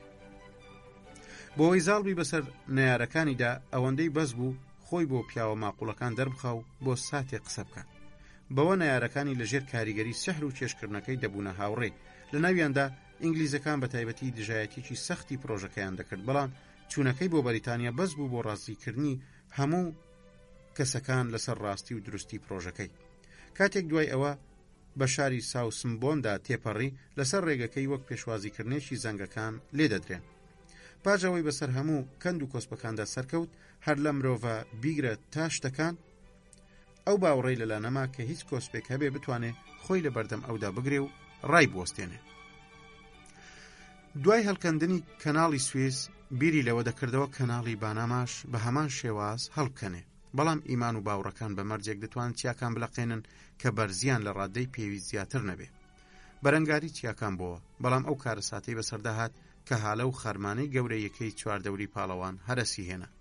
ژیانی لیسپس وێنەیەکی ڕوونمان لەبارەی چۆنێتی گەشەکردنی هەیبەتی کەسێتی و گەورەبوونیەوە و پاشتریش هەرەسهاتنی دەداتێ. دوای ئەوەی لە گەورەی و شان و شکۆدا گەیشتە ئاستی کەسایەتیە مێژوویە هەرە گەورەکان لە لای دادوەرەکانی وڵاتەکەیەوە دابەزێنرایە ئاستی سوکترین کەسانی تاوانبار. تەرمەکەی بە تەنها بەناو جەماوەری خەمساردا تێپەڕی. ئەوانەی ئاهەنگیان بۆ جێڕا یادیان کردەوە تەنها پادشا بیانیەکان بوون. ئەو نمونانەی پێشتر باسم کردن چەند نمونەیەکی توندڕەون بۆ ئەوی بە دوور و درێژی و لە ڕووە سایکۆلۆژیەکەیەوە دیاردەی هەیبەت و شکۆ بخوێنینەوە. ئەوە پێویستە لە سەرمان زنجیرە مێژوویە دوور و درێژەی تاوتوێ بکەین هەر لە دامەزرێنەرانی ئاینەکان و ئیمبراتۆرەکانەوە تا دەگاتێت ئەو تاکە کەسە ئاساییەی کە دەیەوێت خۆی لە دراوسەکەی بە پێشتر بزانێ بە جلو بەرگەنوێیەکەی و ئەو مەدالیایەی دەیکات بە سنجیەوە. لە نێوان ئەو دوو جەمسەرەتون ڕەوەی زنجیرەکەدا هەیبەت بە هەموو شێوەکانیەوە لە ناو توخمە جیاوازەکانی شارستانیەتێکی دیاریکراودا جێگە دەگرێت. مەبەستمان لە زانستەکان، هونەرەکان و ئەدەب و تا دوایی ئەگەر لە هەموویمان کۆڵیەوە دەبینین کە هەیبەت نەژادی سەرەکیە لە قەناعەت پێکردن و قەناعەت پێهێناندا. ئەو کەس یان بۆچوون یان شتەی هەیبەتی هەبێ تەنینەوە وا دەکات لاسایی بکرێتەوە بەمەش هەندێک لە فۆرمەکانی ئیحساس و تەرجەمەکردنی فکر بەسەر تەواوینەوەیەکدا فەرز دەکرێت.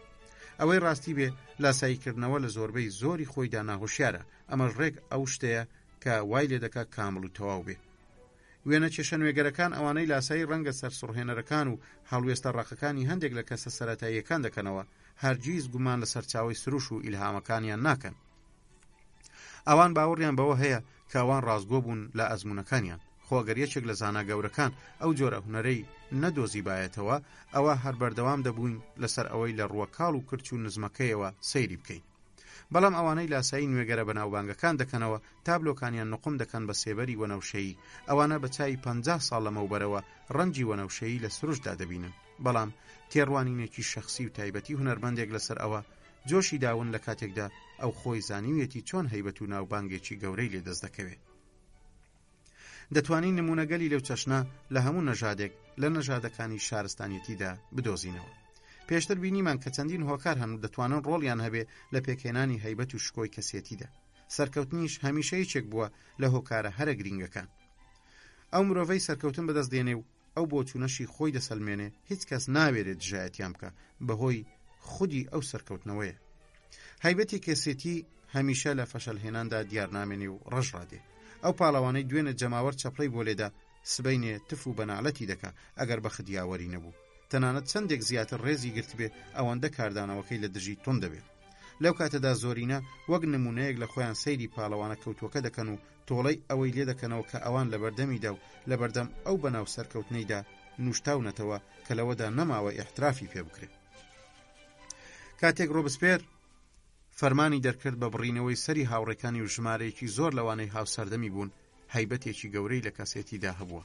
هەر ئەوەندەی چەندەنگێکی کەم کرد، ئەویش سەری خۆی دانا و جەماوەر بە هەمان ئەو تف و نەعلەتانەوە بردیانە بەردەم سێدارە کە تا دوێنێ قوربانیەکانی دەستی ئەویان پێ ڕاودەنرا. باوەڕداران هەمیشە پەیکەری خواکانی پێشویان بە جۆرێک لە هەڵچوونەوە تێک دەشکێنن. ئەوە هەیبەتە کەسێتی شکست دەخوا زۆر بە خێرایی ون دەبێ و نامێنێ، هەروە بە گفتوگۆ و مشتومڕکردنیش لە ناو دەچێت. بەڵام ئەوەیە بە شێوێکی زۆر هێواش. بێگومان ئەم پرۆسەی گفتوگۆکردنە کاریگەری بێ ئەم لە ئەولای دەبێت، چونکە ئەو هەیبەتەی بێتە جێگەی مشتومڕ و توێش ئەو هەیبەتەی نامێنێ. ئەو خواوەند و کەسانەی ویستی بێتیان پارێزگاری لە هەیبەتی خۆیان بکەن، هەرگیز ڕێگەیان بە مشتومڕ نەداوە بۆ ئەوەی جەماوەر پێیان سەرسان بێ و بیان پەرستێ، پێویستە هەمیشە مەودایەک لە نێوان خۆیان و خەڵکدا بهێڵن.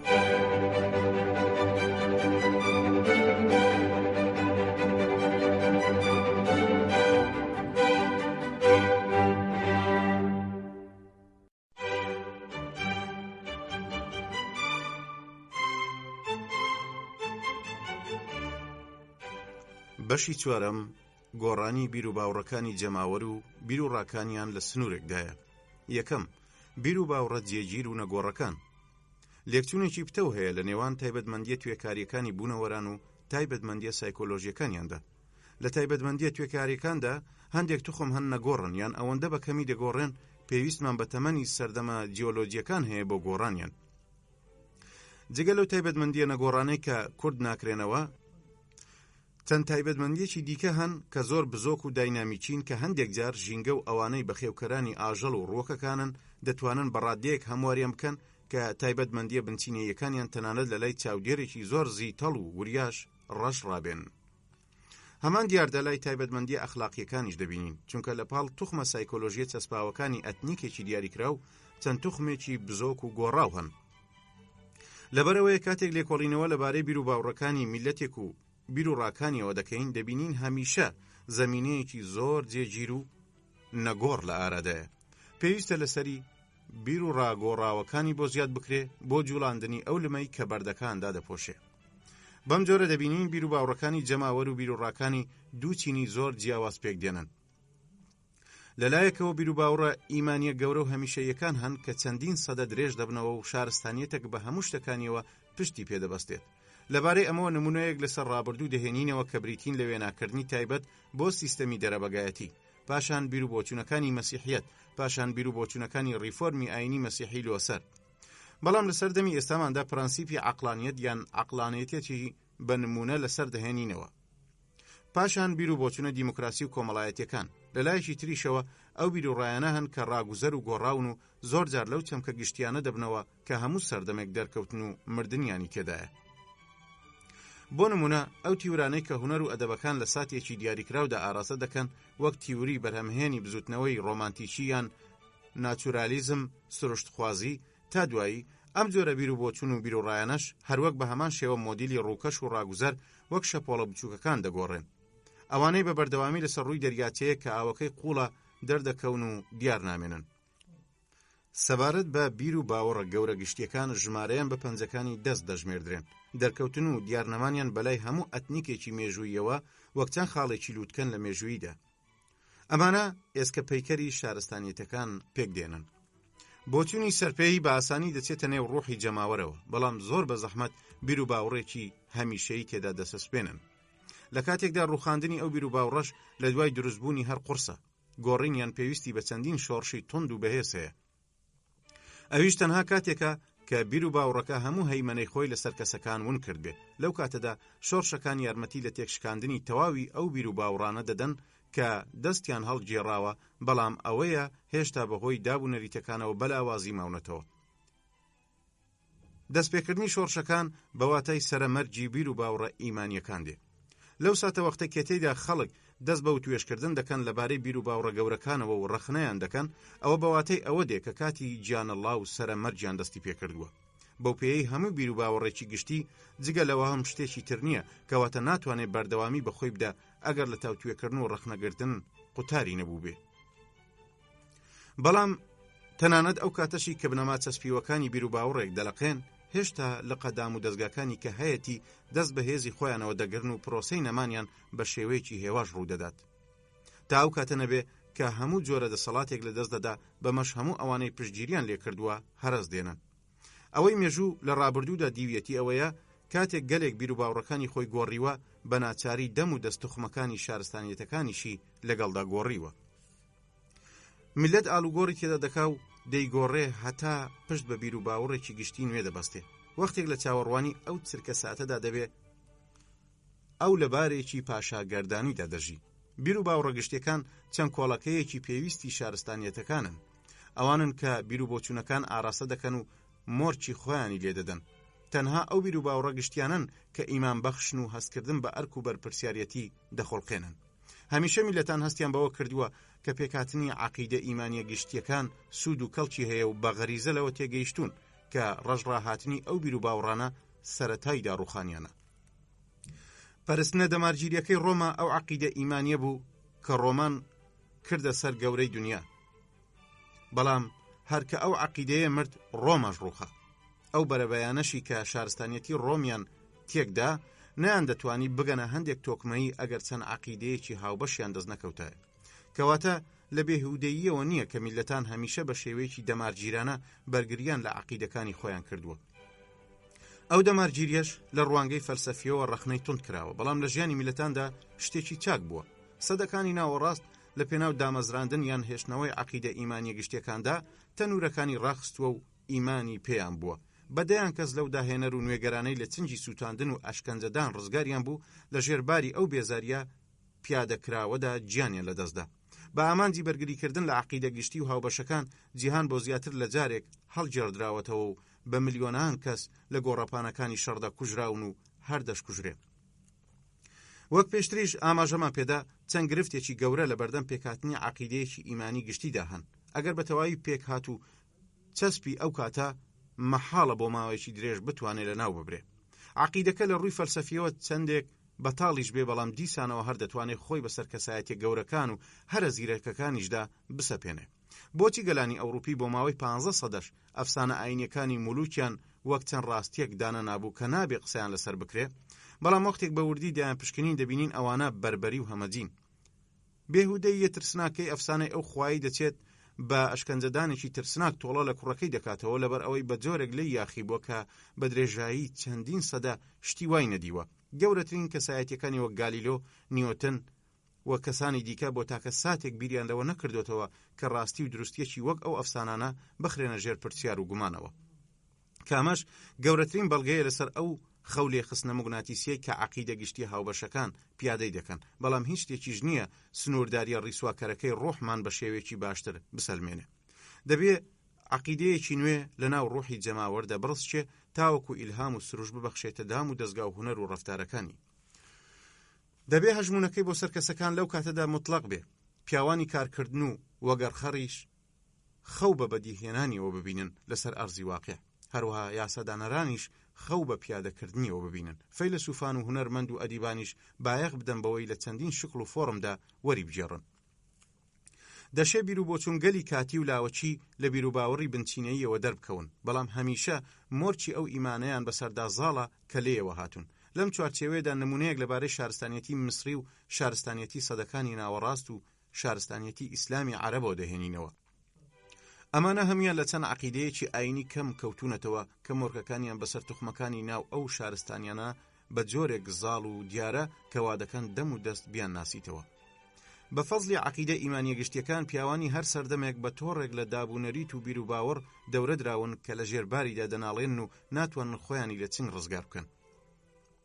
ئەم تۆڕە وایان لێ دەکات هەتا دێ ڕۆژ بە ڕۆژ زیاتر لەیەک بچن. زیرەکترین و سربەخۆترین کەسیان ناتوانن خۆیانی لە دەست قوتار بکەن. هیچ تەمکارێکی ڕاستەقینە نابینینەوە لەوە گەورەتر بێ کە خۆی بە شێوەیەکی ناهۆشمەندانە لەسەر کەسەکان ممارەسەی دەکە، چونکە ئەوە تاکە شتێکە کە ناتوانین دژایەتی بکەین. گومان لەوەدانیە کە تیبیر و جەنگیزخان و ناپلیۆن چەند ستەمکارێکی تۆقێنەر بوون، بەڵام خۆ موسا و بوزا و عیسا و محەممەد و لۆسەریش لە قوڵایی قەبرەکانیانەوە کاریگەریەکی زۆر داپلۆسێنەرانەی قوڵتریان لەسەر خەڵک داناوە.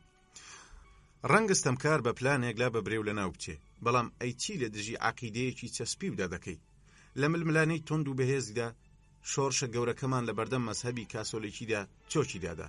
سەرڕای سەرلەقاندنی ڕەزامەندی ڕواڵەتیانەی جەماوەر بۆ شۆڕشەکە و بەکارهێنانی چەند ئامرازێکی فەوتێنەری بێبەزایی کە ترس و تۆقاندنیان هیچی لە شێوازەکانی دادگاکانی پشکنین کەمتر نەبوو.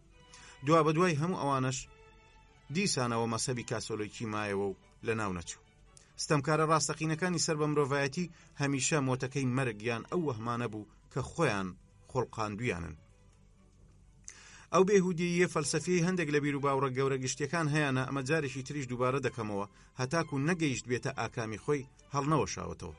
تەنانەت ناتوانێت بەو سەرکەوتنە بگا ئەگەر هەندێک بێهودەیی لە خۆیدا کۆنەکاتەوە. ئەو لاوازیە ئاشکرایەی لە هەندێک بیر و باوەڕی سۆشیالیستی ئێستادا هەیە، ڕێگەی ئەوەیان لێ ناگرێت لە ناو ڕۆحی جەماوەردا بنجدا بکوتن و بچەسپێن. ئەو خۆ بە کەمزانینە ئاشکرایی ئەو بیر و باوەڕانە بە بەراورد لەگەڵ هەموو بیر و باوڕە ئاینیەکاندا هەیەە تەنها بۆ خاڵێک دەگەڕێتەوە، ئەویش لە دوا ڕۆژدایە. بەو پێی کە بەختەوەری وەک نمونەیەک جەماوەری پێ ئامادە و تیار دەکرێت، لەبەر ئەوە دەبێت تەنها لە ژیانی داهاتوو یان لەو دنیادا بەدی بهێنرێ. هەر بۆیە هیچ کەسێکیش ناتوانێت دژایەتی ئەو بەدیهێنانە یان ئەو ئامانجە بکە، بەڵام بەو پێی بەختەوەریەکەی سۆشیالیزم وەک نمونەیەک دەبێت ڕۆژێک لە ڕۆژان لەسەر زەوی بەدی بهێنرێ. لەبەر ئەوە بێهودەیی وادە و بەڵێنەکان لە یەکەمین هەوڵی بەدیهێنانیانەوە دەردەکەون و بە مەشبیر و باوڕە نوێیەکە هەرچە هەیبەت و بەختێکی هەبێ یەکسەر لە دەستی دەدا. ئەمە جگەلەوەی دەرفەتی گەورەبوونی بیر و باوڕەکە تەنها ئەو کاتەیە کە دەکەوێتە پێش ڕۆژی وادە و بەڵێندانی بەدیهێنانیەوە. لەبەرەوە ئەگەر ئاینە نوێیەکە وەک هەموو ئاینەکانی تری پێشخۆی یەکەم کاری وێران کردبێ، ئەوە ناتوانێت دوای ئەوە کارێکی داهێنەرانە ئەنجام بدە. دووەم بیر و باوڕە گۆڕاوەکانی جەماوەر. لەسەر و بیر و باوڕە نەگۆڕ و چەسپاوەکانەوە کە قەبارەی هێز و تواناییمان نیشاندا، چینێکی تەنک لە بیر و باوەڕ و باوەڕی ئەندێشەکان ئامادەجیان هەیە کە بە بەردەوامی لە دایک دەبن و دەمرن. تەمەنی هەندێک لەمانە زۆر کورت و کەم خایەنە و لەو پەڕی حاڵەتدا ماوەی مانەوەی لە تەمەنی نەوەیەک تێناپەڕێ. پێشتریش ئەومان گوت کە ئەو گۆڕانانەی بەسەر ئەو بیر و باوڕانەدا دێن هەندێک جار ڕووکەشن نەک ئەوەی گۆڕانی ڕاستەقینە بن و مۆرچی نەژاد و تایبەتمەندیەکانی بە شێوەیەکی هەمیشەیی هەڵبگرن. بۆ نمونە کاتێک باسمان لە دامەزراوە سیاسیەکانی وڵاتەکەمان کرد، دیمان پارتە سیاسیەکان لە ڕواڵەتدا زۆر جیاوازن لە یەکتر، وەک پادشاهیەکان، ڕادیکالەکان، ئیمپراتۆرەکان و سۆشیالیستەکان. بەڵام نمونەی باڵای هەر هەمویان یەکە و هەمان شتە. ئەو نمونە باڵایەش دەگەڕێتەوە بۆ بنیادی زەینیانەی نەژادەکەمان، نەژادی فەڕەنسیانەی لاتینی. بەڵگەشمان بۆ ئەمە ئەوەیە کە نمونەیەکی باڵای دژ بەما لە لای نەتەوەکانی تر دەبینین کە هەمان حیزب و پارتیان بە هەمان ئەو ناوانەوە هەیە.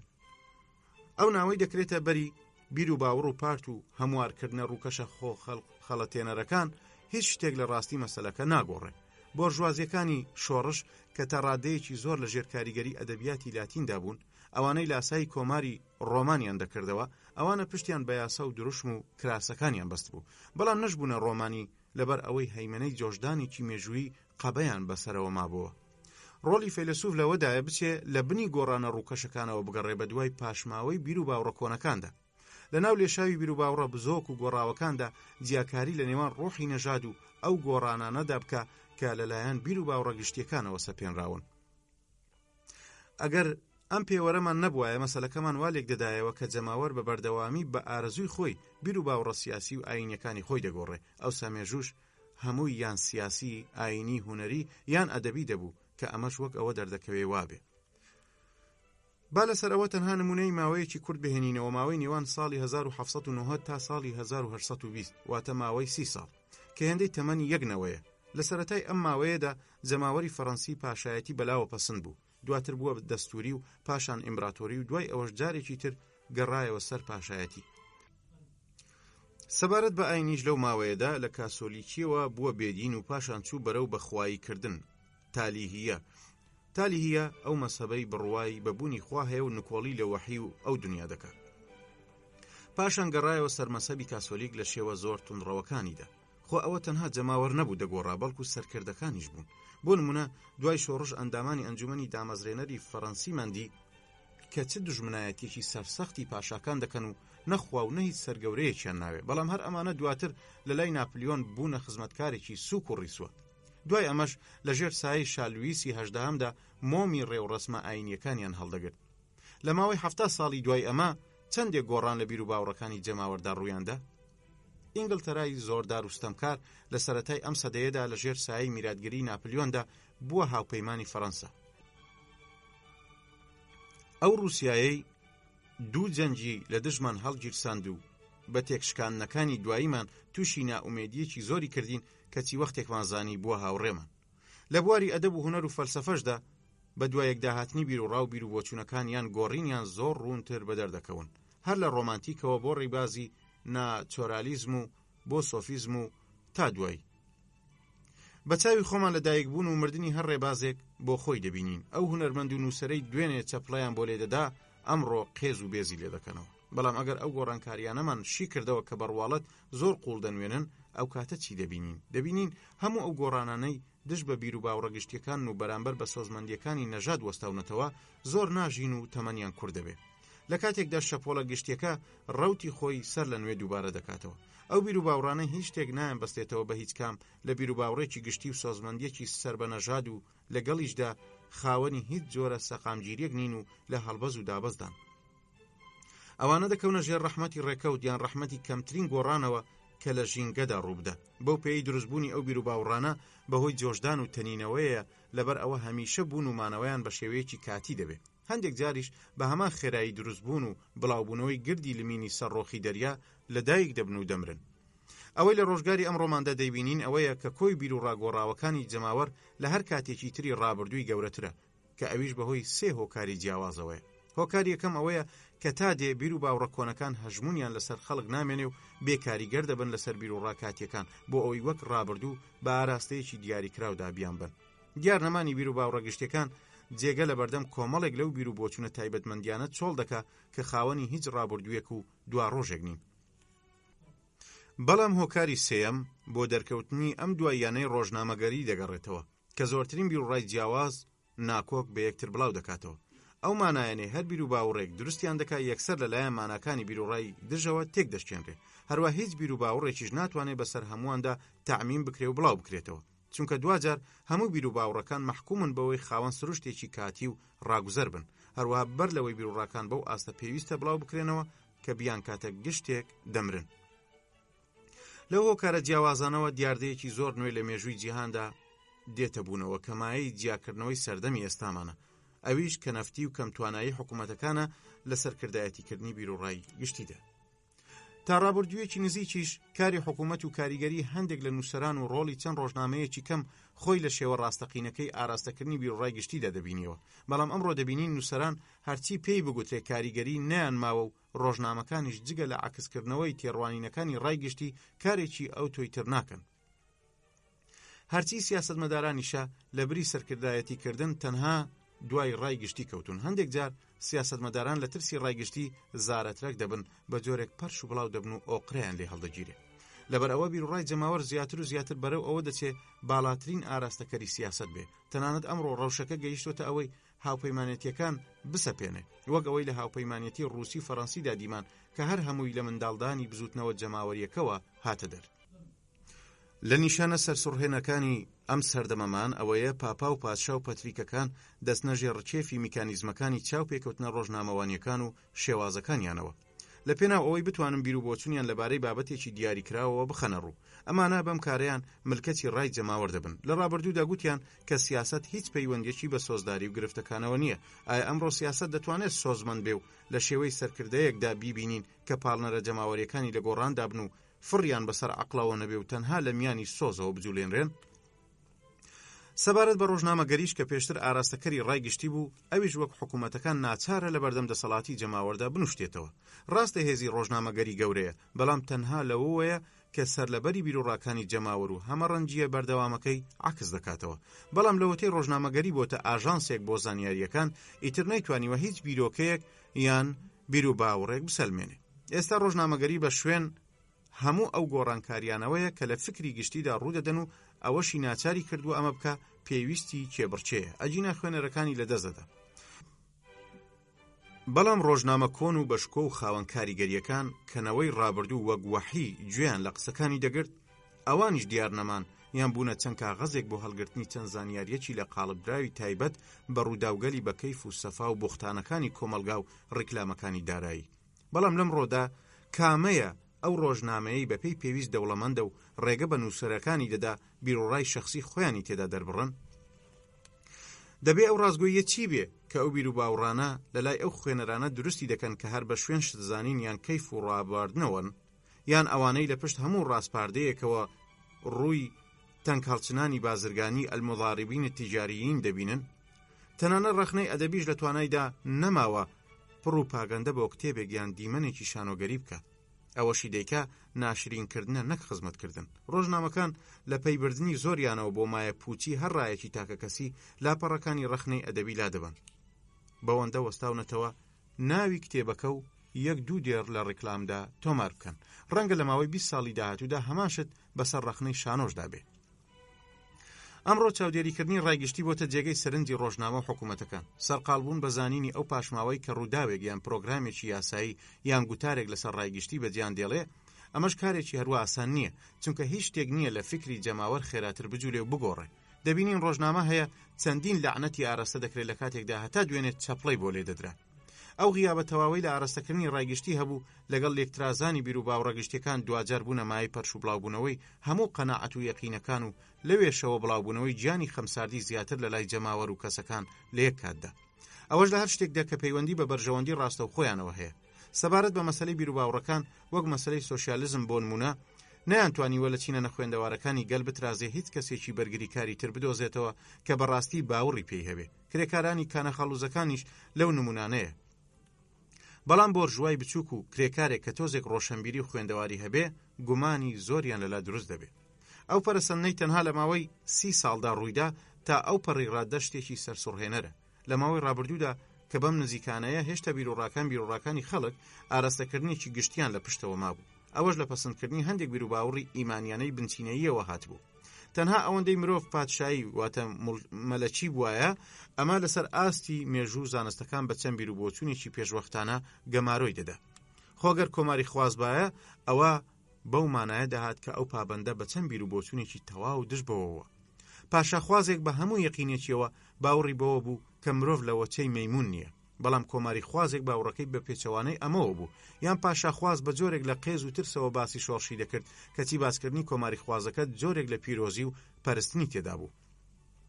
پێویستە هەندێک کەسانی وەک ڕۆبسپێر مارە ناویان بەڕێز و نوشتانەوە بێت، بەڵام ناوەکانی تری وەک قەیسەر و ئۆگێست و ناپلیۆنیش تەنها ئەو کاتە دەبێ ناویان بهێنرێت کە کۆڵێک جنێ و لعنەتیان لەگەڵدا بێ.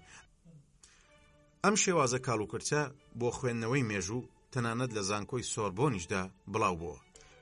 بەڵام ئەمڕۆ هەر بیر و باوڕێک لەو بیر و باوڕەگشتیانە لەو حاڵەدایە کە هەیبەت و شکۆی خۆی لە بەردەم گفتوگۆ و شیتەلکاریدا ون بکە. لایەنەکانی زۆر بە خێرایی شڕ و وڕدەبن و ئەو بیر و بۆچوونانەشی حەماسەتمان بەرز بکەنەوە دەگمەنن، چونکە مرۆڤی نوێ دووچاری خەمساردی زیاتر و زیاتر هاتووە.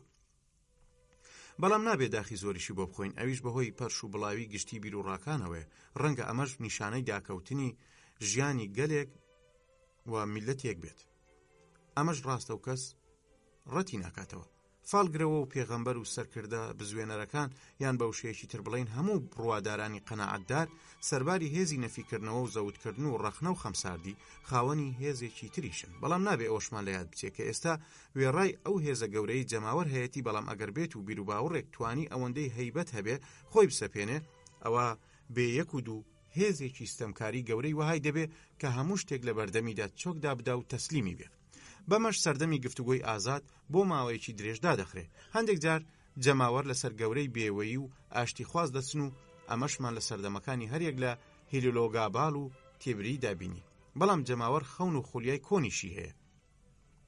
ئەو شارستانیەتەی لەسەر ڕووخانە ئەوەی لە دەست دێ لە ژێر ڕەحمی چەندین ڕێکەوتی زۆردا بمێنێتەوە تا ئەو ڕادەی ئەگەری ئەوەی لێ بکرێ کە ئەو شارستانیەتە بۆ ماوەیەکی درێژ بەردەوام دەبێت.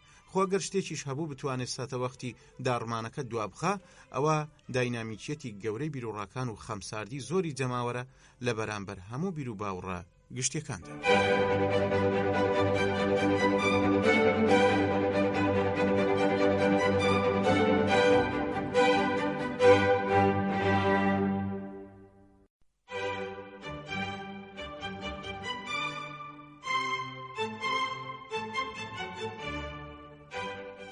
کتێبی سێیەم پۆلێنکردنی توێژە جیاوازەکانی جەماوەر و توێژینەوەیان.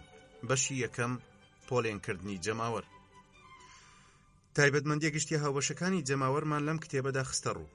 ئەوەی لەسەرمان ماوەتەوە ئەوەیە لەو تایبەتمەندیە تایبەتانە بکۆڵینەوە کە لەسەر ئەو تایبەتمەندیانە هەڵچێنراون، ئەویش بەپێی توێژە جیاوازەکانی کۆمەڵە مرۆییەکان. با سەرەتا کورتەپۆلینێکی جۆرەکانی جەماوەر بکەین. یەکەم خاڵی دەستپێکردنمان بەپێی زۆری و ژمارە دەبێت. نزمترین فۆرمی جەماوەر ئەو کاتەیە کە لە چەند نەژاد و ئەتنیکێکی جۆرا و جۆر پێکهاتبێت. لەم بارەدا خاڵی هاوبەشیان ئیرادەی ڕابەرە بە ڕێزەکەیانە، جا تۆزێک بێت یان زۆر. لە دەوری کۆ دەبنەوە و بازنە دەبەستن. دەتوانین نمونە گەلێک لەسەر مۆدێلە جۆر بە جۆرەکانی زۆریەکەی بربەریە دڕندەکان بهێنینەوە کە بۆ ماوەی چەندین سەدا ئیمبراتۆریای ڕۆمانیان داگیر کرد. لەسەر و جۆرەکانی ئەو زۆریە ناوێک چوە زۆریەکی دیکە هەیە. لەژێر کاریگەری چەند فاکتەرێکی جیاوازدا لە ناو یەکتریدا تواونەتەوە و سیفاتی هاوبەشیان بە جۆرێک وەرگرتووە کار گەیشتۆتە ئەوەی بە هەمویان یەک نەژاد پێک بێنن. وەختێک بۆنەیەکی شاتۆتە پێشەوە تایبەتمەندیەکانی تایبەت بە جەماوەریان تێدا دەرکەوتووە، بەڵام هیچ کات بارەکە نەگەیشتۆتە ئەوەی جێگەی ڕەزامەندی تایبەتمەندیەکانی خودی نەژادەکە خۆی نەبێت. دەتوانین توێژە جۆرا و جۆرەکانی جەماوەر کە لە ناو هەموو میلەتێکدا هەن بەم شێوەیە خوارەوە دابەش بکەین. ئەلف جەماوەری ناوێکچوو جەماهیر غیر متەجانسە. یەکەم جەماوەری غافڵ و بێئاگا، بۆ نمونە وەک جەماوەری پیادەی سەر جادە و شەقامەکان.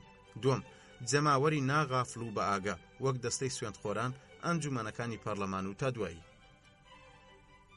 با جەماوەری وێکچوو جەماهیرون متەجانسە. یەکەم تایفە و گروپەکان، گروپگەلی سیاسی، گروپگەلی ئاینی و تا دوایی. دووەم دەستە و تاقمەکان، تاقمێکی سەربازی، کەهنوتی، تاقمێکی کرێکاری و تا دوایی. سێم چینەکان، چینی بۆرژوا، چینی جۆتیاران و تا دوایی. بابەتەن وشەیەکی کەم ئەو تایبەتمەندیانە لێک بدەینەوە کە توێژە جیاوازەکانی جەماوەر لە یەکتری جیا دەکەنەوە. یەکەم جەماوەری ناوێکچوو. ئەم جۆرە کۆبوونەوانە ئەوانن کە پێشتر باسمان لە تایبەتمەندیەکانیان کرد کە بێ هیچ ئەم سەر و ئەو سەرێک لە چەند تاکە کەسێک پێکهاتوون بەبێ ڕەچاوکردنی کار و پیشەیان زیرەکیان. هەروە لەم کتێبەدا ئەوشمان سەلمان کە باری سایکۆلۆژی ئەوانەی لە ناو جەماوەردان لە بنەڕەتەوە جیاوازە لە سایکۆلۆژیای تاکە کەسیان. لە باری یەکەمدا زیرەکی تاکە کەسی هیچ ڕۆڵێکی نییە، چونکە کاتێک مرۆڤ دەچێتە ناو کۆمەڵێکەوە ڕۆڵی خۆی پەک دەخاو، ئەوەی لەو کاتەدا ڕۆڵ و کاریگەری دەبێ تەنها سۆزمەندیە ناهۆشمەندەکانیەتی. فاکتەری نەژادیش هەیە. ڕێگەمان پێدەدا بەوەی جۆرە جیاوازیەکانی جەماوەری ناوێکچوو دابەش بکەین و لە یەکتریان جیا بکەینەوە. وابزانم زیاتر لە جارێک باسمان لە ڕۆڵی نەژاد کردووە و ئەوەمان دەرخستووە کە گەورەترین فاکتەرە لە دیاریکردنی کار و کردەوەکانی مرۆڤ و خۆ ساختکردنەوەیاندا. تەنانەت لە تایبەتمەندیەکانی جەماوەریشدا کاریگەریەکەی بەدەردەکەوێت. ئەو ژمارە زۆرەی لە تاکەکان پێکهاتون و دەستنەوە سەریەک نەژادی وەک ئینگلیزیان چینیەکان زۆر جیاوازە لەو ژمارە زۆرەی کە ئەوانیش هەر لە تاکەکان پێکهاتون، بەڵام دەستنەوە سەرچەند نەژادێکی تری وەک ڕووس و فەڕەنسی و ئیسپانیەکان و تا دوایی. ئەم جیاوازی قوڵانەی کە زادەی پێکاتەی زەینیانەی بۆ ماوەی مرۆڤن لە ڕووی شێوازی هەستکردن و بیرکردنەوەوە زۆر بەڕوونی دەردەکەون. ئەگەر هەندێک هەلومەرجی زۆر دەگمەنیان بۆ بڕخسێ، لێرەدا مەبەستم لەو هەلومەرجانەیە کە لە هەمان حەشامەت و بە ڕێژەی یەکسان کەسانێک کۆ دەکەنەوە کە سربەچەند نەژادێکی جیاوازن، جاوێکچووی ئەو بەرژەوەندیانەی لە ڕواڵەتدا کۆیان دەکاتەوە هەرچێک بن. لەمەوەیە کە هەوڵەکانی سۆشیالیستەکان هەمیشە شکست خواردبووە لەوەی بتوانن لە یەک کۆنگرەی گەورەدا نوێنەرانی بزوتنەوە کرێکاریەکان لە هەر وڵاتێکدا بتوێننەوە و دوا جاریش کۆنگرەکە بە چەند ناکۆچی و جیاوازیەکەوە کۆتایی هاتووە. جەماوەری لاتینی پلەی شۆڕژگێڕەکەی یان محافزکاریەکەی چەندێک بێت، بەڵام بۆ بەدیهێنانی داخوازیەکانی هەر پەنا دەباتە بەر دەخاڵەتکردنی دەوڵەت. لەبەرەوە هەمیشە لایەنگرانی یەکێتی ناوەندە. ئەوەتە لە لایەنگرانی قەیسەری داپلۆسێنەرە، ئیدی شتێک کەم یان زیاتر، بەڵام جەماوەری ئینگلیزیان ئەمریکی بە پێچەوانەوە ئیحتراف بە دەوڵەت ناکەن، بەڵکو تەنها پشت بە دەستپێشخەری تایبەت دەبەستن. خەڵکی فەڕەنسیش بە شێوەیەکی تایبەتی و پێش هەر شتێک گرێدراوی بیرۆکەی یەکسانین، لە کاتێکدا خەڵکی ئینگلیزی گرێدراوی ئازادین. ئەم جیاوازیانە لە نەژاددا ژمارەیەک لە جەماوەر دروست دەکەن کە تا ڕادەیەک یەکسانن بە ژمارەی نەتەوەکان. لەمەوە بەو دەرەنجامە دەگەین کە ڕوحی نەژاد بە شێوەیەکی تەواو باڵی بەسەر ڕوحی جەماوەر دەکێشاوە. ئەو جەوهرە بەهێزەیە کە سنوور بۆ هەموو هەڵبەز و دابەز و گۆڕانێک دادەنێ. هەتاوەکو ڕوحی نەژاد بەهێزتر بێ، تایبەتمەندیەکانی جەماوەر هێمنتر دەبن و دەرکەوتنیشیان کەمتر دەبێت. باری خەڵکو و هەژمونی جەماوەر جۆرێک لە هەمەجیەت یان گەڕانەوەی هەمەجیەت پێک دێنن، هەتا بێت نەژاد لە ڕێگەی دەستخستنی ڕوحێکەوە کە پێکاتەکەی تند و قایم بێ، زیاتر و زیاتر لە هێزی سەرشێتانەی جەماوەر ڕزگاری دەبێ و لەباری دڕندەیی دەرباز دەبێت. جگە لە فاکتەری نەژاد، تاکە پۆلێنکردنێکی گرنگتر بۆ جەماوەری ناوێکچوو هەبێ، جیاکردنەوەی جەماوەری غافڵ و بێ ئاگایە، وەک جەماوەری پیادەی سەرجادە و شەقامەکان لە جەماوەری ناغافڵ و بە ئاگای وەک ئەنجومەنەکانی پەرلەمان و دەستەکانی سوێندخۆران. لە لای جەماوەری یەکەم جەماوەری غافڵ و بێ ئاگا هەستکردن بە بەرپرسیارەتی بوونی نییە، بەڵام لە لای دووەمیان جەماوەری ناغافڵ و بە ئاگا ئەم هەستا لە ئاستێکی بەرزدایە و هەر ئەمەشە زۆر جار وا دەکات چەندین تێڕوانینی جیاواز بەسەر کارەکانیاندا بسەپێنێت. دووەم جەماوەری وێکچوو. جەماوەری وێکچوو لەمانە پێکهاتووە تایفەکان، دەستە و تاقمەکان، چینەکان. تایفە یەکەم قۆناغە لە قۆناغەکانی پێکهاتنی جەماوەری وێکچوو. هەندێک جار تایفە لە چەند کەسێک پێک دێ کە لە ڕووی کولتور و پیشە و ناوەندەوە زۆر لە یەکتر جیاوازن، بە جۆرێک کە هیچ ڕایەڵەیەکیان لە نێواندا نییە جگە لە عەقیدە و ئیمان نەبێ، لەوانەش وەک تایفە ئاینی و سیاسیەکان. بەڵام دەستە و تاقم بریتیە لە بەرزترین پلەکانی ڕێخستن و جەماوەری لەسەر دەپێورێ. لە کاتێکدا تایفە پێکهاتووە لە کەسانی خاوەن پیشە و کەلتور و ناوەندەکان کە زۆر جار جیاوازیان زۆرە لەگەڵ یەکتردا و هیچ ڕایەڵە و پەیوەستبوونێکیان لە نێواندا نییە، تەنها لە بەشداریکردنیاندا نەبێ لە بیر و باوڕەکان. بەڵام دەستە و تاقم تەنها ئەو کەسانە دەگرێتەوە کە هەمان کار و پیشەیان هەیە و خاوەن پەروەردە و ناوەندێکی تا ڕادەیەک لە یەکچوون. لە نمونەکانیشیان تاقمی سەربازی و ئاینین. بەڵام چینەکان لەو کەسانە پێکدێن کە وێڕای ئەوەی بنەچەی جیاوازیان هەیە بەڵام لە یەکچوون، ئەمەش نەک لە ڕێگەی بەشداریکردنیانەوە بێ لە بیر و باوڕەکان وەک ئەندامانی تایفەیان لە ڕێگەی ئەمەوە بەشداری لە بایەخە پیشەیەکاندا بکەن وەک ئەوەی ئەندامانی دەستە و تاقم دیکەن، بەڵکو لە ڕێگەی هەندێک بەرژەوەندی و چەند نەریتێکی ژیان و پەروەردەی لێکچووەوە، لەوانەش وەک چینی بۆرژوا و چینی کشت و کاڵی و تا دوایی. لەبەر ئەوەی لەم کتێبەدا تەنها لێکۆڵینەوەم لەسەر جەماوەری وێکچوو کردووە، لەبەر ئەوە چیدی لەمەودووە تەنها بایەخ بە هەندێک لە توێژەکانی پێکهاتەی جەماوەری هەڵبژێردراو دەدەم، ئەویش وەک چەند نمونە و مۆدێلێکی دیاریکرا.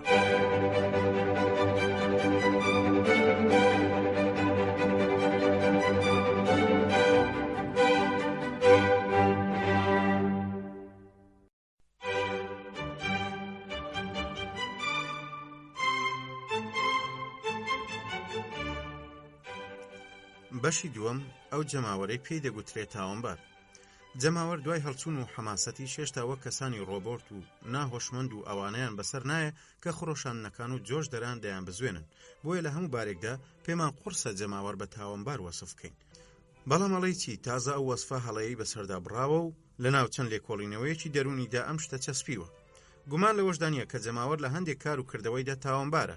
ئەگەر خودی خۆی و لە پێناو خۆیدا وەری بگرین، جەماوەریش وەک ئەو پڵنگە بە تاوانباردا دەنرێ کە هندیەکی لوشدا و پاشان بێچوەکانی خۆی تێبەردا بۆ ئەوەی کەیف خۆش بن پێی. دەتوانین لەسەر ئەمە ڕووداوێک بهێنینەوە کە نمونەیە، ئەویش کوشتنی دۆڵوێنی بەڕێوەبەری زیندانی باستێلە. دوای ئەوەی دەست بەسەر ئەو زیندانەدا گیرا، بەڕێوەبەرەکەی لە هەر چوار لاوەکەوتە بەرلێدان و زرموکوتی جەماوەر. تەنانەت هەندێکیان پێشنیاری ئەوەیان کرد لە سێدارە بدرێ و هەش بوو دەیگو یان سەری ببڕدرێ یاخود سەری بە کلکی ئەسپێکەوە بەسترێتەوە و بە شەقاماندا ڕابکێشرێ. وەختێک بەڕێوەبەرەکە بەڕاست و چەپدا تیان دەسرەوان، نەیزانی جووتەیەکی سرەواندا یەکێک لە ئامادە بوون. بۆ ئەمە یەکێکی ناو حەشامەتەکە پێشنیاری ئەوەی کرد کە ئەو پیاوەی جووتەکەی بەرکەوتووە با بەدەستی خۆی سەری بەڕێوەبەرەکە لە لەشی جیاکاتەوە. یەکێک لەوانەی بە چاوی خۆی لەناو ئەو دیمەنەدا بووە دەڵێ ئەو پیاوەی جووتەکەی بەرکەوت بوو چێشلێنەرێکی گەڕۆکی نیمچە بێکار بوو، چوو بۆ پاستێل بۆ ئەوەی بزانێ لەوێت چی ڕوودەدا. وەختێک بینی بووی هەمووان کۆک و ڕێکەوتون لەسەر ئەوەی کە بەڕێوەبەرەکە وا لێ بکەن، ئەوەش کارێکی نیشتیمان پەروەرانەیە. ئەویش دەم و دەست ڕازی بوو. تەنانەت پێی وابوو کە شایانی ئەوەیە بەرامبەر کوشتنی ئەو دڕندەیە مەدالیای ڕێزگرتنی بدرێتێ. شمشێرێکیان پێدا و ئەویش لەم لیدە، بەڵام شمشێرەکە ئەوەندە تیژ نەبوو تا بتوانێت سەری بپەڕێنێ. لە تاوە چەقۆیەکی دەسەک ڕەشی لە گیرفانی خۆی دەرێنا و وەک چێژلێنەرێک گۆشتەکەی توێ کرد و خۆشبەختانە سەری لە لەشی جیا کردەوە. لەمەدا نمونەیەکی زیندوو لەسەر ئەو میکانیزمەیە دەبینین کە پێشتر لەبارەی شێوازی کارکردنی جەماوەر و پەرچەکردارەکانیەوە باسمان کرد. ئەگەر سیر بکەین دەبینیم پیاوە بکوژەکە بەو پەڕی گوێڕایەڵیەوە دەچێتە ژێرباری جۆشدانەکەەوە. هۆکەشی ئەوەیە جۆشدانەکە لە هێزێکی بە کۆمەڵ و جەماوەریەوە هاتووە. ئیدی ئەو کەسەوە هەز دەکە بە مەکارێکی نەمرانە و قەناعەتێکی سروشتیانەی خۆی ئەنجامداوە، چونکە ڕەزامەندیەکی بە کۆمەڵی هاوڵاتیەکانی لەسەر بووە. دەکرێت کاری لەم چەشنە بە تاوان بشمێردرێ، بەڵام لە ڕووی یاساییەوە نەک لە ڕووی دەرونیەوە. ئەو تایبەتمەندیە گشتیانەی جەماوەر هەیەتی و بە تاوانبار ناو دەبرێن، ڕێکە و ڕاستەمان ئەو تایبەتمەندیانن کە لەلای هەموو جۆرەکانی جەماوەر دیمانن. ئەو تایبەتمەندیانش بریتین لە توانای جۆشدان، ساویلکەیی یان خۆشباوەڕی، بزێوی و سوکەڵەیی، زێدەڕۆیی لە سۆزمەندیدا، جا باش بیان خراپ، بڵاوکردنەوەی هەندێک فۆرمی ئەخلاقی و هەتە دوایی. ئێمە هەموو ئەو تایبەتمەندیانە لەلای جۆرێک لە جۆرەکانی ئەو جەماوەرە دەبینینەوە کە درڕندەترین و تاوانبارترین یادەوەریان لە مێژووماندا جێهێشتووە. مەبەستم لە گروپی سپتەمبەرە یان ئەو ئەیلولیانەی بەشداریان لە قەتڵ و عامەکانی ئەیلولی ساڵی 1792 فەڕەنسا کرد. ئەم خەڵکە لە زۆر خاڵدا لەو حەشامەتە دەچن کە قەسابخانەیەکی ساند برێنلیمان ئەنجامدا. من وردەکاریەکانی ئەو ڕووداوانە لە تینی فەیلسوفەوە وەردەگرم کە ئەویش لە یادەوەریەکانی ئەو سەردەمەدا وەریگرتوون. بە تەواوەتیەوە نازانین کە چێ ئەو فەرمانانەی دەرکردووە یان چێ پێشنیاری چۆڵکردنی زیندانیەکانی داوە لە ڕێگای کوشتنی خودی زیندانیەکان خۆیانەوە. جا ئەوە دانتۆن بێ کە شتێکە ڕێی تێدەچێیان هەر کەسێکی دیکە، ئەوە زۆر گرنگ نییە. تا کە شتێکی گرنگ هەبێ بەلامانەوە ئەو پێشنیارە جۆش و خڕۆشدەرە گەورە و گرانەیە کە خەڵکەکە ڕادەسپێرێ بۆ ئەنجامدانی کوشت و بڕەکە. ئەو سوپا پیاوکوژەی قسابخانەکەی ئەنجامداوە ژمارەیان خۆی لە 300 کەسێک داوە و ئەمەش جۆرێکە لە مۆدێلی نمونەیانەی خەڵکێکی ناوێک چوو.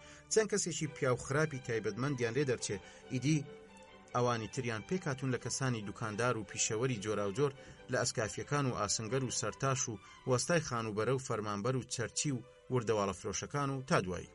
ئەمانە بە چەشنی ئەو چێشلێنەرەی پێشتر باسمان کرد لە ژێر کاریگەری پێشنیارە جۆشدەرەکەدا دەبزوێنرێن، چونکە باوەڕیان وایە کە ئەوان ئەرکێکی نیشتیمانی جێبەجێ دەکەن. ئەوان کارێک ئەنجام دەدەن دووفاقیە. ئەوان لە یەک کاتدا دادوەر و جەلادیشن و هیچ کاتێکیش خۆیان بە تاوانبار نازانن. دوای ئەوەی حەماسەتیان پڕدەبێ قەناعەتی تەواو دەهێنن بەو ڕۆڵەی دەیبینن. اینجا دەست دەکەن بە پێکێنانی جۆرێک لە دادگاییکردن، یەکسەر گیانی سادەبوونەوەی جەماوەر و دادپەروەریەکەی کە ئەمیشیان گیانی سادەبوونەوەکەی کەمتر نییە دەردەکەوێت.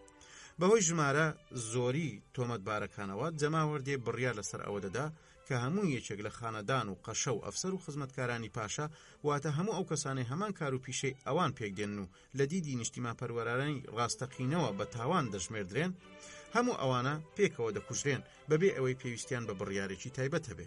خۆگەر هۆشیاری سەرەتاییانەی جەماوەر بەو شێوەیە تێر نەکرێ، ئەوە دەتوانی دوای ئەوە بەو پەڕی سنگ دەرپەڕاندنەوە قەسابخانە ئەنجام بدا و غەریزە زیان بەخشەکانی بەبێ هیچ بربەستەیەک بخاتەگەڕ.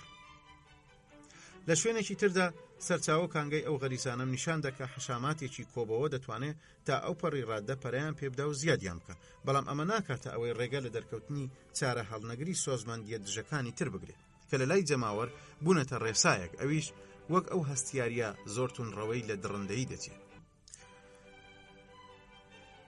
تین دەڵێ سۆزمەندی جەماوەر پەل هاوێژە و ئاستی هەستیاریەکەی وەک هەستیاری کرێکارێکی پاریسی ئامادە و بە هەڵمەتە.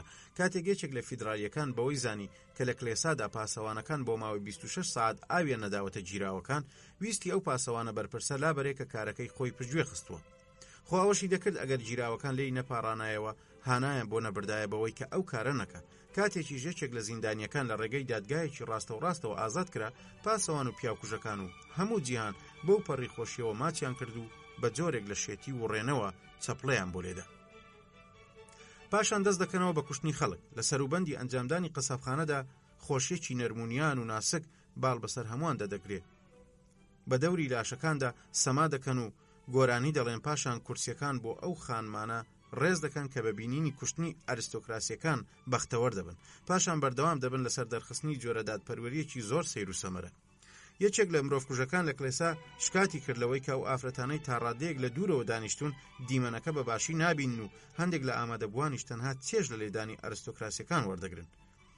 بەگوێی شکاتەکەی دەکەن و بڕیار دەدەن قوربانیەکان بە کاوەخۆ بەناو دوو ڕێزی ئەمبەر و ئەوبەری ئەو کەسە مرۆڤکوژانە تێپەڕن کە تەنها پشتی شمشێرەکەیان بەکاردێنن بۆ خاتری ئەوەی ماوەی ئەشکەنجەدانەکە درێژ بێتەوە. دواتر بە زەبری هێز هەموو قوربانیەکانیان ڕوود کردەوە و لە نیو سەعاتدا ونجڕیان کردن. پاشان دوای ئەوەی هەمویان دیمەنەکەیان بینی، اینجا لە ڕێگەی هەڵدڕینی زەجیانەوە دەیان کوژن. ئەوەی ڕاستی بێ کەسە سەربڕەکان زۆر بەدیقەت و تون بوون. ئەو ئەخلاقیەتە بێوەیە بەرجەسە دەکەن کە لە ناو ناوەندەکانی جەماوەردا ئاماژەمان بەبوونیان کرد. بۆ نمونە ئەو هەموو پارە و خشلانەیان دەخستە سەرمێزی لیژنەکان کە لە گیرفانی قوربانیەکاندا دۆزی بیانەوە. لە هەموو کاروکردەوەکانی جەماوەردا هەمیشە شێوە سەرەتایی و زبرەکانی دادگای عەقلانی دەبینین. ئەمەیە کە جیاوازی دەداتە ڕۆحی جەماوەر و جیای دەکاتەوە. بۆ نمونە دوای ئەوەی 12,000 یان 15,000 لە دوژمنانی نەتەوە سەربڕی، یەکێکیان سەرنجی ئەوەیدا کە زیندانیەکانی تریش سوالکەر و کەسانی سەرجادە و بێکار و زیندانیانی لاویان تێدایە، واتە ئەوەی تێدایە چەند دەمێکی برسی و بێکەڵکن. لەبەر ئەوە خۆڕزگارکردن لە دەستیان کارێکی خراپ نییە. ئەوە بوو دەم و دەست پێشنیارەکەی پەسەند کرا. پاشان دایە دەمی گوتی لە نێویاندا دوژمنانی گەل هەیە لە وێنەی خات و دۆلار و بێوەژنی ژەهر پشتدا. پێشبینیەوە دەکرێت ئەم خانمە بەهۆی زیندانیکردنەکەیەوە تووڕە بێت. ئەگەر بیتوانایە پاریسی بە هەموو ئەوانەشەوە دەسووتان کە تیایدان. گومان لەوەدا نییە کە ئەو خانمە وای گوتووە کە پێویستە زەبرێکی تری تێسرەوێنرێ. مشت و مڕەکەی چاوی عەقڵ و ڕاستی کوێر کرد و نەیهێشت. هەمویانیان کوشت و لە بن و بێخیان دەرێنا. لە نێویشیاندا 50 منداڵ هەبوو کە تەمەنیان لە نێوان 12 بۆ 17 ساڵ بوو. گوتی ئەوانیش ئەگەر بژین و گەورە ببن هەر دەبنەوە بە دوژمنی گەل، لەبەر ئەوە پێویستە ئەوانیش بکوژرێن. دوای هەفتەیەکی تەواو لە کارکردن هەموو ئەو پرۆسانە کۆتاییان هات و سەر بڕەکان پشویاندا، لەبەر ئەوەی قەنەعەتیان بەوە هەبوو کە ئەوەی لەسەر شانیانە بۆ نیشتیمانیان ئەنجام داوە. بۆیە داخوازیەکەیان ئاراستەی دەسەڵاتەکان کرد و تێیدا داوای پاداشتیان کرد. تەنانەت ئەوانەشیان کە زۆر حەماسی بوون داوای مەدالیایان دەکرد. ئەگەر کۆمۆنەی پاریسی ساڵی 1871مان خوێن بێتەوە، زۆر ڕووداوی لەم چەشنەی تێدا دەبینین. کاریگەری زۆری جەماوەر و ملدانی چەند جارەی دەسەڵاتەکان لە بەردەم جەماوەردا بە دڵنیاییەوە چەند نمونەیەکی زۆرترمان پێشکەش دەکەن.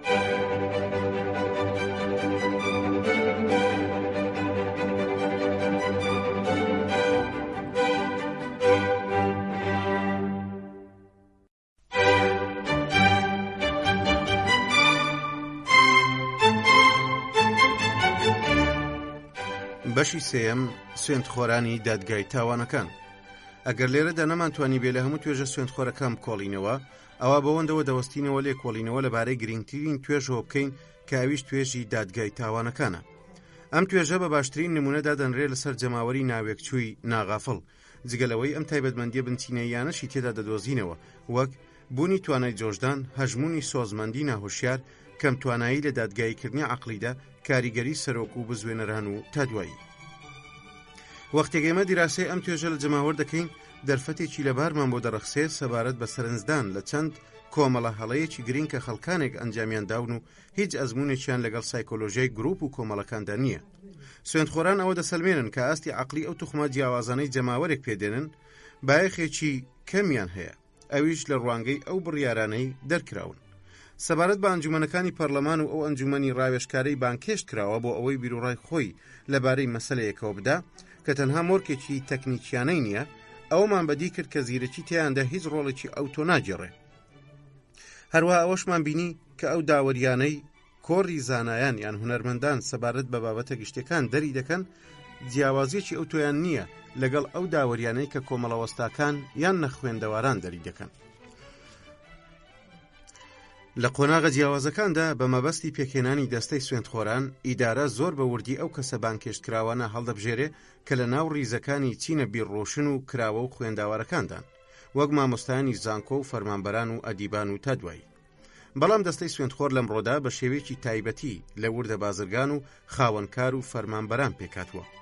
بۆ کەمکردنەوەی سەرسوڕمانی زۆری نووسەرانی پسپۆر کاتێک لە ئامارەکانەوە ئەوەیان بۆ دەرکەوت کە ئەو بڕیارانەی دەردەچن دوجار هەر هەمویان لە یەک دەچن، جا پێکاتەی دەستەی سوێندخۆر هەرچیەک بێ و چەندێک جیاواز و هەمەڕەنجیش بن. خودی داوەرەکان خۆیان سەرباری دوژمنایەتی زۆریان بۆ پێکهێنانی دەستەی سوێندخۆر، بەڵام دانیان بە دروستی ئەو قسەیەدانا. با ئێستا ئەو شتانەتان پێ بڵین کە بەڕێز بیراردی گلاجۆی سەرۆکی پێشووی دادگای تاوانەکان لەو بارەیەوە لە یادەشتەکانیدا باسییان دەکەن. لە ڕاستیدا ئەمڕۆ دەستنیشانکردنی دەستەی سوێندخۆران لە دەستی ئەندامانی ئەنجومەنی شارەوانیدایە. دانان و لابردنی کەسێک لە لای ئەمانە دەکەوێتە سەرحەز و ئارەزویان و ئەو بەرژەوەندیە سیاسی و هەڵبژاردنانەی تایبەتن بە بار و زروفیانەوە. زۆربەی ئەوانەی هەڵبژێردراون لەو بازرگانانە پێکاتون کە بایەخیان کەمترە لە هەموو ئەوانەی کە لە ڕابردوودا و لە فەرمانبەرانی هەندێک لە کارگێڕیەکان هەڵبژێردرابوون. هەموو بیرۆڕاکان تێکەڵ بە سەر لەبەری پیشەکان دەبن لەو ڕۆڵەی کە دادوەر پێی هەڵدەستێ. زۆرێکەن بەڕادەی بیڕواداری ئاینێکی نوێ چێژ لەو حەماسەتە دەبینن. ئەو پیاوانەشی نیەتێکی چاکیان هەیە لەو حاڵەتانەدا پێک دەگەن کە زۆر سادە و خاچین، بەڵام ڕۆحی لیژنەی ناوبژیوانیکردن نەگۆڕاوە، چونکە ئەو داوەریانەی دەریان کردووە وەک خۆیان ماونەتەوە. با لەو پەرەگرافەدا دەست بەو پێناسانەوە بگرین کە پێگەیشتووە و بەلامانەوە زۆر ڕاست و درستن. لەلایەکی تریشەوە ئەو شیکاری و لێکدانەوانە بخەینە ڕوو کە زۆر لاوازن، بەڵام نابێ ئەو جۆرە لاوازیە سەرساممان بکە، چونکە لەوە دەچێت زۆربەی جارەکان سایکۆلۆژیای جەماوەر هەروە باری دەرونی سوێندخۆرانیش لە لای پارێزەرانیش وەک دادوەران نادیار بێت. ئەمەشم لەو ڕووداوەدا سەلماندووە کە هەمان نووسەر باسی کردووە. تیرۆکەکە دەڵێ کە یەکێک لە پارێزەرە بەناوبانگەکان بە ناوی لاشۆوە لە دادگای تاوانەکاندا مافی تانەکردنی زۆر بەکارهێناوە لە دژی هەموو ئەو کەسە زیرەکانەی کە ڕۆڵی ئەندامیان جێڕاوە لە لیژنەکاندا. بەڵام ئەزمون بە تەنها هەمووانی تێگەیاند لەوەی کە تانەکردن شتێکی مایەپوچە. بۆ ئەمە بەستا ئێستا وەزارەتی کاروباری گشتی و پارێزەرەکان لانیکەم لە پاریسدا بە هەموو ئەو جۆرە پرۆسانەدا چوونەتەوە. وەک بەڕێزدی گلاجۆ تێبینی کرد، داوەریە دەرچووەکان نەگۆڕاون، داوەریەکان لە چاو پێشویاندا نەباشتر و نەخراپترن. وەک هەموو جۆرەکانی جەماوەر سوێندخۆرانیش زۆر دەکەونە ژێر کاریگەری سۆزمەندیەکان و زۆر بەکەمیش لە ژێر کاریگەری دادگا و بگرە و بەردە عەقلیەکاندایە. یەکێک لە پارێزەرەکان دەڵێ ئەوانە ناتوانن خۆیان لە بەردەم دیمەنی ژنێکدا بگرن کە شیر دەداتە منداڵەکەی، یان خۆیان لە بەردەم دیمەنی کەژاوەی هەتیوێکدا بگرن کە بە بەردەمیاندا تێدەپەڕێ. بەڕێز دیگلاجۆ دەڵێ جوانی و ناچی ئافرەتێک بەسە بۆ ئەوەی سۆزی دەستەی سوێندخۆران بەدەست بێنێ. سوێندخۆران هیچ ڕەحم و بەزەیەکیان بەو تاوانانەدا نایەتەوە کە بە مەترسی دارترین شتی کۆمەڵگە دەزانرێ، کەچی لێبوردن بەرامبەر ئەو تاوانانەی پێیان دەگوترێ غەرامی یان سۆزداری شتێکی سانایە لەلایەن. زۆر بە دەگمەن ڕێک دەکەوێت تون بن بەرامبەر ئەو دایکانەی کوڕەکانیان دەکوژن، یان بەرامبەر ئەو کچە هەڵگیراوەی دەموچاوی ئەو پیاوە دەشێوێنێ کە ویستویەتی دەستدرێژی بکاتە سەری. ئەمانە زۆر لێبوردن بەرامبەریان. ئەمانە بەهۆی غەریزەوە ئەو هەستیان لا دروست دەبێت کە ئەو تاوانانە هیچ مەترسێکیان بۆ کۆمەڵگە نییە. ئەو کۆمەڵگەی کچانی هەڵگیراوە و دوو کەوتو و ناپارێزرێ تێیدا تۆڵەسەندنەوەیەکیان سوودی زیاترە لەوەی زەرمەند بێ، لەبەرەوەی دەبێتە بربەستێکی پێشوەختانە لە بەردەم دەستدرێژکارەکانی تردا. دەستەکانی سوێندخۆرانیش وەک هەموو جەماوەر لە ژێر سەحری هەیبەت و شان و شکۆی شەخسیدان. لەبەر ئەم هۆیەیە کە سەرۆک دیگلاجۆ زۆر بە جوانی بۆ ئەوە دەچێت کە ئەو دەستە دیموکراسیانە لە پێکاتەیاندا ئەرستۆکراسیەک بە سۆزمەندی و حەزەکانیانەوە دیارە. هەروەها دەڵێت ناوی پارێزەرەکە و ناوی خێزانەکەی دوو پشتگیری گەورن بۆ بەرگریکردن لە مەسەلەی تۆمەتبارەکە.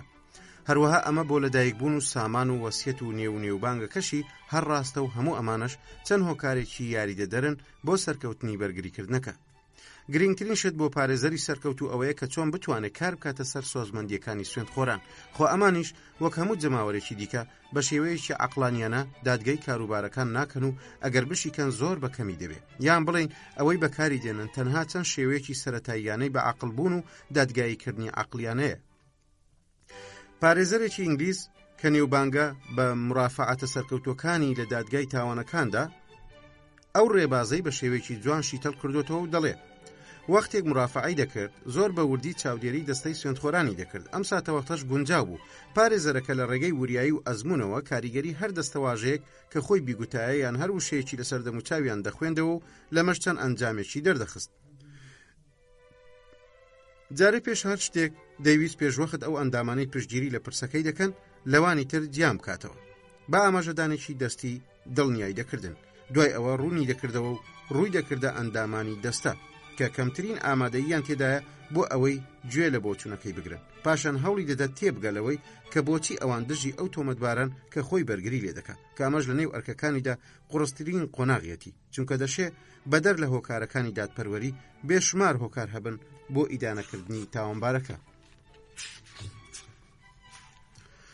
ئەم چەندێڕە ئامانجی هونەری گوتاربێژی زۆر بە وردی پوخت دەکاتەوە کە پارێزەرەکان بەهرەمەندن لێ. هەروەها مایە پوچی ئەو گوتارانەشمان بۆ دەردەخا کە پێشوەخت ئامادەکراون چونکە دەبێت لە هەموو ساتێکدا و بەپێی کاردانەوەی گوێگران گۆڕان لە قسەکاندا بکرێت.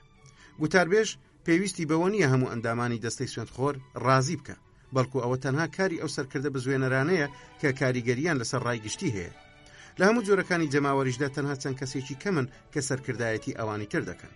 ئەو پارێزەرەی پێشکەمێک ئاماژەم پێدا دەڵێ لە ڕێی ئەزمونەوە بۆم دەرکەوتووە کە لە ساتە وەختی دەرکردنی حکومدا یەک پیاویان دوانی چالاک هەبن بەسن بۆ ئەوەی قەناعەت بە هەموو ئەندامانی لیژنەکە بهێنن و ڕایان کێشن بۆ پەسەندکردنی بیرروڕای خۆیان.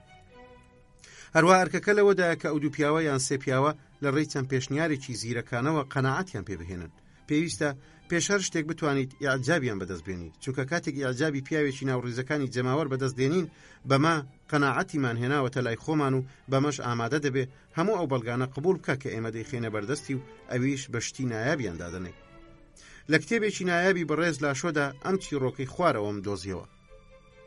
ئێمە دەزانین بە درێژایی هەموو ئەو مرافعاتانەی لە دادگای تاوانەکاندا بەرزی کردوونەتەوە لاشۆ چاوی لەسەر دوو یان سێ لەو سوێندخوارانە هەڵ نەبڕیوە کە ئەو زانیوێتی یان هەستی بە کاریگەریان کردووە، بەڵام دڕن بە شێوەیەکی گشتی توانیوێتی تا ڕادەیەک ئەو کە لە شەقانە ڕازی بکە. ئەگەرچی یەکێکیان بۆ ماوەی سێ چارێک بەڵگەی زۆر کە لە ڕقانەی بەسەردا داباراند بوو بەڵام هیچ سوودێکی نەبوو بوو. ئەو کەسەش لە ڕێزی دووەمدا دانیشتووی یەکەم و حوتەم سوێندخۆریش بوو. هەتا مەسەلەکە گەیشتە ڕادەی بێزاری. لە سەروبەندی مرافعەیەکی حەماسیانەی گەرمدا لاشۆ بە پڕتاو هەستا و ڕوویدەمی قسەکانی کردە سەرۆکی دادگای تاوانەکان و گوتی سەرۆکی بەڕێز ئەرێ ناتوانی ئەو پەردەیە دابدەیتەوە کە بەرەو ڕوومانە. کەسەکەی سوێندخۆری حوتەم ڕووناچی لێ بڕا، دەم و چاوی سوور هەڵگەڕا و بزەیە گرتی و چووە ڕێزی پارێزەرانی بەرگریەوە. لەم ماوەی دواییدا نووسەرانی گەورە زۆر بەتوندی لە دژی بوونی دەستەی سوێندخۆران جەنگان لەگەڵ ئەوەی کە ئەمانە تاکە ڕێگر بوون لە بەردەم ئەو هەڵانەی کە زۆر جار تاقمێکی بێسانسۆر ئەنجامیان دەدا. هەندێک لەو نووسەرانە دەیانەوێت دەستەی سوێندخۆران تەنها لەو ئەندامانە پێک بێ کە سەربەچینە ڕۆشنگەرەکەن، بەڵام ئێمە پێشتر ئەوەمان سەلماند کە تەنانەت لەو حاڵەتەشدا ئەو دادوەریانەی دەردەچن لەو دادوەریانە دەچن کە لە ئێستادا دەردەچن. نووسەرانی تریشن ناڕزایەتیان هەیە لەو هەڵانەی دەستە سوێندخۆرەکان ئەنجامی دەدەن و پوختەی قسەیان ئەوەیە کە ئەو دەستانە هەڵوەشێننەوە و دادوەران جێگەیان بگرنەوە. بەڵام ئەی چۆن ئەوەیان لەبیر دەچێت کە ئەو هەڵانەی سوێندخۆرانی پێتاوانبار دەکرێت بەوەی کە ئەنجام دەدرێن پێش هەر شتێکی تر و هەمیشە لەلایەن خودی دادوەران خۆیانەوە ئەنجام درراوە. چونکە ئەو تۆمەتبارەی نێردراوەتە بەردەم دادپەروەری سوێندخۆران لە لای زۆرێک لە دادوەرەکان بە تاوانبار دانراوە. وەک دادوەری لێکۆڵینەوە جێگری کۆماری و ئەنجومەنی تۆمەتکار. ئەوە نابینن کە ئەگەر حکمی کۆتایی لەلایەن دادوەرانەوە درا لە بری سوێندخۆران بەمە تۆمەتبارەکە شانسێکی گەورەی لەدەستدەچێ بەوەی کە وەک بێگوناه و ئەستۆپاچێک ئیحترافی پێ بکرێ. هەڵەکانی سوێندخۆران هەمیشە بە پلەی یەکەم هەڵەی دادوەران بووە. هەروە دەبێ لۆمە و سەرکۆنەی دادوەران بکرێت کاتێک چەند هەڵەیەکی یاسایی خراپ دەبینن، وەک ئەو تاوانبارکردنەی لە دکتۆر سین ڕوویدا. دادوەری لێکۆڵینەوەش بە شێوەیەکی زۆر کە لە شەقانە و جێلانە بە شوێنی داچوو، چونکە کچێکی نیوەشێت دکتۆری تۆمەتبار کردبەوەی کە بەرامبەر بە 30 فرانک منداڵی لەبار ئەو بردووە. دکتۆرەکە ڕەوانەی زیندان کرا. ئەگەر ئەو تووڕەیەی جەماوەر نەبووایە کە بووە هۆی ئەوەی فەرمانی لێبوردنی بە شێوەیەکی ڕاستەوخۆ لەلایەن سەرۆکی دەوڵەتەوە بۆ دەربچێ، شەرەف و ئەستۆپاچی تۆمەتبار هەموو هاوڵاتیەکانی لە دەور کۆ کردەوە و لە پاڵیدا ناشرینی ئەو هەڵەیەشیان سەلماند کە لە دژی ئەنجامدرا. خودی دادوەرەکان خۆشیان دانیان بەمەدانا. بەڵام وێڕێ ئەمە ئەو دەمارگیریەی ئەو تاقمەی کۆ کردبەوە پاڵی پێوەنان بەرەو ئەوەی هەوڵ بدەن نەهێڵن ئیمزا لەسەر بڕیاری لێبوردنەکە بکرێت. لە هەموو ئەو پرسانەی لەمە دەچن و پڕیانە لە وردەکاری تەکنیکی هیچ شتێکیان لێ تێناگەین. دەستەی سوێندخۆرانیش وەک کاری هەمیشەیی خۆی گوێ بۆ وەزارەتی گشتی شل دەکاو لە نێوان ئەو خۆیدا دەڵێ کە دەبێ پرسەکە هەرڕاست دەربچێ، لەبەر ئەوەی لەلایەن دادوەرانی شارەزا و عاریفەوە تاوتوێ کراوە. ئەیکەواتە بەرپرسانی ڕاستەقینی هەڵەکە چێن؟ ئایا دەستەی سوێندخۆرانە یان دادوەران؟ کەواتە با دەست بەو کەنزەوە بگرین کە هەمانە دەستەی سوێندخۆران، کە ڕەنگە تاکە توێژێکی ناوجەماوەر بێ کە هیچ کەسێتیەکی تاک نەتوانێت جێگەی بکرێتەوە. چونکەوە تەنها لە توانای دەستەی سوێندخۆراندایە کە بتوانێت ڕقی ئەو یاسایە کەم بکاتەوە کە مادامە چێ بە شێوەیەکی یەکسان بەسەر هەموواندا پیادە دەکرێت. لەبەرەوە ئیحتراف بە حاڵەتێکی تایبەت یان هەڵاوێرکراو ناکە. کەسایەتی دادوەر لە ئەست بەزەییدا هەستیار نییە و بگرێت تەنها ئیحتراف بەدەقەکان دەکە. بەهۆی پیشەڕقەکەیەوە هەمان سزا دەسەپێنێ بەسەر دزێکی پیاوکوژ و ئەو کچە هەژارەی لە تاو واسێنانی مێردەکەی و نەداری ناچار دەبێ منداڵی خۆی بکوژێ. لە کاتێکدا دەستەی سوێندخۆران وەک شتێکی غەریزی هەست دەکەن بەوەی کچە لە خشتە براوەکە تاوانەکەی زۆر کەمترە لەو مێردەی کە هەڵی خەڵەتاندووە. ئەمە لە کاتێکدا خودی پیاوەکە لە حکمی یاسا ڕزگاری دەبێت. ئێمەش باوەڕ دەکەین بەوەی کە کچەکەش شایستەی ئەوەیە یاسا لێی ببورێ و لێی خۆش بێت. بەو پێی من سایکۆلۆژیای دەستە و گروپەکان و توێژەکانی تری جەماوەر دەناسم، هیچ حاڵەتێکی وام نەدیوە کە خۆم تێیدا تۆمەتبار بم بەوەی بە هەڵە تاوانێکم کردبێ و پێم چاکتر بێ لەلایەن سوێندخۆرانەوە دادگایی بکرێم نەک لەلایەن دادوەرانەوە، لەبەر ئەوەی لەگەڵ سوێندخۆراندا ئیحترافکردن بە ئەستۆپاچیم زۆرترە، لە کاتێکدا ئەو چانسەم لەگەڵ دادوەرەکاندا زۆر کەمە. کەواتە با بترسین لە جەبەروتی جەماوەر، بەڵام لەوەش زیاتر دەبێت لە جەبەروتی هەندێک دەستە و تاقم و تەحەکومکردنیان پێمانەوە بترسین، چونکە ڕەنگە هەندێک کەس بتوانن قەناعەت بە جەماوەر بکەن، بەڵام ئەوانی تر هەرگیز دەست لە هەڵوێستیان هەڵناگرن.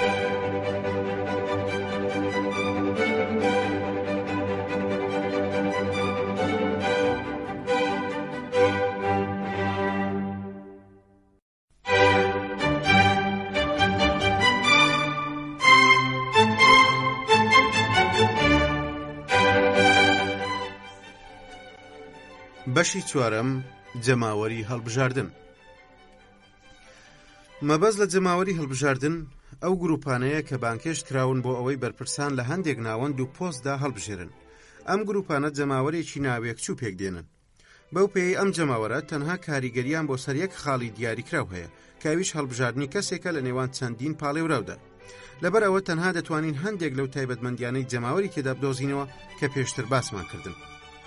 لەو سیفەتە بنەڕەتیانەی ئەو جەماوەرە هەیەتی بە شێوێکی تایبەتی بریتین لەوەی کە توانای بیرکردنەوەی عەقلانیانیان لاوازە، گیانی ڕەخنەگرانەی نییە، هەڵەشەیە و بە زووی تووڕە دەبێت، ساویلکە و خۆشباوەڕە، سادەکارە، هەروەها لە بڕیارەکانی کاریگەری هەریەک لە سەرکردە بزوێنەرەکان و ئەو فاکتەرانەی لەسەرە کە پێشتر لێیان دوین، وەک جەختکردنەوە، دووبارەکردنەوە، هەیبەتی کەسێتی و تەنینەوە.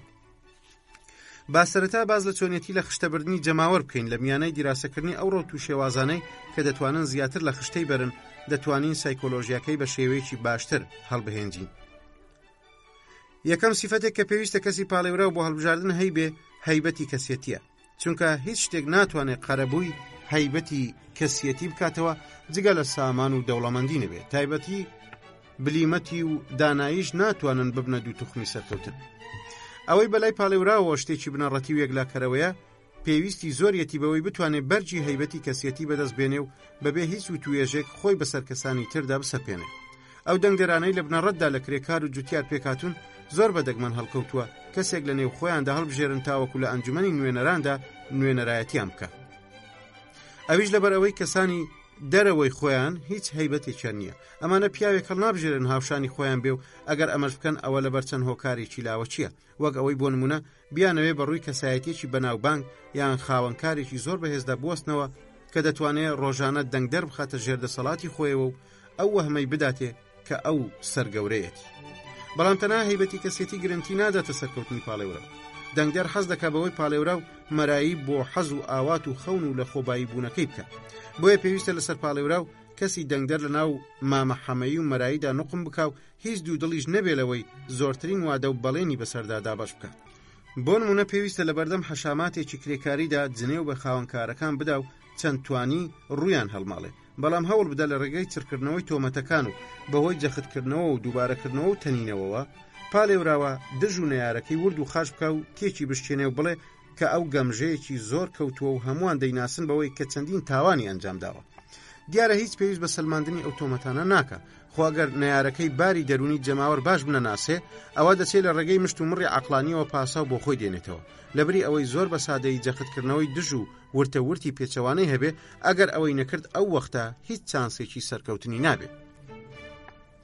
نابێ بەرنامە نووسراوەکەی کەسی پاڵێورا و زۆر ورد و یەکلاکەرەوە بێت، چونکە ئەمە هەل دەداتە دەست نەیارەکەی بەوەی کە دواتر هەر لە ڕێگەی ئەمانەوە بەرەنگاری بێتەوە. تەنانەت پێویست ناکە بەرنامە زارەکیەکەشی توندڕە و یان زیاد لە پێویست زێدەڕۆیی تێدا بێت. دیارە لە توانای پاڵێوراودایە کە بەڵێنی چەند چاکسازیەکی گەورە و گران بداتە دەنگدەرەکانی بەبێ ئەوەی هیچ ترسێکی لەمە هەبێ.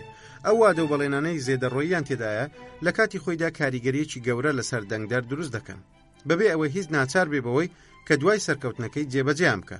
هەرگیز دەنگدەر دوای ئەوە ناچێ بکۆڵێتەوە لەوەی کە ئاخۆ پاڵێوراوەکەی پابند بووە بە جێبەجێکردنی بەڵێنەکانیەوە یان نا، بەڵکو بە تەواوەتی ئەمەی بیرچۆتەوە ئەگەرچی هەڵبژاردنەکان لەسەر بنەمای ئەو بەرنامە و بەڵێنانەش یەکلا بوونەتەوە. بەم جۆرە هەموو فاکتەرەکانی قەناعەت پێکردن لێرەدا دەدۆزینەوە کە پێشتر باسمان کردن. جارێکی دیکە پێیان دەگەینەوە کاتێک باز لە کاریگەری وشەکان و دروشمەکان دەکەین کە پاڵێوراوان بەکاریان دێنن. هەروەها پێشتریش ئاماژەمان بۆ ئاستی هەیمەنەیان کرد لەسەر خودەکانی جەماوەر. ئەو گوتاربێژەی بزانێ ئەمانە چۆن بەکاربێنێ و یاریان پێ بکە بە ئارەزووی خۆی دەتوانێت سەرکردایەتی جەماوەر بکە. دروشمەکانی وەک سەرمای قێزەوەن، چەوسێنەرانی گەوج و نەفام، کرێکاری نایەب، دابەشکردنی سۆشیالیستانەی سامانەکان و تادوایی هەمیشە هەمان کاریگەری دروست دەکەن ئەگەرچی ئەمانە بەهۆی زۆر بەکارهێنانیانەوە بوونەتە خەڕک. بەڵام ئەو پاڵێوراوەی بتوانێت دروشمی نوێی ئەو تۆ کەشف بکە کە بەتاڵ بێ لە هەر وادەیەکی ورد یان دیاریکراو جێگای پراکتیزەکردن بێ لە بارودۆخی زۆر جیاواز لە یەکتری و هیوای جۆرا و جۆر تێر بکە، ئەوە دەتوانێت سەرکەوتن سۆگەر بکە. شۆڕشی خوێناویانەی ئیسپانیای ساڵی 1873 بەهۆی یەکێک لە وشە سەحراویانەوە هەڵگیرسا بەواتە ئاڵۆزەکەی وشەکە کە هەر کەسێک چۆنی بوێ دەتوانێت بە ئارەزووی خۆی لێکی بداتەوە. یەکێک لە نووسەرانی هاوچەرخ بە چەند وشەیەک باسی لە سەرچاوی ئەو شۆڕشە کردووە کە شایانی ئەوەیە وەک خۆی وەربگیرێ، کە دەڵێ ڕادیکالەکان ئەوەیان ئاشکرا کردبوو کە کۆماری یەکێتی خواست شتێک نییە جگە لە ڕژێمێکی پادشایانەی دەمامکدار. بەوەی ئەمەمان بۆ بسەلمێنن کۆرتیەکان هەمویان بە یەک دەنگ کۆماری فیدرالیان ڕاگەیان بێ ئەوەی هیچ کام لەوانەی دەنجیاندا بتوانن بڵێن کە چیان کرد. بەڵام ئەم فۆرما هەموو جیهانی سەرسام کرد. کەش و هەواکە پڕ بوو لە بزڕکاندن و حەماسەت و وزە و جوڵە. لەسەر گۆی زەوی سەردەمی فەزیلەت و بەختەوەریان داهێنا. ئەو کۆماری خوازەی دوژمنەکەی ڕەفزی دەکردەوە پێی بڵێ فیدرالی و ئەوەی بە سوکایەتی و جنێوێکی قوڕس دەزانی. ئێستا لەسەر شەقامەکان سڵاو لە یەکتر دەکەن و دەڵێن سڵاو ئەی کۆماری خوازی فیدرالی.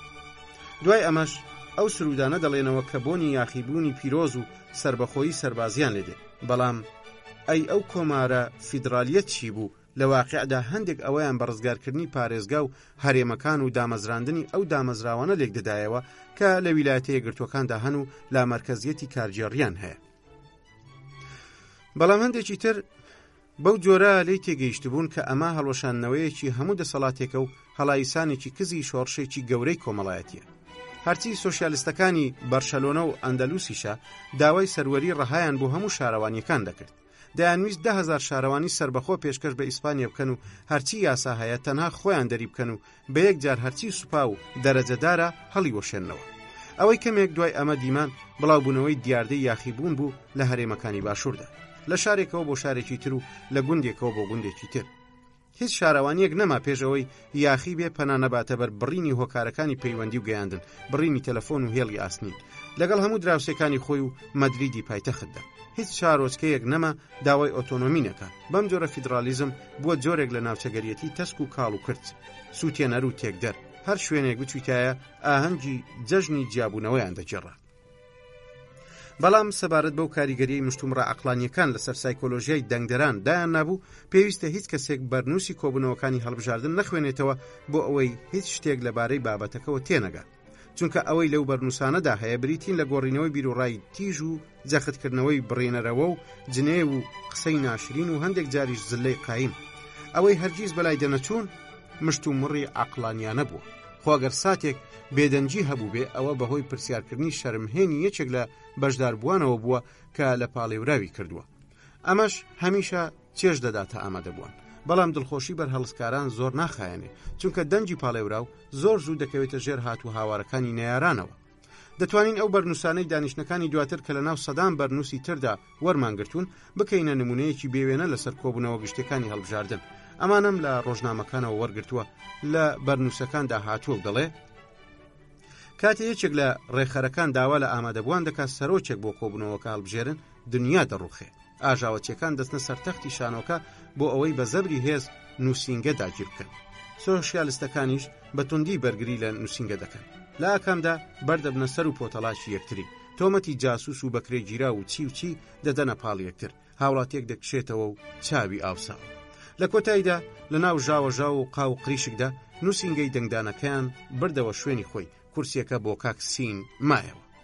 کابرای گوتاربێژ جامی تووڕەبوون و ڕق بەسەر ئەو سۆشیالیستانەدا دەڕێژێ کە قسەیان پێبڕی و پێیان گوت ئەی گرگن، ئەی دز، ئەی جێری نەزان تا دوایی. گوتاربێژەکەش سین وەڵامی ئەو ناو ناتۆرانەی بەخستنە ڕوویەکی دوور و درێژی تیورێک دایەوە کە دەڵێ سۆشیالیستەکانیان ئەوەتە خەڵکانێکی گەمژان یان قەرەقۆز. بەڵام دوێنێ ئێوارە پارتی ئەلیمانی لە هۆڵی بازرگانی کە دەکەوێتە سەرشەقامی فۆبۆرگ دو تامبڵ کۆبوونەوەیەکی گەورەی ئامادەکاری بۆ جەژنی کرێکاران ڕێخست کە دەکەوێتە یەکی ئایارەوە دروشمەکەی بێدەنجی و دڵنیایی. هاوڕێجیم بە سۆشیالیستەکانی دەگوت کە ئەوانە گرگن و هەزەلین بەهۆی ئەو جنێودانە دوولایەنەی کەوتە نێوان گوتاربێژان و ئامادەبووانەوە، هەردوولایەن بە مستەکۆڵە بەربوونە یەکتری و کورسی و مێز و تەپەڵک و هەزاران شتی دیکەیان لە یەکتر گرت. پێویستە تووشی ئەو وەهمە نەبین کە پێمان وابێ ئەم جۆرە گفتوگۆکردانە شتێکی تایبەتە بە چینێکی دیاریکراوی دەنگدەرانەوە و هەر بەتەنها ئەوانن وا دەکەن، یان ئەوەی کە ئەمە زادەی بارە کۆمەڵایەتیە نزمەکەیان بێ. نەخێر، لە واقعدا ئەمە لە هەموو خڕبوونەوە غافڵگیرەکاندا هەیە و گفتوگۆکان بە هەمان شێواز بەڕێوە دەچن و هەمان ئەو دەستەواژە وشانە بەکاردێنن، تەنانەت ئەگەر کۆمەڵبوونەکە لە کەسانی ڕۆشنبیر و بە ئەدەبیش پێکات بن. ئەوە مسلمان کە مرۆڤەکانی نێوڕێزی جەماوەر بەرەو یەکسانبوون دەچن لە ڕووی عەقلی و زیهنیەوە. ئەمەش ئەگەری سەلماندنی لە هەموو ساتێکدا هەیە. ئێستاش با سەیری بەرنووسی کۆبوونەوەیەکی خوێندکاران بکەین. هەتا بکەوتینایەتە شەوەوە هات و هاوار زیاتر دەبوو. بڕوا ناکەم کەس هەبوو بێ توانی بێتی دوو ڕستەی بە دوای یەکدا گوت بێ و پێیان نەبڕی بێ. لە هەموو ساتێکیشدا هاوارەکان لەم خاڵیان ئەوی ترەوە دەردەچوو، یان لە هەموو لایەکەوە داهات، چەپڵە و فیکەیان لێ دەدا. پیاڵ شاخانەکان لە نێوان هەموو گوێگرەکاندا هەبوو، گۆچانەکان بەرەو ژوور وەک هەڕەشەیەک بۆ لێدان بەرز دەکرانەوە، بە پێی ترپە و ئیقاع بە زەویەکاندا دەکێشە. ئاژاوە جێڕەکان دەنیشتە سەر ئەوانەی قسەیان دەبڕی و دەیان شیڕان، بڕۆنە دەرەوە، بڕۆنە سەر تەختەی شانۆکە. میمسین بۆین باخەکەی بە کۆمەڵێک جنێەوە فڕێدەدا، وەک جێل و ترسنۆک و دڕندە و ڕیسوا و بەکرێگیرا و بغزن. پاشان هاواری ئەوەی کرد کە تێکومەکانی دەدا و تا دوایی. ئێمەش پرسیار دەکەین لە ناو هەڵومەرجێکی لەم چەشنەدا دەبێ بیرڕای دەنگدەر چۆنی پێک بێ. بەڵام خستنە ڕووی ئەم جۆرە پرسیارەوە دەگەیەنێ کە ئێمە زۆر لەوە هەمداین سەبارەت بۆ پلە ئازادیەی کە کۆمەڵێکیان حەشاماتێک لی بەهرەمەند و هەیەە. ئەوەی ڕاستی بێت جەماوەر چەندین بیرڕای هەیە بەسەریدا سەپاوە، نەگەوەی هەرگی زادەی کۆشتێکی زەینیانە یان لە بێژینگدانێکی عەقڵیانە بێ. ئەو بیرروڕایانە سەرباری دەنگی دەنگدەران لە ژێردەستی ئەو لیژنانەی هەڵبژاردنیشدا دەمێننەوە کە زۆر جار ئەو بزوێنەرەی پێشڕەوایەتیان دەکات توێژێکن لە بازرگانانی مەشروب و مەیفرۆشان. ئەمانە کاریگەریەکی زۆریان لەسەر کرێکاران هەیە، چونکە ئەمانەی دوایی قەرزیان لێ دەکەن. بەڕێز شریر وەک یەکێک لە گەورە داکۆچیکارانی دیموکراسی دەنووسێ، ئایا دەزانن لیژنەی هەڵبژاردن مانای چی؟ زۆر بە سادەیی بریتە لە کلیلی دامەزراوەکانمان و لە ئامێری سیاسیماندا کۆڵەکەی سەرەکیە. فەڕەنسای ئەمڕۆ لە سەردەستی لیژنەکانی هەڵبژاردن دەڕوا بەڕێوە. هەروە کارتێکردن لەسەر ئەو لیژنانە کارێکی قوڕز نییە، بە مەرجێک پاڵێوراوەکە کەسێکی قبولکراو بێ و پارەی پێویستیشی هەبێ. هەندێک لە ئەحترافەکان پێیان وایە سەرکەوتنی جەنەڕاڵ بۆڵانجیا لە هەڵبژاردنەکاندا پێویستی بە 3 ملیۆن فرانک هەبووە. ئەمەیە سایکۆلۆژیای جەماوەری هەڵبژاردن لە سایکۆلۆژیای جەماوەرەکانی تر دەچێت، نەباشترە و نەخراپتر. کەواتە لەوەی پێشتر باسکرا هیچ پوختەیەکی دژ بە دەنگدانی گشتی هەڵناهێنجێنم. خواگەر بڕیاردان لەسەر چارە نووسەکەی بەدەستی من بوو، ئەوە من وەک خۆی دەی هەڵمەوە لە پێناو چەند ئامانجێکی پراکتیکی ئەوتۆدا کە ڕێک زادەی توێژینەوەکەمانە لەبارەی سایکۆلۆژیای جەماوەرەوە. ئەو ئامانجانەش دوای ئەوە دەخەمە ڕوو کە ئاگاداری لایەنە خراپەکانی دەنگدانی گشتی بوو. لایەنە خراپەکانی دەنگدانی گشتی زۆر ئاشکرایە، بەڕادەیەک کە هیچ کەسێک ناتوانێت پشتگوێیان بخات. هیچ یەکێک ناتوانێت نکۆڵی بکالەوەی کە شارستانیەتیەکان لەلایەن کەمایەتیەکی بچووکەوە دروستکراون و سەرلووتکەی هەڕەمی کۆمەڵایەتین، هەتاوەکو بەرەو خواریشەوە دابەزین و ڕوبەری چینەکانی هەڕەمەکە فراوانتر دەبن و ئەمەش لەگەڵ کەمبوونەوەی بەهای عەقلیانەی هەموو چینێکی خوارەوەدا دەگونجێت، بە بەراورد لەگەڵ چینی باڵادا تا دەگەینە بنەوە. ئەمانە هەر هەمیان چینە قوڵەکانی هەر نەتەوەیەک پێک دێنن. نابێت مەزنیەتی شارستانیەتەکانی دیاریکراو پشت بە دەنگدانی توخمەکانی خوارەوەی نەتەوە ببەستێ، چونکە ئەمانە تەنها زۆری ژمارەین. بێگومان دەنگدانی جەماوەر هەتا ئێستاش مەترسیدارە، چونکە ئەوە دەنگدانە کە چەندین داگیرکاری بۆ هێناوی. ئەگەر سۆشیالیزم سەرکەوت، ئەوە خولیاکانی سەروەری شعبی بازیەکی گرانمان دەخاتە سەرشان، تەنانەت گرانتر لە ڕابردووش. ئەو ناڕزاییەی لە ڕووی تێوریەوە هیچ ناڕۆشنیەکیان تێدا نیە، بەڵام لە ڕووی کرداریەوە هەموو هێزی خۆی وندەکە. ئەگەر ئەو هێزە جەبەروتەوە بیربێنینەوە کە بۆ بیر و بۆچوونەکان ورد و خاش نابێ کاتێک دەبێتە چەند عەقیدەیەکی ئیمانی، ناتوانین لە ڕووی فەلسەفیەوە وەک عەقیدە ئاینیەکانی سەدەکانی ناوەڕاست بەرگری لە بیر و باوەڕی سەروەری جەماوەری بکەین. بەڵام ئەوەندە هەیە کە ئەمڕۆ باڵا دەستە. لە لایشی دیکەوە مەحاڵە لەمڕۆدا بتوانین هێرش بکەینە سەری، وەک چۆن لە ڕابردووی دووریشدا نەتوانراوە هێرش بکرێتە سەر بیر و بۆچوونە ئاینیەکان. باوەی دابنین بیرمەندێکی نوێگەری ئازاد بەهۆی هێزێکی سەحریەوە توانی لە سەدەکانی ناوەڕاست دەبژی. ئایا پێتان وایە بوێرێ دژایەتی بیر و بۆچوونە ئاینی باڵادەستەکان بکە بەو جەبەروتەی کە هەیەە؟ ئەگەر کەوتە بەردەستی دادوەرێک و ویستی بیسووتێنێ بە تۆمەتی ئەوەی هاوپەیمانەتی لەگەڵ شەیتاندا دروست کردووە یان لە کۆڕی شەوی شەیتاندا بەشدار بووە، ئایا دەوێرێ نەهی لە بوونی شەیتان یان کۆڕەکەی بکە؟ وەک چۆن ناتوانین قسە لەسەر زریانەکان بکەین، ئەوهاش ناتوانین قسە لەسەر بیر و باوڕەکانی جەماوەر بکەین. بیر و باوڕی جەماوەر مافی دەنگدانی گشتی هەمان ئەو هێز و جەبەروتەی هەیە کە پێشتر بیر و باوڕەکانی مەسیحیەت هەیان بووە. گوتاربێژ و نووسەران بەو پەڕی ڕێز و کوڕنۆشەوە باز لە بیر و باوەڕی دەنگدانی گشتی دەکەن بە جۆرێک کە شالویسی چواردە هەمیش ئەوەی بەخۆیەوە نەتیوە. هەروەها پێویستە مامەڵەکردنمان هەمان ئەو مامەڵەیە بێ کە لەگەڵ هەموو عەقیدە ئاینیەکان دەکراوە، چونکە ئەوە تەنها زەمەنە بتوانێت کاریگەری لەسەر ئەم بیر و باوەڕە دابنێ. هەوڵدان بۆ لەخکردنی ئەو بیر و باوەڕە کارێکی مایەپوچە، بە تایبەتیش کە هۆکارە ئاشکرا و ڕوونەکان لە بەرژەوەندی ئەودان. تۆکفیل ڕاستی گوتووە کە دەڵێ لە زەمەنی یەکسانیدا مرۆڤەکان باوەڕیان بە یەکتر نامێنێ، ئەویش بەهۆی لێکچوونیانەوەیە. بەڵام ئەو لێکچوونەوە دەکا متمانەیەکی بێسنووریان هەبێ بە بڕیاری گشتی جەماوەر و بیرروڕاکەی، چونکە پێیان وایە کە ناکرێت ڕاستی و حەقیقەت نەکەونە لای ئەو ژمارە زۆرەی کە هەمویان یەک عەقلیەت و بیرکردنەوەیان هەیە. ئایا ئەو بۆچوونە تا چەندێک نیشانی خۆی دەپێچێ کە پێی وایە دەبێت دەنگدان بۆ ژمارەیەکی کەم بێ، واتە تایبەت بێت بە نوخبە و دەستە بژێرەوە؟ ئایا ئەوە دەنجی جەماوەر دلێرتر دەکا؟ بۆ ساتێکی چییە ناتوانم ئەو ئەگەرە پەسەند بکەم، ئەویش لەبەر ئەو هۆکارانەی پێشتر باسم کردن، بە تایبەتیش لەبەر ئەم هۆکارە کە ئەویش خۆ بە کەمزانینی کۆی حەشامات و جەماوەرێکە بە بەراورد لەگەڵ تاکە کەسێکدا، بەدەر لەوەی جۆر و پێکاتەی جەماوەرەکە هەرچیەک بێت. جارێکی تریش ئەوە دووبارە دەکەمەوە کە لە ناو جەماوەردا هەمیشە هەموو مرۆڤەکان یەکسانن. لەم بارەدا بیرروڕای چل زانای سەر بە ئەکادیمیای فەڕەنسی لەبارەی مەسەلە گشتیەکانەوە هیچ جیاوازیەکی نییە لە بیرروڕای چل کەسی ساقی و مەیجێر یان ئاوجێر. هەروە باوەڕیشم بەوە نییە کە بەو پێیە عیب و عاریان لە دەنگدانی گشتی هەڵبژارنەکان دۆزیوەتەوە و ئەنجامەکانیشان بەخراب لە قەڵەمداوە بۆ نمونە وەک بنیادنانەوەی ڕژێمی ئیمپراتۆری لە فەڕەنسادا. ئەوە هەڵبژارنەکە جۆرێکی تر دەکەوتەوە ئەگەر دەنگدانەکە بە تەنها تایبەت بوایە بە زانایان و ئەدیبان. ئەگەر مرۆڤەکە زمانی یۆنانی یان ماتماتیکی بزانێ یاخود ئەندازیارێکی تەلارسازی یان پزیشکێکی ئاژەڵداری یان دکتۆرێکی گشتی یان پارێزەرێک بێ، ئیتر ئەمە ئەوە ناگەیەنێ کە لە مەسەلەکانی تایبەت بە سۆزمەندیدا خاوەن مێشکێکی کراوەی تایبەت بێ و لە کەسێکی نەخوێندەواریان ئاسایی جیا بکاتەوە. شارەزایانی ئابووریمان هەمویان خەڵکانی ڕۆشنبیرن، هەمویان مامۆستا و ئەکادیمین، بەڵام ئایا توانیان بۆ نمونە لەسەر مەسەلەیەکی گشتی وەک مەسەلەی پاراستنی ئابووری کۆ بکرێنەوە؟ چونکە هەموو نەزانەکان لە بەردەم ئەو کێشە کۆمەڵایەتیانەدا یەکسانن کە پڕن لە نەزانرا و نادیاری هەمە جۆر و لۆژیکی سۆفیگەری یان لۆژیکی سۆزمەندیان بەسەردازاڵە. خۆگەر هەموو ئەوانەشی دەنگدەرن خەڵکانی زانابن، ئەوە ئەنجامەکانی دەنگدان لە ئێستایان باشتر نابن، چونکە ئەو کاتەش ئەوەی ڕابەرایەتیان دەکات سۆزمەندیەکان و ڕوحی ئەو حیزبەیە کە ئینتیمایان بۆی هەیە. ئەو دەمەژ نەکرد هیچ لە گرفتەکانمان کەم نابنەوە بگرە بە پێچەوانەوە بەهۆی ستەمکاری زۆری دەستە و تاقمەکان و بەرژەوەندیەکانیانەوە زیاتریش دەبن. هیچ لە مەسەلەکە ناگۆڕێ ئەگەر دەنگدانی گشتی تایبەت بێت بە توێژێکی بچووک یان گەورەی وهاوە کە هەمووان بگرێتەوە، یان لە وڵاتێکی پاشایەتی یان لە فەڕەنسا، بەلجیکا، یۆنان، پۆرتوگال یان لە ئیسپانیادا پیادە بکرێت، چونکە لە هەموو بارێکدا دەنگدانی جەماوەر وەک خۆی دەمێنێتەوە و زۆربەی کات گوزارشتە لە هیوا و ئاوەتەکانی نەژاد و پێداویستیە ناهۆشمەندیەکانی. تێکڕای ئەوانەی بە دەنگدانی گشتی هەڵبژێردراون بۆ هەر نەتەوەیەک ڕۆحی تێکڕای نەژادەکەیەتی، خودی ئەو تێکڕایە تا ڕادەیەک لە نەوەیەکەوە بۆ نەوەیەکی تر ئامادەجی هەیە و دەیبینی. بەم جۆرە خۆمان دەبینینەوە لەوەی کە جارێکی تر کەوتوینەتەوە ناو چەمچی نەژادی یەکلاکەرەوەوە. ئەمەش لە ڕابردوودا زۆر پێگەیشتوین. هەروە خۆمان دەبینیەوە لەوەدا کە مەحکومی ڕاستیەکی ترین کە لەو چەمکەوە وەرگیراوە ئەویش ئەوەیە کە دامەزراوە حکوومەتەکان ڕۆڵێکی لاواز دەجێڕن لە ژیانی گەلاندا. پێشڕەوایەتیکردنی ئەم گەلانە بە تایبەتی لەلایەن نەژادەکانیانەوەیە، واتە لەلایەن پاشماوەی ئەو ڕەچەلەکە کۆنانەی کە ئەو ڕوحە پوختەیەتی نەژاد و پێداویستی ڕۆژانەیەکان ئەو دوو سەرگەورەیەن کە کۆنتڕۆلی چارەنووسمان دەکەن.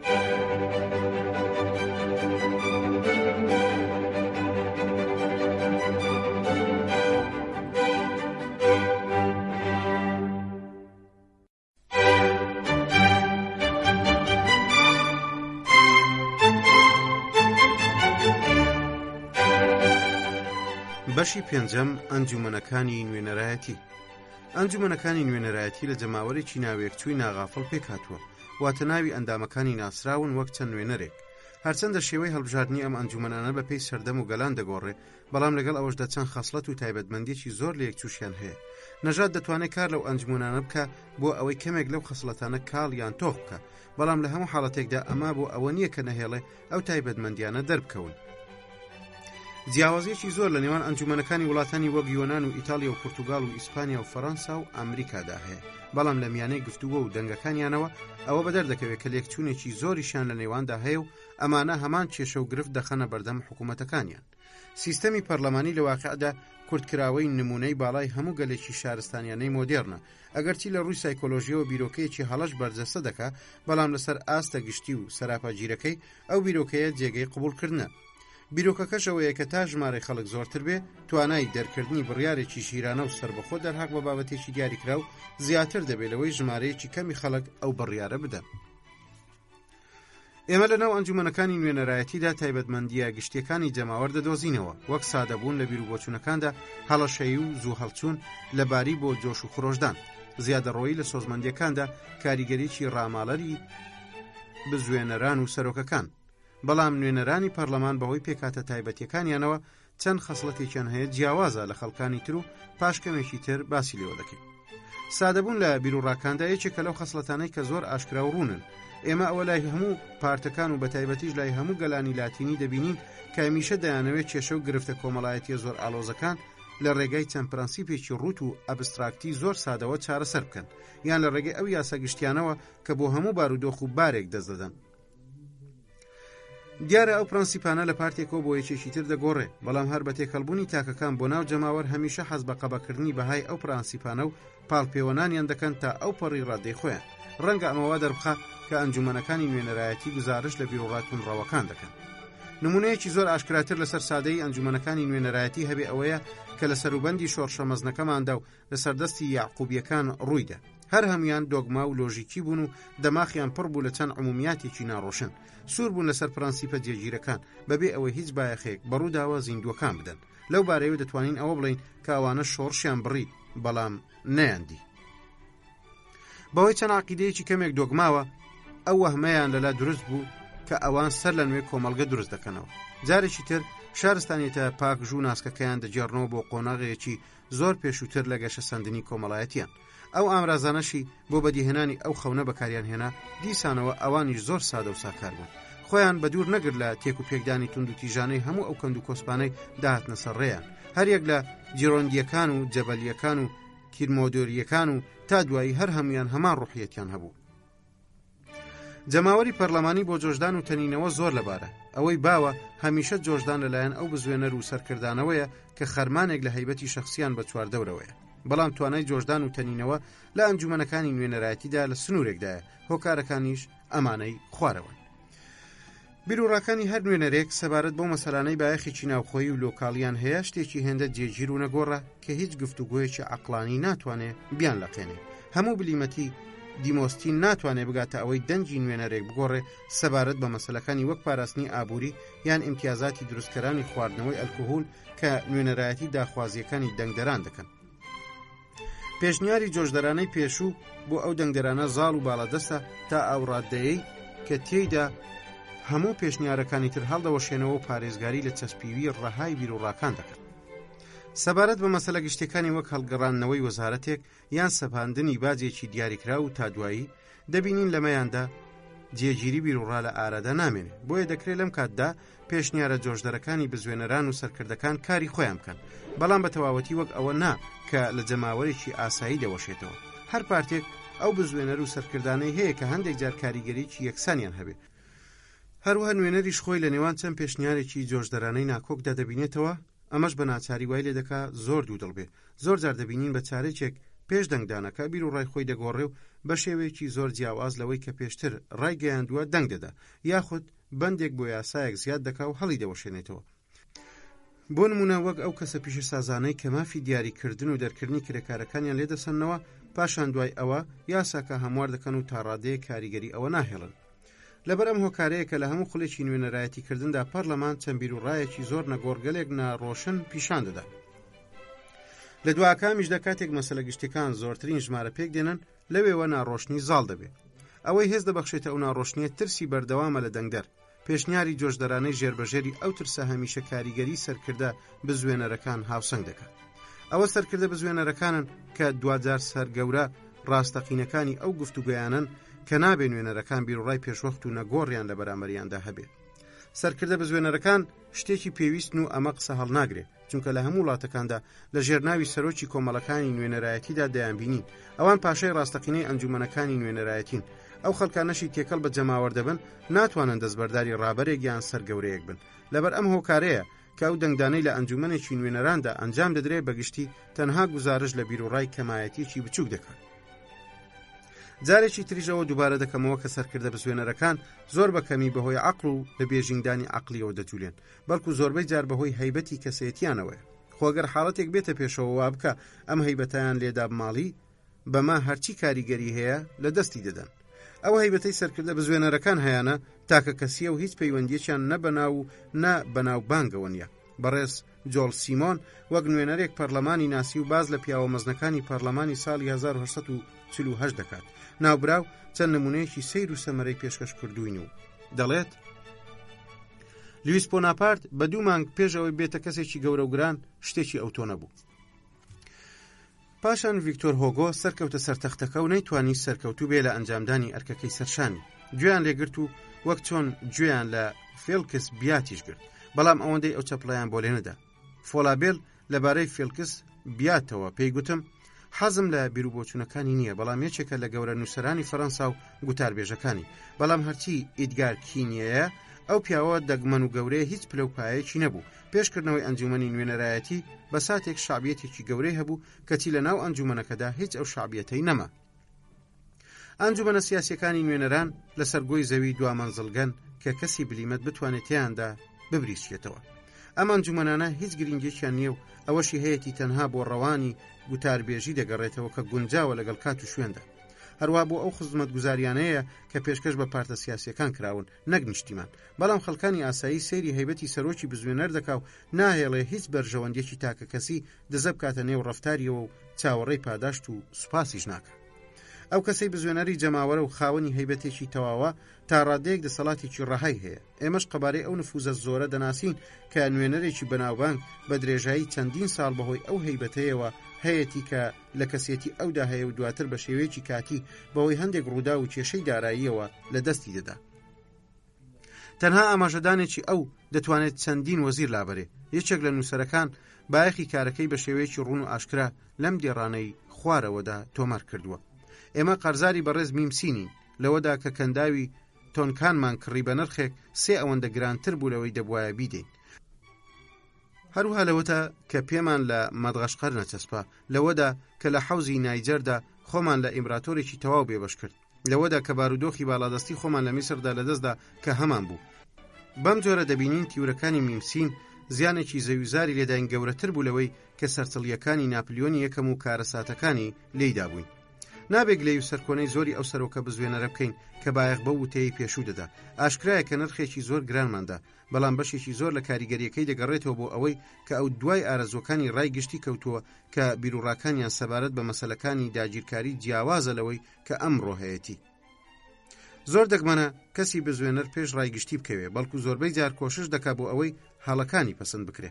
لەو ئامرازە قەناعەت پێهێنەرانەی کەسانی بزوێنەر لە دوای هەیبەتی کەسێتیانەوە بەکاری دێنن، ئەو هۆکارانن کە چەند جارێک ژماردوومانن بۆ ئەوەی ژیرانە مامەڵەیان لەگەڵدا بکەین، پێویستە لەسەر کەسی بزوێنەر لە ناخی سایکۆلۆژیای جەماوەر تێبگە، لانی کەم بە ڕێگەیەکی ناهۆشمەندانە. هەروە دەبێ ئەوە بزانێت کە چۆن قسەی بۆ دەکات، چۆن بزانێت بە شێوەیەکی تایبەتی کاریگەری سەحر ئامێزی وشە و دروشم و وێنە گێنەرەکان بەکاردێنێ. هەروە پێویستە لەسەری خاوەن زمانێکی ڕەوانی تایبەت بێ و ئەو شێوازەی جەختکردنەوەانە بەکاربێنێ کە ساغ بوونەتەوە و باوەڕیشان بەخۆیان هەیە. هەروە ئەو وێنە وروژێنەرانەش کە بەکاربێنێ کە بێژینگدانێکی عەقلیانەی فەریک و پوخت دەوری داون. ئەو جۆرە ڕەوانیە لە ڕەوانبێژیدا لە هەموو ئەنجومەنە نوێنەرایەتیەکاندا دەبینین، بە پەرلەمانی ئینگلیزیشەوە. ئەگەرچی ئەمیان لەوانەیە کە زۆر ئاغر و لەسەرخۆشە، مینی فەیلسوفی ئینگلیزی دەڵێ دەتوانین هەمیشە گفتوگۆکانی ناو ئەنجومەنی گشتی بخوێنینەوە کە بریتین لە گۆڕینەوەی چەند عمومیاتێکی لاواز لەلایەن چەند کەسایەتێکی زۆر توندەوە. ئەو جۆرە لە دەستەواژە عمومیانە کاریگەری زۆر لەسەر مێشتی خەڵکانی ناو دیموکراسی ڕاستەقینەکان دادەنێن. کارێکی ئاسانە جەماوەرێک وا لێ بکەین ئەو بۆ چوونانە پەسەند بکەن کە زۆر گشتین و بە زمانێکی کاریگەر خراونەتە ڕوو، لە کاتێکدا ئەوانە پشتڕاست نەکراونەتەوە و لەوەش دەچێت پشتڕاستکردنەوەشیان مەحاڵ بێت. گرنگی زمانی کاریگەر کە ناوی لەم پەرەگرافەدا هاتووە پێویستی بە سەلماندن نییە. چەندێکیش پێمان لەسەر داگرت بێ زێدەڕۆیی تێدا ناکەین.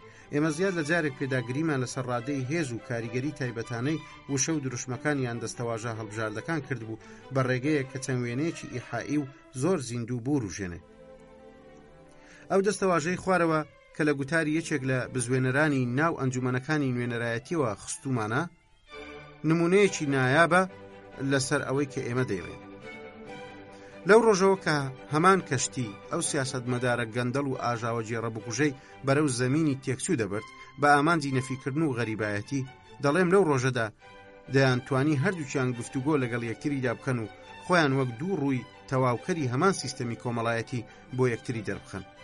ئەو وێنەی لێرەدا وروژێنراوە ڕوون و ئاشکرا و کاریگەرە. هەموو نایارەکانی ئەو جێگرە گوتەبێژە هەستیان دەکرد بەوەی کە لەلایەن ئەوە هەڕەشە لێکراون.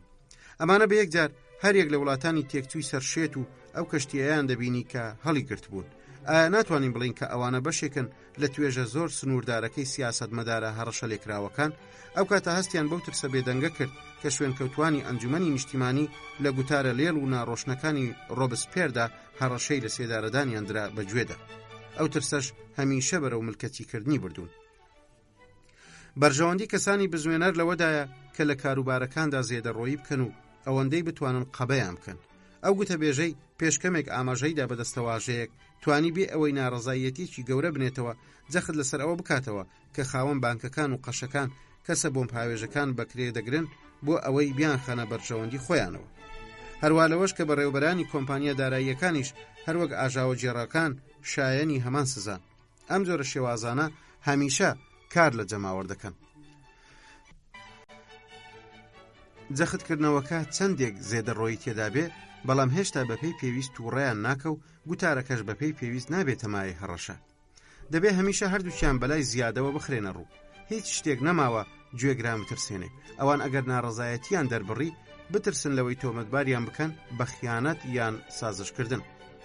ئەم ڕەوانیە لە گوتاربێژیدا شتێکی تایبەتە. وەک پێش تۆزێک گوتم دەستی بەسەر کۆی ئەنجومەنەکانی نوێنەرایەتیدا گرت. لە سەروبەندا ئاستەنگەکانیشدا گوڕوتینەکەی زیاتر دەبێت. ئەو گوتارانەی لەلایەن گەورە گوتاربێژانی شۆڕشی فەڕەنسیەوە خوێندرانەوە زۆر بەچێژ بوون و لەو ڕوانگەیەوە دەلالەتی گەورەیان هەبوو. پێیان وابوو کە ئەوان ناچارن لە هەموو چرکە ساتێکدا پێیان ببڕن لە پێناو خستنە ڕووی تاوانەکە و نەمرکردنی چاکەکاریدا. دواتر دەتەقنەوە بە نەعلەتکردن و سزادان و نەفرینکردن لە ستەمکاران. هەروە سوێن دەخۆن بەوەی یان ئەوەتە بە ئازادی دەژین یان دەمرن. ئامادەبووان هەڵدەستانە سەر پێ و بەو پەڕی هەڵچوونەوە چەپڵەیان بۆ لێدەدان دوای ئەوەی خامۆش دەبوونەوە و دادەنیشتنەوە. ئەو سەرۆکەی جەماوەردە بزوێنێ دەتوانێت هەندێک جار زیرەک و ڕۆشنبیر بێ، بەڵام ئەمە بەگشتی زەرەری زیاتر لەوەی سوودی پێبگەێنێ، چونکە زیرەکی شتەکان بە ئالۆزی نیشان دەدا و دەرفەتی ڕاوەکردن و لێکدانەوەیان دەڕەخسێنێ و ئەمە ژوا لە مرۆڤ دەکات کە زۆر لێبوردە بێ و توانای قەنەعەتکردن و تونوتیژیەکانیان تا ئەو پەڕی ڕاددە لاواز ببن. ئەو قەنەعەتانەش وەک دەزانرێ بۆ پێغەمبەران و مژدەبەخشان پێویستن. لە هەموو سەردەمەکاندا ئەو سەرۆکانەی بزوێنەری جەماوەرن بە تایبەتیش ئەوانەیان کە لە کاتی شۆڕشی فەڕەنسیدا دەرکەوتن وێڕای زۆری کاریگەریان بەڵام عەقڵیان زۆر سنووردار بووە. گوتارەکانی ڕۆبسپێر کە بەناوبانگترینیانە زۆر جار بەهۆی ئەو ناکۆچیانەی کە هەیەی و ئەو تێکەڵ و پێکەڵیە پێوە دیارە شتێکی سەرسوڕهێنەر بووە. کاتێک دایان خوێنینەوە هیچ ڕاوەیەکی بەجێیان تێدا نادۆزینەوە بۆ ئەو ڕۆڵ و کاریگەریە مەزنەی کە گەورە دیکتاتۆر جێڕاویەتی لەم بارەیەوە دەگوترێ. ئەو گوتارانە چەند شتێکی کاڵ و کرچن و پڕن لە دووبارەکردنەوەیکی تایبەت بە ڕەوانیەکی پەروەردەیی و ڕۆشنبیری لاتینی کە خراونەتە خزمەت ڕۆحێکی منداڵانەوە زیاتر لەوەی ڕووکەشکراو بێ. بە چەند دەستەواژەیەکی تایبەت بە قوتابیانی سەرەتاییەوە خۆیان خزاندۆتەوە باری هێرشبردنەوە و بۆ بەرگردینکردنەکەش هەروان. هیچ بیرۆکەیەکی تازە و سەرنج و خەسڵەتێکی تایبەتمەندیان تێدا نییە. ئەمانە ئارام لێبڕنین لە زریاندا.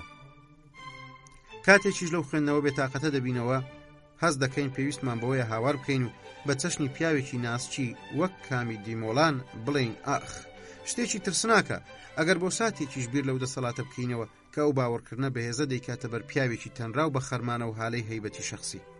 ئەگەر ئەو قەناعەتە هاوشانی بیرتەسچی و تیلە تەنجی ڕێبکە ئەمە دەسەڵاتێکی چەند گەورەیە، بەڵام هەردوو مەرجەکە واتە باوەڕکردن بە هێزەکە و تیلە تەنجی یان بیر نەکردنەوە لە عاقیبەتەکان دووشتی پێویستن بۆ کەسێک کە بیەوێ کەند و کۆسپەکان ببڕێ و پشتگوێیان بخات. جەماوەریش ئەو سەرۆکانە لە ڕووی غەریزەوە دەناسێ و وەک سەر گەورەیەک دەیانبینێ کە ملکەچن بۆی، جگەلەوەی پیاوێکی خاوەن پرۆژەیەکی کە لە شەقانەیە و ئەمەیان پێویستیان پێیەتی.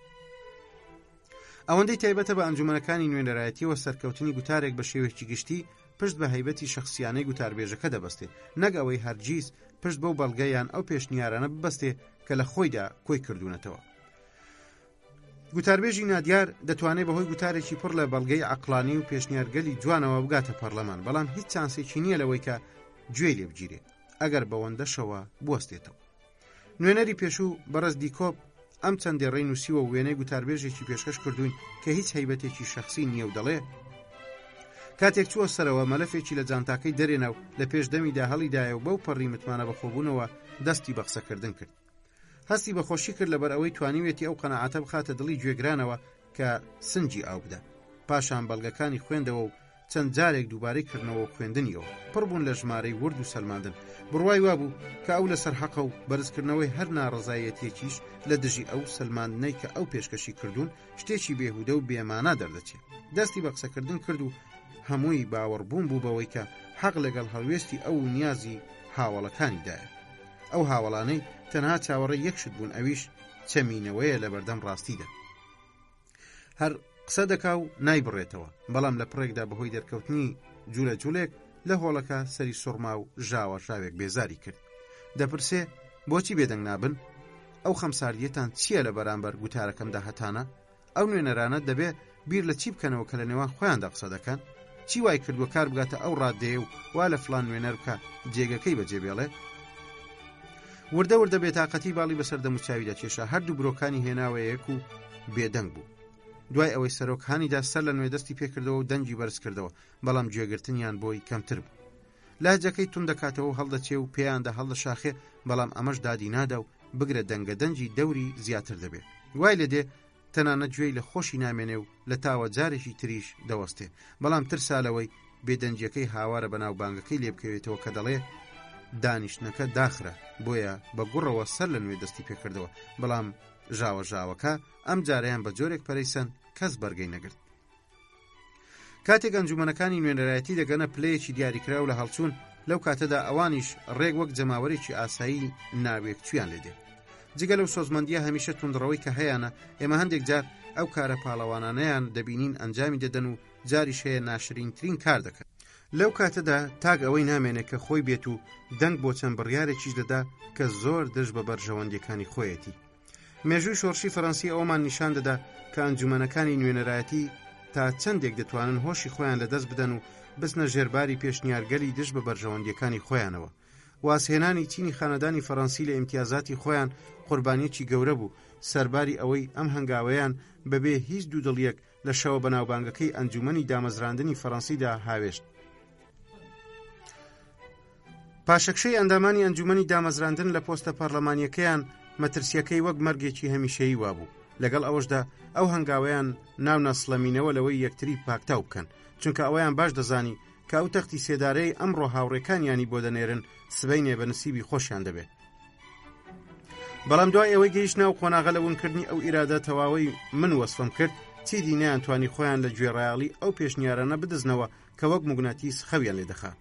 ئەو پەرەگرافەی خوارەوە کە یادداشتی یەکێکیانە بیلۆفارین نمونەیەکی بەرچاوە لەبارەی ئەو خاڵەوە و دەڵێ مادامەچێ لەسەر ئەو بڕیارانە لۆمەیان کردوین، لەبەر ئەوە زۆر جار پێش 2 ڕۆژیان تەنانەت 1 ڕۆژیش ڕەتمان کردوونەتەوە، چونکە ئەوەی بڕیارەکانی دەوروژان جگە لە قەیران شتێکی تر نەبوو. بەلای منەوە هیچ قسەیەک نییە لەمە ڕاستتر بێت. دیاردەکانی لە دەستدان و ونکردنی هۆشمەندی لە هەموو دانیشتە زریان ئاساکانی ئەنجومەنی دامەزراندندا دیار بوون. تین لەو بارەیەوە دەڵێ لەسەر بڕیارەکان ڕێک دەکەوتن و بڕیارگەلی تایبەتیان لە دژی هەموو ئەوانە دەردەکرد کە بێزاریان دەکردن و دەیان ترساندن. تەنها لەسەر گەمژەیی و سەرشێتیەکەیان ڕێک نەکەوت بوون، بەڵکو لەسەر تاوانەکان و کوشتنی کەسانی بێگوناه و کوشتنی هاوڕێکانیشیان ڕێککەوت بوون. باڵی چەپ و ڕاست پێکەوە هاوپەیمانێتیان ئەنجامدا و بە کۆی دەنگ و لەژێر هاڕەی چەپڵە ڕێزاندا دانتۆیان بردە بەردەم تەختی سێدارە. لە کاتێکدا دانتۆن ڕابەری سروشتیانەی شۆڕش و سەرۆکی گەورەیان بوو. ڕاست و چەپ هەمویان بە چەپڵەوە دەنگیان لەسەر دزێوترین بڕیارەکانی حکوومەتی شۆڕژگێڕدا. بە کۆی دەنگ و هات و هاواری پڕ لە سەرسانبوون و حەماسەتەوە کە هاوشان بوو لەگەڵ سۆزمەندیەکی زۆر بۆ کلۆدۆی دیربۆوە کوتۆن و ڕۆزپێردا، ئەنجومەنی دامەزرێنەر پارێزگاری لە حکوومەتی کوشت و بڕ و تاوان کرد، ئەویش لە ڕێگەی هەڵبژاردنەوەی عەفەویانە و چەمبارەیەوە. ئەمە سەرباری ئەوەی لابلین ڕیسوای دەکردن و لە دژیان دەوەستایەوە و لەبەر ئەوەی حکوومەتێکی بکوژ و ببڕی تاوانبار بوو. ئەمە جگە لە ڕیسواکردنی گروپی لامۆنتانیەش کە دەیانویست ڕیشە کێشیان بکات و لە بنجەوە هەڵیان کێشێ. لە دواعەکەمدا هەریەک لە لابلین و مۆنتانیا وەک زۆرینە و کەمینەیەک ڕێکەوتن لەسەر ئەوەی یارمەتی ئەو حکوومەتە بدەن بە مەبەستی ئەوەی بە شێوەیەکی دەستە جەمعی خۆیان بکوژن. لە بەرواری 22 ئایاردا کۆی ئەندامانی ئەنجومەنی دامەزراندن ڕێکەوتن لەسەر ئەوەی ملی بخەنە بەردەم پەتی سێدارە. دواتر لە 8 تەمووزدا و بە چارەگە سەعاتێک دوای گوتارەکەی ڕۆبسپێر جارێکی تر ملی خرایەوە بەرپەتی سێدارە. وا دەردەکەوێت و تابلۆی تیم نیشانمانی دەدا ڕەش و تاریک بێ، بەڵام لەگەڵ ئەوەشدا ئەوە ڕاستیەکەیەتی. ئەنجومەنەکانی نوێنەرایەتی بەپێی پێویست وروژابن و بە موگناتیس خەویان لێخرابوو. ئەمانیش وەک هەر جەماوەرێکی تر هەمان خەسڵەتیان لێ دەرکەوت. ئەمانیش دەبنە ڕانەمەڕێک و ملکەتی هەموو پاڵنەرا غەریزیەکان دەبن. ئەم وەسفەی خوارەوەی ئەنجومەنی نوێنەرایەتی ساڵی 1848 نمونەیەکی مۆدل ئاسایی نمونەیی لەسەر ئەوە پێشکەش دەکات. ئەمەش لەلایەن نوێنەرێکەوە پێشکەشمان دەکرێت کە هیچ گومانێکی لە دیموکراسی نییە. ئەو بەڕێزەش سبولێرە. ئەوەشی لێرەدا تۆماری دەکەم لە گۆڤاری ئەدەبیەوە وەرگیراوە. لە وەسفەدا هەموو ئەو سۆزمەندیانە دەبینین کە گەورە و قەبە کراون و زێدەڕۆییان تێدا کراوە و پێشتریش لە باسکردنی جەماوەردا هەڵم هێنجا. ئەم جوڵە زیادەیە ڕێگەمان پێدەدا بەوەی لە ساتێکەوە بۆ ساتێکی تر بگوێزینەوە بە هەموو ئەو پەیژانەی سۆزمەندیدا گوزەر بکەین کە پڕن لە ناکۆچی. نوێنەری ناوبراو دەڵێت دابەشبوونەکانی نێوپارتی کۆماری و بڵاوبوونەوەی گیانی ئیرەی و بەدگومانی لە ناو ڕێزەکانیدا لە پاڵبوونی متمانەیەکی کوێرانە و چەند هیوایەکی بێسنوور بەسەر ڕێزەکانیدا دوجار بە هیلاکی برد. ساویلکەی و بەراعەتەکەی نەیدەکردە شتێک جگە لە بێ متمانەیە گشتی و گردونیەکەی نەبێ. هیچ هەستێکی بۆ شەرعیەتی یاسایی نەمابوو، هیچ تێگەیشتنێکی بۆ پەیڕەوی ناوخۆ نەبوو. چەندین جۆر تیرۆر و وەهم چوبوونە نێو ڕێزەکانیەوە کە بێ ئەشمار بوون. جوتیار و منداڵێک لەو خاڵەدا پێک دەگەیشتن. هێمنیەکەیان لەوەوە هاتبوو ئارامیان لێ بڕابوو. درڕندەکەشیان لە ماڵ ئاواییانەوە بوو. ئەمانەش خەسڵەتی بوونەوەرێکی ناکامڵ و بێپەروەردەیە. هیچ شتێک سەرسامیان ناکە، بە هەمووشت بێزار دەبن، لە یەک کاتدا دەترسان و هەڵدەلەرزین کەچی ئازا و پاڵەوانیش بوون. ئامادە بوون خۆیان بخەنە نێو کڵپەی ئاگرەوە، لە بەردەم تارماییەکیشدا دەتۆقین و لە ترساندا خۆیان دەکشاندە دواوە. ئەو ئاکامانیان نەدەزانی کە لە کردەیەک یان پەیوەندی نێوان شتەکانەوە دەردەچوون. چەندێکیش ئامادەی حەماسەت و ڕوژاندن بوون، ئەوەندەش ئامادەیان بۆ کەوتن و داڕمان تێدا بوو. هەروە ئەگەری ئەوەشیان لێ دەکرا بە شێوەیەکی هەمیشەی ڕوبەڕووی هەر جۆرە ترس و تۆقاندنێک ببنەوە. ئیدی ئەمانە یان ئەوەتە لەسەری سەرەوە بوون یان لە خواری خوارەوە، هەرگیز لەبارێکی هاوسەنگدا نەبوون کە دەبوایەوە هابوونایە. زۆر لە ئاو بەخورتر بوون و هەموو ڕێگەکان تیاندا ڕەنجی دەدایەوە و هەموو شکل و فۆرمەکیان وەردەگرت. هەرچی بنکەیەکی حکوومەت بیویستایە دەیتوانی پشتیان پێ ببەستێ. خۆشبەختانە هەموو ئەو تایبەتمەندیانەی سەبارەت بە ئەنجومەنەکانی پەرلەمان لە باسکردن بووینەوە بە بەردەوامی تیاندا دەرنەدەکەوت. واقعەکە ئەومان بەسەردا دەسەپێنێ کە بڵێن ئەنجومەنەکانی نوێنەرایەتی بە واتای جەماوەڕ نایەن، بەو مانایی وشەکە هەیەتی، مەگەر لە چەند کاتێکدا نەبێ. ئەو تاکانەشی پێک دێنن لە زۆربەی بارەکاندا بەوە دەگەن کە پارێزگاری لە فەردانیەتی خۆیان بکەن. لەبەر ئەو هۆیشەکە ئەنجومەنەکانی نوێنەرایەتی دەتوانن چەندین یاسای تەکنیکیانەی نایابدا بڕێژن. ڕاستە ئەو یاسایانە پێشوەخت لەلایەن پسپۆڕانەوە و لە بێدەنگێکی ناو و نووسینگە وەزاریەکان یان پەرلەمانیەکاندا ئامادە دەکرێن. بەڵام لە واقعیشدا ئەو یاسایانەی دەنجیان لەسەر دەدرێ دروستکراوی دەستی یەک کەسن، نەک سەرلەبەری ئەنجومەنێکی نوێنەرایەتی هەمووی، کە دیارە ئەوانەش باشترن کە یەک کەس دایان دەڕێژێ. خۆ هیچ نەبێ ڕۆڵی تێکدەرانە نابین و خراپ نابن، ئەوەندە نەبێت چەند هەموارکردنێکی بێزارکەریان تێدا دەکرێ و دایانکەنە کارێکی دەستە جەمعی. لە هەموو شوێنێکدا و هەمیشە کاری خەڵکانێکی بە کۆمەڵ لە ئاستێکی نزمتردایە لە کاری تاکە کەسێک. ئەوە تەنها گەورە پسپۆڕانی یاسان کە ئەنجومەنەکانی نوێنەرایەتی ڕزگار دەکەن لە گرتنەبەری ڕێوشوێنی شێوا و ئیرتیجالی. ئەو کاتەوانیش دەبنە سەرۆک و بزوێنەرانی کاتی، چونکە ئەنجومەنی نوێنەرایەتی کار لەوان ناکە، بەڵکو ئەوان کار لەمان دەکەن. سەرباری ئەو هەموو زۆری و زەحمەتیانە هەتا ئێستاش ئەنجومەنەکانی نوێنەرایەتی باشترین ڕێگا چارەیەکن کە میلەتان بۆ حکومڕانیکردنی خۆیان دۆزی بێتیانەوە. دواتریش بە شێوێکی تایبەتتر و ئەوەندەی دەست بگات لە چنگ داپلۆسین و ستەمکاری تاکە کەسی ڕزگاریان بووە. گومان لەوەدانە کە ئەنجومەنەکانی نوێنەرایەتی نمونەی باڵای حکوومەت و حکومڕانیەتی پێک دێنن. لانی کەم بەلای فەیلسوف و بیرمەند و نووسەر و هونەرمەند و زاناکانەوە، واتە بە کورتی بەلای هەموو ئەوانەی ترۆپچی شارستانیەتێک پێک دێنن. ئەو ئەنجومەنانە تەنها دوو مەترسی جددی هەڕەشیان لێ دەکات، ئەوانیش بریتین لە بەفیڕۆدانی زۆرەملەیانەی بودجە و سنووردارکردنی وردە وردەی ئازادیەکانی تاکە کەس. هەرچی مەترسی یەکەمیانە ئەنجامێکی ئیجابیانەی داخوازیەکانی جەماوەری هەڵبژاردن و کورتبینیانە. کاتێک نوێنەرێک پرۆژە بڕیارێک پێشنیار دەکات، تێیدا هەست و سۆز و بۆچوونە دیموکراسیەکانی ڕازی دەکات، بۆ نمونەوەک ئەوەی پێشنیارێک بە مەبەستی خانەنشینکردنی هەموو کرێکاران یان زیادکردنی موچەی کرێکارانی ڕێگاوبانەکانیان مامۆستایان و تا دوایی پێشکەش دەکات. لەم کاتدا نوێنەرەکانی تر هیچیان لەدەست نایە، تەنها ئەوە نەبێ قبوڵی بکەن. ئەمەش لە ترسی ئەوەی نەکات تۆمەتبار بکرێن بەوەی خەمساردن بەرامبەر بە بەرژەوەندەکانی دەنگدەرانیان. لە کاتێکدا ئەوەش دەزانن کە ئەو پرۆژە بڕیارە لەسەر بودجەی دەوڵەت زۆر خراپ دەکەوێتەوە، بۆیە لە تاوە دەچن باجی نوێ دەسەپێنن. لە کاتێکدا هیچ دوودڵیەکیان نییە لەوەی دەنگ بۆ ئەو بڕیارە بدەن و دەشیدەن. ئەوەش لەبەر ئەوەیە کە ئەو ئاکامانەی زیادبوونی خەرجیەکان دەیخەنەوە لە خۆیانەوە دوورە و هیچ زیانێک بە بەرژەوەندی تاکە کەسیان ناگەیەنێ. ئەمە لە کاتێکدا ئەگەر دەنگ لەسەر پرۆژە بڕیارەکە نەدەن، ئەوە دەبێ باجەکەی لە نزیکترین هەڵبژاردننی داهاتوودا بدەن. لە پاڵ هۆکاری یەکەم کە تایبەتە بە زیادکردنی خەرجیەکان، هۆکارێکی تریش هەیە کە ئەمیشیان زۆری و ناچارکردنەکەی لەوەی پێشتر کەمتر نییە. ئەویش ڕازیبوونە لەسەر هەموو ئەو خەرجیانەی کە جگە لە بەرژەوەندیەکی ناوخۆیی و لۆکاڵیانەی ڕوود هیچی تریان تێدا نییە، نابێ هیچ نوێنەرێک لە دژی بێ، لەبەر ئەوەی ئەمیش گزارش لە داخوازیەکانی دەنگدەران دەکا، بۆیە هیچ نوێنەرێک ناتوانێت ئەوەندە دەنگ بەدەستبێنێ کە بازنەی هەڵبژارنەکەی دێوێ ئەگەر لەسەر داخوازیە لێکچووەکانی نوێنەرانی تری هاوڕێی لە بازنەکەیاندا ڕازی نەبێت. بەڵام مەترسی دووەم کە پێشتر باسکرا پەیوەندی بە سنووردارکردنی ئازادیەکانی تاکە کەسەوە هەیە و شتێکە ناکەوێتە بەرچاوان و وەک هەڕەشەی یەکەمیان نییە، ئەگەرچی بوونیشی هەیە. ئەمیان زادەی چەند یاسایەکە کە هەمیشە ڕۆڵی گەمارۆ دەردەبین و ئازادی سنووردار دەکەن. ئەنجومەنەکانی نوێنەرایەتی بەهۆی زاڵبوونی گیانی ئاسانکردنەوە بەسەریاندا ناتوانن ڕنگدانەوە و ئەنجامەکانی ئەو یاسایانە ببینن لە کاتێکدا بە ئەرچی سەرشانی خۆی دەزانێ دەنجی بۆ بدات. ئەمە ترسێ شتێکی حتمیە و دەربازبوونی تێدا نییە، چونکە خودی ئینگلتەرا کە باشترین نمونەی سیستەمی پەرلەمانی و نوێنەریش تێیدا بە بەراورد لەگەڵ دەنگدەرانیدا زۆرترین سربەخۆیی هەیە، هێشتا دەڵێم کە خودی ئینگلتەراش نەیتوانیوە لە چنگ ئەمە ترسیە ڕزگاری بێ.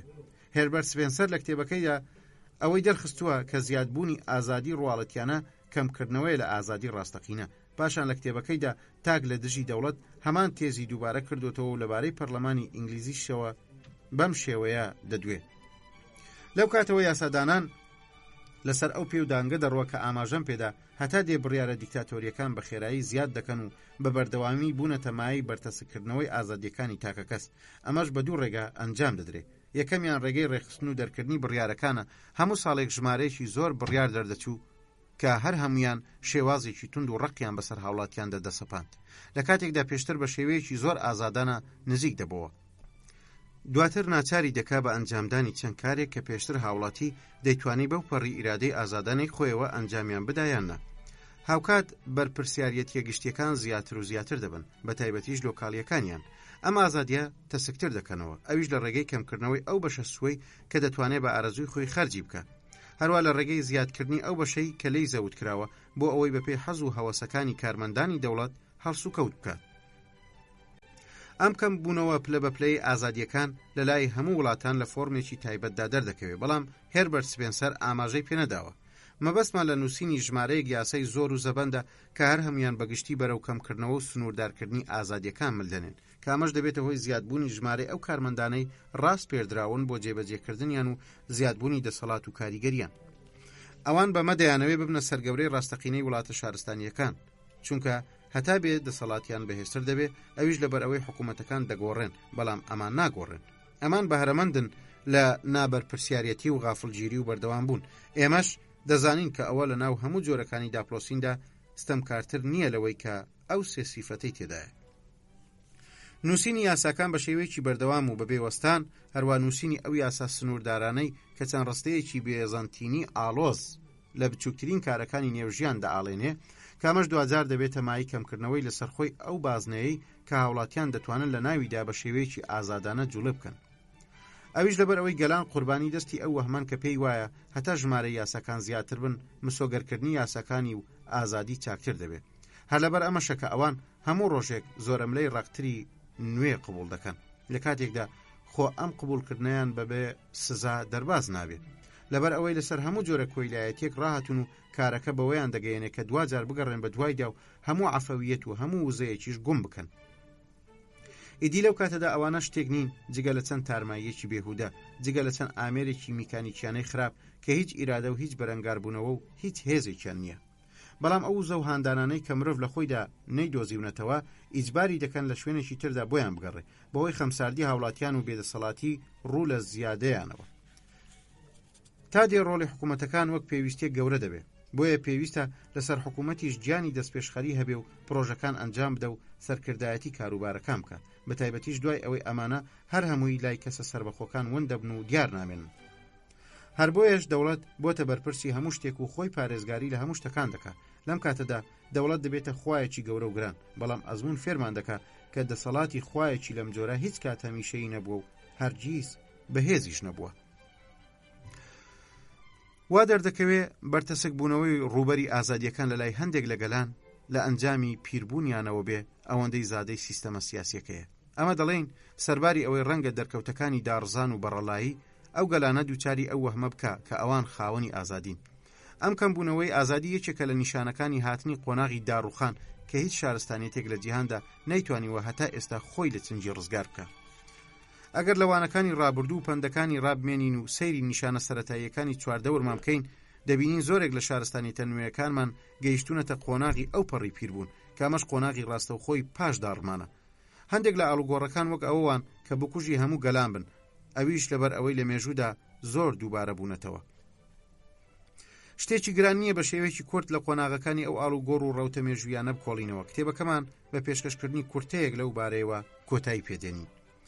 ئەگەر لێکۆڵینەوە لە چاوکی گەورەی و داڕمانی ئەو شارستانیانە بەبارە پانەکەیدا ئەنجام بدەین کە کەوتونەتە پێش شارستانیەتی ئێمەوە، ئەو کاتە چی دەبینین؟ لە سەرەتای ئەو شارستانیەتەدا پیاوانێکی کەم دەبینین کە سەر بە بنج و ڕەچەڵەکی جۆرا و جۆرن و بەپێی ئارەزووی کۆچکردن و داگیرکاریەکانیان کۆبوونەتەوە.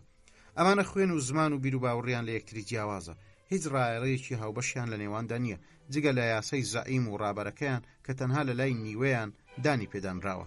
لەناو ئەو تێکەڵە کۆبووەدا سیفاتە سایکۆلۆژیەکانی جەماوەر لە بەرزترین ئاستیدا دەبینی. ئەو جەماوەرە پێگە و گرێدانی کاتی و چەندین جۆر قارەمانیەتی و لاوازی و کەموکڕی و غەریزەی پاڵپێوەنان و توندوتیژیان هەیە، هیچ شتێکی نەگۆڕ و چەسپاویان نییە، ئەوانە بربەرین. دواتر زەمان دەڕوا و کاری خۆی تەواو دەکات. لێکچووی ژینگە و دووبارە بوونەوەی کردەی یەکتر بڕینی نێوان کۆمەڵەکان و پێداویستی هاوبەشەکانی ژیان دەست نەخانەی سەرەوە بۆ ئەوی بتوانن بە هێواشی کاری خۆیان ئەنجام بدەن. لەو کاتەوە ئەو یەکە ناو یەکچوانە لەگەڵ یەکتردا دەست بەتوانەوە دەکەن لە پێناو پێکێنانی یەک نەژاددا، واتە کەلەکەبوونێک دەخڵقێ کە هەڵگری چەندین خاصیت و سۆزمەندی هاوبەشن و فاکتەری بۆ ماوەش بە هێواشی دیاریان دەکات. بەم شێوەیە کۆمەڵە خەڵکێک دەبنە گەلێک و بەما ئەو گەلە دەتوانێت لە حاڵەتی بربەریەت دەربچێت. بەڵام هیچ گەلێک بە تەواوی لی دەرناچێت، هەتاکو کۆشتێکی زۆر و چەند شەڕ و ملبلانەیەک نەکاو هەوڵ و تەقەڵایەکی بێشمار نەدا کە دوجار نمونەیەکی باڵای دەست بکەوێت. گرنگ نییە سروشتی ئەو نمونە باڵایە هەرچیەک بێ، پەرستنی ڕۆمایە یان هێزی ئەسینە یان سەرکەوتنی یەزدانە مەبەست لە ئیسلامە، ئەوەندە بێ بەشی تواننەوەی هەموو تاکەکان بکە لەو نەژادەی کە لە قۆناغی پێکاتندایە و لە یەکەی سۆزمەندی و هزردا کۆی کردوونەتەوە. ئەو کاتە شارستانیەتێکی نوێ بە هەموو دامەزراوە و بیر و باوەڕ و هونەرەکانیەوە لەدایک دەبێت. لەژێر پاڵەپەستۆی خەوندا نەژادە دیاریکراوەکە دەتوانێت هەموو ئەو شتانە بەدەست بێنێ کە نێو و نێوبانگ و هێز و گەورەی دەدەنێ. گومان لەوەدا نییە کە حەشاماتێک لە خەڵک هەن لە هەندێک ڕووگە و کاتدا دەمێننەوە، بەڵام لە پشت خەسڵەتە بزۆک و گۆڕاوەکانی جەماوەرەوە جەوهەرێکی پتە و هەمیشەیان هەیە. ئەویش ئەو نەژادەیە کە بەهێز و تینی خۆی ناهێڵێت میلەتێک لەرەرە بکە و فاکتەرێک ڕێکەوت و لە ناکاویش دەخاتە ژێر ڕکێفی خۆیەوە. بەڵام دوای ئەوەی لە کاری بلیمەتانەی خۆی بۆوە زەمان دەست بە کارێکی تری خۆی دەکات کە ئەویش تێک و پێکدانە. ئەو تێک و پێکدانەی نەخواکان و نەمرۆڤ لە چنجی ڕزگاریان نابێت. پاشەوەی شارستانیەتی دەگاتە ئاستێکی دیاریکراو لە هێز و ئاڵۆزبوونی خۆی و لە گەشە و گەورەبوون دەکەوێت، هەر لە گەورەبوونی خۆی کەوت چیدی دارمانەکەی خێراتر دەبێت. ئەو دەما زەنگی سەعاتی پیربوون لێدەدا و هێور نابێتەوە. یەکێک لە سیفاتەکانی ئەو سەعاتە حەتمیە ئەو لاوازی و نابودیەیە کە تووشی ئەو نمونە باڵایە دێ کە پاڵپشتی لە ڕۆحی ئەو نەژادە دەکرد کە خۆڵقێنەری خودی ئەو شارستانیە. هەتا نمونە باڵەکە ڕەنگ زەرد و لاواستر بێ، لەگەڵیدا هەموو ئەو دامەزراوە ئاینی و سیاسی و کۆمەڵایەتیانەی کە ئەو سروش بەخشیان بوو لە ڕوو لاواستر و لەرزۆکتر دەبن. لەگەڵ پوکاونەوەی بەکاوە خۆی نمونە باڵاکەدا چیدی نەژاد زیاتر و زیاتر ئەو شتانە لەدەست دەدا کە مای تۆکمەیی و یەکێتی و بەهێزبوونی بوون. لەو کاتەدا تاک دەتوانێت گەشە بە کەسایەتی و زیرەکی خۆی بدا، بەڵام ئەوەی جێگەی ئەنانیەت و خۆپەرستی بە کۆمەڵی نەژاد دەگرێتەوە گەشەیەکی زۆری خۆپەرستی تاکە کەسیە کە کەساسی لە کەسایەتی و لاوازی لە پراکتیک و بێتوانایی لە تێکەڵبووندا هەیە. ئەوەی میلەت و تۆکمەیی و قەوارەیەکی ڕیزکراوی پێکدەێنە لە دوا ئاکامدا دەبێتە هەڵچنێنێک لەو کەسانەی کە هیچ ڕایەڵەیەکیان لە نێواندا نییە، بەڵام بۆ ماوەیەکی تر و بە شێوێکی دەستکرد و لە میانەی نەریت و دامەزراوەکانەوە پارێزگاری لە یەکێتیە ڕووکەشەکەیان دەکەن. پاشان خەڵکەکە لەسەر بنەمای بەرژەوەندی و ئاواتەکانیان بە جۆرێک دابەش دەبن کە وایان لێدێ نەزانن چۆن حکومڕانیەتی خۆیان بکەن. چیدی ئەو خەڵکە داوای ئەوە دەکەن کە لە هەموو کاروبارێکیاندا سەرکردایەتی و حکومڕانیەتی بکرێن و داوا لە دەوڵەت دەکەن هەژمونی کارای خۆی بەسەریاندا پیادە بکە.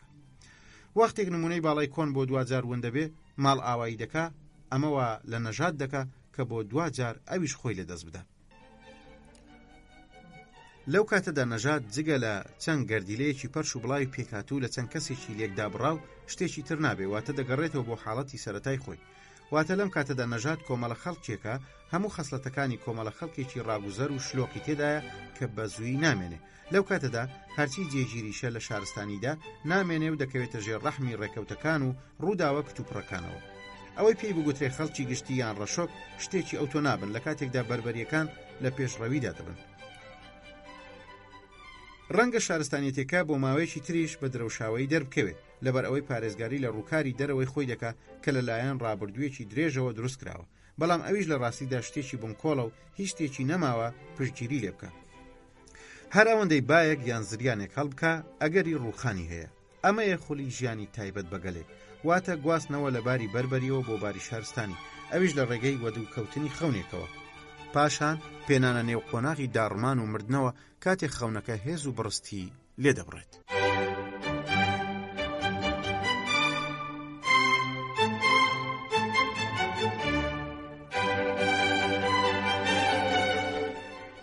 گوێگرانی خۆشەویست، لێرەدا هاتینە کۆتایی کتێبی سایکۆلۆژیای جەماوەر کە لە نووسینی گۆستاف لۆبۆن بوو. هیوادارین سوودی لێ ببینن.